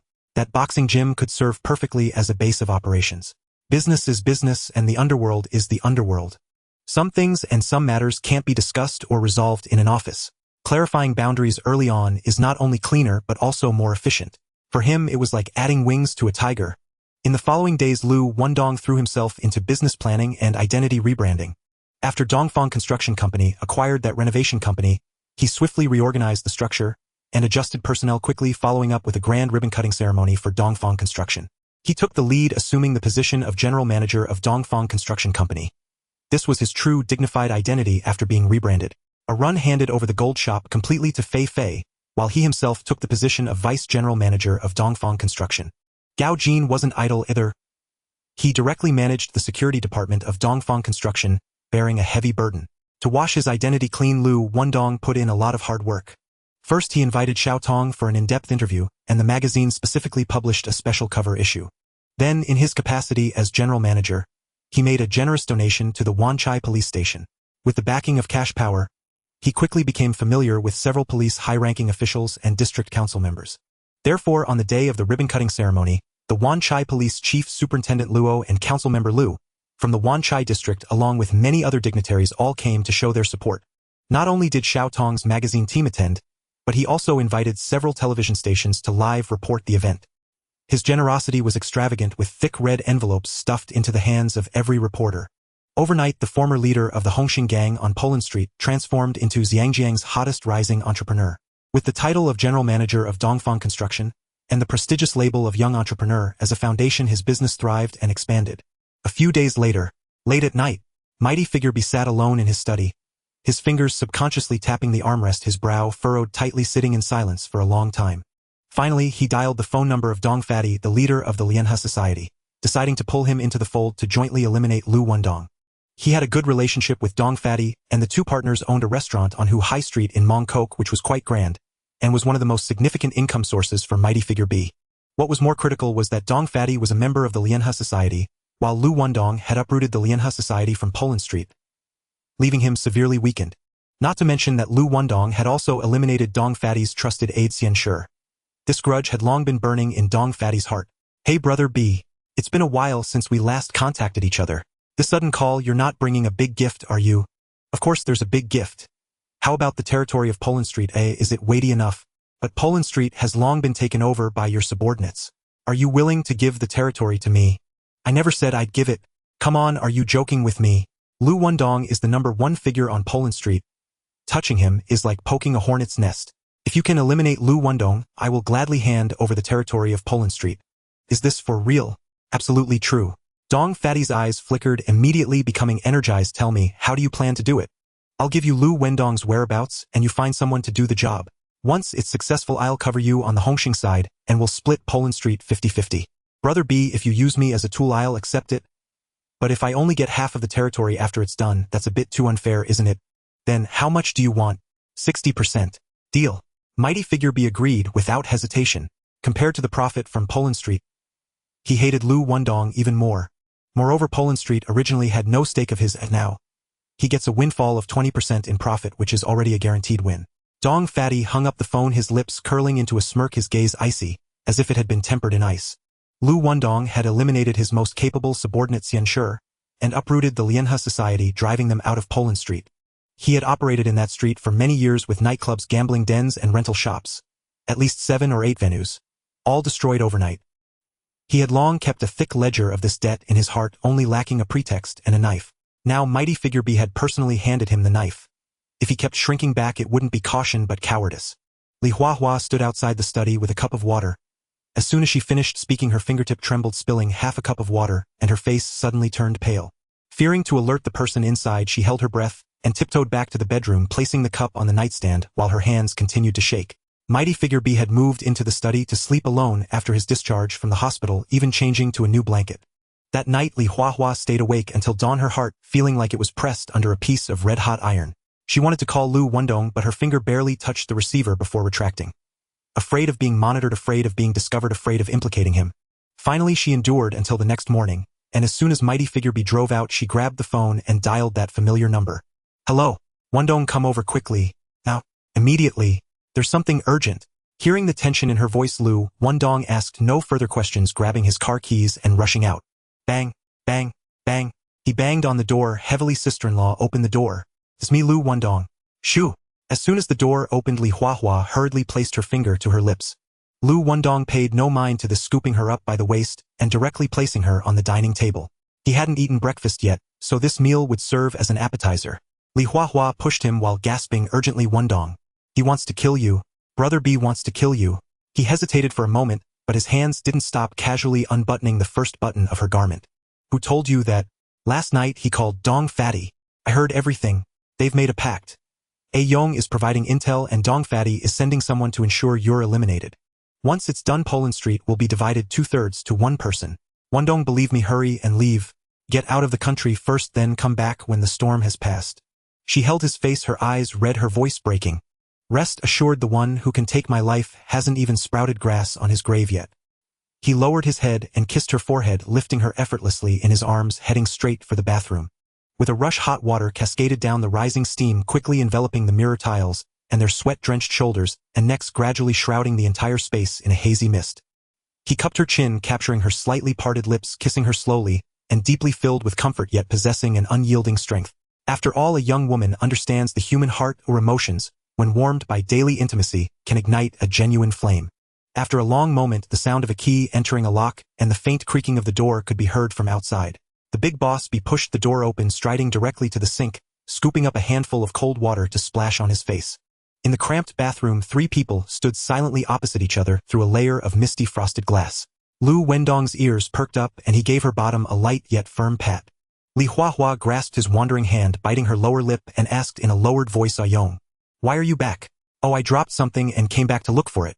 "Did you find it?" "Yes, I did." "Then, could you please close the bathroom door?" "Sure." The big boss B shook the water off his hands. "You carry on, I have things to do. We'll talk about it when you come back tonight. Be careful on the road." "Rest assured." He closed the door and walked steadily out of the villa. Li Huahua heard the dull sound of the big boss B closing the door as he left. Her fingers that were propped on the tiled floor softened, and she stumbled upright, rushing to the bathroom glass window to catch her breath. The steam on the window dissipated as her scorching body made contact, revealing the contours of her bare shoulders, waist, and taut back, along with Liu Wendong, who stood silently behind her. 2 days later, in the office of the director at Dongfang Entertainment Company, Liu Wendong pinched the dossier of Dong Pengzi between his fingers, flipping through it page by page at a slow pace. Luo Tianhong had investigated thoroughly, and he had already gotten a clear understanding of this person's background. Dong Pengzi was the head of the Lianhe society, entrenched in the bustling streets of Mongkok. He started out with bars, nightclubs, restaurants, and gambling dens, establishing a deep-rooted and extensive business. He had a close personal relationship with the big boss B, and the two had partnered to take over the Jinmenlu at the corner of Hu High Street, a prime location in Mongkok, always bustling with crowds with money flowing in abundantly, truly a place where one could count money while lying down. Just the dividends from the restaurant were enough for the big boss B to support the entire gang year after year without fail. Just hearing about this was enough to make one's eyelids twitch. Liu Wendong had long known that Dong Pengzi was planning to make a move. Now the roles had reversed. He was hiding in the shadows, while Dong Pengzi was out in the open. But he didn't rush to send hitmen to clear the scene. Instead, he slowly calculated another strategy in his mind. a larger, heavier plan that could overturn the foundation of the Lianhe society. 2 days later in Mongkok on Sparrow Street, Liu Wendong arrived alone in his car. This street was named for the numerous birdcages lining it with bamboo racks standing tall, and sparrows, thrushes, and mynas flapping and chirping amidst the iron wire, their cacophony mixing with the smell of bird droppings, and wood shavings colliding noisily in the narrow alley. A perfect place for an ambush. Just as he pushed open the car door, 3 delivery vans suddenly sped up from behind, screeching to a halt, with a loud squeak, their doors flinging open and dozens of people poured out in unison, all armed with watermelon knives. The knife handles were tightly wrapped with black cloth. This was a rule known only to seasoned knife hands to prevent slipping, ensure a firm grip, and strike without wavering. All were hardened fighters who had seen blood, served time, and bore scars. Liu Wendong glanced at them, his expression unfazed, leisurely lighting a cigar, the flame flickering between his fingers. He was merely bait waiting for Dong Pengzi to take the hook. Yet before those knife-wielders could charge, 10 steps, over 100 people suddenly surged out from the nearby bird stalls, tea shops, and hardware stores, encircling the 50 elite fighters in the center like an iron barrel. Dong Pengzi had genuinely invested heavily this time. 50 knife hands, each daring to stab, shoulder the burden, and fight against the Hung Hing gang without flinching. Even if they realized they had fallen into a trap, no one took a step back. Instead they shouted and lunged forward, their blades slicing through the air straight towards Liu Wendong's face. Luo Tianhong swiftly drew the 8-sided sword from his bosom, the blade flashing, and in an instant he severed the wrists of the first 2 attackers, blood splattering onto the blue bricks. His men then surged forward, fists and kicks raining down like a storm, and in the blink of an eye they swallowed up the Lianhe society's men in a tide of bodies. 50 tough guys ultimately could not withstand the overwhelming numbers, collapsing in disarray, leaving only 7 or 8 injured, who managed to escape into the narrow alleys. When the news reached Hu High Street, Dong Pengzi was in the midst of smashing the 3rd porcelain cup. He grabbed the phone and yelled at the Big Boss B, his voice as rough as sandpaper on iron. Big Boss B, you sold me out. You colluded with Liu Wendong to set me up. I won't rest until I get even with you. Dong Pengzi, what are you talking about? When did I collude with Liu Wendong? The Big Boss B was completely confused, unable to grasp the situation. Still pretending. You personally told me Liu Wendong went to Sparrow Street alone. What happened? He ambushed over 100 people. All 50 of my brothers fell at his hands. Do you dare say this has nothing to do with you? Dong Pengzi, I. Beep, beep, beep. The busy tone blared sharply. The Big Boss beheld the receiver tightly, his face turning ashen. He had kept this operation under wraps, not letting even his wife know a word. Yet Liu Wendong seemed to have his pulse perfectly timed, avoiding everything without a hitch. His back chilled, and for the first time he tasted fear. A few hours later, deep in the night in Mongkok on Hu High Street, the territory of Dong Pengzi of the Lianhe Society, known as the Women's Street, second only to Poland Street in Hong Kong. Liu Wendong led over 300 people, treading on shards of glass, and the shadows of neon lights charging straight in. Luo Tianhong, Aji Toniahu, Gao Jin, and Feiji each led a team, kicking down doors, tearing down signs, and clearing the area with swift wind-like movements. Dong Pengzi had clearly been prepared. Just as the commotion from clearing the area began, he had led a group to block Liu Wendong at the street corner. Liu Wendong, you're moving in on my territory. Are you really planning to start a fight? Dong Pengzi spoke bravely, but inside he was beating like a drum. Though the assassination plot against Liu Wendong had been exposed, he still wanted to bluff and see what evidence the other side held. Dong Pengzi, you know the dirty business in your pants. You dare to send people to chop me, but don't dare to admit it. You've said enough already. What more can I say? Dong Pengzi clenched his neck and shouted, I say I didn't do it. Do you believe me? I knew you would play dead, so I intentionally left someone alive. Liu Wendong raised his hand and Luo Tianhong tossed the person to Dong Pengzi's feet like a chicken. Boss. Dong Pengzi's face turned ashen. Shut up. Who is your boss? Big brother. Save me. Dong Pengzi, do you still want to deny it? Fine, I did it, so what? He forced himself to stand tall, but the veins on his forehead throbbed. Before over 100 of his subordinates, he would rather bite his teeth than bow down. Since you've admitted it, then there's nothing more to discuss. Chop him down. Liu Wendong's arm swung fiercely, and hundreds of people surged forward like a tide. Dong Pengzi gritted his teeth and roared, hold the line. 700 to 800 people clashed in Hu High Street, the blades flashing chaotically, blood splattering everywhere. The scene was explosive, so intense that even patrol officers dared only to cordon off the area from a distance, evacuating nearby shops and residents first before stepping in to collect the dead, once the blades fell silent. Luo Tianhong swung his knife like wind. Yaji targeted carotid arteries. Tony smashed kneecaps with an iron rod. Who seized a broken wine bottle and drove it straight into an opponent's eye socket. Those who fell suffered grievously, some lost arms or legs at the root, others expired instantly. Eyes rolling, white blood gushing forth, without even a gasp. Over an hour later, rainwater mingled with blood carving crimson rivulets across the street as the slaughter finally ceased. Liu Wendong emerged victorious. Dong Fat lay slumped at the alley's mouth. His throat slashed open by Aji's blade, trachea grotesquely exposed, blood bubbling forth until he choked on his own life within seconds. Liu Wendong stepped onto Dong Fat's still warm shoulder, and in one fluid motion seized control of the entire Huhai Street. He had long coveted this prize. Huhai Street, one of only 2 women's streets in Hong Kong, the other being Pottinger Street. Taking this street meant seizing the very lifeline of Hong Kong's flesh trade. More crucially, he refused to remain confined to Pottinger Street as merely a street tyrant. Pottinger Street, however bustling, was but a narrow lane within the Mong Kok district, and Leung Quan, the undisputed overlord who had reigned over Mong Kok for years, would never tolerate another expanding territory beneath his very gaze. To break free, Liu Wendong needed a legitimate pretext, to march out of Pottinger Street not as a usurper but as a challenger justified by honor and law. When Dong Fat handed him the blade, he accepted it without hesitation. Seizing Huhai Street was now inevitable. To contest turf in Mong Kok was tantamount to slapping Leung Quan across the face. With his uncompromising ferocity, Leung Quan would never turn a blind eye. Liu Wendong knew. The storm was imminent. The next day in Mong Kok, Leung Quan strode into Huhai Street, flanked by several henchmen, his leather shoes squelching audibly on the still damp bloodstains. Liu Wendong, you've got astonishing nerve daring to reach for my rice bowl. Have your ears gone deaf? Or your mind gone rotten? Do you even know whose territory this is? He kicked over a plastic stool at the entrance, making the glass windows hum with vibration. Liu Wendong lounged lazily in the sofa, exhaling a slow, deliberate plume of cigar smoke. Brother Quan, no need to burn so hot. Sit down, have a drink, and let's talk this through calmly. Dong Fat drew steel on me. I raised his stronghold. That's only justice. You struck back after he attacked. I nod in approval. But what does it mean when you thrust your hand into Mong Kok itself? Do you seek my chair? Or is this overlord of yours simply too much in your way? Liu Wendong casually lifted the bottle of red wine from the table, swirling amber liquid into a tall-stemmed glass. He smiled faintly as he swirled it. Brother Quan, yes. Mong Kok is yours. But Huhai Street, it never bore your banner. Am I expected to parcel up Dong Fat's territory and deliver it to you as a congratulatory gift? Then why not just head straight to the Hung Hing headquarters and claim the dragon head robe yourself? So, you're absolutely refusing to budge. Not only will I stay, I'll press forward. The Lianhe Society controls 4 streets in Mong Kok. Huhai Street is merely the first bite.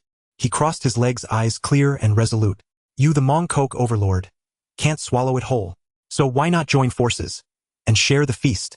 2 against 1. I'll eliminate the Lianhe Society for you. Once done, Huhai Street and Casey Street go to me. Western Avenue South and Dundas Street, the twin golden arteries, will be entirely yours. Brother Quan, what say you to this deal? Leung Quan's brows knotted tightly like twisted iron wires, his gaze scraping relentlessly over Liu Wendong's face. Unblinking, unyielding, for a long, heavy silence. In the end, unable to resist the allure of absorbing the Lianhe Society and dividing its empire, he gritted his teeth and nodded. The Lianhe Society was a venerable Mong Kok syndicate. Though lacking the Hung Hing's island-wide dominion and absolute authority, it still commanded more manpower than Leung Quan's entire branch. Dundas Street, one of Mong Kok's most vibrant crossroads, Huhai Street, one of Hong Kong's only 2 women's streets. Both glittered day and night with flowing gold and silver firmly held in the Lianhe Society's grip. In truth, Leung Quan had long fixated on this prize. His molars ached with envy, yet alone his branch could never crack it. Now Liu Wendong placed the blade in his hand and dangled a fragrant, irresistible lure. How could he possibly hold back? Yet Liu Wendong had his own calculations, and Leung Quan carried his own scales. Very well. You've spoken so plainly that refusal would make me seem petty. Still, I must add one condition. Once you agree, we are bound to the same vessel. What condition? Next month the Hung Hing holds its triennial Elder Assembly, as scheduled. This year marks exactly 3 years since the last. I want your vote, to secure my ascension to the Hung Hing Dragon Head throne. A subtle lift of Liu Wendong's brow betrayed genuine surprise. Leung Quan had already reached the threshold of power seizure, moving faster than anticipated. It seemed he wasn't the only one laying groundwork in shadow. His rival too had been quietly expanding his influence. Liu Wendong shook his head with a soft laugh. Brother Quan, this price has just doubled. Leung Quan knew Liu Wendong never acted without guaranteed returns, and that this matter would shake the entire Hung Hing hierarchy. So he laid bare his bottom line then and there. Upon success, you take 90% of the adult film business. I keep 10. Brother Quan, are you treating me like a babe still at the breast? 90-10. Even Brother G would burst out laughing. Then what do you demand? I'll acquire your entire adult film company, lock, stock, and barrel. From now on I'll run that industry myself. Liu Wendong spoke calmly, but each word landed with the weight of stone. Liang Quan's eye twitched. You're reaching for the whole steamed bun in one bite. Not because I ask for too much, but because you've swallowed too much already. I'm merely requesting a modest crumb to taste. Brother Quan, can't you offer even this measure of sincerity? Fine, I accept. He paused, throat bobbing, then exhaled the words at last. To win over other elders, he'd already invested vast sums of favor and cash. Surrendering a single adult film enterprise wouldn't cost him dearly. More importantly, Liu Wendong possessed real muscle. With his endorsement, the dragon head seat would be secured beyond doubt. Once robed in Hung Hing's supreme authority, the flower trade could expand seamlessly across all of Hong Kong. This concession was but a single hair on the ox. Light, effortless, painless. Seeing Liang Quan yield, Liu Wendong's lips curved into a faint, unwavering smile. This entire gambit had unfolded precisely as he'd foreseen. He'd known his incursion into Mong Kok would provoke Liang Quan's counterstrike. So he turned the trap against him, forging an alliance to crush the Lianhe society. Thus he would secure Hu Hai Street, and simultaneously seize Casey Street. True Western Avenue South and Dundas Street bustled with commerce. But strategically neither matched the tangible value of Hu Hai Street or Casey Street. Capturing Hu Hai Street meant gripping the throat of Hong Kong's flesh trade. As for Casey Street, the most dilapidated, inconspicuous of the four, it was nonetheless vital. The Hong Kong government had already slated it for redevelopment into a super-commercial zone, featuring 5-star hotels, grade A office towers, flagship cinemas, department stores, and over a dozen gourmet restaurants. Liu Wendong had moved first, using deep capital to acquire every land deed along the street. Once official policy launched, each brick today would multiply in value tenfold, or even 100-fold, tomorrow. Liang Quan's invitation to vote in the Elder Assembly, however, had genuinely caught him off guard. Yet this deal, he had no reason to decline. Once Liang Quan ascended, chaos would erupt within the Hung Hing, and amid that turmoil Liu Wendong would dive into the murky waters, and emerge with hands full of spoils. The next day at nightfall, Liang Quan and Liu Wendong launched a lightning assault on the Lianhe society. The society had recently suffered devastating blows. First surrendering its Pottinger Street turf, its overlord Hua Fu slain in broad daylight, blood still fresh on the pavement. Before it could catch its breath, Hu Hai Street was seized by Liu Wendong. Its branch chief Dong Fat hacked down in the street entrails, spilling across the asphalt. Within days 2 golden districts changed hands, and 2 leaders fell one after another. The United Society had lost all vitality, its foundation shaken. Faced with the siege from Liu Wendong and Liang Kuan, the United Society was defenseless and quickly crumbled. In the end, the Speaker Bai Shu and several hall masters were all executed. Among the 4 territories, Hu Hai Street had long fallen into Liu Wendong's hands. The remaining Casey Street, Western Vegetable South Street, and Dundas Street were also nearly entirely divided between the two. Thus the United Society vanished into thin air. Taking advantage of the momentum, Liu Wendong broke free from the confines of Palan Street, swiftly seizing Hu Hai Street and Casey Street, his influence advancing deep into the heart of Mong Kok. Hearing the news, Boss B's face instantly turned ashen. It dawned on him Liu Wendong had grown powerful, and confronting him head-on would only lead to a more tragic and humiliating defeat. In order to completely absolve himself from the murder of Liu Wendong alongside Fat Dong, Boss B gritted his teeth and decided to bow down and soften his stance. A few days later, Causeway Bay nightclub, Boss B arrived with Chun Haonan and De Tian-er to pay a visit. Big brother Boss B is here, Luo Tianhong said as he stepped forward. Liu Wendong glanced up, leisurely pouring a glass of red wine. His tone light. Brother B, what a rare guest. What brings you here today? What's on your mind? Just a few words I want to clarify in person. No rush, I'm in a good mood today, come let's have a drink together. Seeing the wine glass handed over, Boss B could only brace himself and drink it down. Fill it up again. Liu Wendong poured another glass. Remy Martin XO, its rich flavor scorching down his throat. After 2 large glasses, Boss B's forehead reddened, his ears burned. Fearing a third glass, Boss B hurriedly interjected, I came today to clarify the Yueching restaurant is a partnership between Fat Dong and me. Liu Wendong casually waved his hand, oh that matter.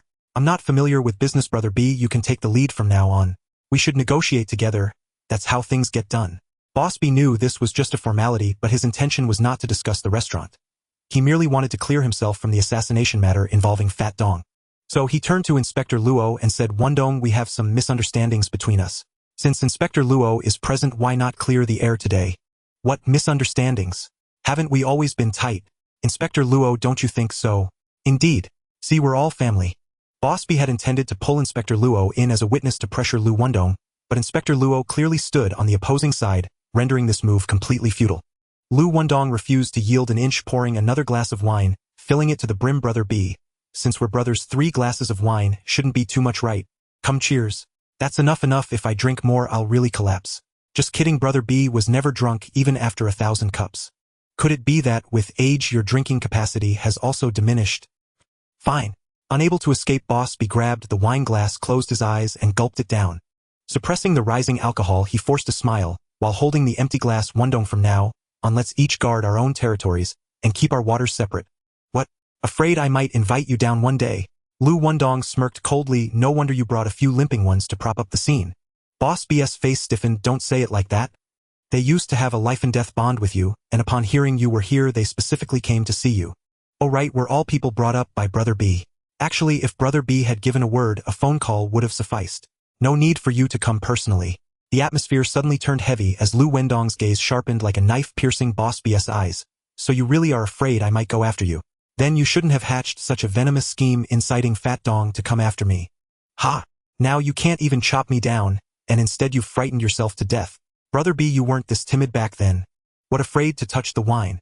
Did your courage shrink along with your guts? Oh. I remember now, not only did your courage vanish, but even the little bit of bravado you had has long been emptied. No wonder you can't even stand up straight now. Liu Wendong, speak with some respect. Chen Haonan stepped forward, blocking Boss B, his shoulders tense like a drawn bow. Liu Wendong shot him a sidelong glance, the corners of his mouth curling. Who do you think you are to speak here? Boss B raised a hand to gently press down, and Chen Haonan swallowed hard and took half a step back. Wendong, regarding the matter with Fat Dong, I truly had no knowledge of it. What he does with whom and how I never interfere. And don't misunderstand, I'm not afraid of you. I just find it dirty on the street, and don't want to let blood splatter on our own men's shoes. Blood splattering on the street? Are you openly declaring in front of Inspector Luo that you want to see me bleed? Do you have any respect for the law? Liu Wendong's finger almost poked Boss B's brow, his voice booming, making the whole room resonate. With this shout, the air suddenly froze. Boss B's throat moved, but he remained silent. Even Inspector Luo shrank into the sofa, his fingers gripping the teacup, too afraid to cough. Liu Wendong leisurely snipped the tip of his cigar, took a deep breath, and only then spoke. All right, considering the favor you showed me back in the day. Pour me a cup of tea and call me Brother Wendong, and I'll let this matter slide. Boss B's face twitched violently, a mix of pale and green. This was not a plea for mercy, but a stripping of skin. Chen Haonan clenched his fists, and De Tian'er's jaw was tightly set, his cheeks taut. But Boss B had laid down a strict order. Upon arriving, no one was allowed to move a finger without his nod. Grinding his teeth, Boss B stood up, lifted the kettle, and poured hot tea into the cup. He held the cup, swallowed hard, bent his knees, and knelt down. Ha ha ha.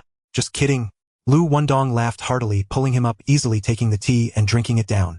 Brother B, the day you brought me into the business, I couldn't even light a cigarette. I remember this bond. I just didn't expect you to react so quickly. Before I could extend my hand, you were already on the ground. Forget it, let's not mention it. From now on we're still brothers. Come, let's have another drink. He pushed another glass of Remy Martin over. Boss B closed his eyes, tilted his head back, and his throat rolled violently as he swallowed all the liquor. In the next moment he swayed and collapsed directly to the ground. Was he truly drunk? Or was he just pretending to be paralyzed? No one dared to ask. Liu Wendong stared at Chen Haonan, and De Tian'er, supporting Boss B, out his gaze, as cold as a blade that had been frozen for 3 years. Humiliation. This was just the first opening. Letting him live was only because he still had some use. Once the last drop of oil was extracted, it would be time to reel in the net. In the following 2 weeks, everything was calm. A few days later, Boss B led Chen Haonan and De Tian'er into Jiang Tianshang's villa. Jiang Tianshang leaned back in a rattan chair, looking at the three in front of him, smiling. You might not believe what I'm about to say. This year I've been getting up at 6 and turning off the lights at 10 without fail. If I can push back a meal, I will. I've been living more simply than a monk. Boss B sincerely sighed. Mr. Jiang, now that the business is on track, naturally I can relax. A B, you've worked hard for over a decade. You deserve to take a breather and enjoy life. How about we play a round of golf together sometime? Sounds good, I've been wanting to learn. Jiang Tianshang turned his face, his gaze landing on Chen Haonan. So you are Chen Haonan?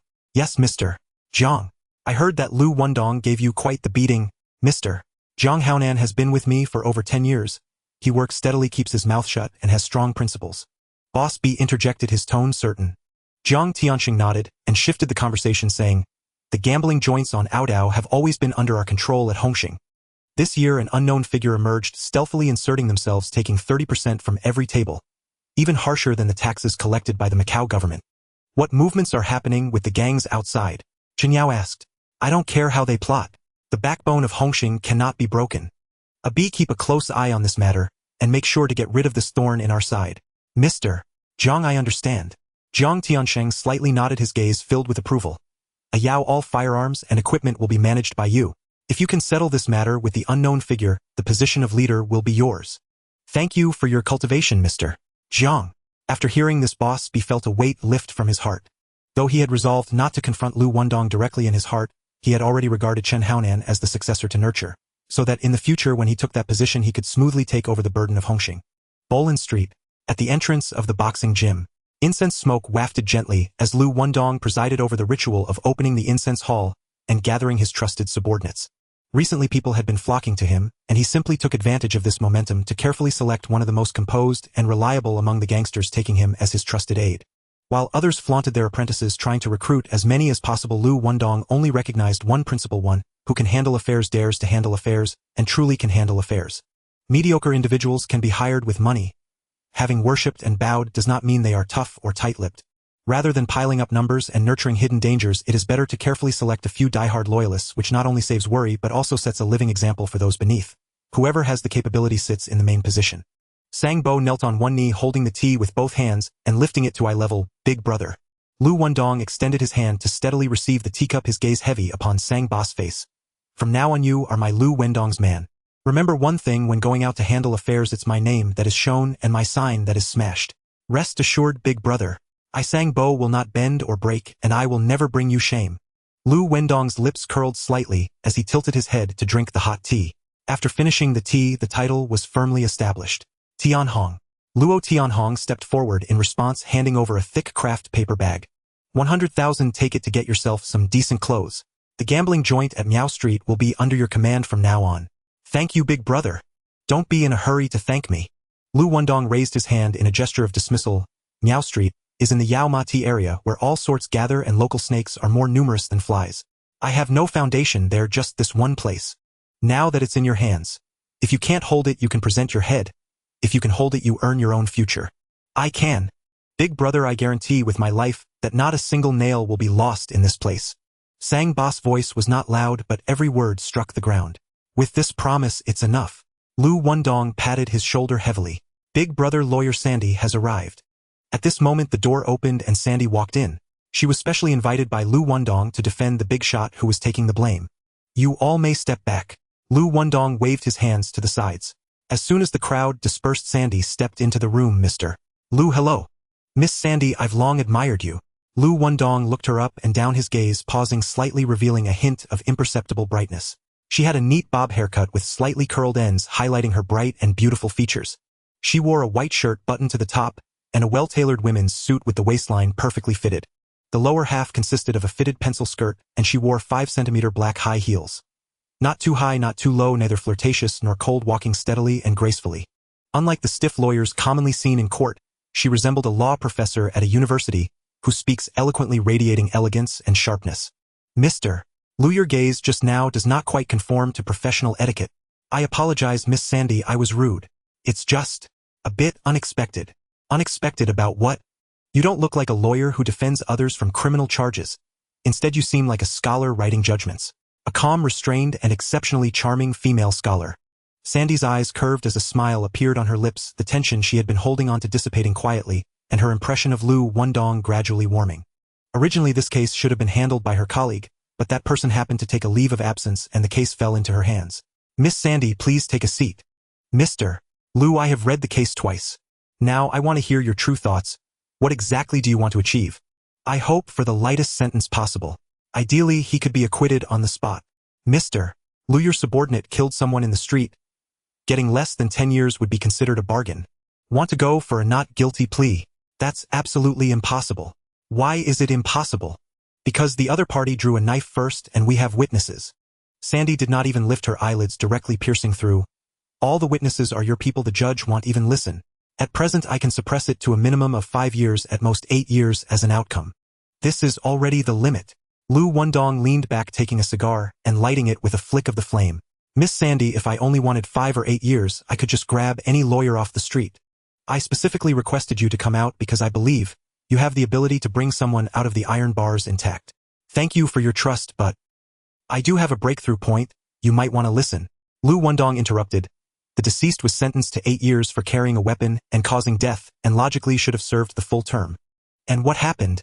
Someone spent a huge sum to wipe away his sentence and forcibly released him early. I have thoroughly investigated the sentence reduction documents were fake, the bail procedures were void, and the entire process was illegal. In other words, a fugitive who had been guilty of murder and whose sentence was not yet complete was released illegally. As soon as he landed, he ran into my subordinate and rushed at him with a weapon without a second thought.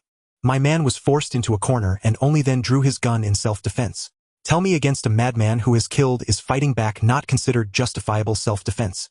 Sandy took the case file, flipped through a few pages, her fingers unconsciously tightening her brows, knitting into a deep furrow. After a long while she slowly closed the folder. Mr. Liu, this material is solid. If the judge accepts it, immediate release is highly likely. Liu Wendong's lips curled into a slight smile as he exhaled a wisp of blue smoke. The idea was thrown by me, but how to wield the knife and what to say still relies on your skills. Rest assured, I will give it my all. 2 days later, in the courtroom, Sandy presented a stack of bank statements, falsified approval documents, and recordings of prison guards' testimonies, all pointing to numerous flaws in the Big Shot's release process. The judge accepted the evidence on the spot and the gavel fell. Not guilty. Immediate release. The two stepped out of the courthouse, the sunlight glaring. Liu Wendong smiled and handed her a business card. Lawyer Sandy, a simple thank you want to, how about we have a meal together? Mr. Liu, there are cases piling up, I cannot accompany you. I will remember your kindness, I must take my leave now. Sandy did not stop her steps, turning to merge into the crowd. She did not want to be involved with the underworld, not even a bit. Liu Wendong watched her retreating figure and quietly said to a G behind him, Tianhong, from now on, whenever the brothers have legal troubles, let's find her. Understood, boss. A few days later, in the office of the Oriental Architecture Company in Copper Gong Bay, bang! The door was pushed open. Gao Jin leaned in and said, Big brother, the banana peel has arrived. Brother Wendong.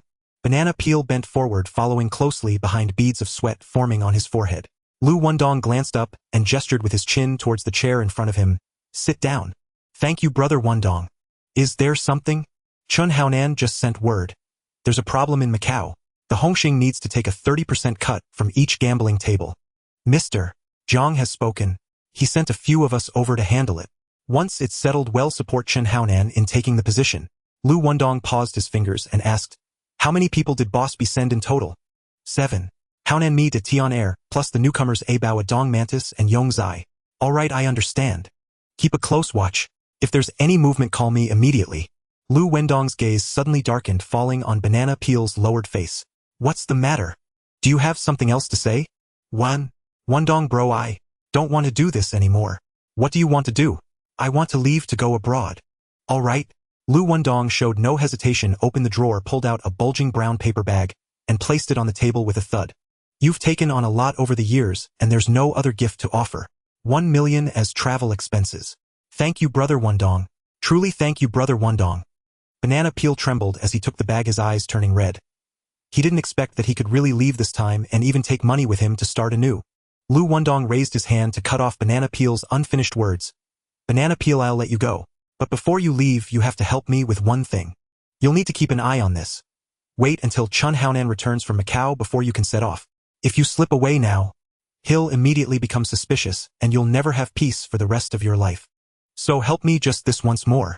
Rest assured, once it's done, I'll personally arrange a speedboat to take you out of the harbor, hiding you away so thoroughly that Boss B and Chun Haonan won't be able to find a single hair on you, allowing you to live in peace from then on. Though the tone was one of negotiation, Liu Wendong's cold gaze and tightly clenched jaw left no room for dissent, causing Banana Peel to choke on the word, no unable to utter even half of it. He could only lower his eyelids, his voice muffled. Wendong bro, I understand what to do.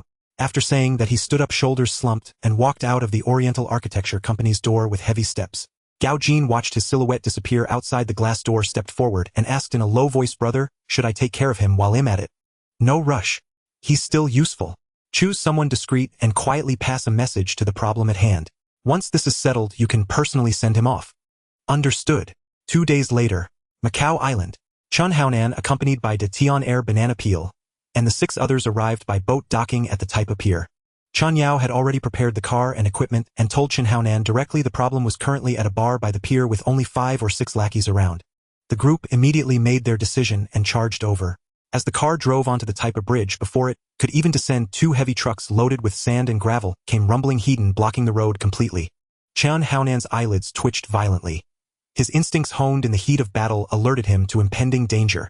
Without waiting for anyone else to react, he shouted hoarsely, "De Tian-air! Reverse! Bang! Oi!"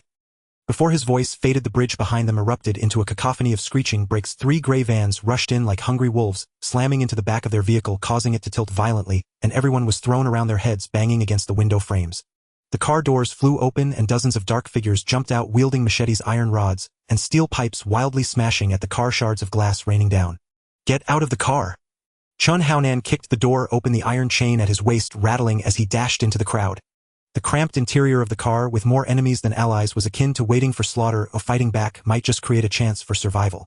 Were any of these people not bloodied from battles? Grabbing their weapons, they burst out of the car. As soon as their feet touched the ground, they were immediately surrounded. Swords flashing and the silhouettes of shouting figures surrounded them from all sides. The number of Sang Biao's men was like a tidal wave, completely sealing off both ends of the bridge. They charged left and right, but found themselves sinking deeper into trouble, eventually being pushed into a narrow maintenance platform on the side of the bridge with no way to retreat. It was clear they were about to be turned into minced meat. The first to give in was Yong Zai. Just as he was desperately cutting through 2 opponents in front of him, he suddenly felt a chill at his side, turned to see a flash of cold light, and a knife had already plunged into his ribs. Ugh! He softened, his knees buckling as he crashed heavily onto the concrete ground. Surrounding him, the knife wielders grinned and rushed in 7 or 8 machetes, descending simultaneously, all hitting bone. Ah! His screams tore through the air, blood splattering like ink, soaking his clothes and seeping into the cracks of the bricks. Yong Zai! Yong Zai! A Dong and a Bao's eyes turned red, veins bulging on their foreheads. Mantis swung his knife and charged, trying to save Yong Zai. But Sang Biao's men were simply too many. Just as he knocked down 2, a flash of cold light suddenly appeared and a knife hacked down at his wrist. Crack! It made a crisp sound and his hand fell to the ground along with the knife. Ah! He cried out as he knelt on one knee, blood spurting like a fountain. Nearby, several knives showed no hesitation, coming down on him mercilessly, and in the blink of an eye, he collapsed in a pool of blood, twitching twice before going still. He stared with wide eyes, looking at Yong Zai, who was similarly staring back, both of their pupils dimming almost simultaneously. De Tian-air's eyes filled with bloodshot veins as he surveyed the surrounding blades of light, knowing that if they continued to drag this out, none would survive. He shouted at the top of his lungs, "Brother Nan! Jump off the bridge!" Chen Haonan turned to leap. Several dark figures lunged forward, reaching for the back of his collar. De Tian-air roared like thunder, his shoulder sinking as he charged forward, ramming into 3 men and sending them flying over the bridge railing. Behind them, the knife wielders erupted in violence, the bright blades falling one after another, and several dull thuds echoed as 3 wounds opened up on his back. Chen Haonan turned back to look, the iron chain sweeping back to fend off the enemies closing in. He gripped De Tian-air's wrist tightly with his left hand, gritting his teeth as he pulled him towards the edge of the bridge. But with Chen Haonan's moment of hesitation, the blades from all directions had already closed in. Jumping off the bridge to escape, there was no longer any opportunity. De Tian-air suddenly shook off Chen Haonan's hand, spreading his arms wide, like a wall, crashing into the enemy crowd, blocking their advance. "Brother Nan, hurry and go." "No. If one goes, we all go together." Chen Haonan's eyes nearly burst from their sockets. "Go. One life for another, it's worth it." Yong Zai was already paralyzed with fear. Seeing this, he rolled and crawled toward the bridge edge, leaping into the pitch-black sea. Chen Haonan watched helplessly as machete after machete struck De Tian-air's back, shoulders, and waist, blood mist rising. His eyes instantly ignited into 2 clusters of crimson flames. A Bao rushed up, fiercely grabbing his collar, shouting with bulging veins, "Go! Don't let his blood be wasted!" Shadows of knives surged behind him, only to strike the iron railing of the bridge, ringing loudly. Liu Wendong answered the phone. "Brother Wendong, I've arrived at the Saigon dock. When will the ship come to pick me up?" Liu Wendong glanced at his watch and replied, "The ship just docked. I'll send someone to get you on board right away." "Thank you, Brother Wendong. No need to be polite." He hung up the phone, crossed his legs on the office desk, and a slight smile appeared at the corner of his mouth. It turned out the news had already spread back. Boss B was seriously injured this time. De Tian-air, Mantis, and Yong Zai were all killed in battle. Chen Haonan, A Dong, and a Bao were all injured and unlikely to appear for some time. A short while later, at the Saigon dock, Zhao Pai spotted Gao Jin and jogged over carrying a bag. Boss Gao, you came to see me at Brother Wendong's request, right? Yes. Gao Jin nodded and approached slowly.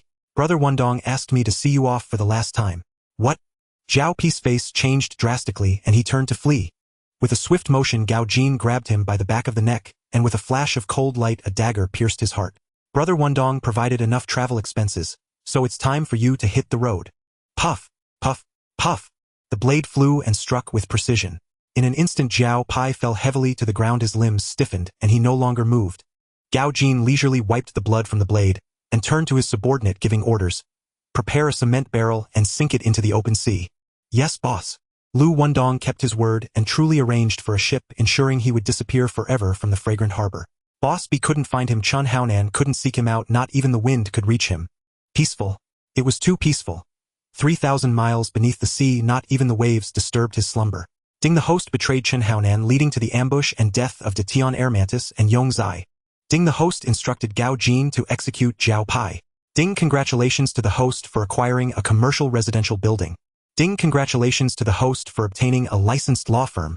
Liu Wendong glanced over the reward details. That building was located in the golden section of Poland Street, suitable for both commercial and residential use with an astonishing market value. The law firm was a timely blessing. As his identity became clearer, business expanded further, and without a legal team backing him, how could he maintain his prominent position? A week later, at the Hung Hing regular meeting, Jiang Tiansheng had not yet arrived, but everyone had already gathered, talking animatedly.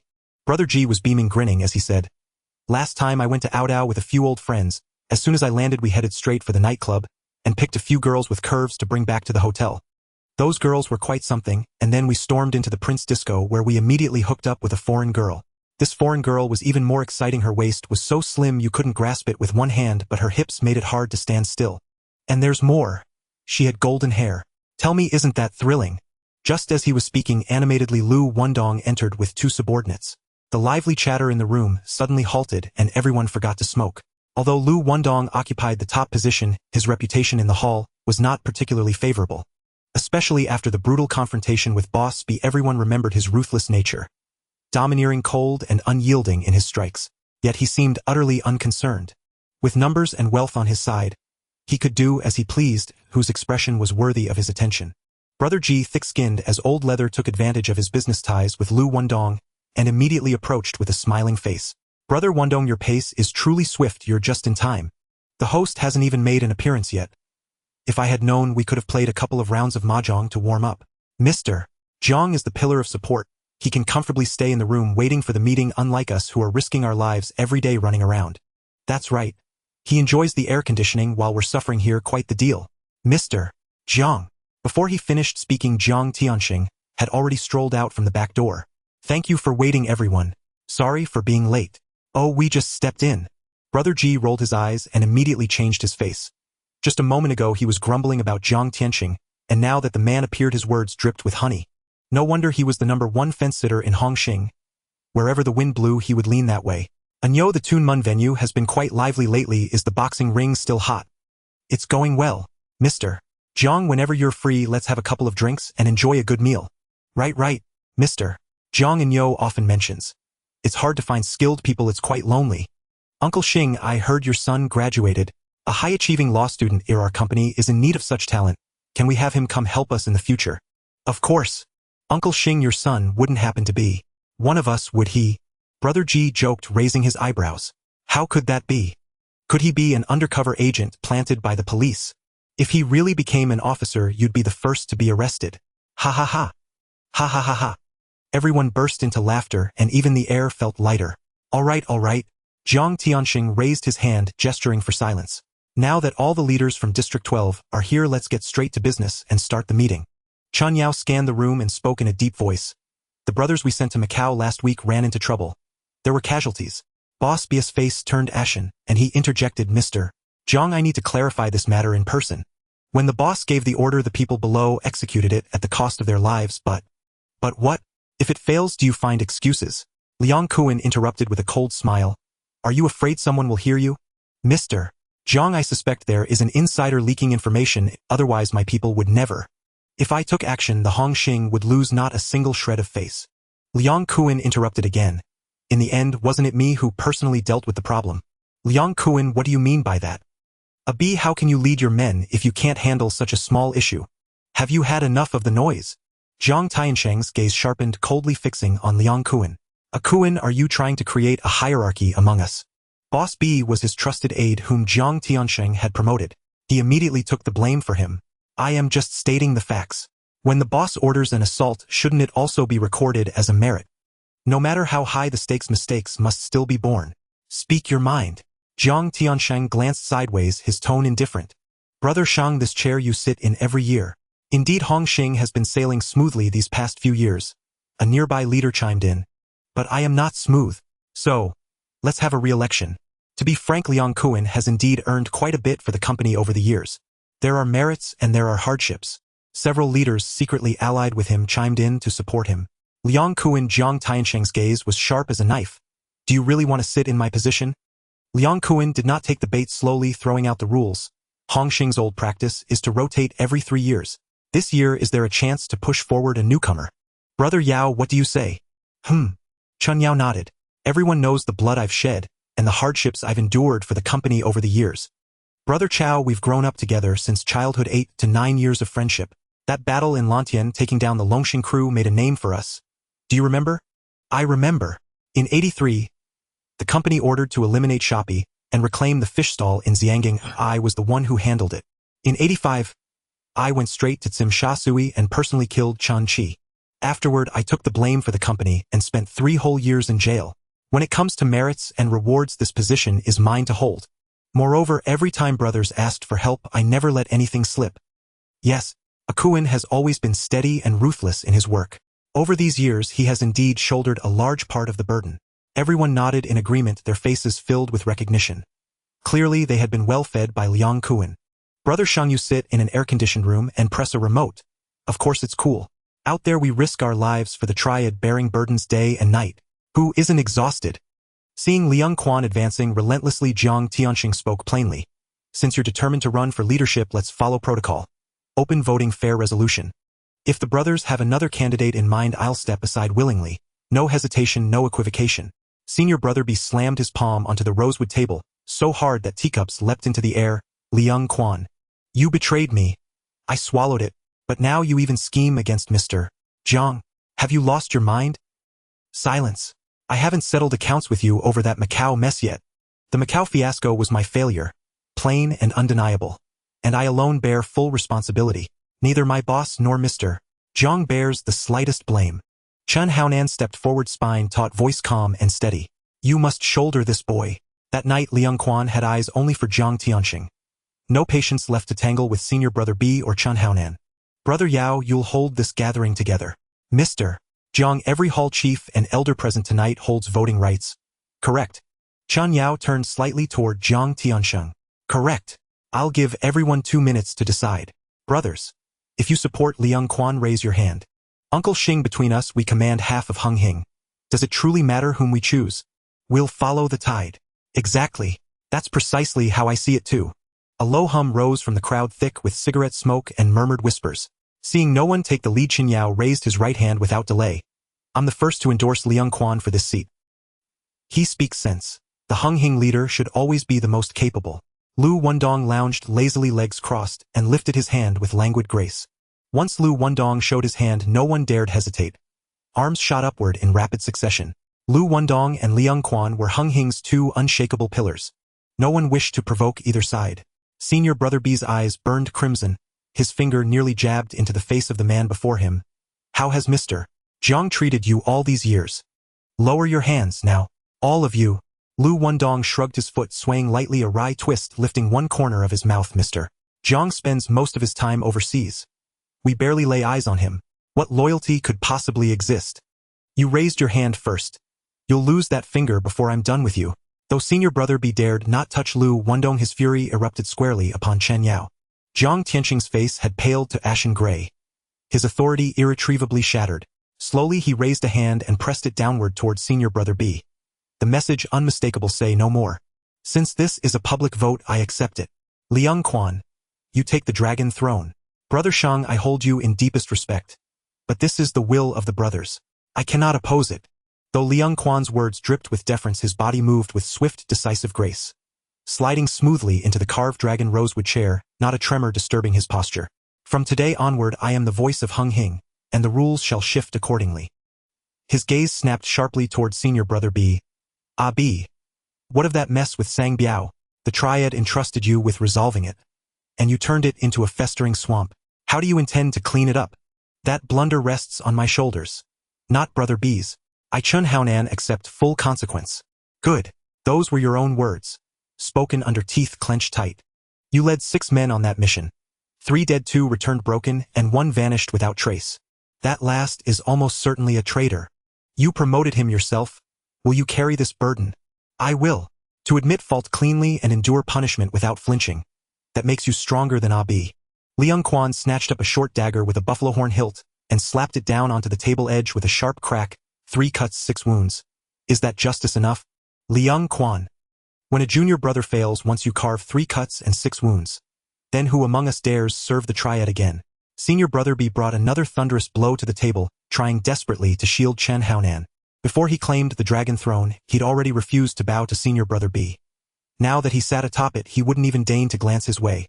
I mean, for all to witness. Anyone who treats a Triad mandate with negligence or contempt will meet this fate. Chen Haonan reached out, seized the dagger from the table. Its blade flashed coldly, and without blinking drove it deep into his left thigh. 3 cuts, 6 wounds was no empty threat. Each slash pierced flesh and bone, entirely entering and exiting cleanly. Only 6 perfect perforations counted. Jaw locked, he struck thrice in rapid succession. Blood streamed down his pant leg, but not a single sound escaped his lips. Liu Wendong watched from the shadows, expressionless, neither intervening nor objecting, only offering a faint, slow nod as if applauding. Chaos was precisely what he craved. The greater the disorder, the easier it became to stir the waters and seize the entire enterprise. In the days that followed, Liang Quan kept his word, handing over his entire third-tier film empire to Liu Wendong without reservation. 1 month later, Potting Street, office. Liu Wendong's fingertip traced the final line of figures on the financial report. His brow furrowing deeper, his knuckles tapping twice silently against the paper. He now firmly controlled Hong Kong's 2 most notorious pleasure districts, Potting Street and Shanghai Street, earning the moniker Lamplighter of the Twin Streets. Business appeared booming, but revenue fell drastically short of projections by a wide and troubling margin. Knock, knock, knock. The rapping came fast and heavy, like a death drum. Enter, Liu Wendong said, shoving the report aside, its edge curled upward slightly. Xian Weijia hadn't crossed the threshold before his voice crashed in. Big brother, where's the new film? If we don't deliver soon, Southeast Asia's phones will ring off the hook. Oh. Liu Wendong picked up the landline and dialed the third-tier film director. Moments later, the director entered, back bent, forehead glistening with fine sweat. Brother Wendong, where's the new film? As per your decree, we may neither deceive, intimidate, nor coerce actresses onto set. The director rubbed his palms together anxiously. I've recruited at market rate, but no one accepts the role.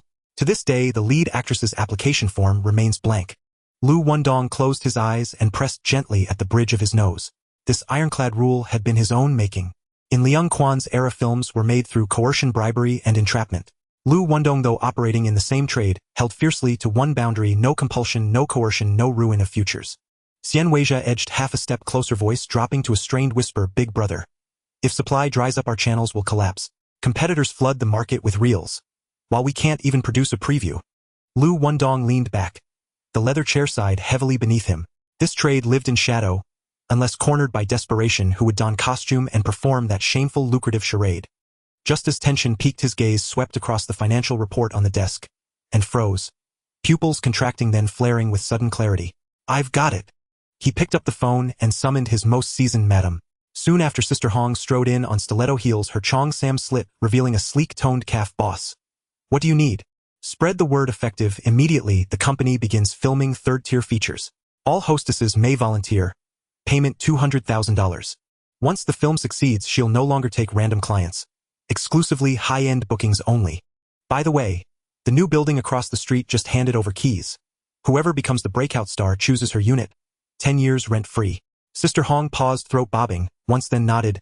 Understood, boss. Hostesses filming. Is that reliable? Reliability isn't theoretical. It's tested. Go try it. Liu Wendong's gaze locked onto hers. The people. You'll have them all ready. All right. I'll give it everything I've got. Not try. Deliver. Yes, it will happen. This move marked the first true activation of Liu Wendong's vast, deeply rooted network of influence. The film wrapped up in 3 weeks and copies filled the entire harbor within 7 days. It had only been half a month since its release, yet the videotapes were sold out at stalls in Mongkok, with even the ships bound for Bangkok and Manila rushing to place urgent orders. The actresses who participated in the film became overnight sensations. Liu Wendong seized the opportunity to establish an entertainment company, giving them new stage name styling and shooting posters, turning them into silver screen enchantresses. A new golden sign was hung under the neon lights of Baorong Street, a star private appointment hotline. With a starting fee of 10,000, in-depth negotiations could easily run into tens of thousands, and peak slots were even priced at 150,000 Hong Kong dollars. No disturbances from non-affluent clients, no inquiries from the unwealthy. However, this world is never short of those who are both rich and bold, unable to resist their desires. A single girl accepting 3 orders could earn as much as half a year's worth of earnings. The hotter she became, the higher her value rose, and her fate thus opened a new path. Liu Wendong sat back and awaited the results. By the time the report arrived in the second month, the numbers had doubled. The sales of the adult film DVDs soared like wildfire. Distribution in Hong Kong doubled, and the smuggling line to Southeast Asia broke historical records, exceeding 3 times the monthly output. In the late night in Causeway Bay, Liu Wendong led several close subordinates, pushing open the heavy oak door of Boss BS Bar. Big brother Liu Wendong has arrived. A little brother quickly stepped forward and whispered.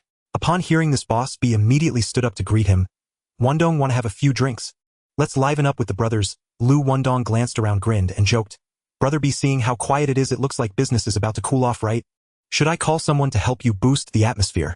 Boss B's face darkened and his lips tightened. This was clearly not just sluggish but rather deserted, with even the sign lights lazily left unlit. Uncle Ben from Dongxing had bought a large batch of branded red wine from Liu Wendong and immediately flipped it at a discounted price. Wine priced at 30,000 was sold for 3,000, and 8,000 marked wine was slashed directly to 800, attracting customers like a tidal wave. In contrast, Boss BS Bar was desolate, with even the pool tables gathering dust. The few scattered customers were all familiar faces brought by his subordinates, an awkward setup.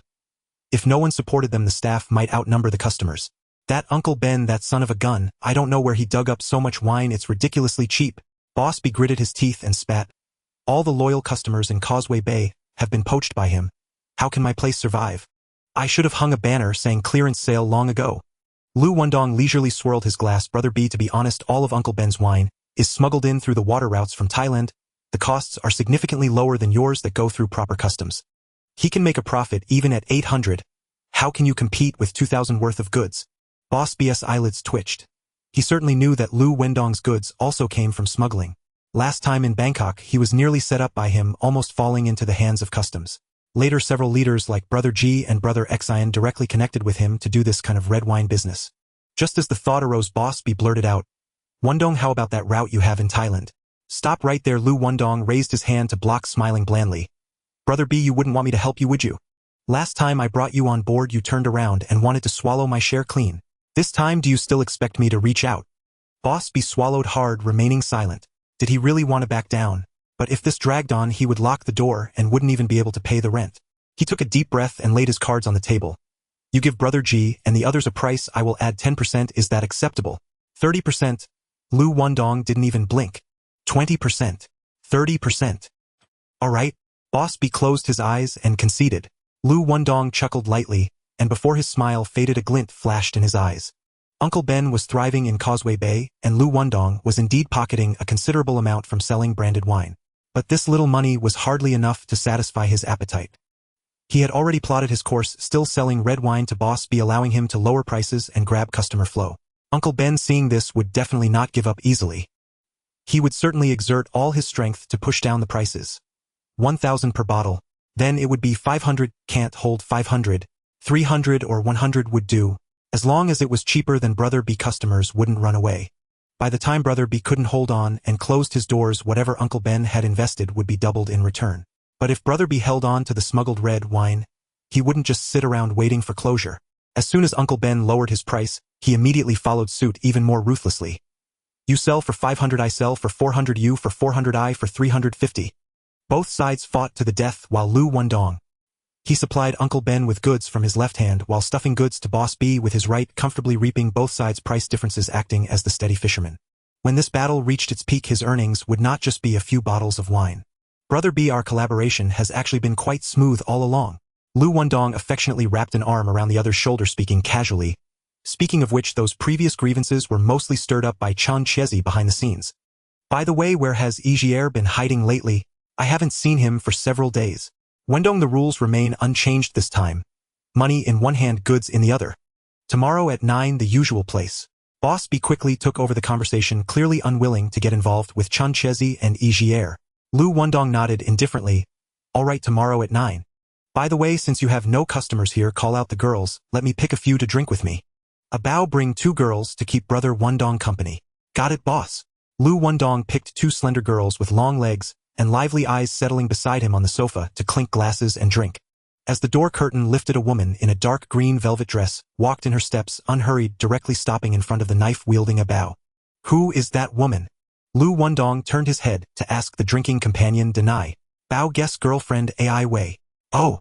He raised his eyelids, a cold glint flashing in his eyes. He remembered clearly how Bao had rejected him when he tried to join. The next day, Liu Wendong arrived at the bar, with over a dozen loyal subordinates escorting the goods. Boss B immediately counted the cash. The transaction was swift and efficient. Boss B received the batch of smuggled red wine and immediately instructed his lackeys to hang up a buy one, get one free sign to attract customers. This tactic was ruthless. Just 2 days and the bar was bustling with noise, all seats were full, and even the aisles were crowded. Liu Wendong spotted Ai Wei sitting alone in a corner booth, staring blankly at her glass of red wine. So he picked up his glass and strolled over. Beautiful lady alone. Oh! She froze. She had seen this kind of situation countless times, but this was her first encounter with someone so brazen and unapologetic. For a moment she was at a loss, not knowing whether to nod or shake her head. Fortunately, Bao had noticed the commotion and quickly rushed over, shielding Ai Wei behind him. Brother Wendong, is there something you need? His tone was still somewhat restrained, not turning hostile. Liu Wendong leaned back against the chair, crossing his legs, leisurely lighting a cigar. Please let her have a drink. What right do you have to interfere? I have the right. She is my woman. She is your woman, so what?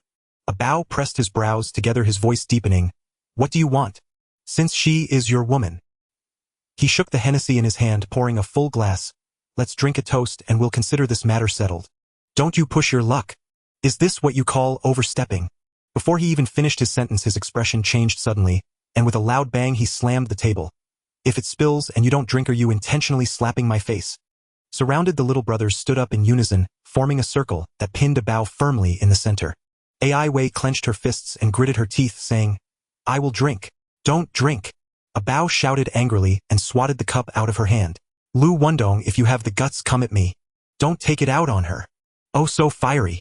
We're all brothers just trying to make a living. It was just a joke. How about this? You work with me from now on. Brother B will give you whatever, I'll double it. You are my brother and she is my woman. What do you say? Damn your ancestors. Bao's eyes turned red as he picked up a beer bottle from the table and aimed it at his head. Before he could swing it, Luo Tianhong and Ahu pounced on him, pinning him down on the table like a vice. Liu Wendong took a puff of his cigar, exhaling a wisp of grayish smoke, shaking his head with a sigh. Look, he's already lost it again. You can't even see the situation in front of you and you dare to act. Do you really think I'm outnumbered? At that moment, the boss B was startled by the commotion and rushed over to mediate, saying, Wendong, let's talk it out. Why bother squabbling with the underlings? Isn't it just to raise a toast? If he doesn't drink, what kind of rule is that? Bao, brother Wendong is inviting you for a drink. It's an honor for you. Here, finish this glass and well, call it even.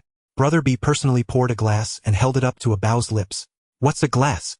Liu Wendong pushed Brother B aside, snatched the bottle of Remy Martin, turned it upside down, and poured it all over Bao's face. Wendong, take it easy. Brother B saw Bao's face drenched in red wine, dripping blood, and hurriedly intervened. His influence was no longer what it used to be. He couldn't be tough anymore and could only smile and plead for his subordinate. All right, for Brother Biasake, I'll let you off this time. Remember, when you're out there, a strong fist speaks louder than words. Bang! As soon as he finished speaking, he swung the empty bottle down hard onto Bao's forehead and blood immediately gushed out. Ah! Bao let out a heart-wrenching scream, blood splattering everywhere. His brow bone split open with a deep gash and jagged white shards of bone pierced through his flesh, making his face look terrifying and unrecognizable. Boss B stared intently at Liu Wendong's receding figure, 2 clusters of dark flames igniting in his eyes. He bowed his head not out of genuine submission, but because he was pushed into a corner with no way out. With Jiang Tiansheng's downfall, half of his backing collapsed now, his subordinates were scattering, and the weight of his words had diminished by 30%. So, in the face of Liu Wendong, He could only grit his teeth and swallow his pride of face. It had long been trampled into the mud. A few days later, Boss B, relying on the smuggled red wine secretly provided by Liu Wendong, launched a fierce attack on Uncle Ben, engaging in a price war that was utterly chaotic, nearly self-destructive. Originally priced at over 10,000, the fine wine was slashed to half, and then half again, plummeting to just over 1,000. The mid-range goods that used to cost 3,000 to 4,000 were being sold for just over 300, lower than the wholesale price. Both of them were losing money daily with no hope of recovery. Even if the wine was smuggled in with costs kept low, the price was equivalent to throwing money into the sea. In just 7 days, both sides had sunk in millions. Only Liu Wendong remained grinning as he counted his share, steadily reaping the benefits. A few days later, late at night, Boss B limped into his home, his legs feeling as heavy as lead, his eyes sunken and unshaven. Li Huahua approached him, her voice lowered. "Ayong, something happened to Ayu, you need to step in." "What happened?" "Last month she borrowed 100,000 from Fatty Li at high interest. In just a month the debt has ballooned to 1 million. Can't pay it back. Fatty Li is threatening to drag her off to shoot explicit photo collections. You need to sort it out for her." "Got it." His voice was hoarse and he waved his hand irritably. Before he could finish speaking, he grabbed his phone and dialed Fatty Li. "Hello, Brother B." A slick, mocking voice came through the receiver. "Fatty Li, my sister-in-law borrowed 100,000 from you, and this month you want her to pay back 1 million. What's going on?" "Oh, Brother B is planning to cover for her. I'll give you the principal of 100,000, no less. Interest? Not a chance. A B, I call you Brother B, and you really think you're a Buddha in a temple?" Fatty Li chuckled. 100,000. Not even enough to feed a stray dog. 1 million, not a penny less, or I'll tear up the contract. The line went dead with a busy signal. Boss B slammed his phone against the wall, the plastic shell shattering. After Jiang Tiansheng's downfall, even a thug like Fatty Li felt bold enough to spit in his face. "Ah Yong, how about you lend Ayu the money?" Li Huahua clutched her clothes, her voice tight. "I'm afraid Fatty Li will really harm her." Lend my ass." Boss B's forehead pulsed with veins, his eyes bloodshot. "After fighting against Uncle Ben until now, I've nearly lost my shorts for a wine bottle. How can I have any money to fill this bottomless pit? What if Fatty Li really comes to press? Tomorrow I'll send a bao with a weapon to smash his magazine office and set fire to his printing factory. Let's see if he has a hard bone or a hot temper." Li Wawa's brow furrowed tightly. On the phone, Fatty Li didn't even pretend to be polite anymore. Now he wanted to topple his nest. This wasn't debt collection, it was hammering a coffin nail into his face. To save face, Fatty Li would never back down. In the end, the knife would turn, and all the consequences would fall on Li Yuer. She grabbed her coat and turned to leave. "Where are you going so late at night?" Boss B frowned and shouted. "Looking for Yuer to send her far away." She didn't look back, her tone icy. Half an hour later, she pushed open the door to Liu Wendong's office. "So late, is there something?" Liu Wendong looked up, his fingertips still holding a half-finished cigarette. Li Huahua softened, leaning into his embrace, peeling a grape, and gently touching it to his lips. "I missed you. Are you saying I'm too picky?" She glanced at him, half reproachful, half playful. "Who would dare?" Liu Wendong laughed, pinching her waist and giving her rear a light pat. "But you sneaked over in the middle of the night. It can't be just to feed me a grape, right?" "Oh." She pretended to sigh, giving him a white-eyed glance. "You can see through everything. Yuer borrowed 100,000 at high interest from Fatty Li last month. He's now pressuring her to pay back 1 million or hell drag her off to shoot nude photos. Wendong, please help her. Fatty Li is ruthless. She can't handle it. Your sister, the one from the dinner party last time." "Yes, Li Yuer, my biological sister. Has this been brought up with Boss B?" "It has been brought up. He just called Fatty Li. And the result? Fatty Li didn't even give him a complete sentence. He also instructed his subordinate A Bao to go and tear down Fatty Li's magazine office and printing factory tomorrow. I'm afraid that in a fit of rage Fatty Li will place all the blame on Yuer. So I had no choice but to come find you for help." Liu Wendong's heart skipped a beat. Just as he was pondering how to deal with a Bao, the opportunity had presented itself. "All right, I'll cover this matter. Thank you, Wendong." Li Wawa's eyes became slightly moist as she stood on her tiptoes and gave him a resounding kiss on the cheek. "No need to mention thanks. If you really want to thank me, bring something practical." Before Liu Wendong finished speaking, he had already picked up the phone on the table. Li Huahua shot him a glance, her waist softening like a slippery koi as she knelt down, her head lowered. "Hello? Who is it?" Fatty Li's coarse, sharp voice burst out from the receiver. Liu Wendong raised an eyebrow. "Fatty Li, you sound pretty aggressive. What? Can't I just make a phone call?" Liu Wendong glanced at his wristwatch.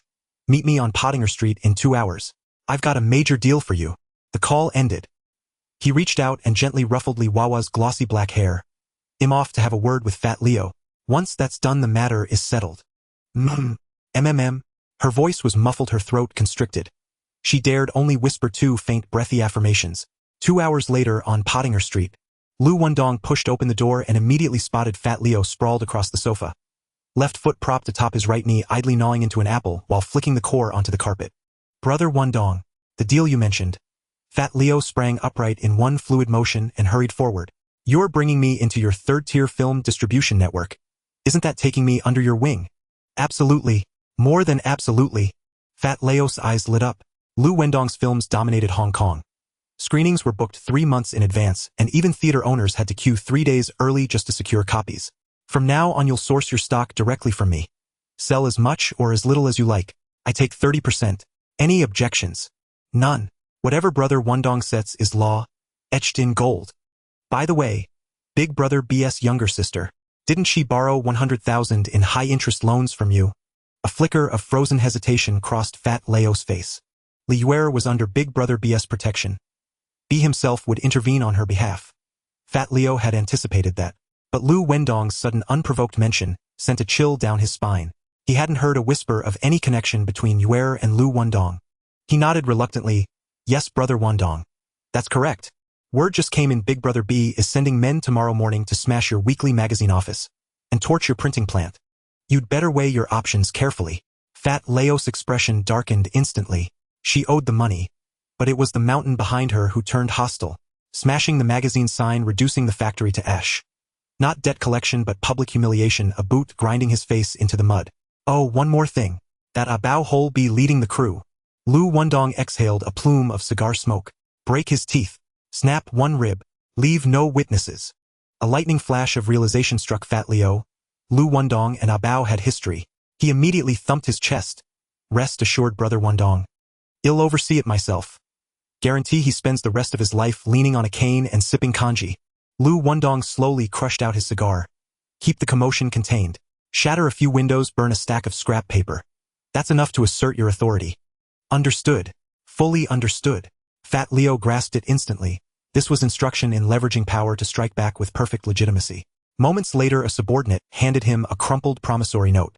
Liu Wendong hooked a finger beneath it and slipped it into his inner jacket pocket. Liuer's debt was now erased, settled in full.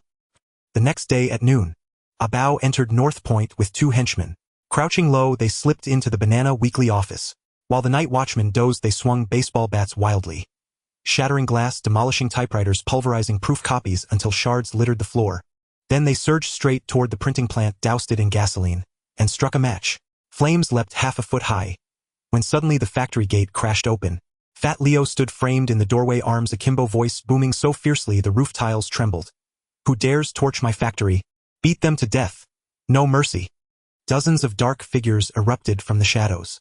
Baton's whirled. Within seconds, the 3 men were encircled in the vast hollow center of the warehouse. Cleavers slashed downward in blind fury. Baseball bats swung in brutal arcs. All 3 lunged at Bao like rabid dogs, raining blows without pause. Bao barely managed 2 feeble blocks before buckling at the knees and collapsing onto the concrete. Blood gushed from his forehead, mouth, and nape, quickly soaking through the front of his t-shirt. Fat Leo shouldered aside subordinates blocking his path and strode forward, snorting coldly through his nose. Kid, you've got guts. Smashing the facade of my Hong Kong News Weekly, torching my Kwai Chung hardware factory. If I don't crack your skull open today, you'll really start believing you've grown a third eye. Bao coughed up blood-flecked foam, hoarsely shouting, Fat Leo, I'm Big Brother B's man. Touch one hair on me and Big Brother B won't let this slide. Big Brother B. Ha! Fat Leo grinned, a smile utterly devoid of warmth. Better you hadn't mentioned him. Now I'll reduce you to nothing but pulp. Just now I was pondering how best to deal with him. How convenient that you volunteered to taste it first. Strip him. Before the words fully faded, 8 arms surged forward, yanking down Bao's waistband in seconds, dropping his trousers to his ankles. What are you doing? Bao's face blanched. His torso twisted violently, limbs flailed like a fish flung onto dry land. What am I doing? Sending you off as the world's last graduate of the purification chamber. Fat Leo seized the cleaver handed to him, snapped his wrist downward. The blade's cold gleam aimed straight for Bao's groin. A. The scream tore through the air. Bao toppled backward, hands clamped desperately over his crotch. Blood gushed thickly through his fingers, staining his entire pant leg crimson.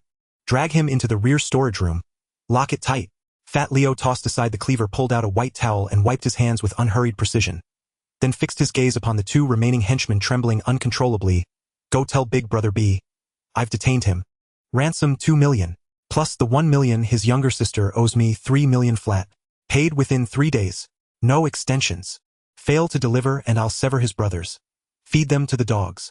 Half an hour later, Big Brother B stared at the message on his phone, then jabbed the call button. Fat Leo.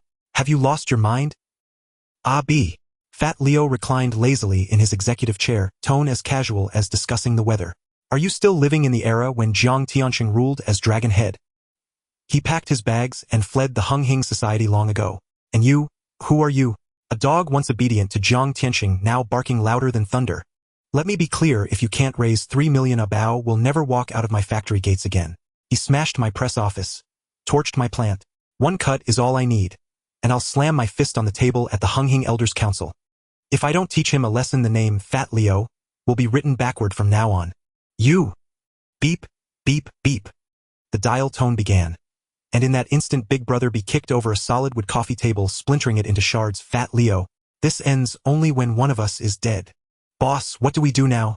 Ah Dong clenched his fists, veins pulsing at his temples. He's extorting us. Brother B narrowed his eyes, voice dropping to a low, dangerous murmur. He sees me locked in a brutal price war with Uncle Ben, and strikes now precisely when we're most vulnerable. Boss. Never mind whether he's seizing the moment. It's a bao who's in his hands. Let's get him out first. Brother B's eyelid twitched, his Adam's apple bobbed sharply. He and Uncle Ben were locked in a life-or-death struggle over cargo pricing. His accounts couldn't scrape together even 1 million, let alone 3. And besides, Ah Bao wasn't Chun Haonan, just a sword-wielding foot soldier. 3 million could hire 30 ruthless enforcers. Fresh faces for half a year. Rescue him, not worth the cost. But he couldn't say that aloud. Not in front of Ah Dong. The veneer of loyalty had to remain immaculate. Ah Dong. I truly don't have 3 million cash on hand. Fat Leo gave me 3 days. I'll move heaven and earth to raise it. Ah Dong believed him. Everyone knew Brother B was being starved dry by Uncle Ben. As soon as Ah Dong turned to leave, Brother B immediately dialed Li Huahua's number. Money, not a cent. He only wanted Li Huahua to quickly call her sister to hide, so that Fatty Li wouldn't pin the bill on her. Li Huahua was leaning over the edge of Liu Wendong's office desk, holding the crumpled IOU from Li Wei with the screen of her phone lit up showing Big Brother B's name. Her fingertip hovered above the answer button, but she hesitated to press it. 3 days passed in the blink of an eye. Ah Dong hurriedly came to find someone, but was stopped by a thug at the door. Brother B is meeting Uncle Ben from Dongxing today, he's not here. It turned out that Big Brother B and Uncle Ben had both been dragged down by the price war, gritting their teeth to meet at Kowloon walled city, planning to take a step back. He simply used this as an excuse to completely avoid Ah Dong, without having to spend money or speak harsh words. Dignity was preserved, and the person was also neatly disposed of. Ah Dong, what did Brother B say? Ai Wei clenched the hem of her clothes, her voice tight, her eyes red. Ah Dong sighed and shook his head. Brother B went to Dongxing to talk to Uncle Ben himself. What about the money? Money? He smiled bitterly, his shoulders slumping. Big Brother B slipped away. He doesn't want to get involved in this mess at all. What about a bao? 3 million. If he doesn't agree, where are we going to find it? Ah Dong gritted his teeth. Ai Wei, you go back first, the money. He'll handle it. You handle it. 3 million.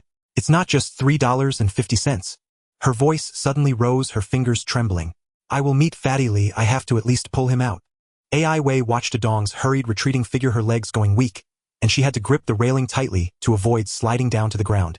At that moment, a sleek black Mercedes slowly stopped at her feet. The window rolled down. Liu Wendong leaned back in his seat with a smile at the corner of his mouth. Here we go again, want to have a drink? Ai Wei, like a drowning person grabbing onto driftwood, rushed over, propping her hands on the windowsill, urgently asking, Brother Wendong, can you lend me 3 million? 3 million? Sure. But can you pay it back? I'll write an IOU. An IOU? He chuckled lightly and shook his head. How about this? Have a drink with me and the money will be transferred immediately. All right? She didn't hesitate for even half a second. Liu Wendong stepped on the gas, taking her straight to the bar, with a dark red sign on Changle Street. In the private room, the aroma of wine wafted. He filled a glass with deep red liquid and pushed it in front of her. Finish this and the check will be issued right away. Ai Wei reached out to take it. Wait. He raised his hand to stop her. Not for you to drink. Then, how do I drink? He curled his finger, lifting her delicate chin, his voice low and husky. With your mouth feed me. You! She instinctively shrank back, her heartbeat pounding in her ears. Liu Wendong lazily leaned back into the sofa, calmly flicking his sleeve. I know you're eager to save Bao. So you don't want him to go to jail, right? AI Weiss eyebrows twitched, her fingertips icy. Just one drink. 3 million, it's yours. Before the words fell, he had already pulled out a check, filled in the amount neatly, and slapped it down on the coffee table. She stared at the piece of paper, her hand moving forward uncontrollably. He grabbed her slender wrist, bringing the wine glass to her lips. Drink it, and the money will be yours. She focused on the wine just inches away, her throat moved, and she instinctively opened her mouth, letting the slightly bitter sweetness slide down her throat. His thumb brushed over her wet lower lip, the pad of his finger rough. She froze all over, her face burning, as if it were on fire, her eyelashes fluttering, and her fingers twisted together, turning pale. He didn't wait for her to react and bent down to kiss her. Don't. Please. Half an hour later, the wine bottle was empty, and all that remained on her body were thin undergarments scattered on the carpet. When Liu Wendong pressed her down, she didn't struggle. She had long realized. Since the moment he spoke, he wasn't after money but after her. Only by giving herself up could the 3 million truly land in her hands. A few hours later, he let go of her hair, sighed, deeply feeling refreshed. Cough. Cough. Ai Wei coughed a few times on the carpet before catching her breath. He stuffed the check into her sweaty palm and pinched her flushed cheek. Hold on to it. Tomorrow night come again. I will pay it back. She clutched the check, her voice dry. You can pay it back. I can. Liu Wendong scoffed. Your monthly salary won't even cover the interest. What are you going to use to pay it back? She moved her lips but ultimately didn't speak, silently picking up her clothes to put them on, clutching the check and turning to leave. Half an hour later at North Point Pier. Ai Wei, still catching her breath, handed over the check. The money, I've brought it. Fatty Lee glanced at the signature on the check. Liu Wendong, his eyelids twitched and his gaze fell on her swollen lips and disheveled hair, realizing everything. Bao getting beaten up like this was most likely for the woman in front of him. The money is in. Where is he? Let him go. Let him go. Fatty Lee nodded toward behind him, and his men immediately released Bao. As Ai Wei helped Bao out the door, he not only didn't dare to count the money, but also clutched the check tightly, quickly catching up with Liu Wendong, returning it with both hands. Brother Wendong, your check. Liu Wendong didn't even lift his eyelids, flicked his finger, and the check slid deep into the drawer, closing with a bang. Fatty Lee's Adam's apple bobbed, and his heart felt like it was being squeezed. He knew the money wouldn't stay, but seeing it fly away was still like carving out a piece of flesh. 3 million Hong Kong dollars could buy out the entire street shop in Causeway Bay. In the following days, Ai Wei often sneaked out at night to meet Liu Wendong. He took her through alleys to eat charcoal-grilled beef brisket, squeezed onto buses to watch old movies, squatted at roadside stalls to pick earrings, and went to some Sha Sui malls to try lipsticks. They looked like a pair of young lovers in the throes of romance. As time passed, she even felt that walking beside Liu Wendong, even the wind was gentler than before. Later, she was surprised to find that she looked forward more to Liu Wendong's calls, rather than Bao's message saying, "Not coming back tonight." Bao was a knife, not a person. He was either cutting people or sharpening the knife to wait for cutting. The times he could accompany her could be counted on one hand. When Liu Wendong burst in, he was filled with gunpowder, but day after day the gunpowder somehow simmered into warmth. Until that late night when Ai Wei grabbed her bag and rushed out for the third time, Bao stared at the hallway, where she disappeared, silently picking up his coat with a chipped watermelon knife tucked into its sheath, and followed her. Half an hour later, on Changle Street, in the Drunken Moon Pavilion private room. As soon as the door was pushed open, Ai Wei dropped her handbag and sat next to Liu Wendong, her hair still carrying the chill of the evening breeze. Liu Wendong was opening a bottle of red wine, the cork popping lightly. Where shall we go later? To the seafood street to eat crabs. What a coincidence, I'm craving it too. Annoying. She laughed and swatted his outstretched hand away. Bang! Oh! The private room door was kicked open, splinters flying everywhere.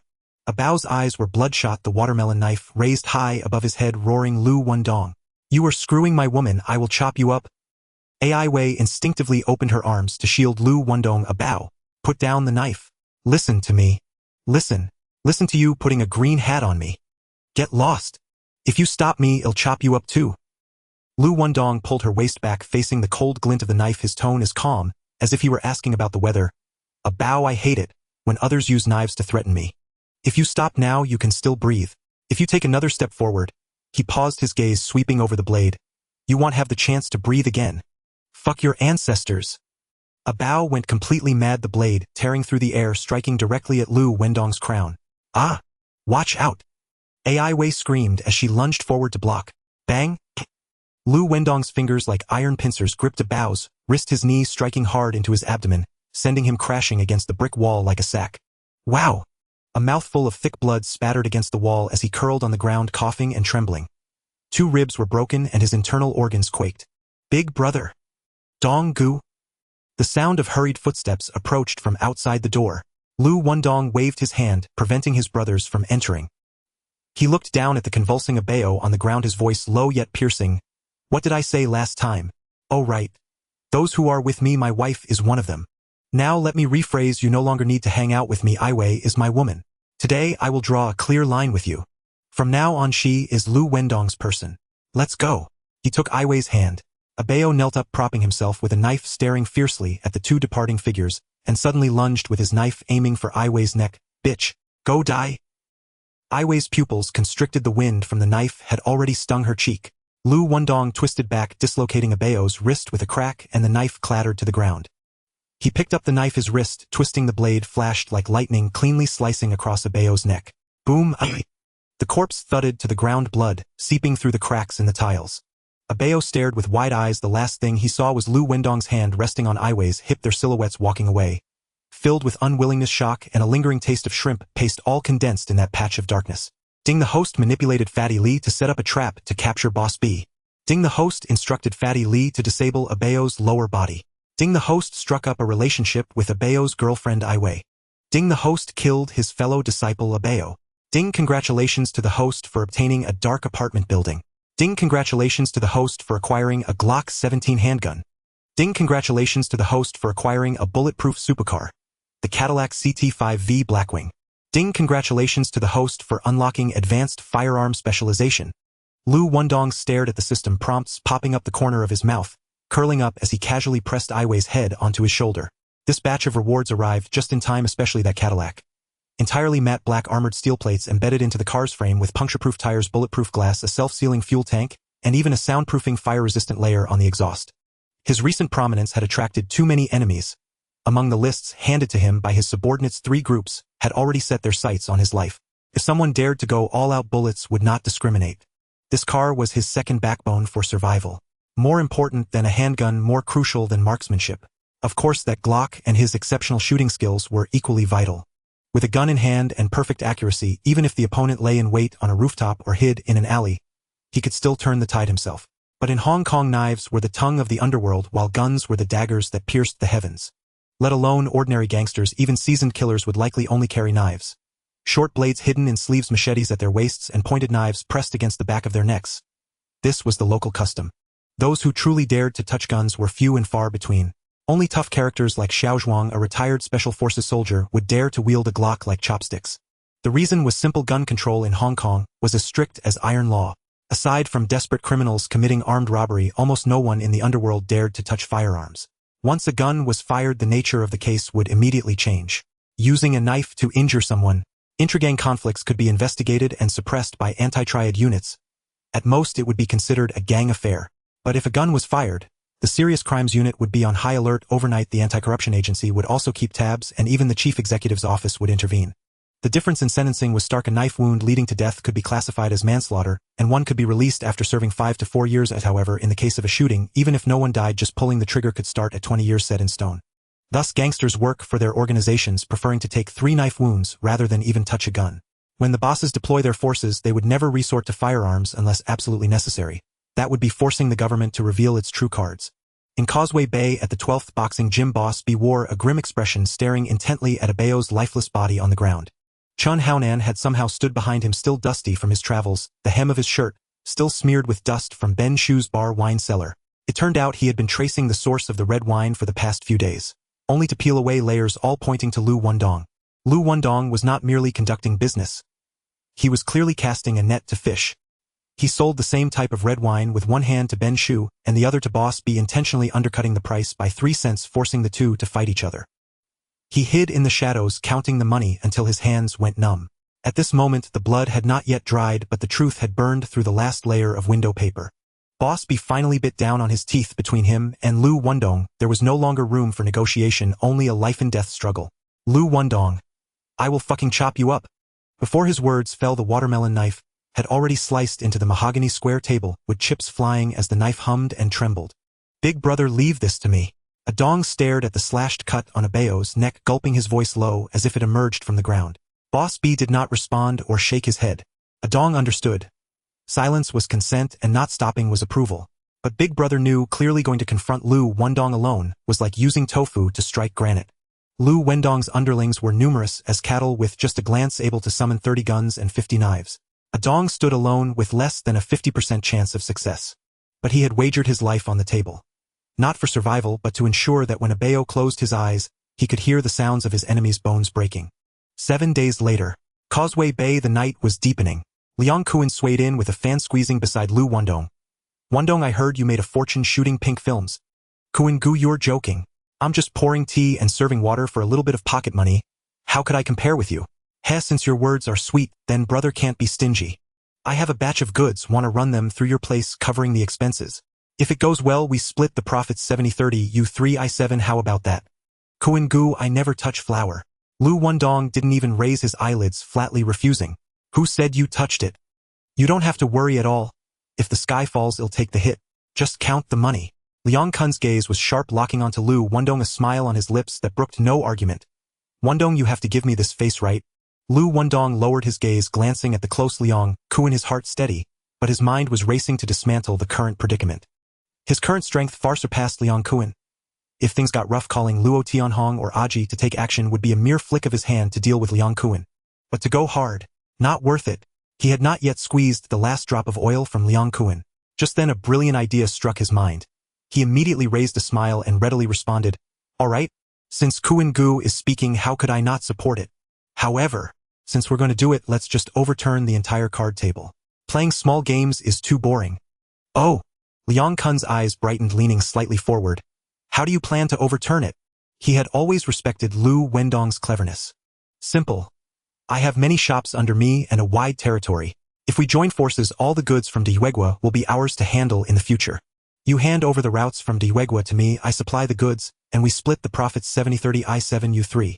Liang Kuan furrowed his brow, his expression darkening. Wendong, your mouth is really bold with pricing. The bowl that feeds me shouldn't just give me 3 bites of rice.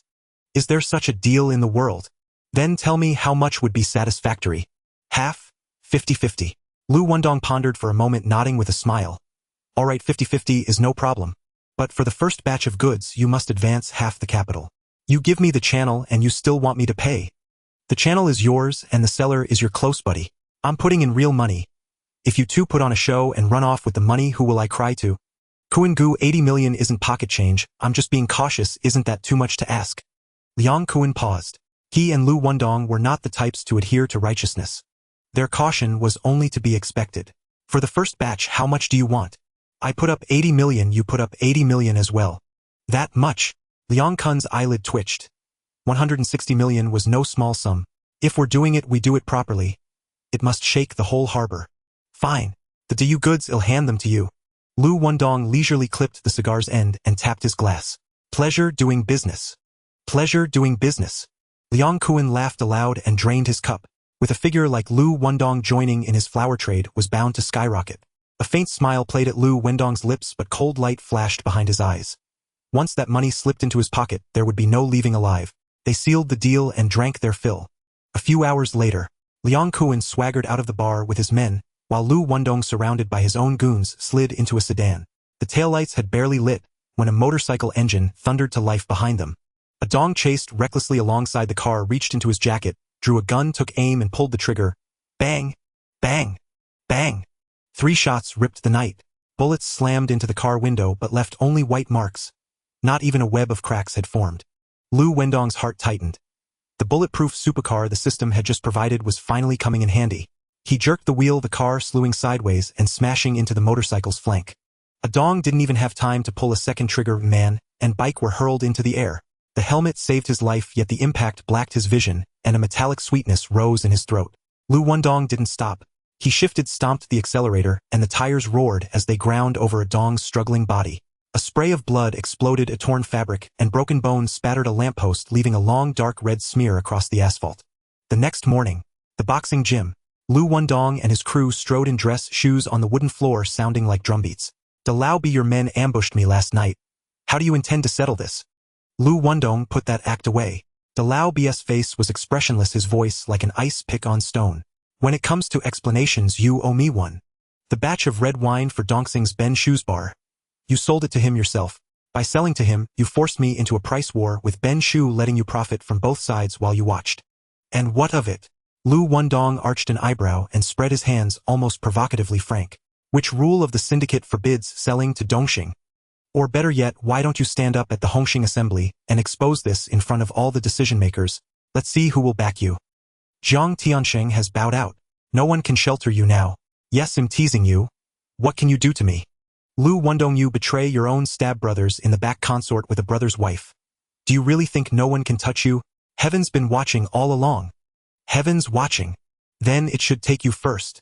Liu Wendong stepped forward, his finger nearly touching De Lao B's brow. Betraying kin, selling out friends for glory, bedding a brother's wife. Which of those haven't you done? Oh, you didn't bed the brother's wife. Then your men must be impotent down there, utterly incapable. He added casually, by the way, I personally set Sha Meng to ruin that part of your business. The Jiangjun Ao conflagration where I stood you up was deliberate. The objective was singular. To send you into a coffin. De Lao B sprang up, veins bulging, pointing as he bellowed, Liu Wendong.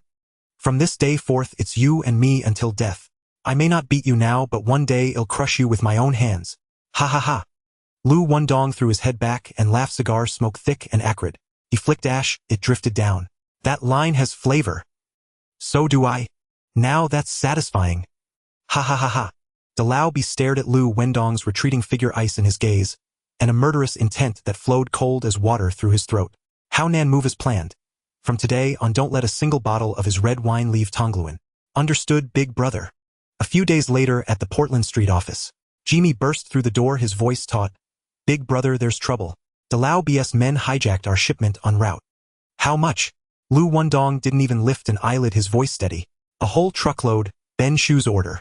Get Ben Shu another truck. And the cargo that was seized. I'll clean up the mess. He bit his cigar, exhaled a slow plume of bluish smoke and waved dismissively. Jimmy gave a short nod. Understood. Moments later, Liu Wendong dialed Luo Tianhong. Hey Tianhong, did you confirm it? Big brother, it's nailed down. Liang Kuan has a shipment from Thailand arriving in Xiangjiang tomorrow night. Send a note to our informant so Liang Kuan knows. The tip-off came from De Lao B. Done. He hung up, leaned back, propped a long leg onto the table, squinted, and leisurely drew on his cigar. De Lao B had made the first cut, trying to choke off the red wine lifeline and ruin Liu Wendong's revenue. Liu Wendong, however, remained unruffled and played the assassin through another's hand. He fastened the blame for betraying Liang Kuan squarely on De Lao B. From there, Liang Kuan would do the cutting for him. The next day, Liang Kuan's ship had barely entered Xiangjiang waters when customs and the strike team intercepted it. Over 7 million vanished without a trace. A month later, in the general manager's office of Eastern Construction in Kowloon, Liang Kuan burst in with his thugs, flung himself onto the sofa, and curled his lips in a cold smile. Liu Wendong, meeting you in person has been quite the effort. Brother Kuan, you flatter me. I'm right here, you could come any time, I can barely pour the tea. That's all well and good. But finding you, what use is it? Where's the cargo? Liang Kuan's eyes turned knife-sharp as if scraping across Liu Wendong's face. Are you planning to swallow my money? He had already put down 80 million as a deposit, trusting Liu Wendong to ship goods from Diugua to port, and split the proceeds 50-50 on delivery. But Liu Wendong hadn't touched a single gram of flour. That money had been bait in his scheme from the outset. Brother Kuan, the Diu line has gone south. The moment the ship entered Xiangjiang waters, it was seized by customs. I suspect someone stabbed us in the back. Who? Whoever has sworn to destroy us would be most eager to kick us while we're down. You mean De Lao B? The intel checks out, he made the tip-off call. And the last time I took care of Jean Musi, he was the one who leaked the information as well. Liang Kuan's eyes froze into twin ice daggers. Damn him. De Lao B dared sell me out. I'll skin him. Brother Kuan, my own men. I'll own this loss. Next month I'll go to Diu in person and bring back another shipment. Fine. You secure the goods, I'll handle the people. One thing, don't touch his wife. Liu Wendong flicked the cigar ash. Liang Kuan grinned, that smile full of tacit, ruthless understanding.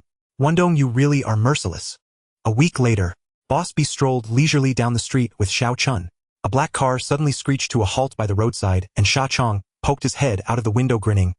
Brother B, Brother Kuan invites you for a cup of tea. What is there to discuss? We are incompatible and we don't see eye to eye. Sha Chong, too lazy to waste words with Boss B, glanced at his subordinates and gave a signal. Several men immediately surrounded him, swiftly forcing Boss B into the car. Half an hour later, at the desolate hillside of Fanling, Boss B was roughly kicked out of the car, and as he looked up he saw Liang Kuan standing in the wind with dozens of little brothers, a dark mass like a living wall. His heart sank, a chill creeping up his neck. Liang Kuan, what's with all this fanfare? What play are you performing? With fewer people, how can we settle old scores? Settle? What scores? In early September I was transporting a batch of goods in Thailand. As soon as the ship entered the waters of Hong Kong, both the people and the goods were seized. Last week the batch Liu went transported from Vietnam was also completely intercepted as soon as it docked. The business I discussed with mainland buyers last month was also ruined on the spot by you. In total I have lost over 100 million. Do you remember Babai? He was my sworn brother. And you were the one who personally sent him away. Boss B, adding up this blood debt, your entire family's lives wouldn't be enough to pay it off. Liang Kuan reached out to take a machete from a subordinate, and with a swift motion he brought the blade down hard on Boss B's left wrist. Traitorous scum, die! Ah! The scream tore through the air as Boss B fell to his knees, blood instantly soaking his pants. Liang Kuan flicked the blood off the knife and waved his hand. Bury him. Yes. Sha Chong nodded to several subordinates, and they dragged the limp Boss B and threw him straight into a deep pit dug nearby. As Boss B struggled and cried out, Liang Kuan, I didn't sell you out. It was Liu Wendong. He set me up. Oh, right. Liang Kuan suddenly smiled, pulled out his phone, dialed a number, and casually tossed it into the pit. Liu Wendong asked me to pass on a message. He said he has something to discuss with you personally. Hello. Boss B grasped the phone tightly, his voice trembling. B, from the sound of it, you might be running out of time. Liu Wendong, what do you want? On the other end, Liu Wendong lounged on the sofa, his ankle resting on his knee. Brother B, to be honest, you were the one who pulled me into the business back then. Don't worry, now that you're gone, I will take care of Big Sister for you. By the way, your taste is really good, Big Sister, quite appealing. Liu Wendong. If you dare to lay a finger on my wife, I'll haunt you even as a ghost. A few days later, at the Causeway Bay funeral home, the Hung Hing Society held a funeral for Boss B, and almost all the leaders and elders from various halls were present, incense curling in the air and wreaths hanging low. Get lost! Liang Kuan pushed aside Boss B's confidant, leading a group of people in with an arrogant swagger. Liang Kuan, what are you doing here? Hong Sheng coldly blocked the way in front of the coffin, his voice as hard as iron. He was an elder from the Hung Hing Society who fought alongside Jiang Tianshang's father Jiang Zhen in their early days with the most seniority and weight. More crucially, he was a staunch loyalist to Jiang Tianshang, always at odds with Liang Kuan, who took the dragon head position by force. Liang Kuan shrugged, a smile playing on his lips. I am now the new dragon head of Hung Hing. According to the rules, I must offer incense to Boss B. Old elder, if you are not satisfied, wait until you sit in that position, then talk to me about the rules. Chen Haonan stepped forward, blocking the center of the hall, his eyes red. Anyone can offer incense, but you, this beast, are not worthy. What did you say? Liang Kuan narrowed his eyes, not expecting that at this moment a red stick would dare to challenge him openly. I said, you're the one who killed the boss. Chen Haonan pointed directly at his nose, each word striking hard. Do you dare to admit it? What are you scared of? Liang Kun's expression darkened instantly, his voice cold enough to freeze. Kid, I warn you, without evidence, stop talking nonsense. Boss B had too many enemies. Who knows if he had an affair with someone else's wife or flirted with someone else's daughter, which led to him being cut down on the roadside. Liang Kuan, you bastard. I'll kill you today. Chen Haonan suddenly grabbed his collar, his fist raised high. Surrounding people rushed in, firmly holding his arms. After all, it was Boss B's funeral. Fighting in front of a hall full of guests and the spirit tablet was too disgraceful. Moreover, Liang Kuan was now the head of Hung Hing, and if Chen Haonan really hit him, the consequences would be dire. In fact, everyone present, the leaders and elders, all knew clearly Boss B had indeed been taken down by Liang Kuan. But now he had grown powerful, holding real authority. Standing up for Boss B would bring no benefit and only bring trouble. So everyone bowed their heads, pretending to light incense, and remained silent. Instead, Liang Kuan appeared even more arrogant. Just at this time, Chen Haonan stood up. From this perspective, Boss B indeed had a keen eye. Chen Haonan was truly a loyal henchman he fought hard for. If Chen Haonan could stabilize his position as the decision-maker in Causeway Bay, he would never forget Boss B's support. But Boss B's most fatal mistake was treating Liu Wendong as a stepping stone. As a result, he ended up dead on the street, and even his bedside companion quickly became Liu Wendong's new beloved. A day passed in the blink of an eye. The funeral concluded and the guests dispersed. In the dark night, only Li Huahua remained in the hall, guarding the ever-burning lamp. Liu Wendong quietly circled around to her back, one hand wrapping around her waist, the pressure just right. Big sister, please accept my condolences, he said while his hand had already lifted her skirt. Li Huahua was momentarily stunned and was pressed down in front of the spirit table. Right in front of Boss BS portrait and spirit tablet. With a crash, the offerings tumbled over, incense ash scattered, and the candlestick tilted with blue smoke swirling chaotically. In the days to come I will take care of you for him. Liu Went lowered his voice, pinning her firmly beneath him. Li Huahua bit her lower lip, a muffled sound escaping her throat as she nodded. A few days later Liu Went moved into Boss BS' old residence. He left early and returned late every day, either bringing soup or accompanying her to appointments, taking care of Li Huahua meticulously. After being nurtured by him day after day, Li Huahua's complexion became even more radiant, her eyes sparkling and her brows carrying a hint of spring. A few more days passed. Li Yuer stood outside the door and knocked. The one who opened the door was Liu Went. She was momentarily stunned. Wendong Gu, what are you doing here? Your sister's drain is blocked, so I came to help clear it up. Ah! She entered the house with some disbelief. Sister, is your pipe really blocked? Brother Went came to help with the unblocking. Li Huahua glanced sideways at Liu Went and casually replied. Oh! Li Yuer didn't think much of it, turned around and walked upstairs. Sister, I'll go rest in my room. Go ahead. Li Huahua did not raise her head, turning around to chop vegetables in the kitchen. Liu Went quietly grabbed a camera, stepped up the stairs to the second floor, and knocked on the door. Who is it? A clear voice from inside came from Li Yuer. Little sister-in-law, open the door. Your brother-in-law is here. Ah! What? Li Yuer almost slipped from the edge of the bed, her heart pounding, and it took several seconds for her to recognize his voice. Why did you scare me? She opened the door, slightly annoyed. Liu Went leaned against the doorframe, his gaze unabashedly sweeping over her body, the camisole hugging her slender waist, her legs long and straight beneath her shorts, more youthful and vibrant than Li Huahua. No wonder Fatty Li has set his sights on her, insisting on pulling her into shooting such films. If she were to grace the cover of Jiada Weekly, the entire street stalls in Shangjiang would go into a frenzy. Li Yuer felt uneasy under his gaze and instinctively crossed her arms to protect her chest. Brother Wendong, is there something you need? Just a small matter. I'd like to ask you for a favor. What favor? I have a new issue that needs a cover girl and you fit the bill perfectly. Are you willing to give it a try? Really? I can be on the cover. Her eyes instantly lit up. Of course. With your figure, there's nothing to critique. Have you heard of Jiada Weekly? I'm in charge of it. Right now we're in need of a striking yet captivating face like yours. Jiada Weekly? She blurted out, her fingertips trembling slightly. God, I'm willing. I can be on the cover soon. This isn't just some trivial street tabloid. It's a media giant in Shangjiang, boasting serialized magazines, a vast distribution network, and a loyal reader base. Li Yuer had been following Jiada for 3 years, buying every issue and cutting out each cover to stick in her diary. Now being able to stand on that coveted cover, her heart raced as if it would break her ribs. Shall we start shooting? Liu Wendong stepped forward. Ha! Right here. She was taken aback. No need to go to the studio. Let's take a few test shots to check your camera presence. If it looks good, we can arrange for a professional studio shoot. Okay. She didn't suspect anything and immediately followed his gestures, twisting her waist, turning her profile, and flicking her hair, striking pose after pose that were alluring yet playful. After a while, Liu Wendong suddenly put down the camera and slowly spoke. Take off your outerwear. The theme for this issue is true colors, so we need to capture more authentic and vibrant images. Li Yuer was only wearing a thin spaghetti strap top and shorts that barely covered her hips. With the clothes off, she was left with just 2 delicate pieces of fabric barely concealing her essentials. Liu Wendong smirked, a determined smile flickering in his eyes. He then raised his hand to signal her to change poses. Side waist, tilted neck, fingertips gently tugging at the edge of her shorts. Each movement was more enticing than the last. Not satisfied, he directly adjusted the curve of her shoulder line, steadying her slightly trembling waist. When his fingertips slid across her back, Li Yuer stiffened, her ears instantly burning with heat. Suddenly she realized just how captivating she looked, her cheeks flushed a deep crimson, even her long slender neck was tinged with a rosy hue. Liu Wendong pulled her closer, wrapping his arm around her slender shoulder. Only then did Li Yuer snap back to reality, suddenly gripping his wrist tightly, her voice soft yet urgent. Brother Wendong, is the photo shoot over? But he lifted her chin with his knuckles, his thumb brushing over her smooth jawline, a smile in his eyes that didn't quite reach them. It's done. But there's one more thing I need your help with. What kind of favor? Her throat tightened, her eyelashes quivering. Before she could finish, he had pulled her into his embrace, his grip unyielding. Brother Wendong, no. She hurriedly pushed back, her palm pressed against his chest, trembling.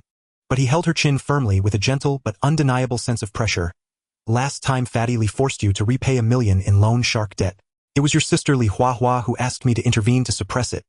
Didn't she mention this to you? No. Now I've told you. He fixed his gaze on the glistening corners of her eyes. Shouldn't you thank me? Thank you, Brother Wendong. Thanks are worthless. He chuckled softly, his breath brushing against her ear. You need to repay me in kind. Sister-in-law, I'm feeling quite fiery right now. This time she didn't struggle anymore. An hour later, Liu lifted her face, her voice slightly hoarse. Brother Wendong, does this count as using a favor to bind someone? Liu Wendong tightened his grip on her head, her hair tangling around his fingers. I help you not for gratitude. From now on, he paused, pressing down on her head with force. Don't call me Brother Wendong. Then, what should I call you? Remember this, brother-in-law. Brother-in-law.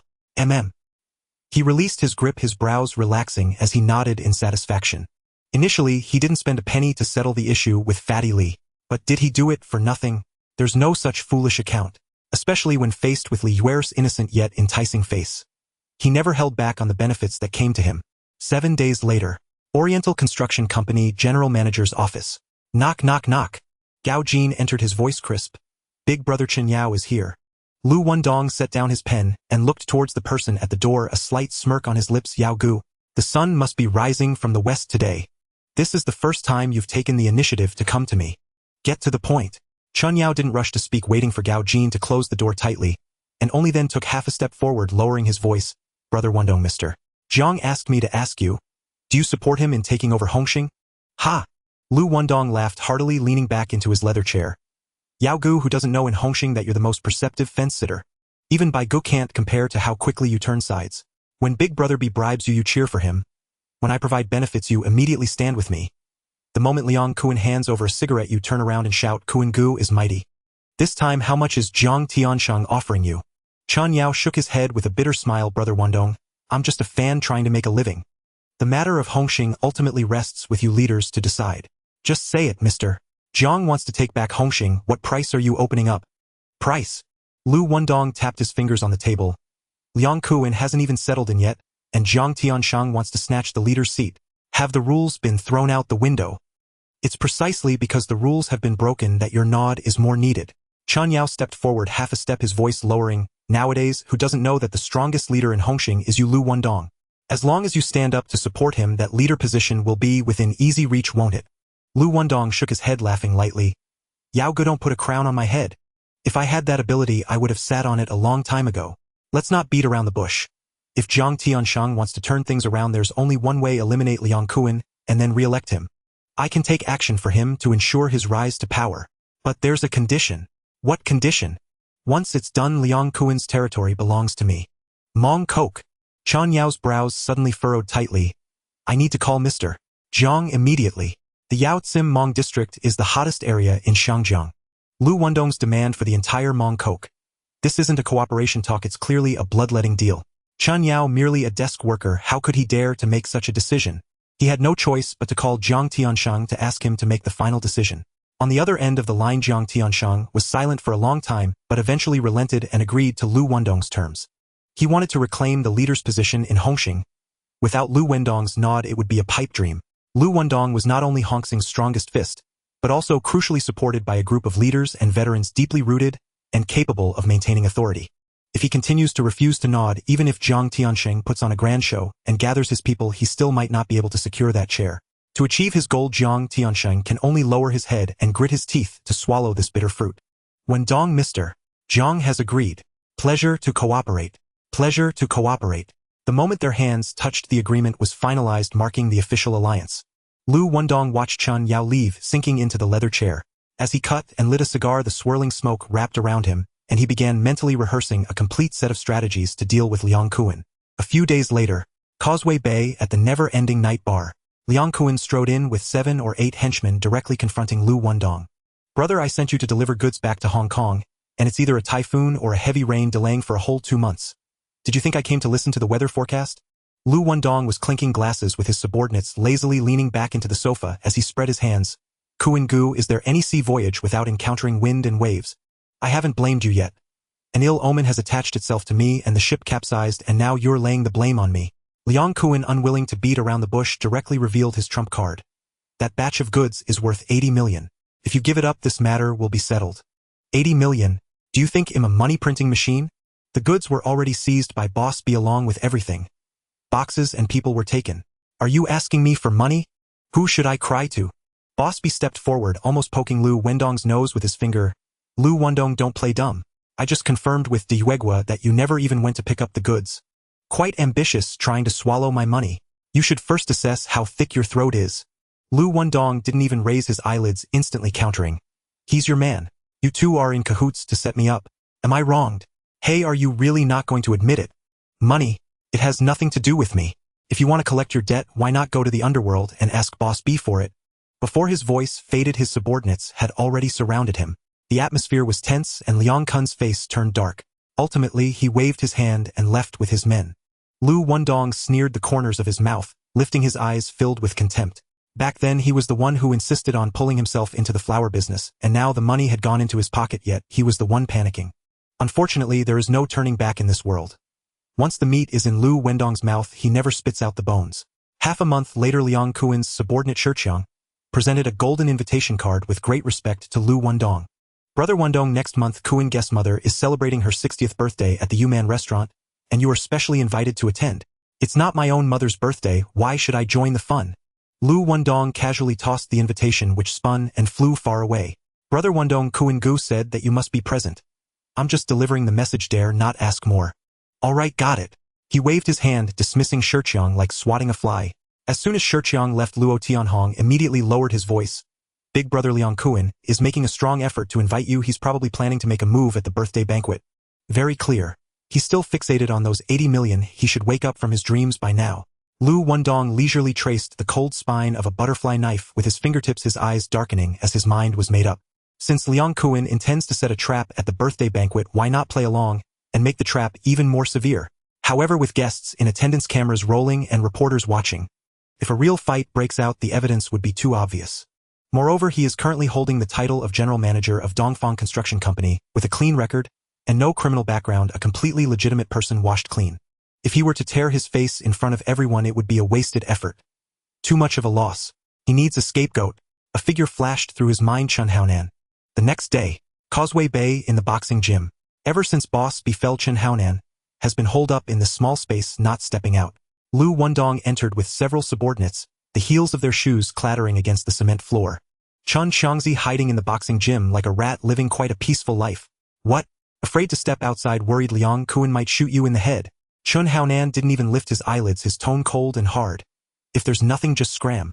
This place doesn't welcome idle folks. You can't say it like that.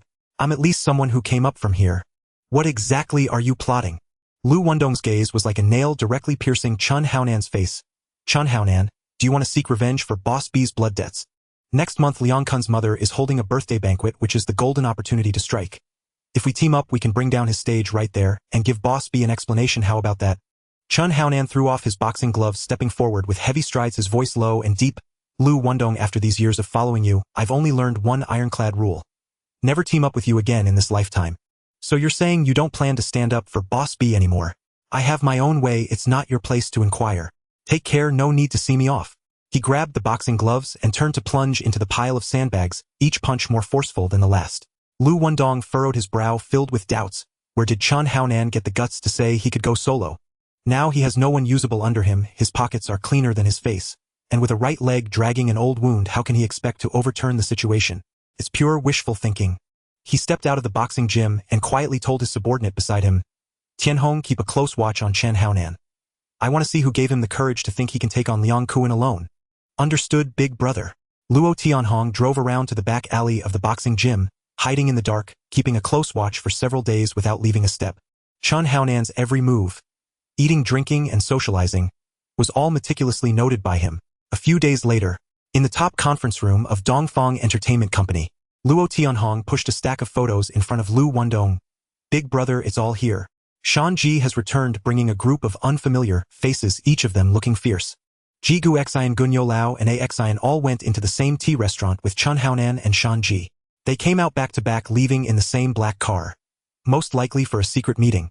Liu Wendong's heart jolted. Shan Ji has truly established a foothold on the island, and this time, he is likely bringing the knife of the Sanlian gang's poison snake haul. No wonder Chen Haonan is standing so tall. Turns out there's a poison snake behind him. But from the looks of it, Chen Haonan and Shan Ji have also sharpened their knives, waiting to catch their prey at the birthday banquet. If he continues to stand by and both sides clash, Liang Kuan might slip away amidst the chaos, leaving him with nothing. That night Liu Wendong called Jigu and invited him to their old drinking spot. Jigu dared not refuse, repeatedly agreeing verbally. In the bar's private room, Liu Wendong's subordinates kept a tight guard at the door. He leisurely lit a cigar, and amidst the swirling smoke his eyes were as cold as ice, locking onto Jigu.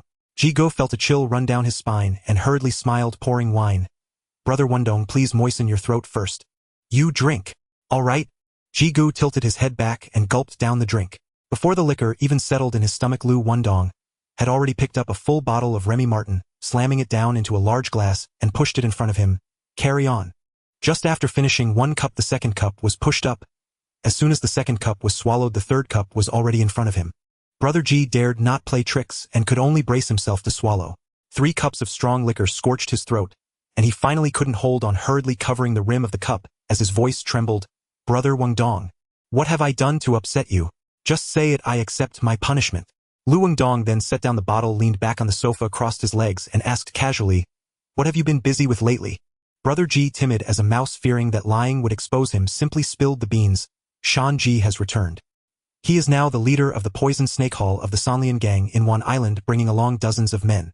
What does he want with you guys? $200,000 each to buy our silence. Don't interfere in Liang Kun's matters. He has made plans with Chen Haonan to send someone to stir trouble on the night of the birthday banquet, divert Liang Kun's manpower, and take advantage of the chaos to deal with him, avenging the blood debt for Boss B." "Brother Wendong, that's all I know. Every word is true. I've laid it all out here." "All right, understood." Liu Wendong nodded, his tone suddenly darkening. "Tonight this conversation stays in your belly. If a single word leaks out." He paused, lightly tapping the rim of the cup with his fingertips. "Don't blame me for not being sentimental." Brother Ji shivered all over, hurriedly nodding. "Brother Wendong, rest assured. I'll stake my life on it. This matter is known to heaven and earth. You know I know." "You're smart." Liu Wendong stood up, shrugging on his coat, disappearing through the bar door without looking back. Brother Ji watched Liu Wendong push the door away, the tension in his shoulders finally easing. Raising a hand to wipe his forehead, his fingertips felt cold and sticky. Cold sweat had soaked his temples, and his shirt clung to his back, heavy and dragging him down. Just standing there, this man made it hard to breathe. As soon as Liu Wendong left the bar, he turned and headed straight for Liang Kun's lair. The trump card he had negotiated with Jiang Tianxing was to swallow up Liang Kun's entire turf. If Shan Ji and Chen Haonan really smashed those territories to pieces, wouldn't it still be him left with an empty basket? Without the slightest hesitation, he immediately sold the 2 of them out clean. "Kuan Gu, are you busy?" Liu Wendong pulled out a chair and sat steadily across from Liang Kuan. Liang Kuan slammed down his chopsticks, pushed the bowl of instant noodles aside, and gulped down a mouthful of cola. "Liu Wendong, guess who I least want to see right now?" "Can't guess. But it definitely isn't me." "Wrong." Liang Kuan pointed directly at him, his expression twisted in anger. "The one who wants to crush you against the wall right now is you. 80 million. You took my 80 million and still dare to come to my door. Don't you fear that I'll let you leave horizontally tonight? First, that 80 million I never handled. I also lost 80 million. Second, you want to move against me. First, weigh whether your knife is quick enough. Third, I'm here today to deliver a life worth 80 million. News worth 80 million. Liang Kuan scoffed. "Brother, tell me what news is worth that much. News that will let you live past your mother's birthday banquet." Liu Wendong's eyes were cold and hard like a block of unfeeling iron. "Chen Haonan has set his sights on you. On the day of the birthday banquet, he wants your blood to splatter 3 steps. Chen Haonan." Liang Kuan sneered. "A crippled waist, and he dares to touch me. Shan Ji has returned." Liu Wendong's tone was flat, without a hint of fluctuation. "The leader of the Poison Snake Hall of the Sanlian gang in Wan Island has brought over 30 desperados back to the port and has bought off half of the Hung Hing's leaders. On the day of the birthday banquet, they are not there to celebrate. They are there to deliver a funeral. Liang Kuan, you are now surrounded by knives with no one trustworthy by your side." Before the words fell, Liang Kuan flipped the entire table over with a crash, spilling the soup from the instant noodles everywhere. He believed it. Liu Wendong had no reason to deceive him, nor any reason to cut off his own retreat at this crucial moment. "Why are you telling me this?" "Simple." Liu Wendong cracked a slight smile. "You're a scoundrel, and I'm not much cleaner than you. In Hung Hing, we have always been birds of a feather, snakes entangled with mice biting snakes. If you fall, the next one on the pyre will be me. Helping you is tantamount to saving my life. Is that reason solid enough? Is this news worth 80 million? It's enough. More than enough. Worth it. 100 times worth it." Liang Kuan nodded fiercely, thumb pointing at Liu Wendong. That's right, I'm a scoundrel and you're no saint. This matter is settled. Liu Wendong leisurely lit a cigar amidst the rising smoke asked, what do you plan to do next? Do you have any ideas? We'll use their own trick against them. What a coincidence, I was thinking the same. Do you want to lend a hand? Are you willing to help me? Liang Kun's eyelids twitched, his tone filled with vigilance. More than Boss B felt, having been deceived once distrust had grown in the bones. A black-heart person knows best how to guard against darkness. On the contrary, Boss B was too soft-hearted and lenient, allowing Liu Wendong to lead him by the nose time and again. If you don't believe it, I won't force you. Liu Wendong flicked the ash from his cigar, stood up, and left briskly.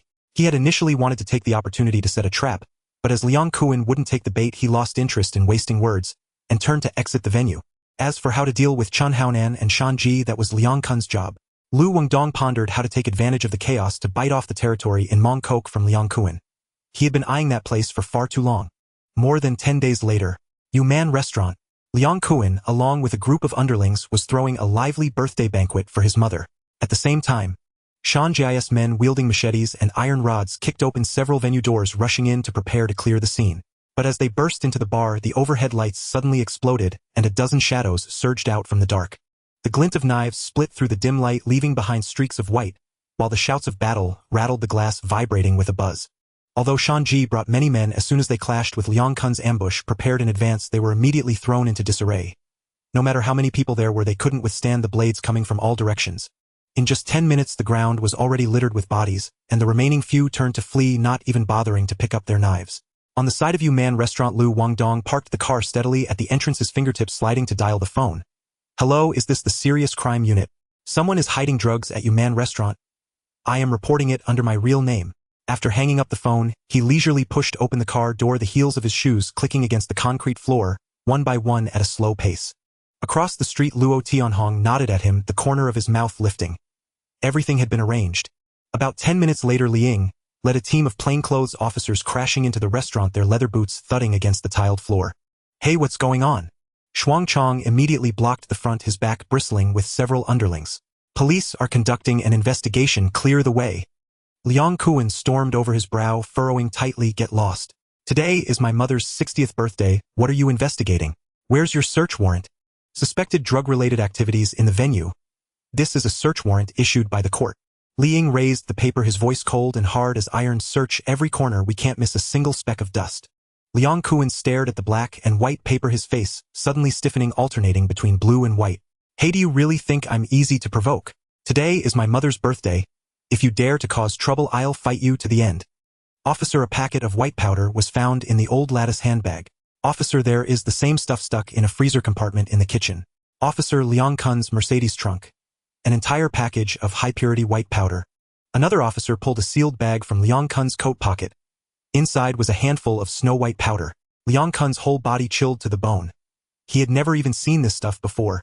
It was clearly planted on him. Yet, with the evidence on him, with pockets and trunk turned inside out, he could not open his mouth to speak. Liang stared at the packet and sneered, is there any need to explain now? Cuff him.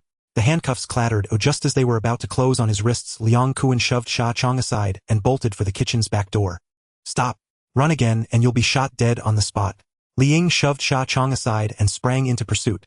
Liu Wendong sat in the window booth, casually wiped his mouth with a tissue, and took a red envelope from his pocket, placing it gently on the table corner. A small token for the birthday celebrant. The back alley behind Yuman Restaurant was narrow and claustrophobic, plaster peeling from the walls, the gutter gleaming with oil. Liang Kun had just turned into the lane when he spun and shoved Liang hard. Liang was taken by surprise, his back hitting the brick wall with a muffled grunt.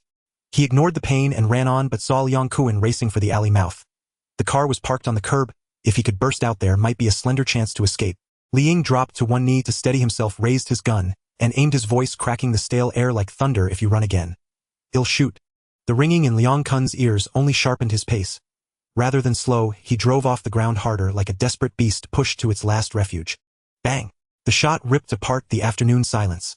The bullet struck the base of his skull with unerring precision. Liang Kun's body jerked, his pupils dilated, and like a marionette whose strings had been cut, he collapsed face first, his forehead slamming onto the asphalt and kicking up a smear of dust. Liu Wendong walked to his car and looked down at the corpse a foot from his tire, letting out a soft sigh. Liang Kun, forgive me. This is me sending you off once more. The car door clicked shut and the engine growled as it pulled away. Liang Kun's eye twitched, his throat moved, but no sound came out. His vision narrowed into a thick, encompassing black. A few hours later, under the glaring sun on Kowloon Street, Jiang Tianxing stood in the shadow of a plane tree flanked by Ji Gunyo Lao Chun Haonan and the newly appeared Liu Wendong. Hung Hing's new order was being reshaped here. Shanji stepped forward with his hands on his hips chin high, his gaze cutting at Liu Wendong like a blade. Liu Wendong, did you expect this? I have fought my way back. You took what was mine. Today, not a single cent will remain unreturned. The crowd fell silent. Jiang Tianxing leaned against the car door with his arms folded, his expression as indifferent as if watching a street performance. Though he led Hung Hing, he had been overseas for years and knew little of this dark horse Liu Wendong. He chose not to intervene, preferring to watch events unfold. Liu Wendong tilted his head and beckoned Shanji with a curling finger. Straighten your face. Smack. A crisp slap exploded. Shanji flew 2 meters, half his face swelling, instantly blood seeping from his gums. Didn't Boss B teach you anything? When you get slapped you stand to attention. Know the rules. Shanji roared. Liu Wendong. You dare hit me? Shanji went livid. He was now the leader of Dusha Hall of the Sanlian gang on the Bay Island, commanding dozens and several dock lines. How dare Liu Wendong slap him in public? This was not merely a humiliation. It was as if the Sanlian gang's banner had been trampled into the mud. Who do you think you are? A Dusha Hall leader. Pa. Nothing but a pile of stinking filth. Liu Wendong's arm rose, his voice murderous. Throw them into the sea with concrete. At his signal, his men drew wooden batons and knives. The Sanlian gang immediately formed a protective ring around Shanji, barrels of men shielding him. The two factions clashed in the middle of the street, teeth bared. The air tightened like a drawn bowstring. Shanji wiped blood from his nose and spat in defiance. You still think I'm the same chicken you could kick and never get up? Wanna touch me? Ask my brothers if they agree first. Do I need to ask? Liu Wendong's mouth curved a coldness that cut to the bone. He raised a hand, fill them with cement, and sink them, leave no survivors. Luo Tianhong needed no orders. His blade flashed out like lightning, parting the crowd with a cold gleam. Where the edge passed, clothing tore and flesh split. The men behind him crashed forward like starving tigers. The Sanlian men had never met such ferocity. In an instant they were hacked and routed, bones snapping, wails echoing as they collided through the narrow lane. Jiang Tianxing's brow furrowed into a knot as he hurried forward and lowered his voice. Wendong, they are all Sanlian people. If you do this today, it will be blood for blood from now on. Give them a face and let them go.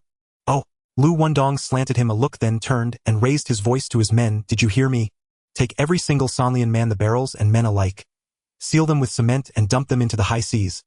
His men recognized only one master. Jiang's words had not registered with them at all. By the time Luo Tianhong sheathed his sword, more than 20 Sanlian men had already been stuffed into metal drums with lids not yet secured. At the docks, a mixer waited. Once the cement was poured, the barrels would be shoved overboard. Shanji watched Liu Wendong, lips white and palms cold with sweat. He had not expected this man to be so ruthless. 20 lives spoken of as lightly as trash to be discarded. Even brutal figures like Liang Kuan seemed like novices compared to Liu Wendong. Jiang Tianxing's face went ashen, his Adam's apple bobbing. This was not merely a refusal to show him face. It was a public attempt to pull his power down. But Shanji now bore the title of Dusha Hall, leader of the Sanlian gang. If he were killed here, Hung Hing would be forced into all-out war with Sanlian at once. With Liu Wendong a hot ticking bomb within the Triad world, Jiang did not wish to provoke another powder keg. He swallowed and spoke hoarsely. Wendong, for the sake of my old face, spare him this time. Liu Wendong gave him a slow look and understood perfectly. Jiang wanted safety and calm. Liu preferred storms and surging currents. The more chaos, the easier to pluck the ripe fruit. All right, mister. Jiang asked, who am I to disobey? Shanji, for Jiang's sake, I will not harm you today. But you're now a Sanlian man walking arrogantly through Xiangjiang. If I don't teach you a lesson, people outside will think I, Liu Wendong, fear your Dusha Hall. So I'll give you 8 slaps as a courtesy. He curled a finger. Come on, stand up straight. When you are struck, you stand at attention. Know the rules. Grimacing and clenching his jaw to avoid the cement sentence, Shanji thrust his head forward and braced himself. Smack. The slap was brutal and crisp. Shanji flew 3 or 4 meters and hit the blue brick, a scream tearing free as blood sprayed the ground. Several teeth tumbled bloody into the gutter. The force of it chilled those watching. Liu Wendong took the towel his men offered and leisurely wiped his hands, then turned to Jiang with a smile that never reached his eyes. Mister Jiang, is that weighty enough? Enough, Jiang Tianxing replied with a tight, forced nod. The blow on Shanji's face felt to him like a branding iron against his brow. Since Mr. Jiang has returned while everyone is gathered here, it is time to settle the Wangjiao territory. The remark was clearly meant to prevent second thoughts. Very well. Jiang Tianxing's eyelids twitched, He forced down the surge of anger in his chest, and facing the assembly spoke with a calm, steady voice, "Everyone Liang Kuan trafficked drugs and harmed people. He struck ruthless blows against Boss B, and is the root of Hung Hing's troubles. Liu Wendong will purge the ranks and root out the rot. From this moment on the Wangjiao territory shall be under Liu Wendong's control. Congratulations, brother Wendong." Cheers filled the hall, the applause thunderous. Ji shouted the loudest and bent the deepest in the waist. Jiang Tiansheng watched the circle of figures clustering around Liu Wendong, his fingertips digging into his palm. Liu Wendong's rise had swelled far beyond what Jiang Tiansheng had anticipated. Having kept his hands off syndicate affairs these past 2 years, a heavy weight suddenly settled on his heart. He had been toppled from the Dragonhead throne once before, and had no wish to taste the bitterness of being sidelined again. Fortunately, Hongxing was the realm Jiangzhen had carved out with his own hands. Although his trusted general Boss B had perished violently, BS foundation within the organization had not been severed. Among the elder decision-makers, many still recognized him as their young master. Especially the white-haired veterans. 7 or 8 out of 10 still tilted toward his side. In earlier years, Liu Wendong held only Bolinjie and Changeljie plus 2 narrow alleys in Wangjiao, yet he already sat steady in the chair of Hongxing's hardest fighting hand. Now he had swallowed all of Liang Kun's Wangjiao territory. It was as if he had stuffed the very sinews of Wangjiao into his mouth. How many men could he now deploy? How many yards of revenue could he collect? How much commerce could he pry open? Jiang Tiansheng did not even dare to elaborate the permutations. If he allowed things to continue, it would not be long before the Dragonhead throne would be replaced. He tapped the rosewood table 3 times and began to plot how to put a bridle on Liu Wendong. In the following days, Liu Wendong moved with surgical efficiency, absorbing every parcel of Wangjiao left by Liang Kuan. Xiankai Nanjie and Dengdashi Jie were now flying his flag. Those 2 streets had once been won in bloody conflict by him, and Liang Kuan wrested from the Union. Having come full circle, they were now back in his hands like an old blade freshly honed. Yujianwang is the heart of Xiangjiang, and Wangjiao is the hardest throb of that heart. This is the hottest stretch of town, windows gleaming neon, stabbing the night, the streets crowded with patrons carrying paper bags. The protection money the storefronts paid each month alone could fill half a warehouse. Not to mention the entire livelihood Liang Kuan left behind: restaurants, nightclubs, mahjong parlors, massage houses, underground casinos, tea restaurants. Each one a source of living water. This was not mere turf, but a hen that laid golden eggs. With one flap of its wing, gold would shower down. So long as Liu Wendong held this meat, it would be only a matter of time before he cemented his position as Xiangjiang's top boss. But his appetite eclipsed everyone else's. He did not covet only the role of Wangjiao's chief, nor the hollow title of Hongxing's Dragonhead.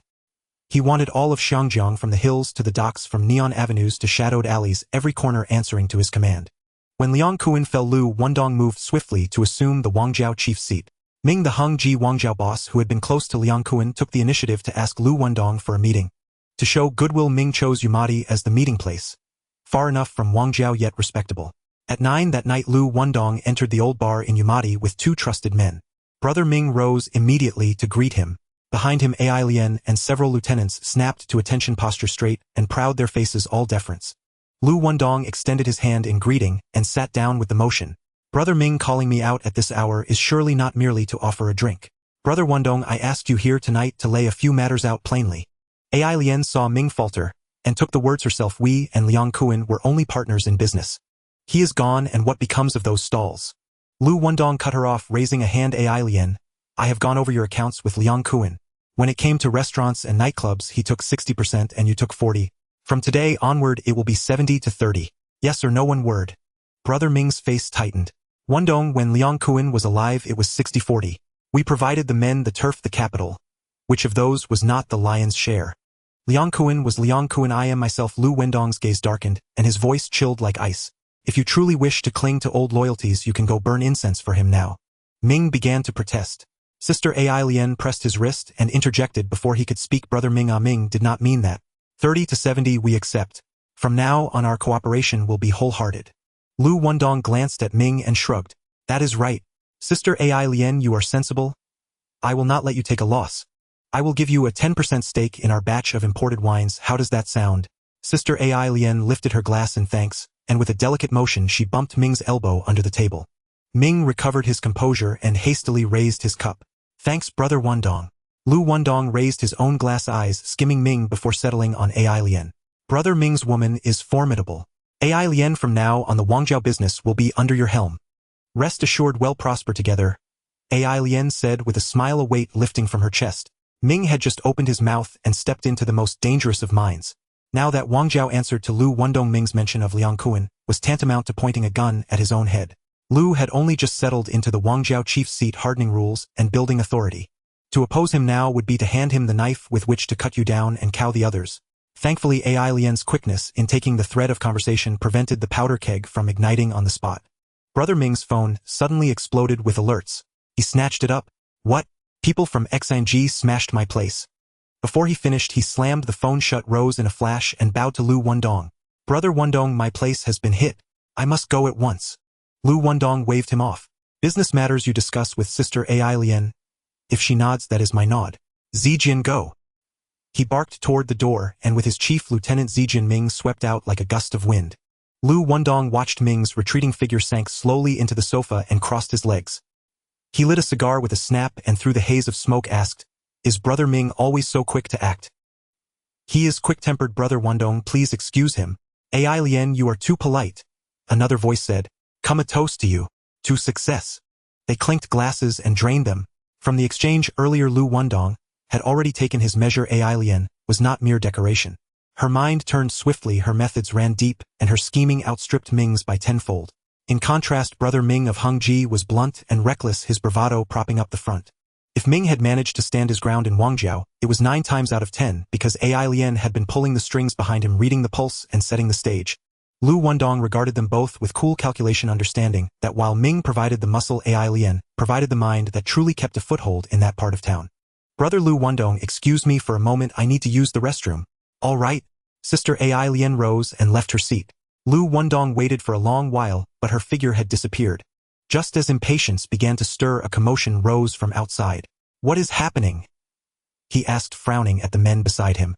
Big brother Sister Ai Lian was splashed with wine, right in front of everyone. "Oh!" He arched an eyebrow, rose abruptly, and strode out of the private room. "What are you doing?" Hung Jis enforcer Ting seized one of Ai Lian's men, his voice like thunder. "Who do you think you are running this place? Who said you have any right to tell us how to run things? Am I not enough weight for you?" Sister Ai Lian exhaled a slow ring of smoke, her gaze as cold as shards of ice. "On my own turf someone dares to douse me with wine. Tell me, how do you expect to settle this?" "Sister Ai Lian, leave this to me. She is my classmate, me swear, and also my friend." Ting's tone softened 3 degrees as he pleaded humbly. He had harbored feelings for me swear for years, and would not see her wronged. "That man, I must teach him a lesson today. Whether you yield or not is for you to decide." She was Brother Ming's wife and the face of Hung Jis Wangjiao branch. To be humiliated here and say nothing would not be merely her loss of face but an affront to Brother Ming's authority and Hung Jis reputation. Especially with Liu Wendong watching. In the underworld, reputation is life. Some debts cannot be brushed away at will. "Are you all right?" Liu Wendong stepped forward, smiling at the corner of his mouth. "What, were you splashed while still on your own stage?" "Brother Liu, sorry to put you to shame and make you a spectator. Never mind, as long as she is safe." "Hey, who do you think you are?" Ting was red with suppressed fury. When an outsider edged in, he snapped at him. Smack! The crisp slap landed without tremor. Sister Ai Lian's hand moved and Ting's cheek flamed scarlet. "Shut your mouth. Do you think you may call Brother Liu Wendong's name however you please? Even if your boss Yao Wen himself came, he would have to address him respectfully as Brother Liu Wendong. Get lost. No matter, I like spirited young women." Liu Wendong's smile remained, but his eyes showed no warmth. "Brother Liu." Liu Wendong raised a hand to intercept. "I'll take her for now. You can deliver a message to your boss for me. If he wants anyone back, meet me at Wangjiao. Take her away." As soon as the words fell, Hu launched a flying kick into Ting's chest. He flew backward like a severed kite string, crashing into the glass display beside the bar. The case shattered, shards scattering across the floor. "And this one I'll take with me too, just to settle her grievance." Liu Wendong slipped an arm around Mishwere's shoulders, a casual movement that allowed no struggle. Sister Ai Lian stood, rooted fingers digging into her palm, and ultimately said nothing more.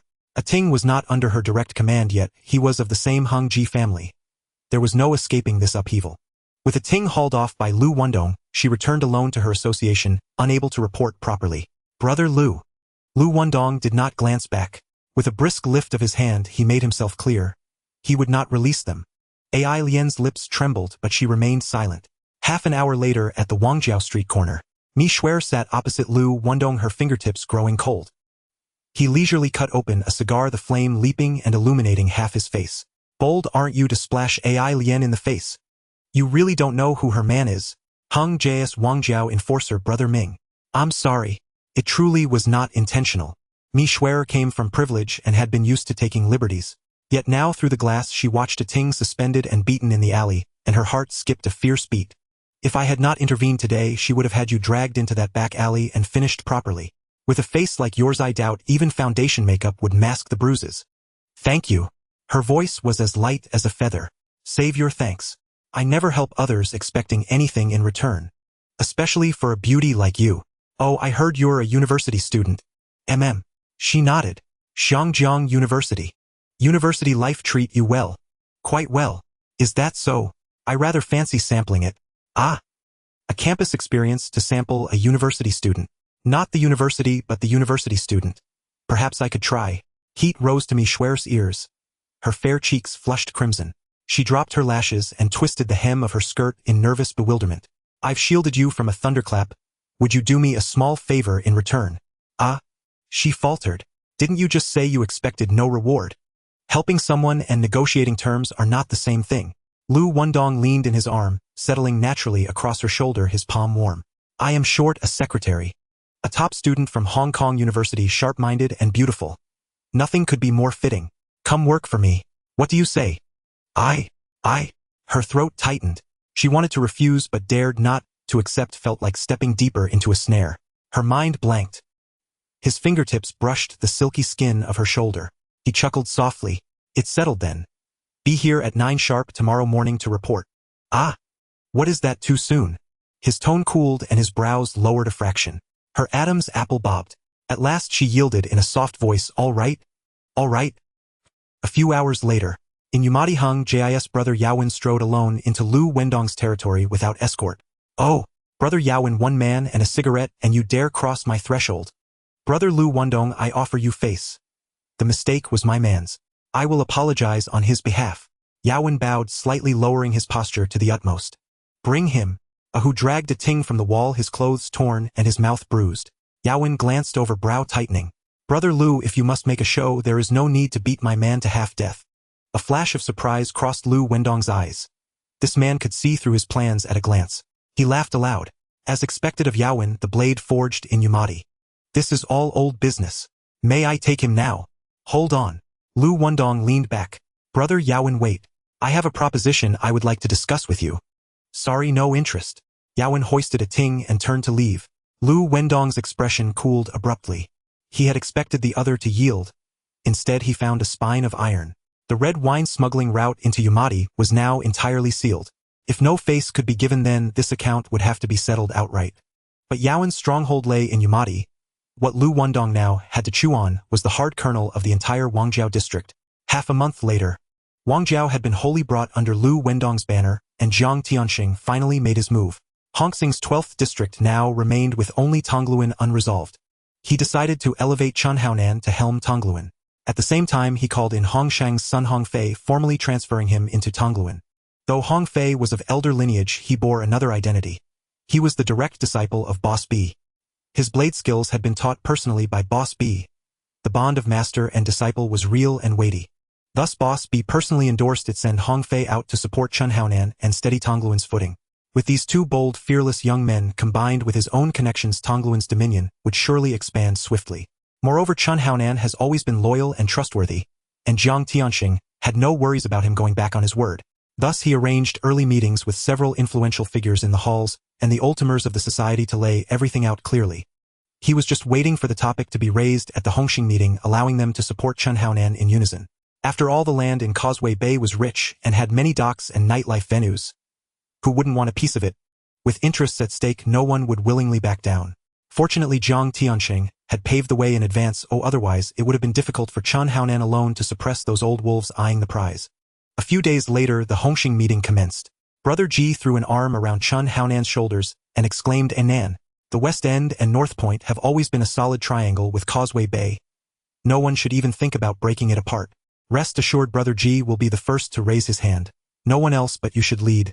Chen Haonan had already received the wind from Jiang Tianxing, but still smiled and waved his hand, saying the company hasn't finalized it yet. It's too early to say these things. Ha, are you joking? Who else can hold down the fort in Causeway Bay besides Yuanan? Isn't that right? Of course. If Brother Haonan doesn't take the seat, no one else can hold the scene. I cast my vote. Fatty Li mumbled while chewing an apple. I support Brother Haonan. Liu Wendong entered with a few lackeys casually digging his ears and sneering. The selection for Causeway Bay hasn't even been made yet, Mr. Zhang has already predetermined it. Are we just going through the motions? Should we beat drums and invite people to witness? Brother Wendong, if you don't come, who would dare move that chair? Brother Ji immediately leaned in, his eyes crinkling with a smile. You know, I've always respected you. Chen Haonan's eyelid twitched. This person had just been thumping his chest to pledge loyalty, but now turned around to flatter Liu Wendong. The most slippery fence-sitter in Hongxing was none other than him. Moments later, the meeting officially began. Jiang Tiansheng sat in the main position, surveying the entire room. Over the past half-month, the society's business has stabilized, and the accounts look promising. 10 days ago, I negotiated a collaboration with Mr. D from Australia. A new hotel has opened on the Taipa Bridge, and the gambling den inside will be exclusively managed by us Hongxing. In addition to our other establishments in Australia, we need to send a trustworthy person to oversee things. I believe this burden should fall on the leader of Causeway Bay. The room immediately buzzed with excitement. One more gambling den means one more share of real profits. Mr. Zhang, the leader of Causeway Bay, hasn't been decided yet. Exactly so. Today we must settle this matter. Mr. Zhang, I have a suggestion. This position must go to a brother who is dependable and loyal. They must know how to bring in profits while ensuring not a single cent of public funds is misused. Everyone agrees, right? Yes, that's right. I nominate Brother Wendong. Brother Ji jumped in first. Jiang Tiansheng's heart sank. Just 2 days ago they had firmly agreed, and now they were turning against him. Good. I second that. Brother Wendong is the most suitable. I also support Brother Wendong. In an instant 7 or 8 leaders voiced their opinions, each louder than the last. Jiang Tiansheng's face grew darker. In just a few sentences, nearly a third of the halls had openly sided with Liu Wendong, even under the premise that he had personally made arrangements. This meant that these individuals had long been gathered under Liu Wendong's banner, just waiting for a call to action. Unless he immediately offered something even more compelling, it would be impossible to shift even a single brick. Liu Wendong leisurely pressed his palms together, signaling for silence. Thank you, Brother Ji, for your appreciation. Since all you brothers trust me so much, I will take the chair for Causeway Bay. Rest assured, when I Liu Wendong handle matters, the accounts will always be transparent. Every single cent can stand up to scrutiny. Good. Generous. Applause erupted and laughter filled the room, as if the ebony chair was already placed beneath Liu Wendong.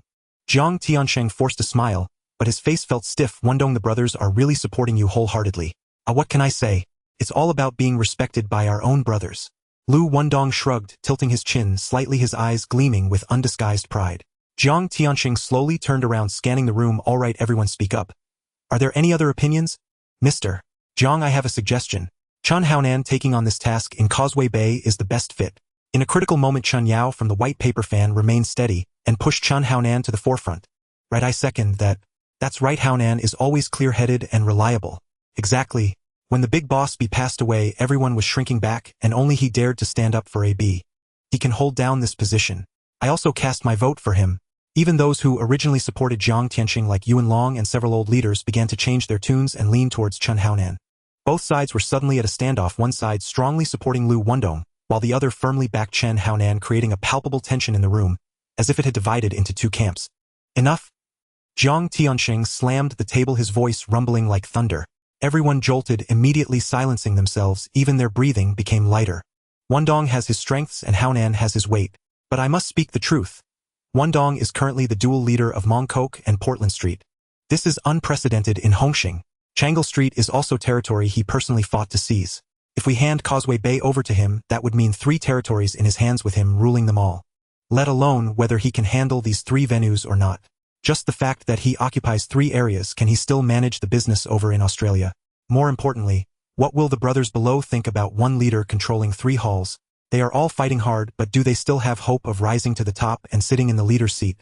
Over time, seeing no promotion in sight, who can guarantee that no one will get tempted to jump ship to Sun Yian or Ho Hyung Kue? Therefore, for the long-term interests of Hongxing, I ask Wendong to voluntarily withdraw from the election. Jiang Tiansheng looked directly at Liu Wendong, his tone heavy yet firm. Wendong, what do you think? The entire room nodded in unison, faces filled with agreement. Jiang Tiansheng's eyes slightly lifted, a hint of barely noticeable satisfaction flashing in his gaze. This move not only upheld righteousness but also placed Liu Wendong in a precarious position. If he doesn't withdraw, he would be blocking the future of the brothers, becoming a stumbling block for Hung Hing's future. Mr. Jiang speaks too thoroughly. Liu Wendong clapped his hands twice, smiling openly. I wholeheartedly agree. So that means you agree to withdraw from the Causeway Bay election? No. Liu Wendong shrugged, the smile deepening. I want to run for the leader of Causeway Bay. What? Jiang Tiansheng's smile abruptly froze, his face darkening, staring at Liu Wendong in disbelief. Could you repeat that? I said, I want to compete for the leader of Causeway Bay. Liu Wendong spread his hands, looking relaxed. With no burdens, he wasn't afraid of being tied down. With no vulnerabilities, he couldn't be crushed. He was firmly seated in that chair. The entire conference room fell silent, as if a needle could be heard dropping. Jiang Tiansheng's expression turned cold abruptly, standing up, his voice scraping like ice on metal. I am the head of Hung Hing, and I nominate Chen Haonan to be the leader of Causeway Bay. Now for a vote. Who opposes? He was determined to turn the meeting hall into a one-man show. Who would raise their hands in favor? Naturally, everyone would. Who dares to oppose? Who will be the first to extend their arm? Especially as Jiang Tiansheng has just regained control over the leadership seal. To jump out and confront him now would be to sever one's own path. I oppose. A clear voice cut in from the doorway. The door swung open, and Li Huahua, dressed in somber black with a frosty expression, walked in with steady steps. The entire assembly was stunned. No one had anticipated her appearance. Mr. Jiang, I oppose. She declared, her gaze sharp as it swept across the crowd. I propose Liu Wendong take over as the head of Kowloon. He followed Ah Yong out. The blood debts of Ah Yong were repaid by his own hands. When it comes to qualifications, loyalty, and capability, no one is more deserving of this position than he. Mr. Jiang, what do you say? Jiang Tiansheng's face turned pale, his throat moving slightly, but he momentarily could not respond.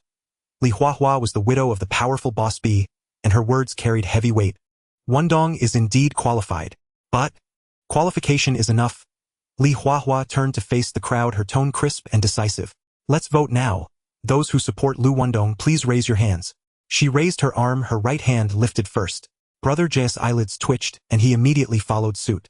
Fatty Li grinned, and Xan Go stroked his chin. Both raised their hands high.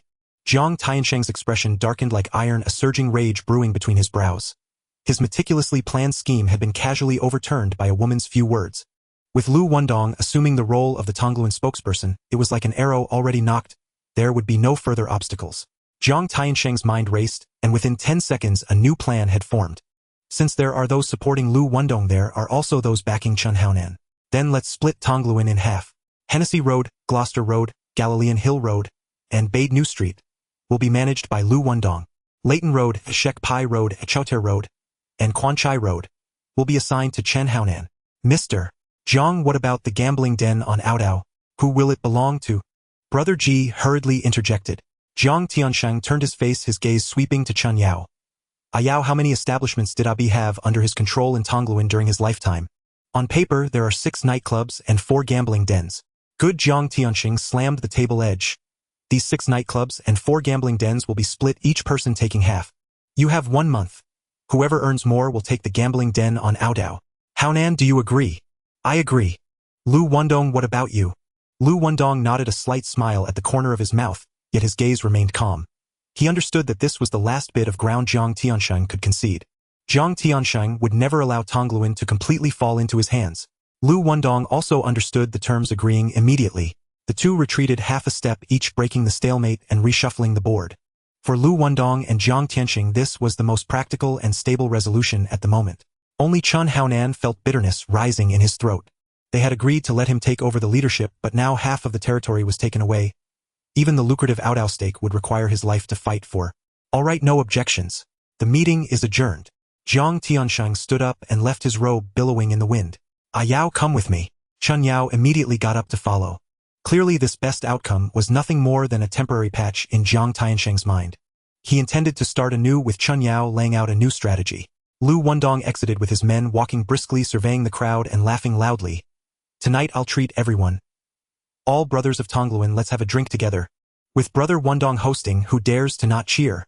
Brother Ji immediately beamed and echoed, his voice louder than anyone else's. Half an hour later, in a private room of a bar in Kowloon, Liu Wendong received a bulging black bag from Aji and slammed it onto the table, producing a crisp sound. Everyone, you all know what kind of person I, Liu Wendong, am. No need for much explanation. Today you all stood by my side. I, Liu Wendong, will remember it. 2 million, take it and share. Thank you, Brother Wendong. Brother G was quick to react, having long understood his temperament. What he promised he would deliver without delay, reaching out to snatch a stack of cash. Thank you, Brother Wendong. Thank you, Brother Wendong. Exine Go Fatty Lee and others also quickly reached out, their faces genuinely smiling and their actions swift. On the other side, Jiang Tiansheng stood by the window holding an unlit cigarette between his fingers, his voice low and cold. I'll go inform Brother G and the others. If Liu Wendong truly takes the Aodao gambling den with his methods, everyone will feel insecure. No one will be able to eat in peace. To keep the meat in your own bowl, for the next 30 days, no one is allowed to lend Liu Wendong a hand. Then go find Hongsheng and Dafei, make it clear. Fully support Haonan, ensuring his business flows, and within a month surpass Liu Wendong. Understood, I'll handle it right away. Haonan, the road is laid out to this point. The rest is up to you to solidify. Mr. Jiang, I have it under control. Chun Haonan clenched his jaw tightly, his eyes sharp like a blade. This time he would not lose again. Late at night, Liu Wendong held Li Yuer's slender waist with one hand and gently stroked Li Huahua's cheek with the other. Li Huahua leaned against his chest, tilting her face up, confusion flickering in her eyes. Why did you agree to Jiang Tansheng today? With me here, the spokesperson of Kowloon, Chun Haonan cannot take it from me. He cannot take it from me, but my opponent has never been Chun Haonan. Don't forget, Jiang Tiansheng is the head of Hongxing. If he is truly determined to veto, we won't even find a gap to turn the tables. Therefore, this is already the hardest piece of cake at the moment. What are your plans moving forward? He certainly won't let me win. Rest assured. Liu Wendong narrowed his eyes, tapping his temple with his finger. When it comes to making money, no one in all of Hongxing dares to say the word stable in front of me.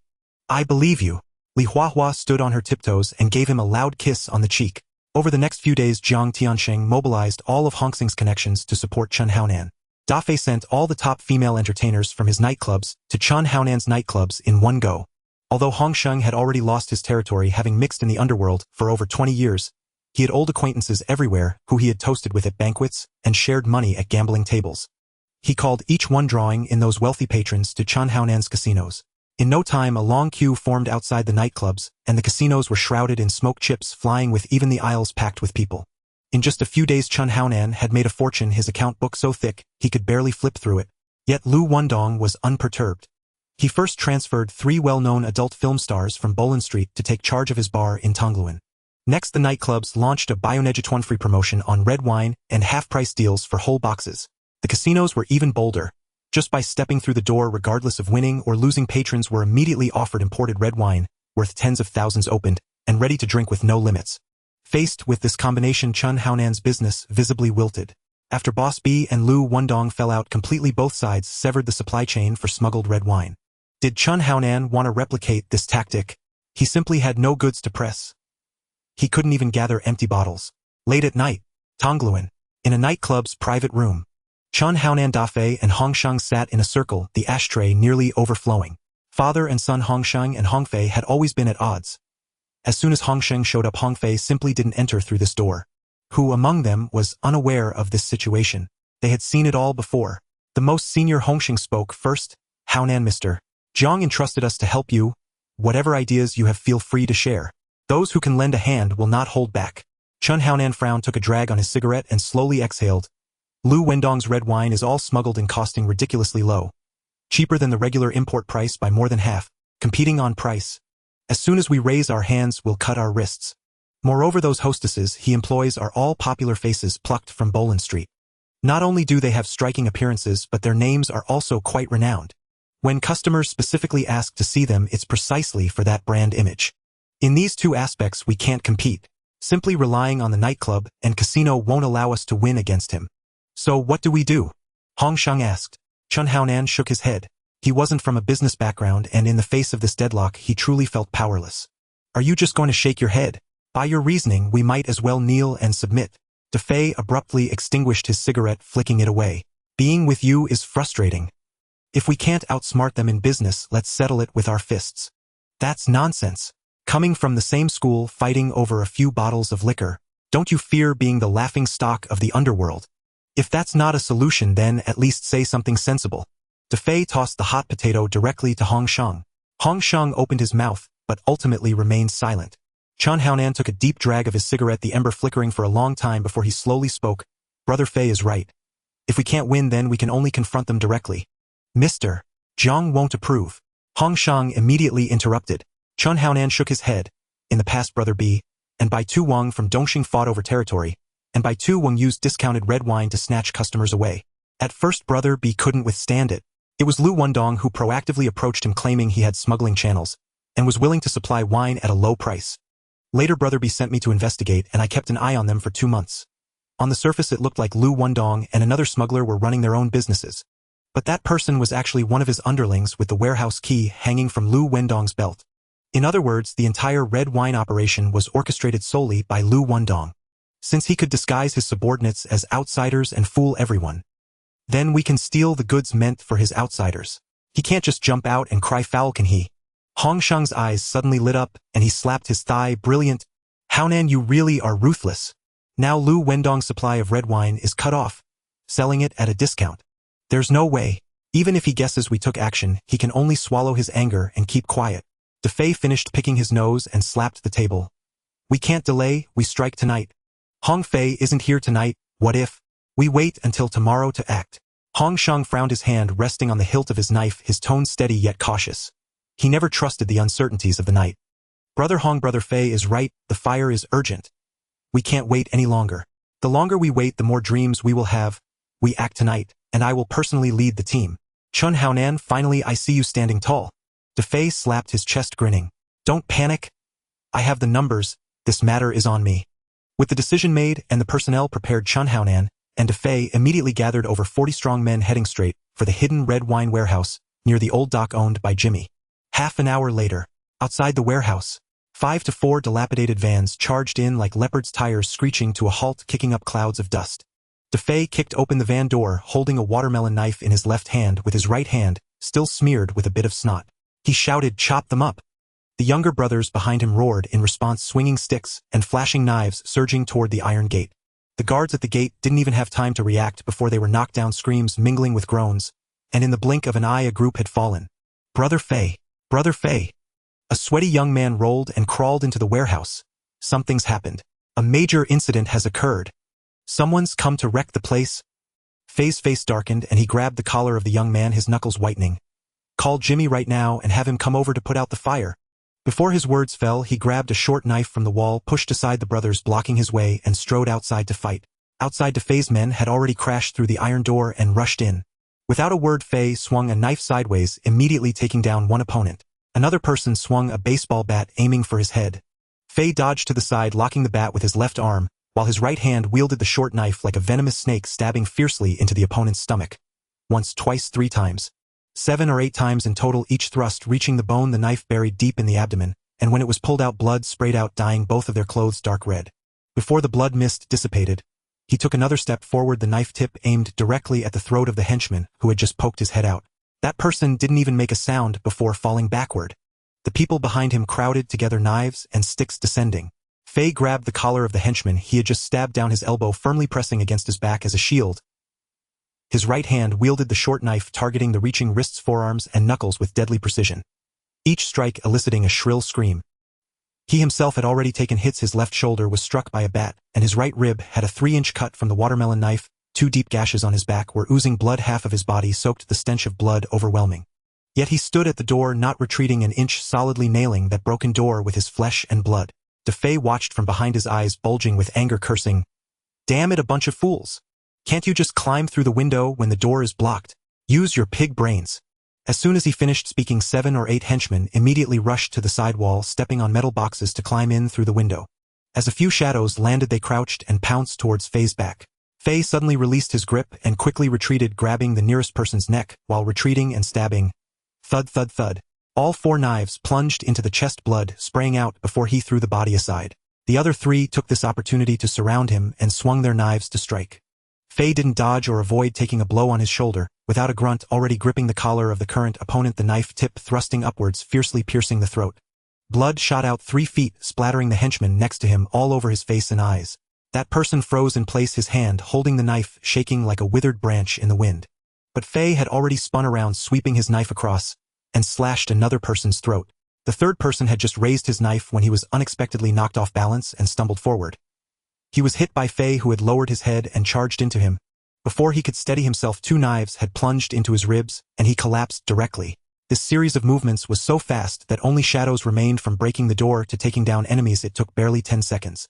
At this moment Chen Haonan and Defei finally rushed into the warehouse with the main force. The ground was littered with rolling injured knives, and sticks scattered everywhere and pools of blood spread out making it slippery underfoot. Everyone was stunned. No one had expected that Fei alone could take down over a dozen capable fighters in such a short time. Chen Haonan stared at the ever-thickening pool of blood under Fei's feet, his voice low yet undeniable. If we send them to the hospital now, they might still have a chance of survival. All we want is the goods. Step aside. There's no need to sacrifice lives here. Fei glared at the stack of red wine boxes behind him, his chest heaving violently, his gaze as cold as a knife's edge slicing through ice. With the knife in hand, his voice hoarse yet filled with determination. I'm guarding the goods for Brother Wendong.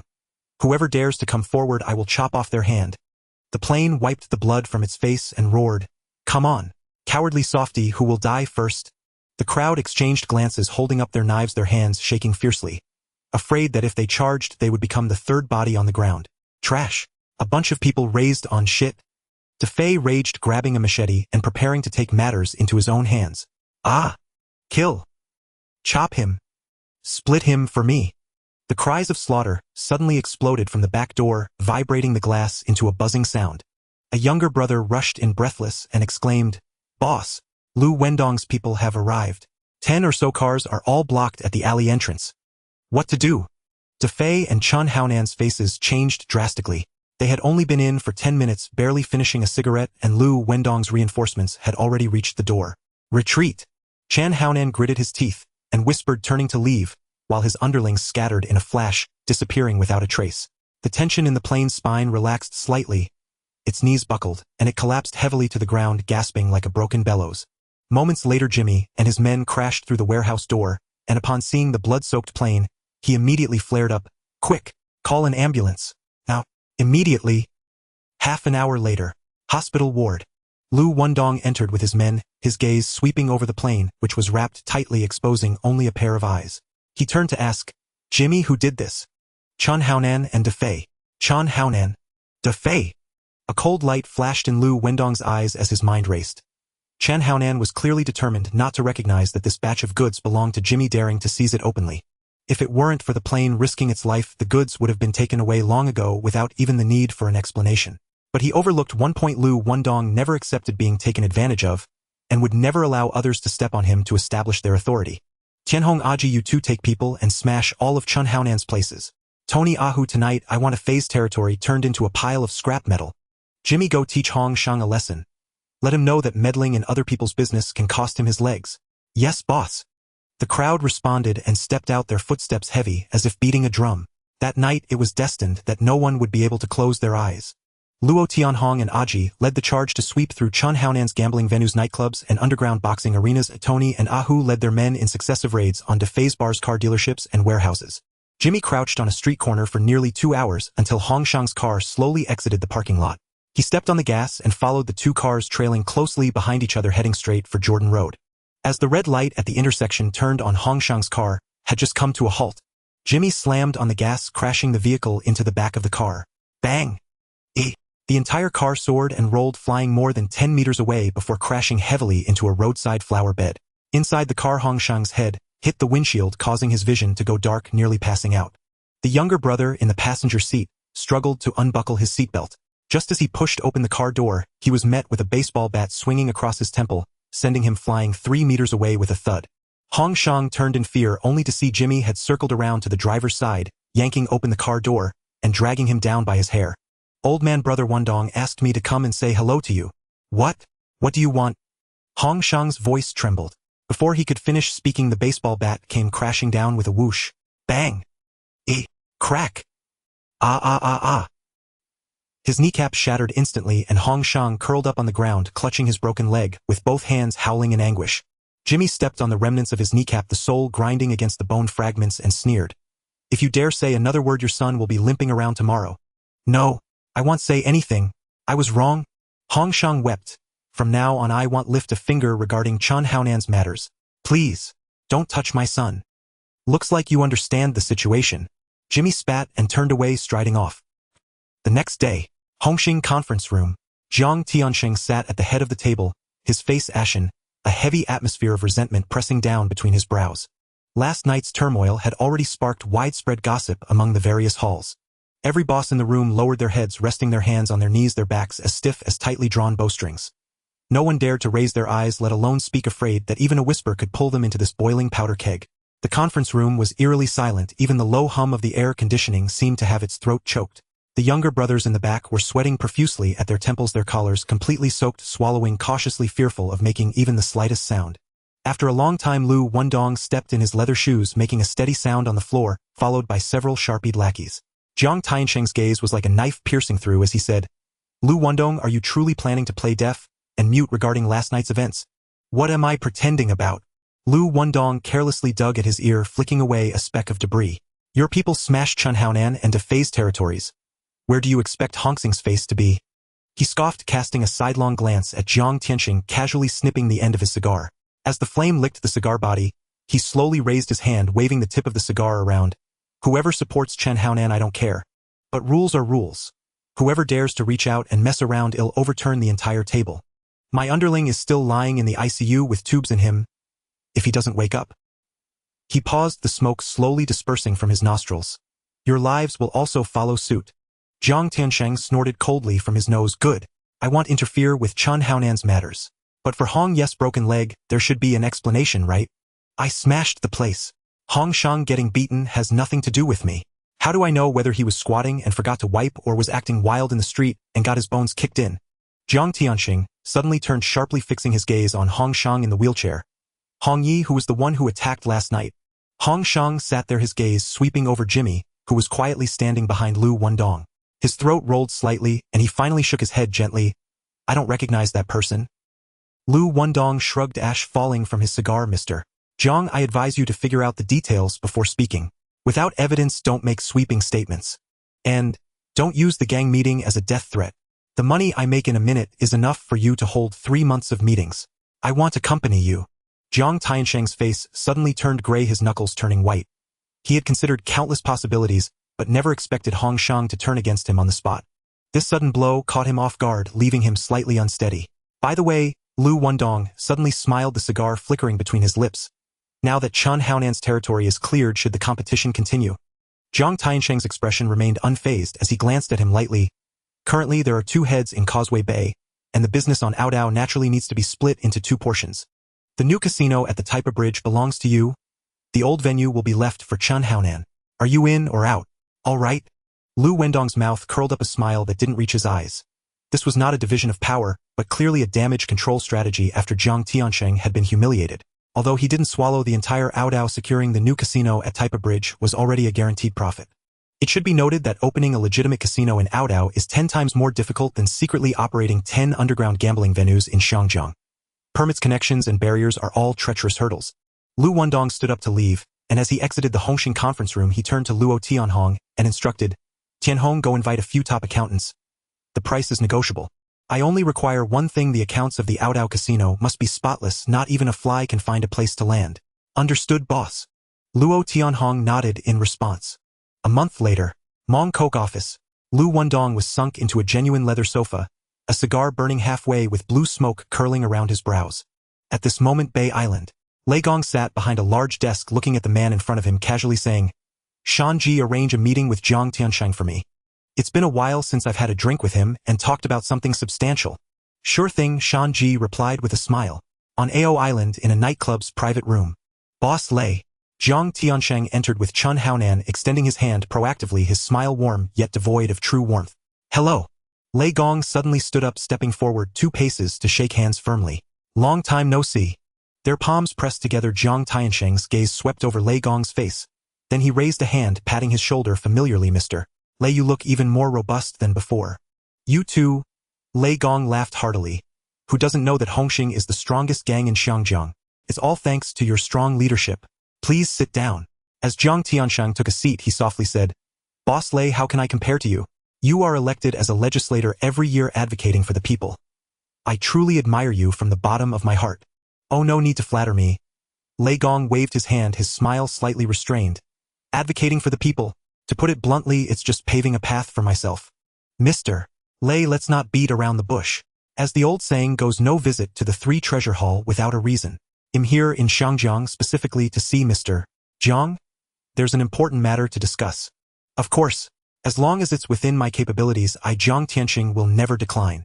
Rest assured this matter falls right within your territory and your expertise. Currently the route between Bay Island and Ao Island is operational with over 1,000 tourists daily, and it will only get busier from here on. When people flock in, money will naturally follow. I want to partner with you and take over the new casino on Ao Island. 50-50 split, equal footing. Jiang Tianxing shook his head and chuckled lightly. Ao Island is tougher to crack than anywhere else in the world. The four major families are deeply intertwined. The Big Circle gang operates with impunity, and the Portuguese group wields immense power, not to mention those suit-clad gentlemen above. Pirate ships float on the sea while our brothers from Xiangjiang squeeze onto the shore to make a living. If I count roughly, there are more than 10 factions mixed together.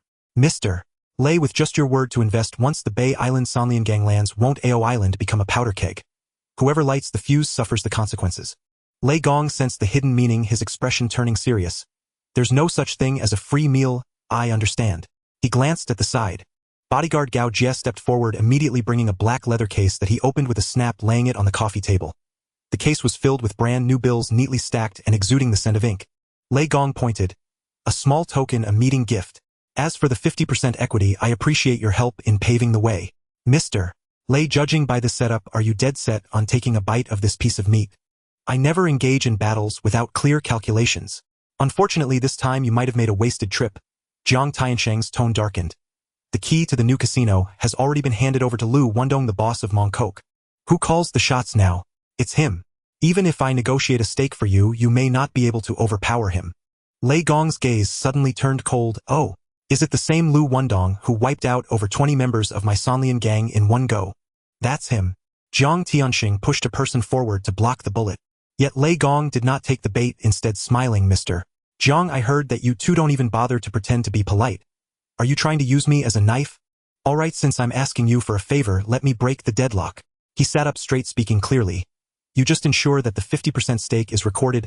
I'll personally knock on Liu Wendong's door. If I can't get through to him, consider this 5 million as my tea money for you. Good. If you can really handle Liu Wendong, I will gladly hand over the shares.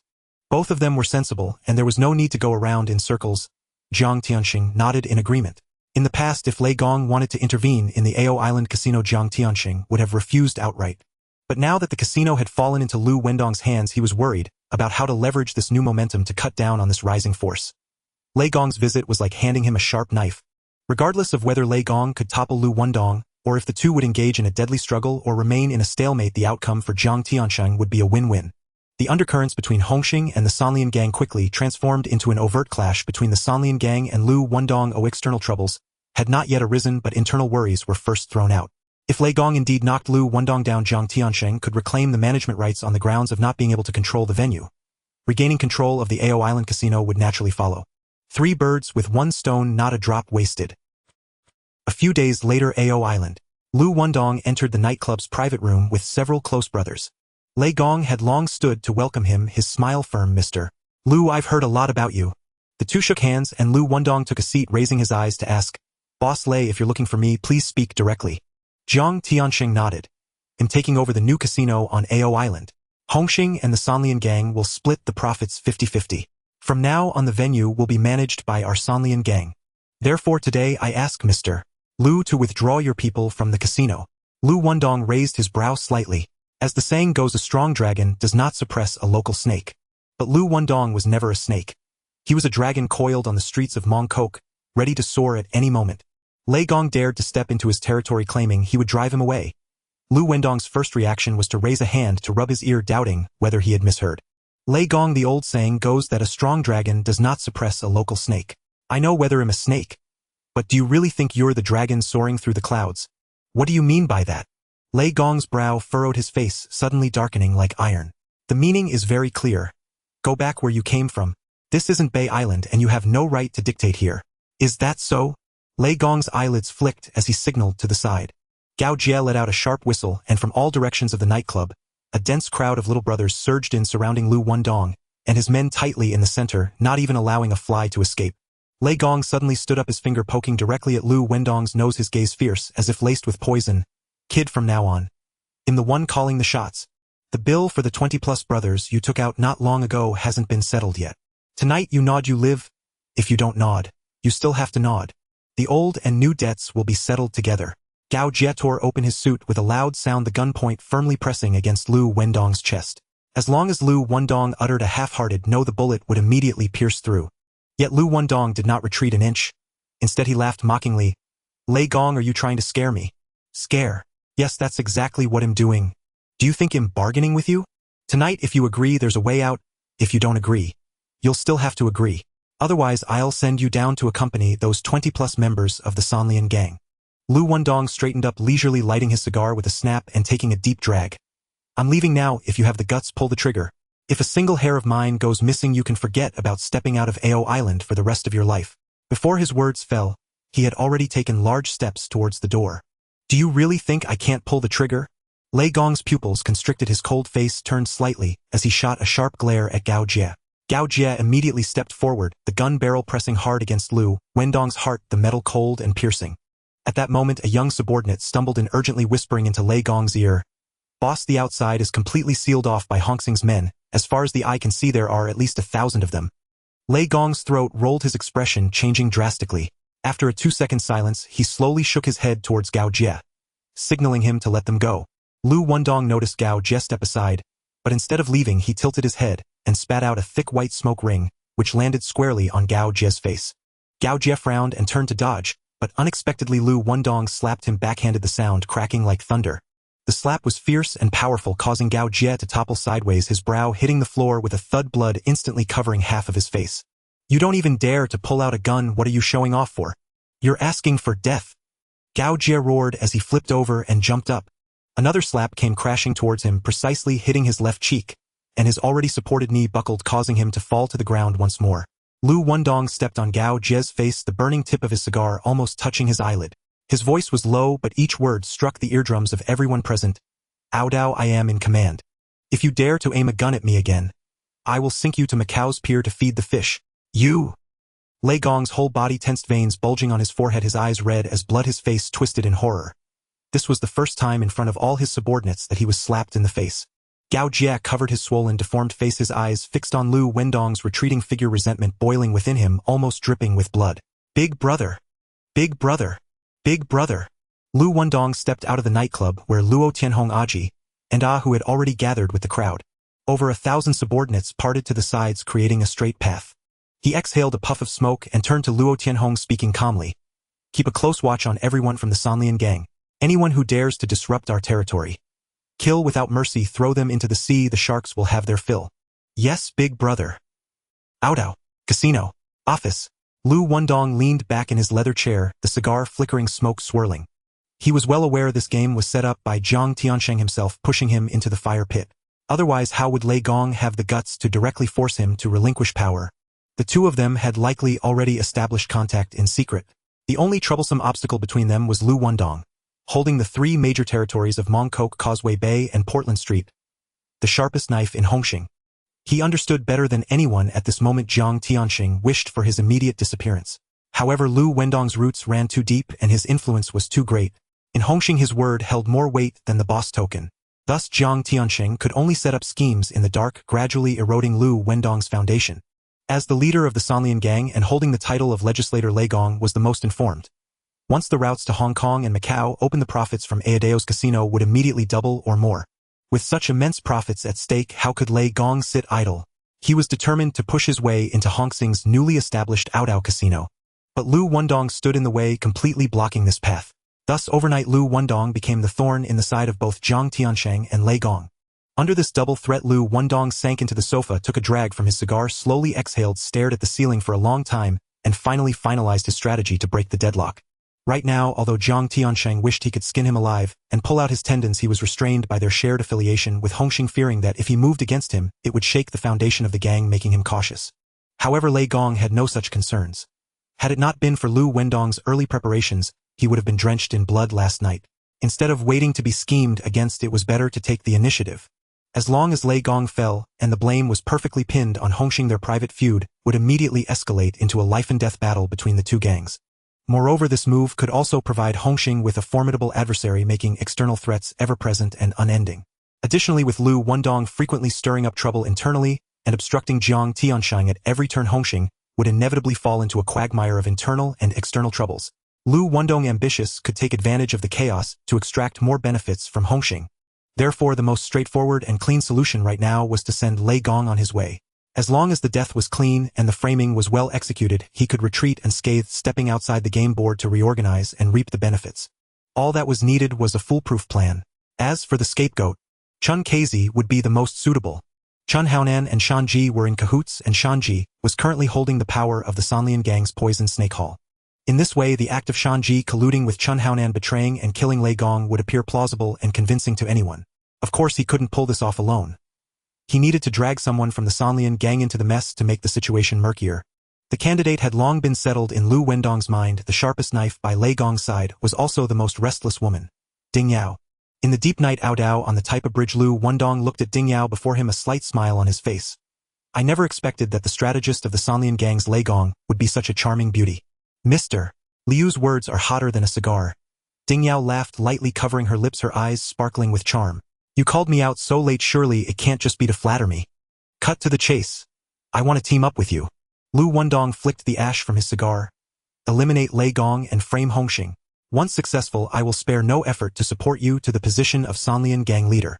You're so sure I'll agree? I'm just passing on the message. Whether you accept it or not is entirely up to you. If you refuse, I won't lose anything either. Ding Yao raised an eyebrow with a teasing smile. What if I turn around and tell Lei Gong or Jiang Tunxing? Liu Wendong glanced up, his gaze as cold as a knife. Who told you that if you don't agree you can leave this bridge alive? Ding Yao's smile instantly froze as she met his ice-cold eyes, a chill running down her neck. She still remembered the scene from the nightclub last night. Liu Wendong's strikes were fast, accurate, and ruthless. But she never expected that not only was he vicious, but his heart was also black to the core. No wonder he was Hung Hing's strongest leader, cruel in action yet venomous at heart. Ding Yao stepped forward, gently tugging at his collar, her voice soft and alluring. All right? How do you want to do it? Shanji is the leader of your Sanlian gang's Poison Snake Hall, and is tightly allied with Chun Haonan. Pour all the dirty water from Lei Gong's murder onto their heads. Once the Poison Snake Hall is thrown into chaos, the Sanlian gang will definitely fall into infighting. You can take the opportunity to clear the field and seize power, ascending to the top without a hitch. Ding Yao's eyes sparkled, her smile growing deeper. That's a vicious plan. But I'm curious. What's in it for you? Benefits. Liu Wendong pulled Ding Yao tightly into his embrace. Is having a beauty like you as a plaything considered a benefit?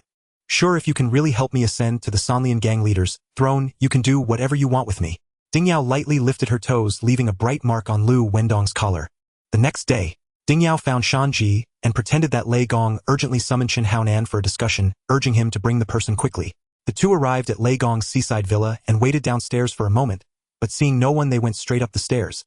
Shanji pushed open the study door and froze. Lei Gong was slumped in a leather chair, his head tilted to one side, his complexion ashen, with a thin line-like mark around his throat, and he had already ceased to breathe.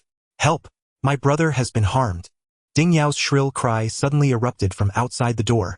Shanji and Chun Haonan's hair stood on end, and they immediately rushed towards the staircase.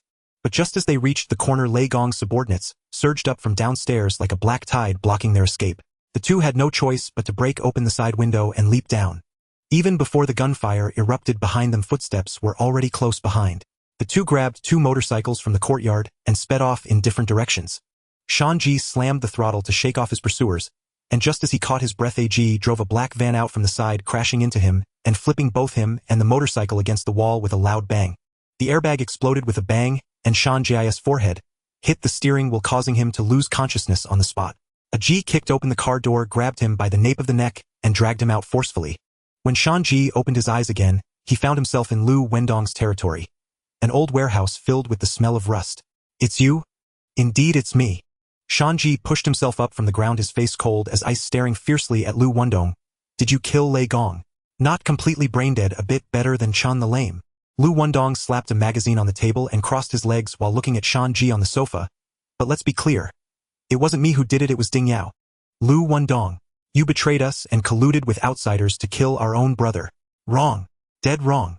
Completely wrong. Liu Wendong shook his index finger, leisurely correcting him. Shanji, the one who betrayed us. Is you? You secretly contacted Chun Haonan and personally strangled Lei Gong. You're framing me. Right? I am framing you. Liu Wendong spread his hands, a chilling smile on his face. So what? Who would believe that? Liu Wendong. You son of a dog. Shanji roared and lunged forward. Crack! Luo Tianhong's 8-sided sword struck out, hitting Shan Ji's lower leg with precision. Ah! Shan Ji cried out in agony, collapsing forward onto the ground. His lower leg bent at a strange angle, the bone piercing through the skin, blood mixed with fragments of shattered bone oozing out. That sweep was clean and decisive, breaking it completely. Shan Ji, you are still so reckless. Liu Wendong chuckled, flicking his sleeve. What's the rush? Liu Wendong. If you have the guts, kill me now. Today, if you don't take my life, I will eventually dig out your heart to drink with.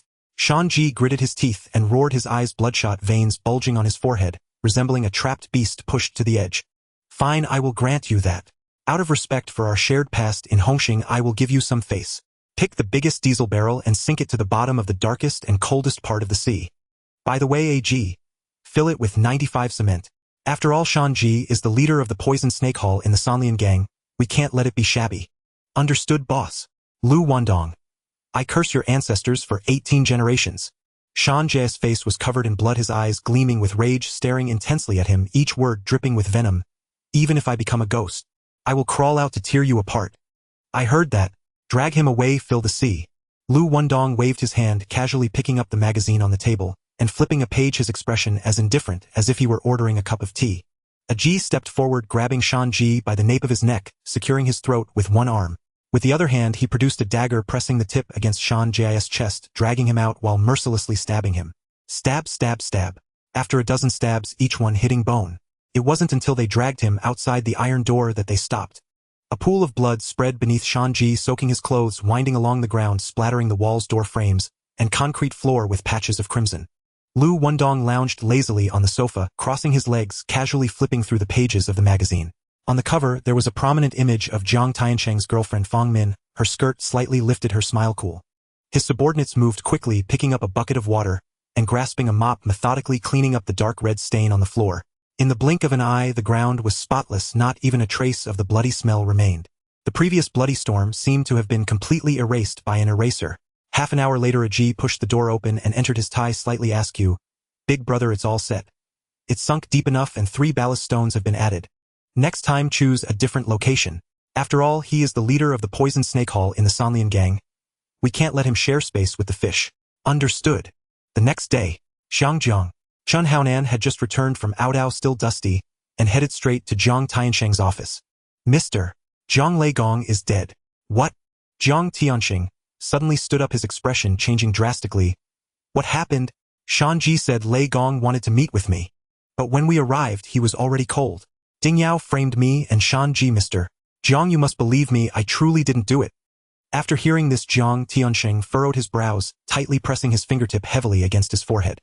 After a long while he spoke. The Sanlian gang is the largest gang in the Bay Area, and you are now the prime suspect. They will definitely not let this go easily. You should hide for a while and avoid showing your face. I want to see whom Ding Yao really intends to eliminate with this scheme. Yes. Chun Haonan gritted his teeth and knotted his knuckles, turning white. A Yao inform the heads of each hall and the elders of the gang and hold a meeting immediately. Understood, Mr. Jiang. A few hours later, Hung Hing Company headquarters. The conference room was filled to the brim, just one person short. Liu Wendong pushed the door open and walked in, his shirt buttons undone. His face was filled with impatience. Mr. Jiang, you have held more meetings this month than in the past 3 years combined. I have said it before, stop wasting time with these empty structures. You sit in the air-conditioned room, remote controlling the television, while we run around collecting debts and taking bullets. What's the point? If you have time to hold meetings, you might as well lead the team to collect some hard debts. When the brothers have meat in their bowls, they can speak with more authority. Bang! Hong Fei slammed his palm down on the table, causing the teacups to jump up half an inch. He stood up abruptly, pointing directly at Liu Wendong's nose. Liu Wendong. Watch your mouth. Mr. Jiang is the leader of Hung Hing. Who do you think you are to point fingers? Brother Wendong, this is young Master Hong's son Hong Fei. Gugu quickly leaned in to whisper. Oh. Liu Wendong glanced sideways, chuckling. I thought who it was. Turns out to be young Master Hong Shang's grass shoe heir. If I remember correctly, you're not even a red stick, are you? He narrowed his eyes, his voice suddenly turning cold. Everyone sitting here is either a red stick or the head of a hall. Who do you think you are to interrupt? Get out! Hong Fei's temples bulged, and he charged forward with a punch, only to be immediately restrained by several hands. Enough! Jiang Tiancheng slammed his hand down on the table, causing everyone to fall silent. He took a breath and said, Old injuries of Hong Yi have flared up, he cannot come. Hong Fei is attending in his stead. He paused, scanning the room. I called everyone here to share a momentous news. The leader of the Sanlian gang Lei Gong was killed last night on Ao Island. In theory, this matter has nothing to do with Hongxing. However, right now Anan has been labeled as the murderer. What? This is nonsense. Anan, how could you be so reckless? This is serious trouble. The barrage of questions surged towards Chun Haonan. He suddenly stood up, his eyes bloodshot, his fist slammed on the table. When I got there, the person was already dead. What could I do to save him? Liu Wendong leisurely raised his eyes, a smirk creeping onto his lips. Chun Kazi, you a leader from Coppergong Bay, why would you run to meet the leader of the Sanlian gang? What for? Are you looking to switch sides? Or to deliver a knife for some noble person? All eyes in the room abruptly focused on Chen Haonan, suspicion swirling. Chen Haonan, why did you meet him? Fatty Li pressed on, shaking his chubby chin. You must clarify this matter, right? What Shan Ji passed on. Lei Gong specifically wanted to see me, that's why I went. What did he want to see you for? God knows. When I entered, he was lying there lifeless.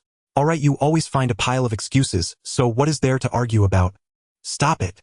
Jiang Tianxing raised his hand, decisively cutting off their debate. Right now, no one knows what the Sanlian gang is up to. Everyone needs to stay alert these days. Don't let your guard down. Understood, Mr. Jiang. Got it, Mr.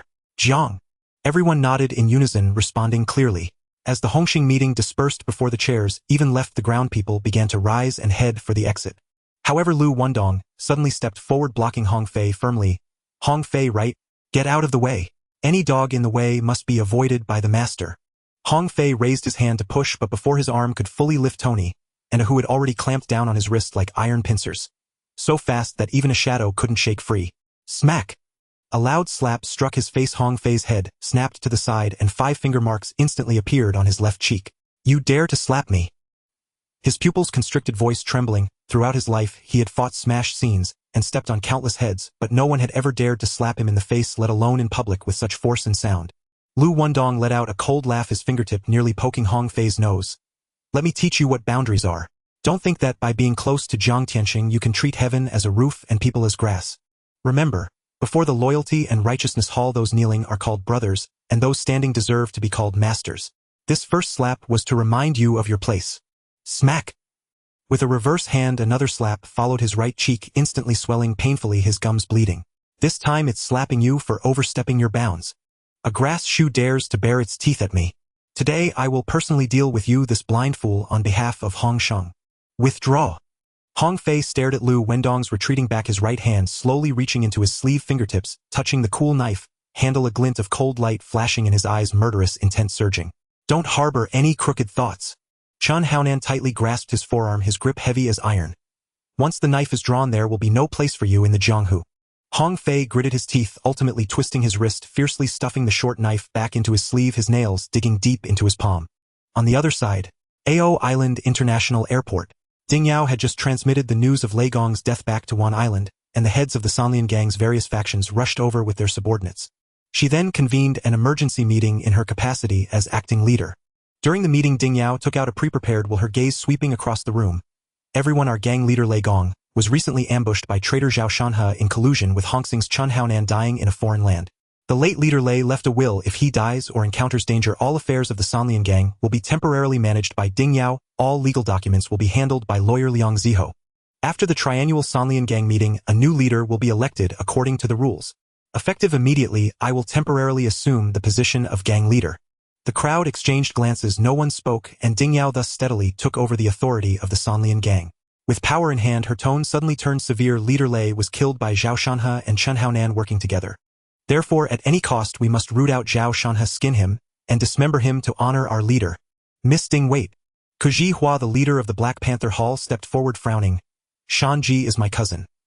I know what he's made of better than anyone.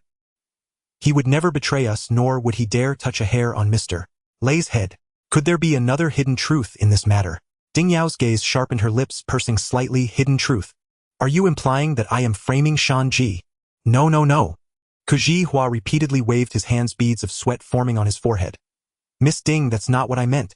I just feel there might be some misunderstanding. Good.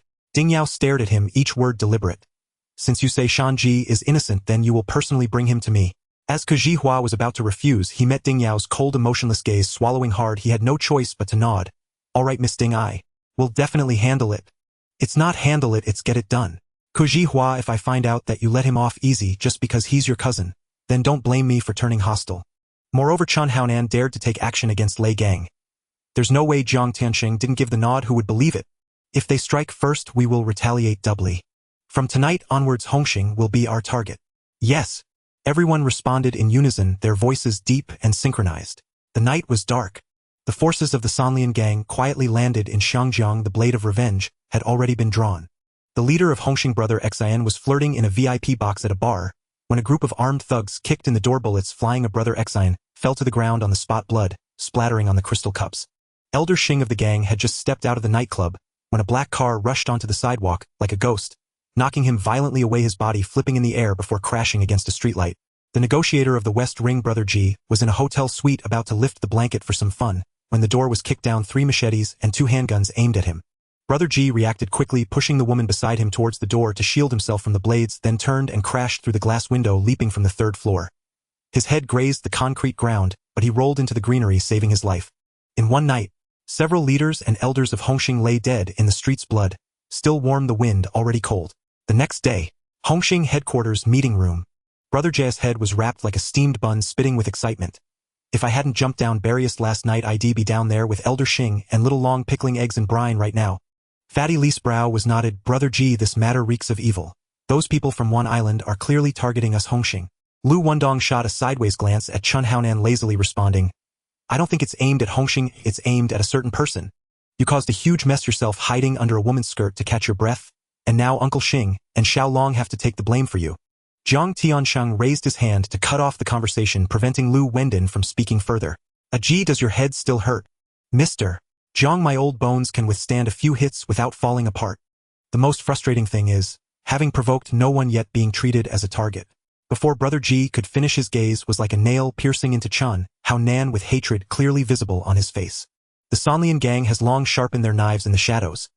This isn't a case of someone slipping up, but rather a trap laid long ago. Jiang Tianxiang took responsibility for Chen Haonan. If anyone is to blame, it's me for not protecting my brothers. Mr. Jiang, they're pissing on our heads. We can't just kneel and take it, can we? So, I have decided to officially declare war on the Sanlian gang of Wan Island. Jiang Tianxiang turned to Liu Wendong, his tone as heavy as a ballast stone. When Dong, you are the leader of Causeway Bay, and also the strongest knife of Hongxing. I leave this matter to you. No problem. Liu Wendong smirked, his gaze sweeping past Chen Haonan, coldly tossing out a remark. If you have no ability, don't sit in that chair. After causing trouble, you'll still make me clean up the blood with a knife. You! Jiang Tianxiang pressed his palm down, stopping Chen Haonan from speaking. At this moment, both Hongxing and the Sanlian gang had drawn their blades. He had to ensure that Liu Wendong, their sharpest knife, remained firmly behind him. On the island of Macau, at the Taipa Bridge, Liu Wendong turned to Ding Yao, his voice hoarse. Hongxing is about to strike. Which of the Sanlian gang doesn't listen to you? I'll help you clean them up. Oh, with Brother Wendong personally stepping in to help me, how could I dare to accept that? He pulled her waist tightly, not allowing any escape. Dare to accept. Then help me with a favor. To be able to serve Brother Wendong is my Ding Yao's fortune. I'm currently fired up, burning with rage. Before he finished speaking, he had already pushed her down against the bridge railing. Ku Ji Hua Gao Jie. Before Ding Yao could react, she urgently spat out 2 names. Those were the 2 hardest obstacles in her camp. The sea breeze swept over the bridge, carrying the salty scent, as Liu Wendong closed his eyes and took a deep breath, his brows relaxing, as if he had just downed a glass of strong liquor. The setting sun melted like gold. The bridge spanned across the sea and sky. Waves surged endlessly in the distance. On the bridge, 2 figures stood, one upright and one bent, one tall and one short, like an old painting soaked in a bloody sunset. Half an hour later, Ding Yao regained her breath, tilting her face to ask him, when do you plan to strike? On the island of Macau. At the dock. At the airport. Ku Ji Hua led a group of young brothers, searching every corner, even prying open the manhole covers 3 times, yet still found no trace of Shan Ji. What he didn't know was that Shan Ji had long been bound with lead blocks by Liu Wendong and sunk into the deepest trench of the open sea. Even if he turned the entire island of Macau upside down, he would only find a few tattered scraps of clothing in the mud. Meanwhile, Luo Tianhong had quietly surrounded a cargo ship docked in a sheltered bay. On board were only Ku Ji Hua and a few trusted confidants. Ku Ji Hua stared at the dark figures before him, his throat tightened and cold sweat trickled down his back. Just as he was about to retreat, Luo Tianhong raised his wrist, and a dozen men behind him simultaneously brandished their knives, the blades, reflecting the sunset, glinting dangerously. Ku Zhihua stumbled back, instinctively pushing a younger brother in front of him. Before the shout could escape, the blade had already sliced through the air. Luo Tianhong shot him a cold glance, drew his sword, and with the tip touching the ground, he took a step that shattered the deck and pursued. Two lackeys from the Sanlian gang had just rushed up to block Luo Tianhong, when he swiftly countered with two quick strikes, sending them staggering to their knees, blood spraying half a foot high. The henchmen that followed immediately surrounded him, stabbing the writhing figures on the ground repeatedly, each blow hitting bone. In the blink of an eye, 7 or 8 Sanlian gang brothers lay dead on the deck, their throats split open, entrails spilling out, filling the air with a stench. Luo Tianhong cornered Ku Zhihua into the cabin's dead end. The latter raised his knife, wanting to fight back, but before the blade could rise above his shoulder, his neck was already slashed. Flesh rolled back, neck bone dislocated, and his head tilted to his shoulder, swaying for a moment before crashing to the iron floor. Bang! Blood burst forth like a floodgate, splattering everywhere, and after 3 convulsions the body lay still, the pupils dispersing faster than a cigarette extinguishing. On the other side, Lei Gong's bodyguard Gao Jie was gripping the steering wheel, speeding down the road. Out of nowhere, a black car came crashing from a side road, brutally flipping his sedan against the wall. The airbag exploded with a bang, jolting his forehead against the windshield, his vision filled with golden stars. A G stomped on the engine hood, spinning the knife in his fingers, and took big strides toward the driver's seat. Gao Jie tried to dodge, but the door was jammed. He tried to escape, but his leg was caught by the deformed seat. In the end, he gritted his teeth to pull out his gun, but just as his hand reached for his waist, the knife tip had already pierced through his hand. Oh! The scream tore through the night sky, the gun dropped to the ground. A G grinned, grabbing Gao Jie by the back of his head and forcefully yanking him back. His neck tightened like a bowstring. In his other hand, the knife glimmered as it diagonally plunged in from below his left ear, burying deep to the hilt. Gao Jie's throat gurgled and his hands frantically clawed at the blade, nails scraping against the steel with a grating sound, but as blood surged forth, all the strength left him. A G tightened his grip on his hair, twisting his wrist, dragging the blade horizontally. With a whoosh, the entire carotid artery was severed, hot blood spraying 3 meters away, drenching the windshield in crimson. The car was filled with slick, warm blood, even bubbling up between the seams of the seats. After Liu Wendong personally took down Ku Zhihua and Gao Jie, Ding Yao took the opportunity to purge the internal enemies, consolidating all the power of the Sanlian gang into her hands. The enmity between Hung Hing and the Sanlian gang was thoroughly sealed. The conflict escalated and bloodshed erupted in the streets and alleys. Every brother of Hung Hing was on high alert, even walking with an eye on the back of their heads, fearing that one day they would be bagged and thrown into the sea. Jiang Tianshang couldn't withstand the pressure, and had no choice but to bow his head and seek peace. At that time Lei Gong was already dead. Ding Yao was merely acting as the temporary leader, and the various factions had suffered severe losses, greatly weakened, and were eager for a breather. After much negotiation, in the end Hung Hing ceded an old casino on Macau Island in exchange for a temporary ceasefire. Late at night, Macau Island, hotel suite. Liu Wendong sank into the leather sofa, his eyelids half closed, allowing Ding Yao to serve him at his knees. Ding the host is framing Chun Hao Nan for the murder of Lei Gong. Ding the host colluded with Ding Yao, eating inside and outside. Ding the host betrayed his brothers, leading to the tragic deaths of the society's elders Xing Shu and leader Xian Gu, among others. Ding congratulations to the host for acquiring the Causeway Bay Shopping Center. Ding congratulations to the host for taking over the Lone Shark Group. Ding congratulations to the host for acquiring the local television station. Liu Wendong glanced at the system notifications, his gaze lingering on the first 3 rewards. The first shopping center was located on the most sought-after land in Causeway Bay, the Plaza Center building. That was a strategic spot in Hong Kong where every inch of land was priceless. The building alone was valued at hundreds of millions, enough to buy half a street. The second was a lending company specializing in quick money business with ruthless collection methods and rapidly increasing interest. On the surface it bore a financial license, but behind the scenes it was riddled with black accounts. The last signboard was Real Hard Currency, the local television station. In this day and age, television is the eyes of the common people. Whoever controls the channel can determine a star's rise and fall, who to support and who to suppress, all within a single thought. Half an hour later, Ding Yao raised her face, her hair tips damp with sweat, and softly said, "The casino shares are taken care of. We split them equally." Liu Wendong nodded, pressing her head down a little lower. In this round, he not only shed the suspicion of Lei Gong's death, but also gained half of the casino's shares, while tying Ding Yao the sharpest knife to him. This woman Ding Yao was truly remarkable. Her beauty and deadly charm were vividly written across her brow and eyes. Not only was her appearance captivating, but her words could also ensnare people in a honey trap. Liu Wendong was persuaded by her in just a few words to agree to partner in building a hotel on Ao Island, signing the contract without scrutinizing the terms. Once the Sanlian gang withdrew from one island, Hung Hing's territory became as tranquil as a beach after the tide receded. A month later, Bolin Street. Office. Bang, bang, bang. 3 short and forceful knocks echoed on the wooden door. Liu Wendong did not look up, casually tossing the account book onto the table. Come in. Boss. What's the matter? He raised his eyes to glance at Hong Jie. Hong Jie was his subordinate responsible for the entertainment venues known as Hong Gu, in the circle, managing a group of women, overseeing everything from dining and drinking to taking orders and running events. Boss, I'm here to ask you for a favor. She rubbed her hands together, her voice lowered. Say it.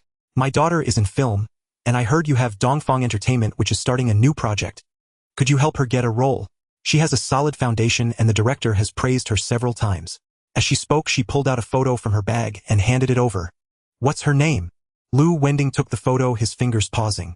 Fang Xiaoling. She's currently working hard in the Donggu film crew. Got it. He glanced down, his pupils narrowing. This bright face in the photo was indeed the rising star under contract with his own television station. A few hours later, Liu Wendong drove straight to the Donggu filming site. Just as he arrived, the crew was wrapping up, with stagehands packing up lights and actors, removing their makeup. The crowd, surging out like a receding tide. The director, with a cigarette in his mouth, approached Fang Xiaoling. Xiaoling, don't rush to leave after wrapping up. Come join us for a late-night snack, and let's talk about your next scene. No, I have to rehearse at 5 tomorrow morning, and I haven't fully grasped the script yet. She politely declined. Oh, you're refusing a toast and asking for punishment. The director's expression darkened. If you don't come tonight, you won't come back tomorrow. Liu Wendong observed coldly, simply gesturing with his chin behind him. 2 subordinates immediately rushed up, grabbing the director and dragging him into a dark corner. Do you dare touch me? Ah! The screams pierced through the night wind, abruptly stopping.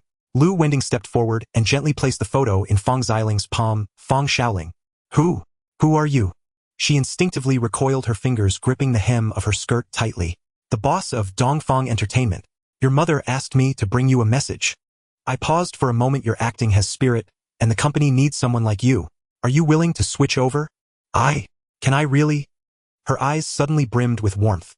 This was the first time someone regarded her as an actress, and it was a personal olive branch from the well-known Dongfang Entertainment. Let's go, I'll buy you a drink.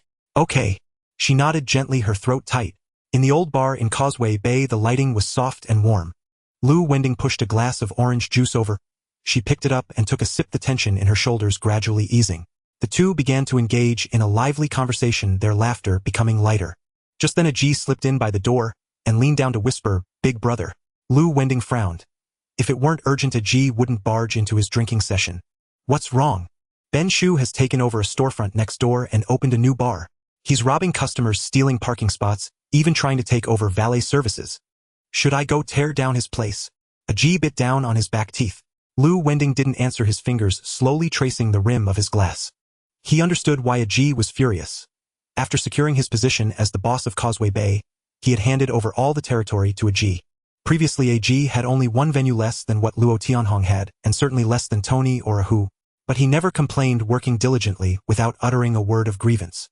Liu Wendong valued this loyalty, which is why he had laid the groundwork early, first letting a G guard Causeway Bay, then smoothly handing him half of Causeway Bay's venues, docks, and night markets.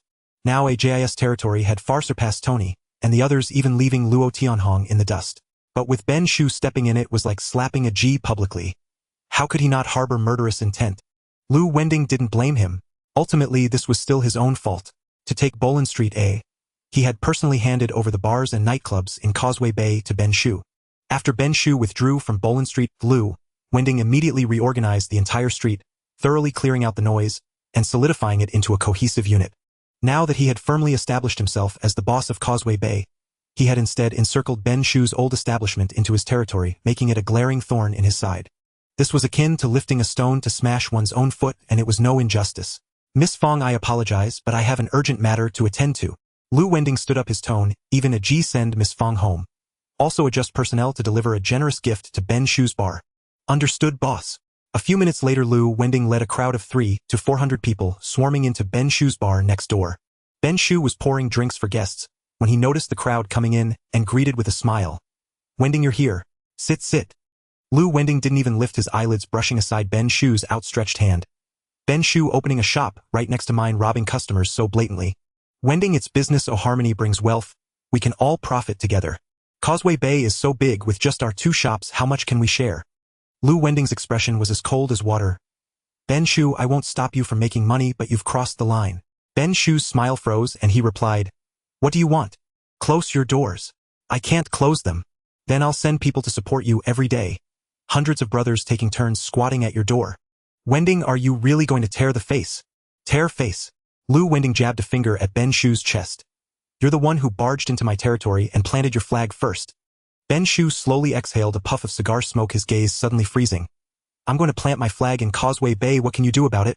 Liu Wendong's eyes sharpened. If you dare plant your flag, I'll pull it out by the roots and seal your shop. I absolutely won't close. If you won't close, I'll close it for you. His voice was low and hoarse, yet as sharp as a knife scraping against iron. Ben Shu's expression changed drastically, pointing straight at Liu Wendong's nose. Liu Wendong, don't think Causeway Bay is yours alone to decide. Back then you sold a batch of goods to 2 shops and I turned a blind eye. Now you're turning against me and smashing my place. What rules are you talking about? Rules? Liu Wendong sneered. When I sold you red wine, it was to leave you a meal to eat. Without my batch of wine as a foundation, Big Boss B would have swept you out of Causeway Bay long ago. If I really didn't abide by the rules, the one standing here today wouldn't be me but my brothers who are reedied with rage.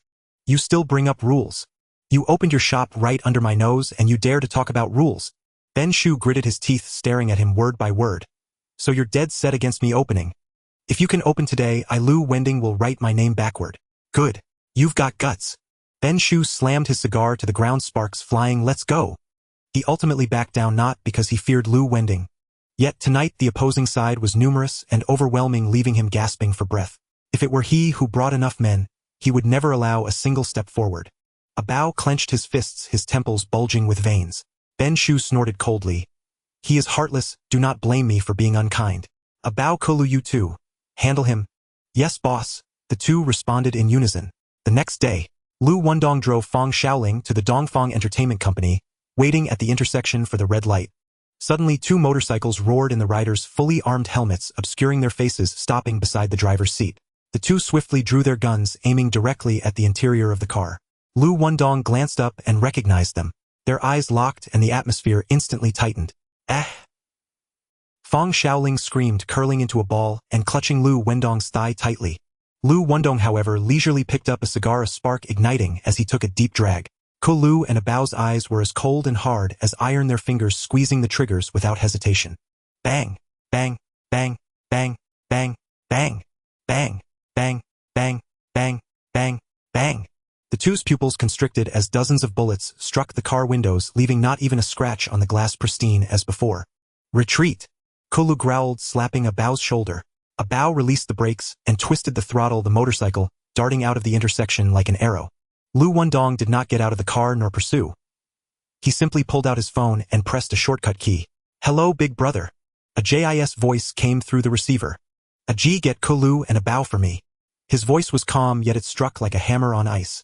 He had recognized the faces from last night at a glance. Thus he did not personally chase after them but left the matter to his subordinates. As the leader, one's life is more precious than face. Liu Wendong hung up the phone and looked down at Fang Xiaoling. Are you scared? No. It's fine. She was very close to him, her brows and eyes beautifully drawn, her lips a fresh hue. His throat tightened as he leaned down to capture those slightly cool, soft lips. Fang Xiaoling curled her fingertips, instinctively gripping the back of his neck, her eyelashes fluttering as her eyes slowly closed. On the other side, Ben Shu's hall. A Bao and Kowloon stood with taut faces in front of the hall. Ben Shu, we messed up. Liu Wendong was in a bulletproof car. Ben Shu's face instantly turned pale. He never expected that his 2 capable subordinates could not even take down a car. This was a serious problem. Liu Wendong would never let this go. Leave immediately. I'll arrange a speedboat right now. Ben Shu spoke quickly, planning to send someone abroad to avoid the storm overnight. As long as the person disappears, there will be no evidence against him, and no one can pin the blame on him. As for a shootout, he was not afraid. Although Hung Hing was the leader in Shangjiang, Dongxing was no paper tiger. In a real fight, the odds would be 50-50. Moreover, having been in the underworld for decades, he had raised gunmen in Saigon, planted informants in Wanchai, and spent money to buy information in Central. Wasn't it all to wait for this day? Shangjiang Saigon Pier. Kowloon pulled out 2 stacks of cash from his pocket, slamming them into Desha's palm. Vietnam, 2 people, where's the boat? Desha weighed the money, noticing the sweat beading on the foreheads of the 2, and their dazed expressions immediately turned hostile. A boat. We have boats every day. But this money, it's not enough. He flicked his wrist and 20,000 flew back into Kowloon's arms. Kowloon's heart raced and he blurted out, "How much do you want?" 50,000. One. You. A Bao clenched his fist, nearly flipping the table. Kowloon pressed down on his arm, his voice low. "All right, 50,000 it is." He reached in again, pulled out 10 stacks of brand new bills, counted out 50,000 right there, and tossed it over. The 200,000 given by Ben Shu as escape money had already been halved before they even boarded the boat. Kowloon stared at Desha, his voice tight. "What time does the boat leave?" "At midnight." "Didn't you say there are boats every day?" "Yes, there are boats every day. But I didn't say, the boats can leave every day.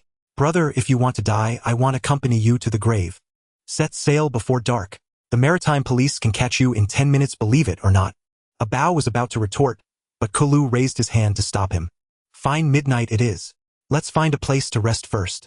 Don't play tricks, or otherwise don't blame us for being ruthless." Desha grinned nonchalantly. "Most people who come here to catch boats threaten me like that. If you truly had the ability, would you need to hide?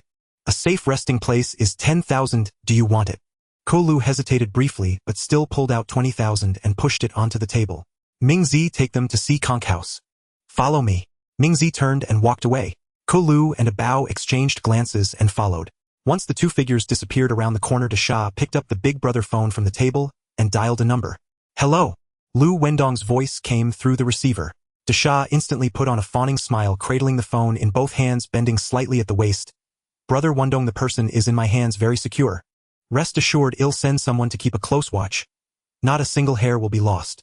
After hanging up, he shouted outside, "Mingzi, keep a close eye on those two. Don't let them out of your sight, even to urinate." "Got it, boss." Desha sank into the rattan chair, propping his legs up with a smug smile. He had recognized at a glance. These two were the Kowloon and a Bao that Liu Wendong was offering a bounty for. Pretending to be greedy, raising prices, and putting on airs, it was all an act. Greed was easy to manipulate, the more greedy, the more believable. Looking simple and foolish, he was clear-headed inside. Liu Wendong turned to a G, his tone crisp. "A G, take people to Saigon Pier immediately. Move quickly. That Desha fellow is crafty but unreliable.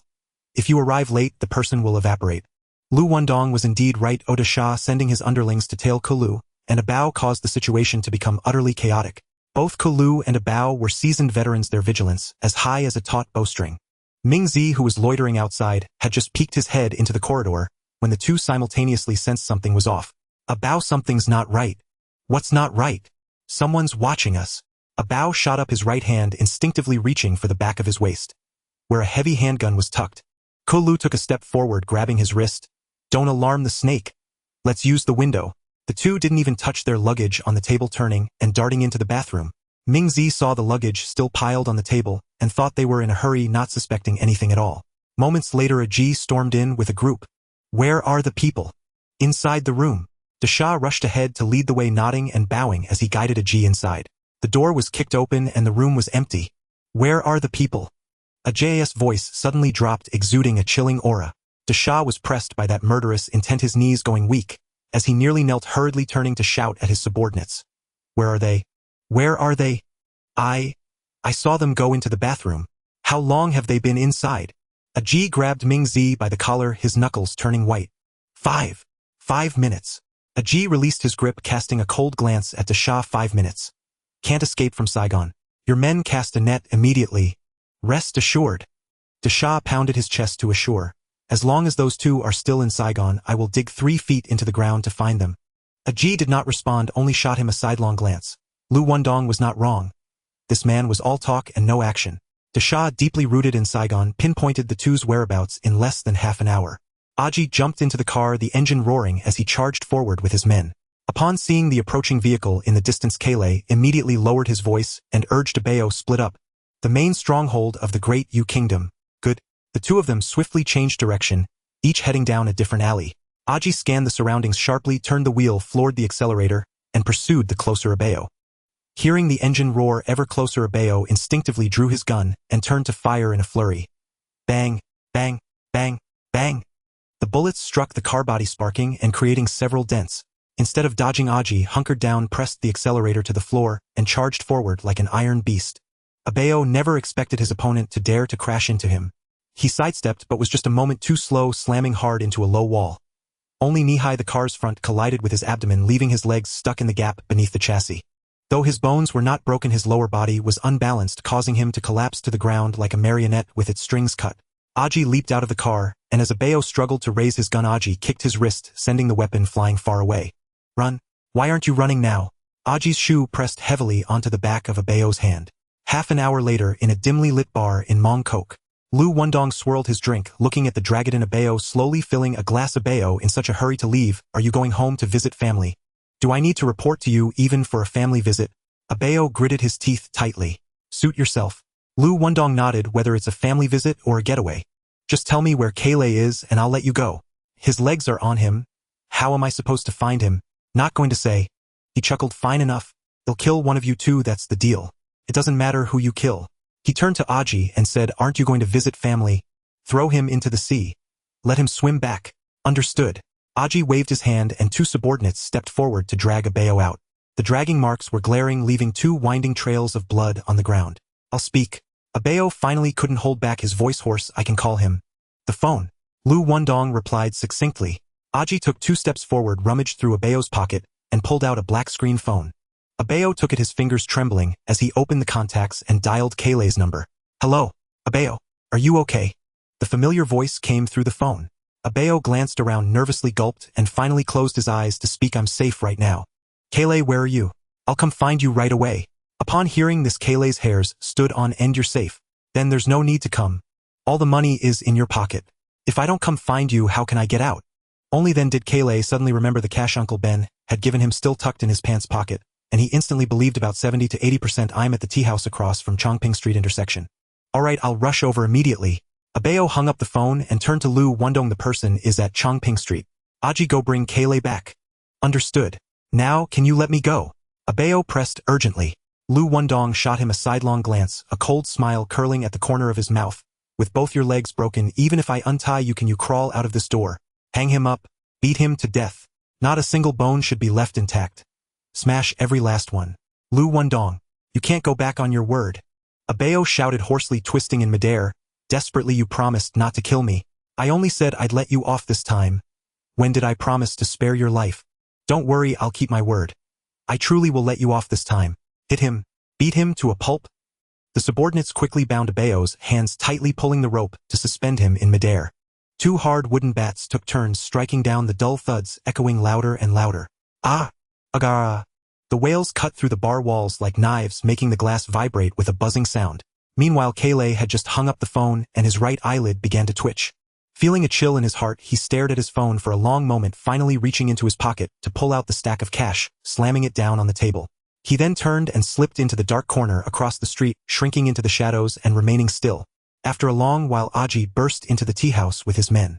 Spotting 4 neat stacks of cash on the table, he grabbed Abeo's phone and dialed Kaylay's number.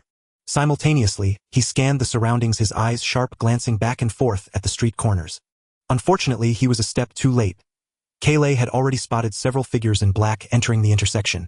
He took off running, even pulling out the SIM card and tossing it into a trash can before disappearing into a deep alley.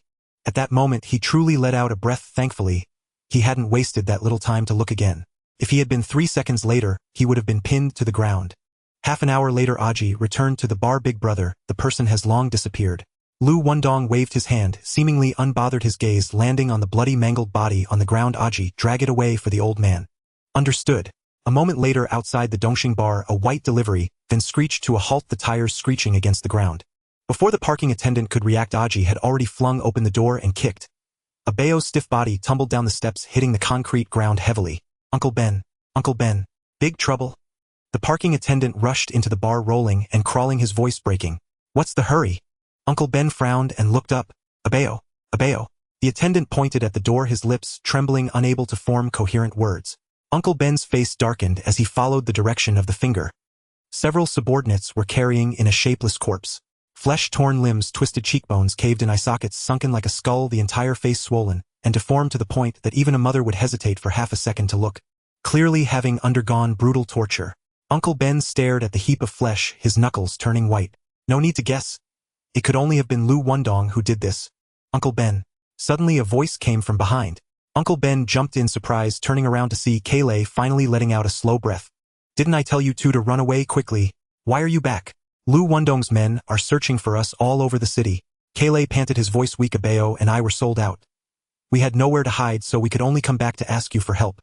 Uncle Ben shook his head and sighed. Liu Wendong has gone completely insane. He beat Abeo to death. If he finds you, he won't leave you intact. What do we do now? Uncle Ben raked his hand through his hair in frustration. How would he know what to do?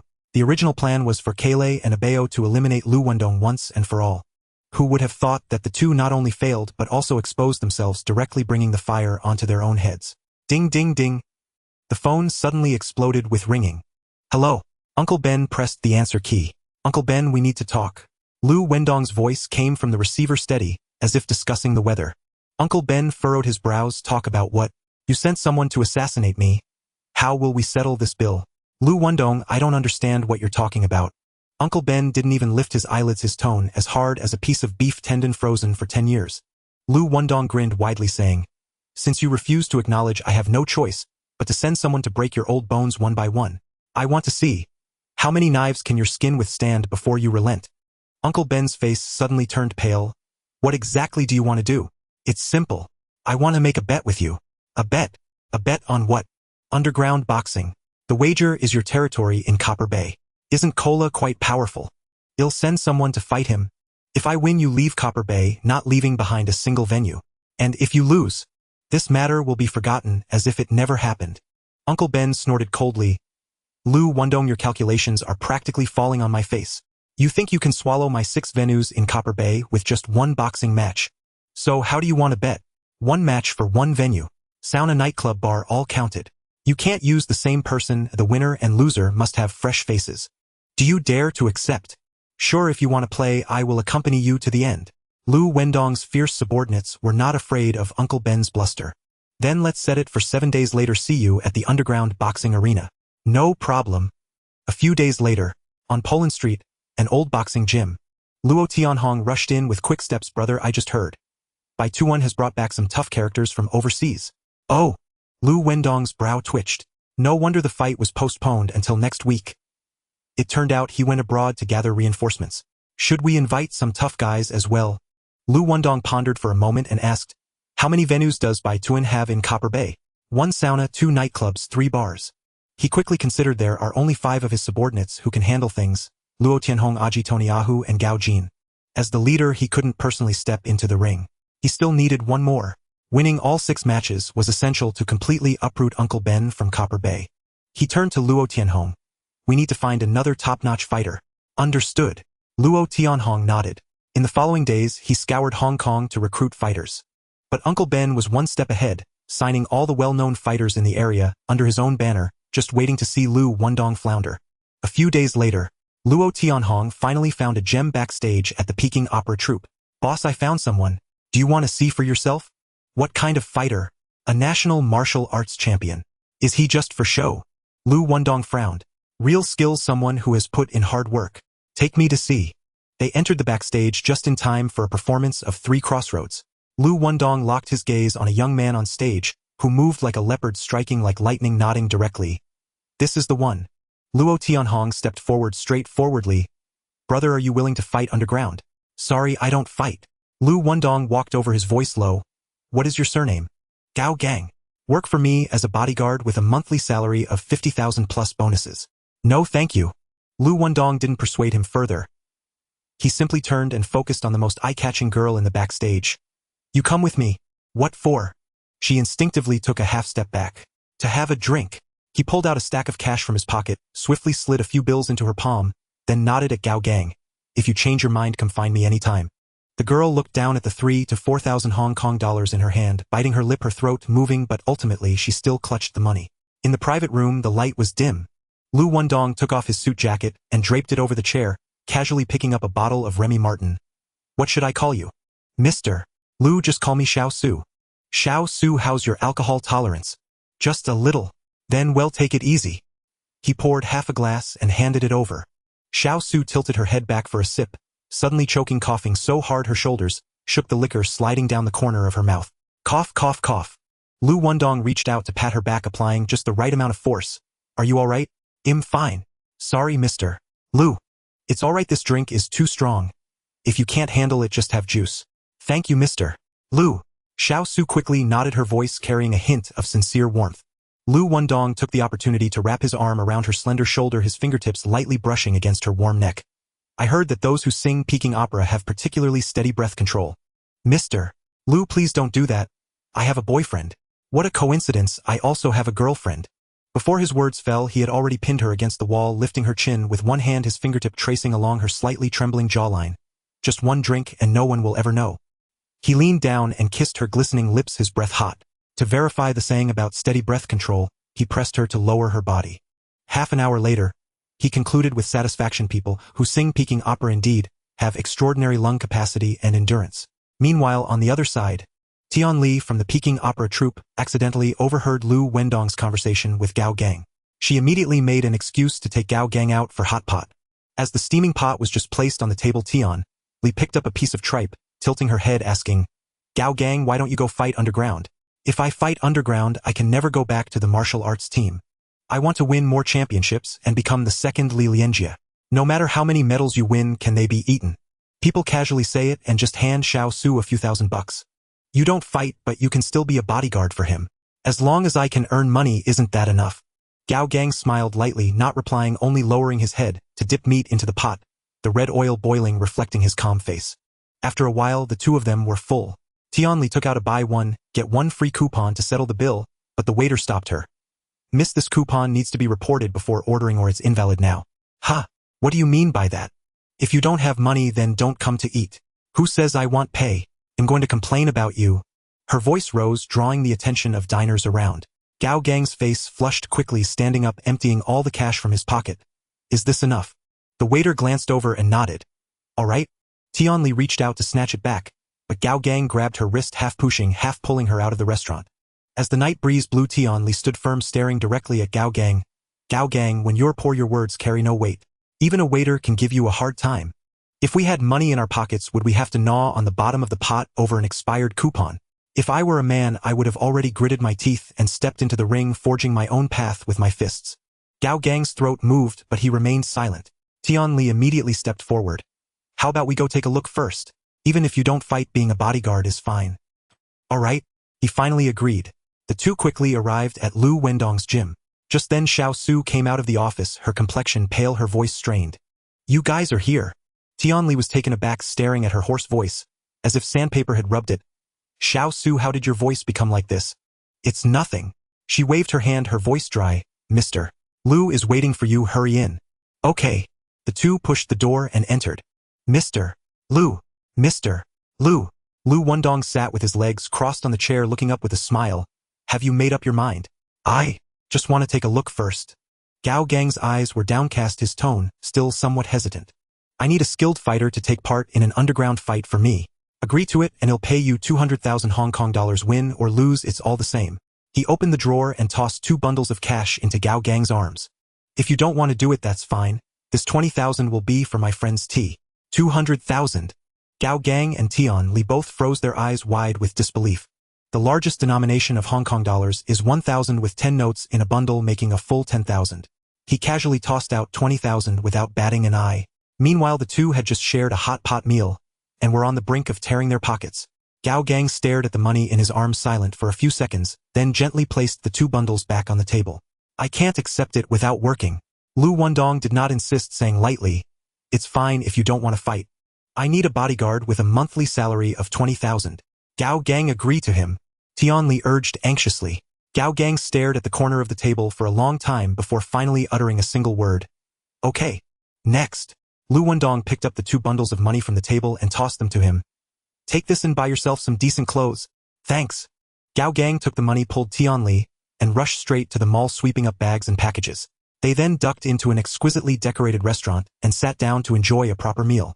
2 days later, underground boxing arena. Liu Wendong and Uncle Ben's underground fight stirred quite a storm in Hong Kong. All the gambling establishments across the city opened betting on it, and the external wagers were boiling hot. Uncle Ben had long recruited a group of tough characters from both Hong Kong and overseas, and those betting on his victory were lined up at the door. Liu Wendong's odds were slightly higher. Anyone with eyes could see that the betting line held no expectations for him to walk out of the ring alive. Ming Gu, the boss of Hengjimong Kok, walked in alongside Sister Ai Lien. Sister Ai Lien spoke first, her voice low but urgent. Brother Wendong, be careful, the white-haired elder has invited only strong opponents this time. Liu Wendong responded, a smirk on his lips. Don't worry, the ones he found are just a bunch of outdated mice and crippled dogs. Real experts have long been waiting here with me. Who's the mouse or crippled dog? The true skills will be revealed in the ring. Uncle Ben led his men closer, and behind him, besides his close bodyguard Kola, were all mercenaries hired with heavy cash.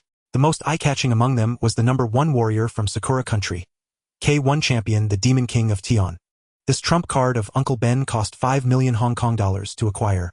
Liu Wendong glanced over the group, chuckling. Uncle Ben, are you really spending this much just to beat me? Do you still have enough money left for a coffin? Uncle Ben's expression darkened, a cold snort escaping his nose. Wendong, let me give you a piece of advice. Too much anger can easily burn yourself. Uncle Ben, have you forgotten your own surname? If you don't have a bit of fire, how can you call yourself a young man? You. Gao Gang, standing at the back of the crowd, turned to ask Luo Tianhong beside him. Who is that person? Luo Tianhong shot a sidelong glance, sneering. Dongxing's white-haired elder, a cunning old fox who's lived half a lifetime. Is Mr. Liu really going to fight this underground match? Yes. Today's match will determine the territory. Causeway Bay will be claimed by whoever wins. As the referee blew the whistle, the first round began. Uncle Ben sent Kola into the ring. Liu Wendong sent a Hu onto the stage. The two stood firm without gloves, life and death at stake. Of course, no one was allowed to bring weapons. As soon as they engaged, Kola lunged at a Hu like a madman, his fists cutting through the air, heading straight for a Hu's face. The image of a Bao's death flashed in his mind, blood boiling, as he aimed to smash the face before him into a pulp. But a Hu was no easy target. His fighting style was ruthless, solely focusing on hidden clashes. As Kola delivered a right hook, Hu did not dodge or evade, but suddenly lowered his head and charged into Kola's embrace, his shoulder pressing against Kola's chest like a furious bull, pushing with all his might toward the iron railing of the ring. Kola gritted his teeth, lowering his center of gravity, his knees straining to stabilize himself.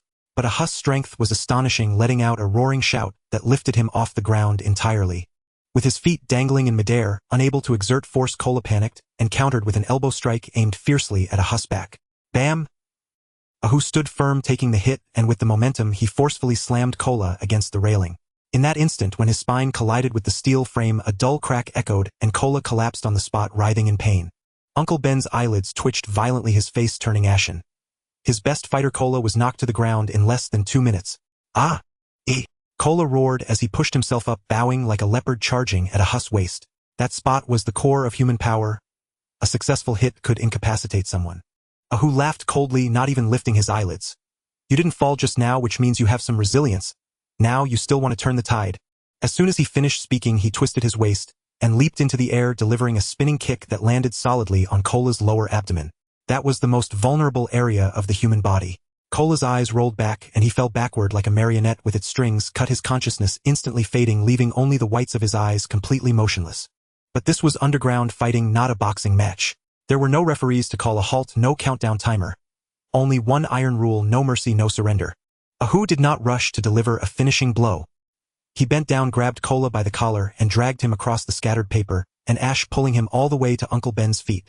Then he stepped on Kola's chest, one hand gripping his front collar, the other fist tightening, knuckles turning white as he repeatedly struck that face, one punch after another. 10 punches. 20 punches. A Hu rained down dozens of blows, each one hitting flesh, causing Kola's skull to cave in and misalign before he finally released his grip on Kola's neck. Kola lay sprawled on the ground, limbs spread out, eyes rolled back, even the spasms had stopped. He had been beaten to death. Uncle Ben's face turned stark white, veins bulging on his forehead. Though a Hu's fists aimed for the head, each strike felt like a slap across the face, resonating with a dull crack against his cheekbone.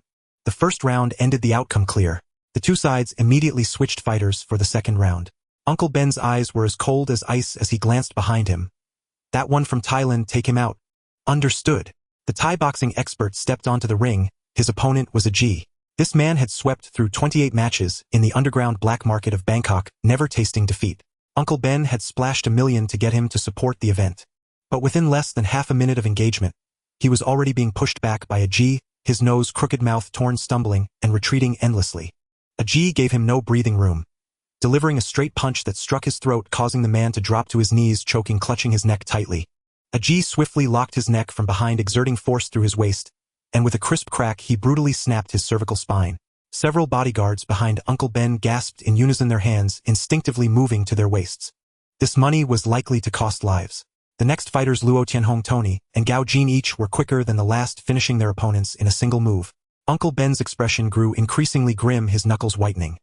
He had only one last trump card left. The number 1 warrior of Sakura Country, the undefeated king of K1, the demon king of Tian. A killing machine hired for 5 million. Tianma Jing, win this. Win and he'll add 5 million. Alright. Tianma Jing replied in a deep voice, his gaze sharp as a knife's edge. He had clearly observed the previous matches. Each participant was a fierce contender, and for this battle he was prepared to fight to the death. Liu Wendong turned to his companion Gao Gang, saying, for the final match you take my place. Gao Gang was taken aback. He had only signed a bodyguard contract and had not agreed to be a fighter. There aren't enough people, you have to step in. If you win there's 2 million in cash. Come on Gao Gang. 2 million. That's enough for us to buy a house. Gao Gang clenched his fists, his teeth grinding in pain before finally nodding, alright, I'll fight. The climactic duel commenced. Uncle Ben wagered his entire fortune. Tianma Jing, the totem of the Sakura Country's fighting world, against the national martial arts champion Gao Gang, who Liu Wendong had hastily recruited. As the whistle blew, both fighters lunged forward, simultaneously, their fists and legs colliding in a chaotic flurry, neither able to overpower the other. After trading blows for several exchanges, they both kicked each other in the chest, rebounding off each other. Gao Gang's chest heaved, his anger fully ignited. He seized an opening and delivered a punch squarely to Tianma Jing's left eye, causing the socket to collapse and blood mixed with tears to obscure his vision. Tianma Jing felt darkness engulf him, staggering as he nearly fell. Without hesitation, Gao Gang raised his knee and thrust it violently into Tianma Jing's lower abdomen, the force penetrating his spine. Ugh! Tianma Jing screamed in agony as he flipped through the air, crashing down onto the ring floor like a marionette with its strings cut, causing the surrounding ropes to vibrate. Gao Gang was skilled, but had never encountered the bloody rules of underground fighting. Seeing his opponent curled up and motionless, he withdrew and turned to leave the ring. Unexpectedly, Tianma Jing suddenly opened his eyes amidst the excruciating pain, and with his years of endurance, he forced himself up and roared as he lunged at Gao Gang from behind. Hearing the rush of air, Gao Gang reflexively grabbed his wrist, twisting his waist, lowering his shoulder, and executed a suplex. Ah! Tianma Jing was violently thrown out of the ring, his back crashing against a row of upright steel pipes, 3 sharp pipes piercing into his spine, blood gushing out, staining Uncle Ben's entire face red. Tianma Jing's throat made a choking sound as his body twitched twice before going still. Gao Gang stood frozen, looking down at his palm, his fingertips still trembling slightly. He had only come to fight. How had it escalated to this point? Uncle Ben Liu Wendong exhaled a ring of smoke, slowly, a smile lingering on his lips. What else do you have to say now? Uncle Ben scoffed coldly, suddenly rising to his feet and smashed his wine glass onto the ground. Glass shattered and liquid splattered. Liu Wendong, you've got guts. I admit defeat. Uncle Ben abruptly shook his robe sleeves, his gaze like a knife piercing through Gao Gang before striding out of the underground gambling den, his leather shoes scraping loudly on the concrete floor. Liu Wendong leisurely exhaled a puff of cigar smoke, his gaze cold as frost behind the bluish-white mist. Still hanging in there, he turned his face and pointed his chin at Gao Gang. Don't force it. Liu Wendong placed a heavy hand on his shoulder, his knuckles going white. From now on you are under my protection. Suddenly standing, he surveyed the room filled with gamblers, henchmen, and thug spectators, his voice not loud but each word striking like hammer blows against the eardrums. From now on, Gao Gang is my brother Liu Wendong. Whoever lays a finger on him will have to face me, Liu Wendong. A hush fell over the crowd, only the sound of dice rattling in their box could be heard. Everyone's gaze was fixed on Gao Gang's face, filled with envy, apprehension, and a hint of uncontainable bitterness. Being allied with Liu Wendong was akin to stepping into the power core of Causeway Bay. So many had toiled for 10 or 20 years, yet never even touched the threshold. Gao Gang swallowed hard words caught in his throat. He understood clearly. Once he took this step, there would be no turning back. Uncle Ben had fallen hard this time, but the gambling agreement was in black and white, signed in the rules of the Hong Kong underworld, and could not be reneged. This news had spread throughout Yao Ma, Timong Kok, and North Point. Even the tea restaurant servers could count on their fingers the establishments Uncle Ben had lost. If he lingered in Causeway Bay, forget about collecting protection fees. Even the dock workers would dare to spit on him. The next morning, Uncle Ben's men packed up and left in a hurry. Liu Wendong had finally regained control of all the venues in Causeway Bay, also rectifying the mess he had created years ago. But he was keenly aware, while the venues were reclaimed, the enmity was now irrevocably established. Uncle Ben, that old fox, concealed daggers in his smiles and hidden hooks in his words. He would never swallow this humiliation quietly. The hidden arrows could strike at any moment. Rather than being on edge day and night to prevent his attacks, it was better to sever his tendons first. After all, there is no such thing as a 1,000-day defense against thieves. Only 1,000 days of being a thief. Liu Wendong moved swiftly to avoid being implicated, did not move against his own men, but instead dialed his old acquaintance, the professional assassin agent Feng Gang. Knock knock knock. Come in. Gao Jin entered saying Big Brother Feng Gang is here. Mr. Liu, it's an honor. Feng Gang took off his soft felt hat, slightly bowed, his smile polite yet not servile. Take a seat. Liu Wendong gestured to the chair opposite. I have a job for you, that's why I specifically invited you to discuss. He had scarcely finished speaking when he pulled out a brown paper bag from the drawer and slammed it onto the table. Feng Gang took it, glancing at the photo on the seal, and his eyelids twitched violently. Mr. Liu, this is the amount insufficient. No, I wouldn't dare. He quickly shook his head, staring at Uncle Ben's yellowing ID photo, his heart racing. The night before, after the underground fight ended, Uncle Ben had given up all venues in Causeway Bay. Just one night later, Liu Wendong had already prepared a lethal strike. Too rushed, too ruthless, and too unusual. According to common sense, the one going mad should be the loser. Uncle Ben was the one who should hire an assassin, turn against him, and risk everything. But Liu Wendong had won everything yet still wanted to eradicate all traces. Feng Gang pondered for a while, but ultimately couldn't comprehend. However, he was merely a broker, not one to inquire about the reasons, only recognizing the silver coins. This person, 50,000. Deal. Liu Wendong pulled out a thick leather bag from his inner suit pocket and pushed it across the table with a clatter. 20,000 as a deposit, 30,000 after the job is done. Good. Feng Gang weighed the bag, tucking it into his coat, his fingertips cold. At the same moment, Dongxing headquarters. Uncle Ben leaned against the leather sofa, tapping his fingers rhythmically on the armrest. Are the people gathered? Uncle Ben, all here. A subordinate responded, 5 of them, all seasoned hands from the Big Circle Gang. This time there must be no leaks, no mistakes, do you understand? Understood. Uncle Ben gazed out the window, his eyes piercing through the gaps between buildings, directly aiming towards Causeway Bay, as if across half a city, locking eyes with Liu Wendong. One was ruthless and cunning, the other inscrutable and treacherous. At that very moment they both, without prior agreement, pulled the trigger. Book me a flight to London tonight. Understood, Uncle Ben. He intended to set sail to avoid the repercussions of the Big Circle Gang's failure, as well as to evade Liu Wendong's remaining forces that might hunt him down. An old bone could not withstand 2 rounds of hidden arrows piercing its heart. The next day at noon, Liu Wendong entered the old-fashioned seafood restaurant in Mong Kok with a group of brothers, the redwood round table set, lobsters steamed to perfection, and the wine bottles just uncorked. As everyone was drinking, a gray delivery then suddenly screeched to a halt outside with a loud bang. The van door swung open and 5 fierce-looking gangsters with shaved heads poured in, heading straight for the depths of the seafood restaurant, immediately locking onto Liu Wendong. The lead thug raised his chin, pressing his eyelids down hard onto his subordinates. 5 hands swiftly reached behind their waists, pulling out dark guns. Big brother, get down.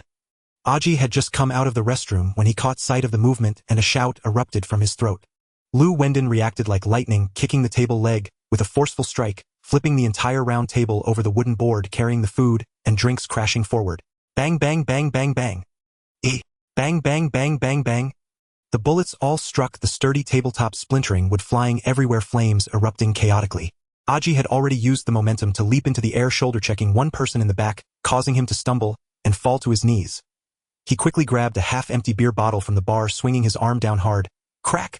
A crisp sound echoed as the skull of the opponent burst open, blood spraying everywhere.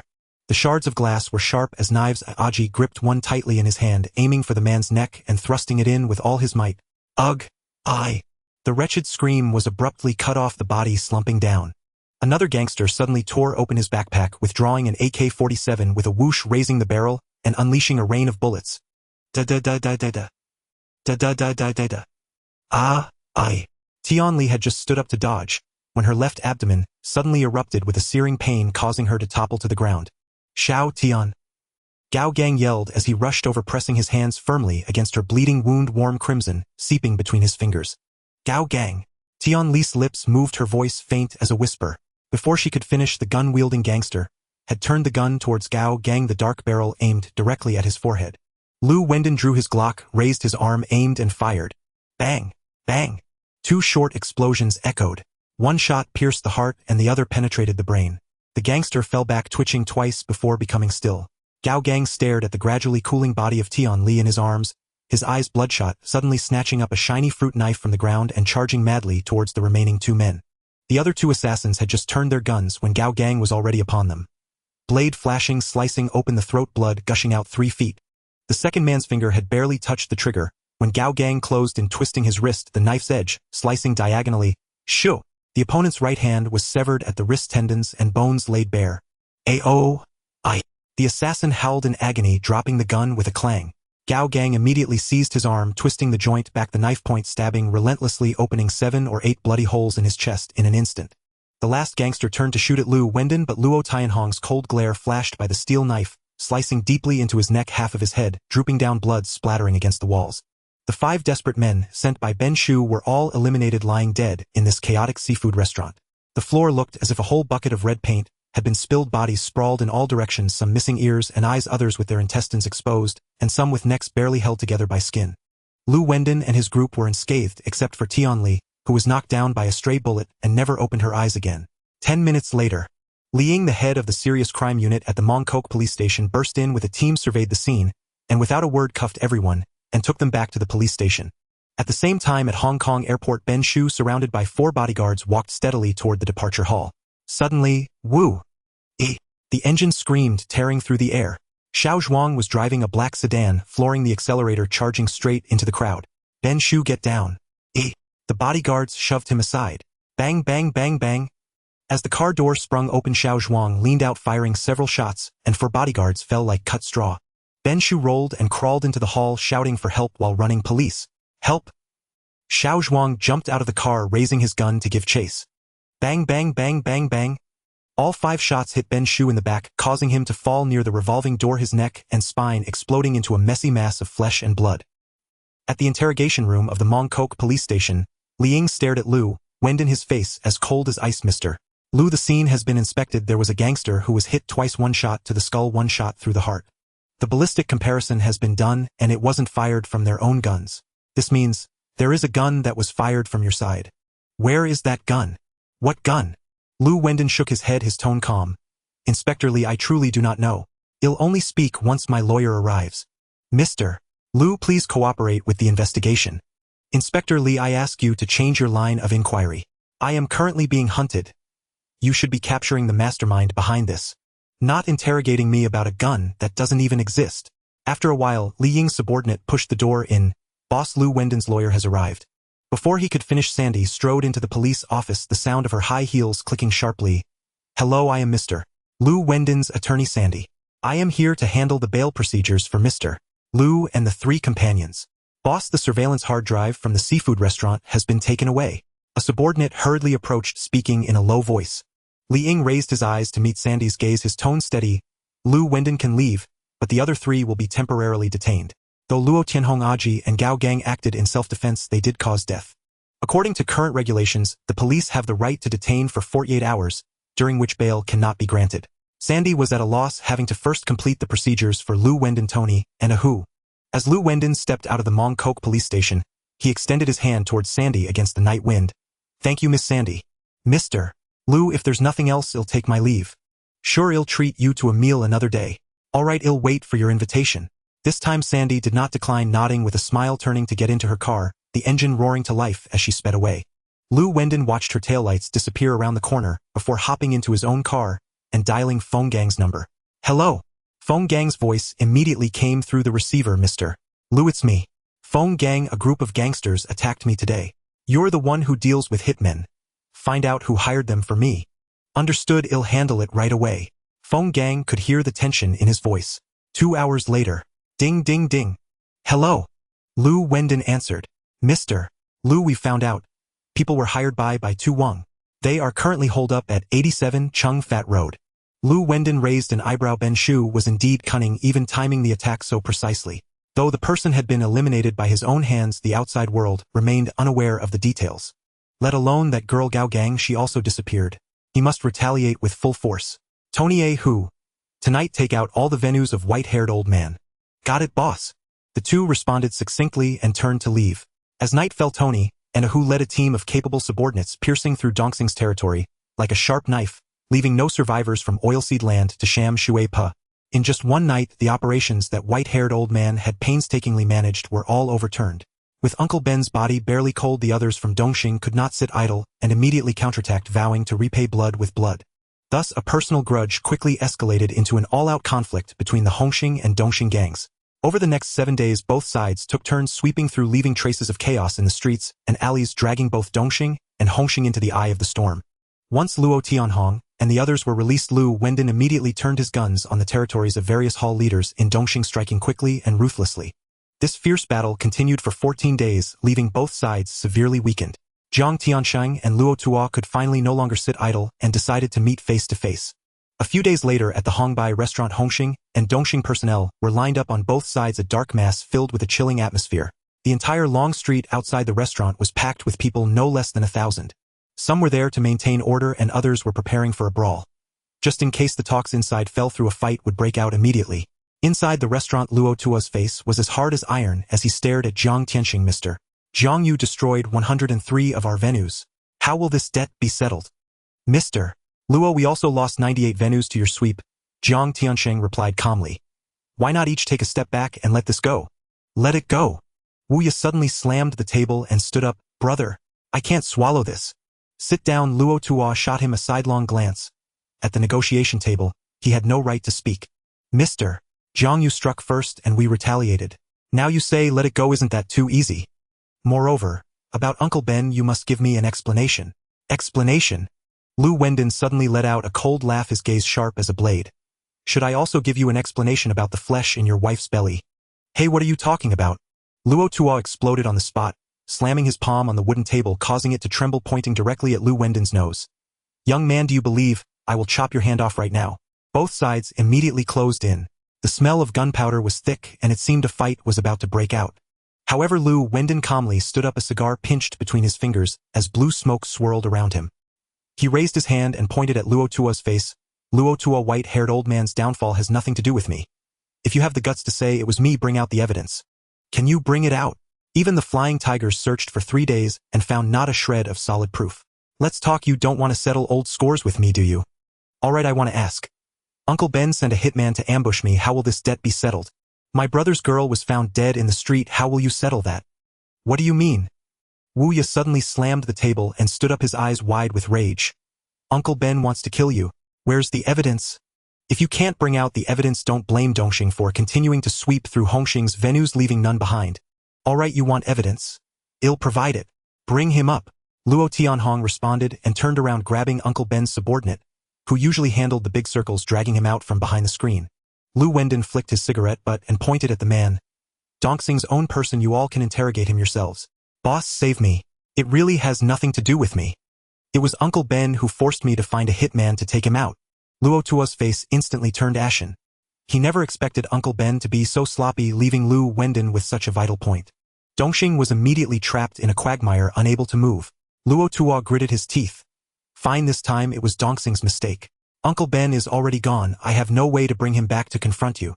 But the money, the compensation owed, will be paid in full, no less. Let's go. He flicked his sleeves and led the Dongxing crew out of the Hongbai restaurant without looking back.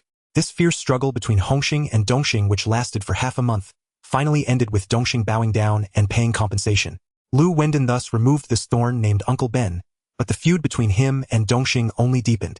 What awaited him next was the immense burden of the entire Dongxing society pressing down on him. A few days later, at the entrance of a law firm, Liu Wendong leaned against the car door and saw Sandy walking out of the building with her bag. He smiled and approached. Miss Sandy, thank you for having my back last time. Mr. Liu, you're being polite. I'm just doing my job for a fee, that's only right. She slightly turned her body while speaking, deliberately creating a half-step distance. He took a puff of his cigar and the lighter made a crisp sound. Miss Sandy, it seems you have some bias against me. Mr. Liu, my issue isn't with you but with the Underworld. Is there no trace of the Underworld along the shores of Xiangjiang? Selling newspapers, driving taxis, roadside parking meters, even the iced milk tea at Cha Chantang can all go through the black market. Even the CID has to rely on informants for their meals. What do you say? Sandy shook her head with a light smile. Mr. Liu, you make the Underworld sound so powerful. Why not go to HSBC and try collecting protection fees? Well, I dare to wager. When can I stand in the HSBC lobby collecting rent? Mr. Liu, I hope you won't come looking for me again in the future. My boyfriend is a policeman. Your boyfriend is a policeman. He scanned her bright face, a smile at the corner of his mouth. In that case, I actually want to get to know you more. Come on, let me treat you to a meal. Miss Sandy, this is what you promised me when you bailed me out yesterday. If you don't go, I will still wait for you downstairs tomorrow. Sandy was about to refuse, but upon hearing this, she could only sigh and nod. All right. The two entered a Western restaurant. Liu Wendong handed over the menu. This time she didn't evade, accepting it naturally, flipping through and ordering with ease. The red wine swirled, the steak sizzled, and the two of them chatted like old friends who were familiar with each other without any barriers. After the meal, he personally drove her home. She was slightly surprised. She initially thought he would take the opportunity to overstep. To her surprise, throughout the night, he neither made any inappropriate moves nor spoke slickly. His every gesture was measured and his conversation was composed and grounded. Watching the taillights of his car disappear, Sandy unconsciously ran her fingers along the rim of her cup, a faint sense of peculiarity quietly surfacing in her heart. Half an hour later, Liu Wendong entered the morning hall with 4 brothers. "Sister Eileen, please accept my condolences," he said, holding the flower wreath in both hands, his voice deep yet firm. "If you need anything, feel free to ask. I, Wendong, will never be vague about it." "Thank you, Wendong brother." Sister Alien's eyes reddened as she took the flower wreath, her fingers trembling slightly. Among the crowd in black, he was the only outsider without ties to Hengji, yet he was willing to pay his respects in person. "You go ahead and handle things. I'll treat you to tea tonight to discuss the matters left behind by Minggu." "All right." She nodded, her throat moving slightly. Not far away, a Ting leaned against a pillar, the cigarette but flickering in his fingers. He stared at Liu Wendong's back, his gaze sharp, as if it were a blade forged in ice. He hadn't forgotten. 3 months ago, Liu Wendong had stuffed him into a trash bin and spun him around in front of the entire school.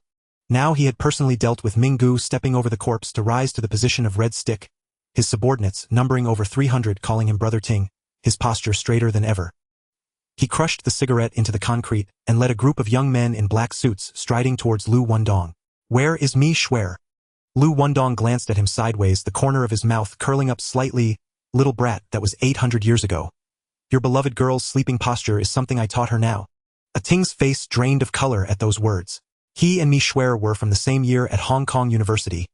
He was afraid to even glance at her as she walked down the tree-lined path, fearing his heartbeat would betray him. She came from a prominent family, and he only dared to write her name in the corner of a draft paper before crossing it out. But now this person had publicly shattered the most private matter. His fists clenched tightly, and as he thrust his knee forward, a sharp shout rang out. "Stop!" Slap! The slap was both harsh and crisp as Sister Eileen rushed forward, her strength making a Ting's ear buzz painfully. "Open your eyes and see where this is. This is the morning hall, not your arena for wildness. Have you lost your mind?" Brother Yaowen hurried over, his face pale. "Aren't you going to apologize to Sister Eileen?" A Ting gritted his teeth, feeling the ache in his jaw. He certainly knew. Minggu was killed by his own hand. Brother Min had only said teach him a lesson, but he had plunged a knife into the other's throat. Sister Eileen was well aware, but lacking evidence, she dared not move against him. Today's farce was precisely what she had been waiting for with that slap. But one slap was far from enough. If she could truly act, she would want to peel his skin off herself. "I'm sorry, Sister Eileen." He lowered his eyes, his voice as dry as sandpaper scraping against rust. Liu Wendong leisurely replied, "You admit your mistake with your mouth, but your bones still feel hard, don't they?" Truly an eye-opener. Hengji's youngsters unable to even maintain decorum at a funeral, acting so arrogantly in public. "If it were my men, they'd be crippled on the spot." "Hey!" Brother Yaowen shot back, glaring. "My Hengji's people are not for you to judge." Brother Yaowen's Sister Eileen suddenly chuckled coldly, her voice not loud but silencing the entire room. "My man's bones are still warm, and this morning hall is not for you to take charge of." Brother Yaowen froze abruptly, his pupils contracting as if nailed to the spot. He had never expected her to reveal her hand at this moment. "Say that again." "Mind your red stick well," she articulated slowly, her gaze like a nail. "Don't let him tarnish Ming Guest's last journey." "Fine. Get lost." Brother Yaowen's veins bulged on his forehead as he growled at a Ting, turning and sweeping away. He attributed all the humiliation of tonight to a Ting. When Brother Min ordered to capture Minggu, he specifically instructed a Ting to leave a live witness. Yet this kid, in his quest for the red stick, had forcefully changed capture to kill. As a result, Minggu was dead. Sister Eileen hated a Ting to the bone, and incidentally Brother Yaowen was seen as an accomplice. Yet a Ting's bold move had unexpectedly succeeded. Brother Min personally held the incense, performing the rites for him in the ancestral hall, draping him with a red silk shawl and bestowing a golden knife. This also allowed a Ting to quickly win over a large number of subordinates. Late at night, Mong Kok, a bar, in a private room, Liu Wendong poured Sister Eileen a full glass of wine and spoke. "Sister Eileen, with Minggu gone, do you have any plans for our previous businesses?" "Though Minggu is no longer here, our rules remain unchanged," Sister Eileen replied calmly, as she looked at Liu Wendong, her expression steady. "How we did things before is how we will continue to do them now and in the future." Liu Wendong leaned back on the sofa, gently shaking his head. Sister Eileen, if I speak too bluntly, please don't take offense. In the past we cooperated because you and Minggu were the stronghold. Now that the flag has fallen, can you still hold the ground? Rest assured, if you can't hold it, I will cover for you. Whatever the loss, I will bear it. No need to worry about compensation. At least we've worked together and shared drinks. After Mingji's departure, feel free to call me anytime if you need anything. Thank you, Brother Wendong. Sister Eileen said, her voice slightly hoarse as she raised her wine glass. Having seen too many who turned their backs faster than flipping a page, this was the first time she encountered someone genuinely willing to lend a hand. Liu Wendong raised his glass, and the two lightly clinked their glasses before tilting their heads back and downing the drink. I heard it was a Ting who acted against Minggu. Should I take care of him for you? No need. I'll handle family matters myself. All right? Liu Wendong nodded, intending to use this as an opportunity to insert himself into Hengji's territory. But with Sister Alien's firm refusal, his plans fell flat. Yet he showed not a hint of it on his face, instead making Sister Eileen trust him even more as a reliable person. As the night grew deep, Liu Wendong took the initiative to rise and bid farewell. Sister Eileen had drunk a few more cups, her steps becoming unsteady, and she called upon Minggu's most trusted confidant, Zijian, the second-in-command of Hengji's Mongkok branch, to escort Liu Wendong out. Brother Wendong, please. All right. The two walked side by side towards the door. Liu Wendong buttoned up his coat as he said, Zijian, from now on all my and Mingji's businesses will be entrusted to you. Sister Eileen is a woman. Ultimately, she can't bear the weight of work on the knife's edge like you can. Rest assured, Brother Wendong. Zijian nodded, his voice resolute. Having worked with Minggu for 10 years, as long as I am here, no one will dare to cross the line in Mongkok. Good. Liu Wendong patted his broad shoulder heavily. Next time I'll treat you to good wine. Thank you, Brother Wendong. Zijian stood at the bar door watching Liu Wendong get into the car as his figure gradually faded away. As the car just pulled out of the alley, Liu Wendong glanced at the rearview mirror, his expression calm. Gao Jin find a clean and decisive opportunity to eliminate him. Gao Jin was taken aback, not expecting that just a second ago they were calling each other brothers, and the next moment blood was to be shed. Big brother, didn't you just say to treat him to a drink? He won't be able to have that drink anymore, Liu Wendong replied flatly. With Minggu gone, Mongkok relies entirely on him. Once he falls, Sister Eileen will be left without support. Naturally, this area will become unstable. Understood. Gao Jin nodded, his gaze sharpening. Remember, be discreet, not a trace should touch us. Don't worry, big brother, I'll handle this personally. I trust you with this. 7 days later. Mongkok, Hengji Bar.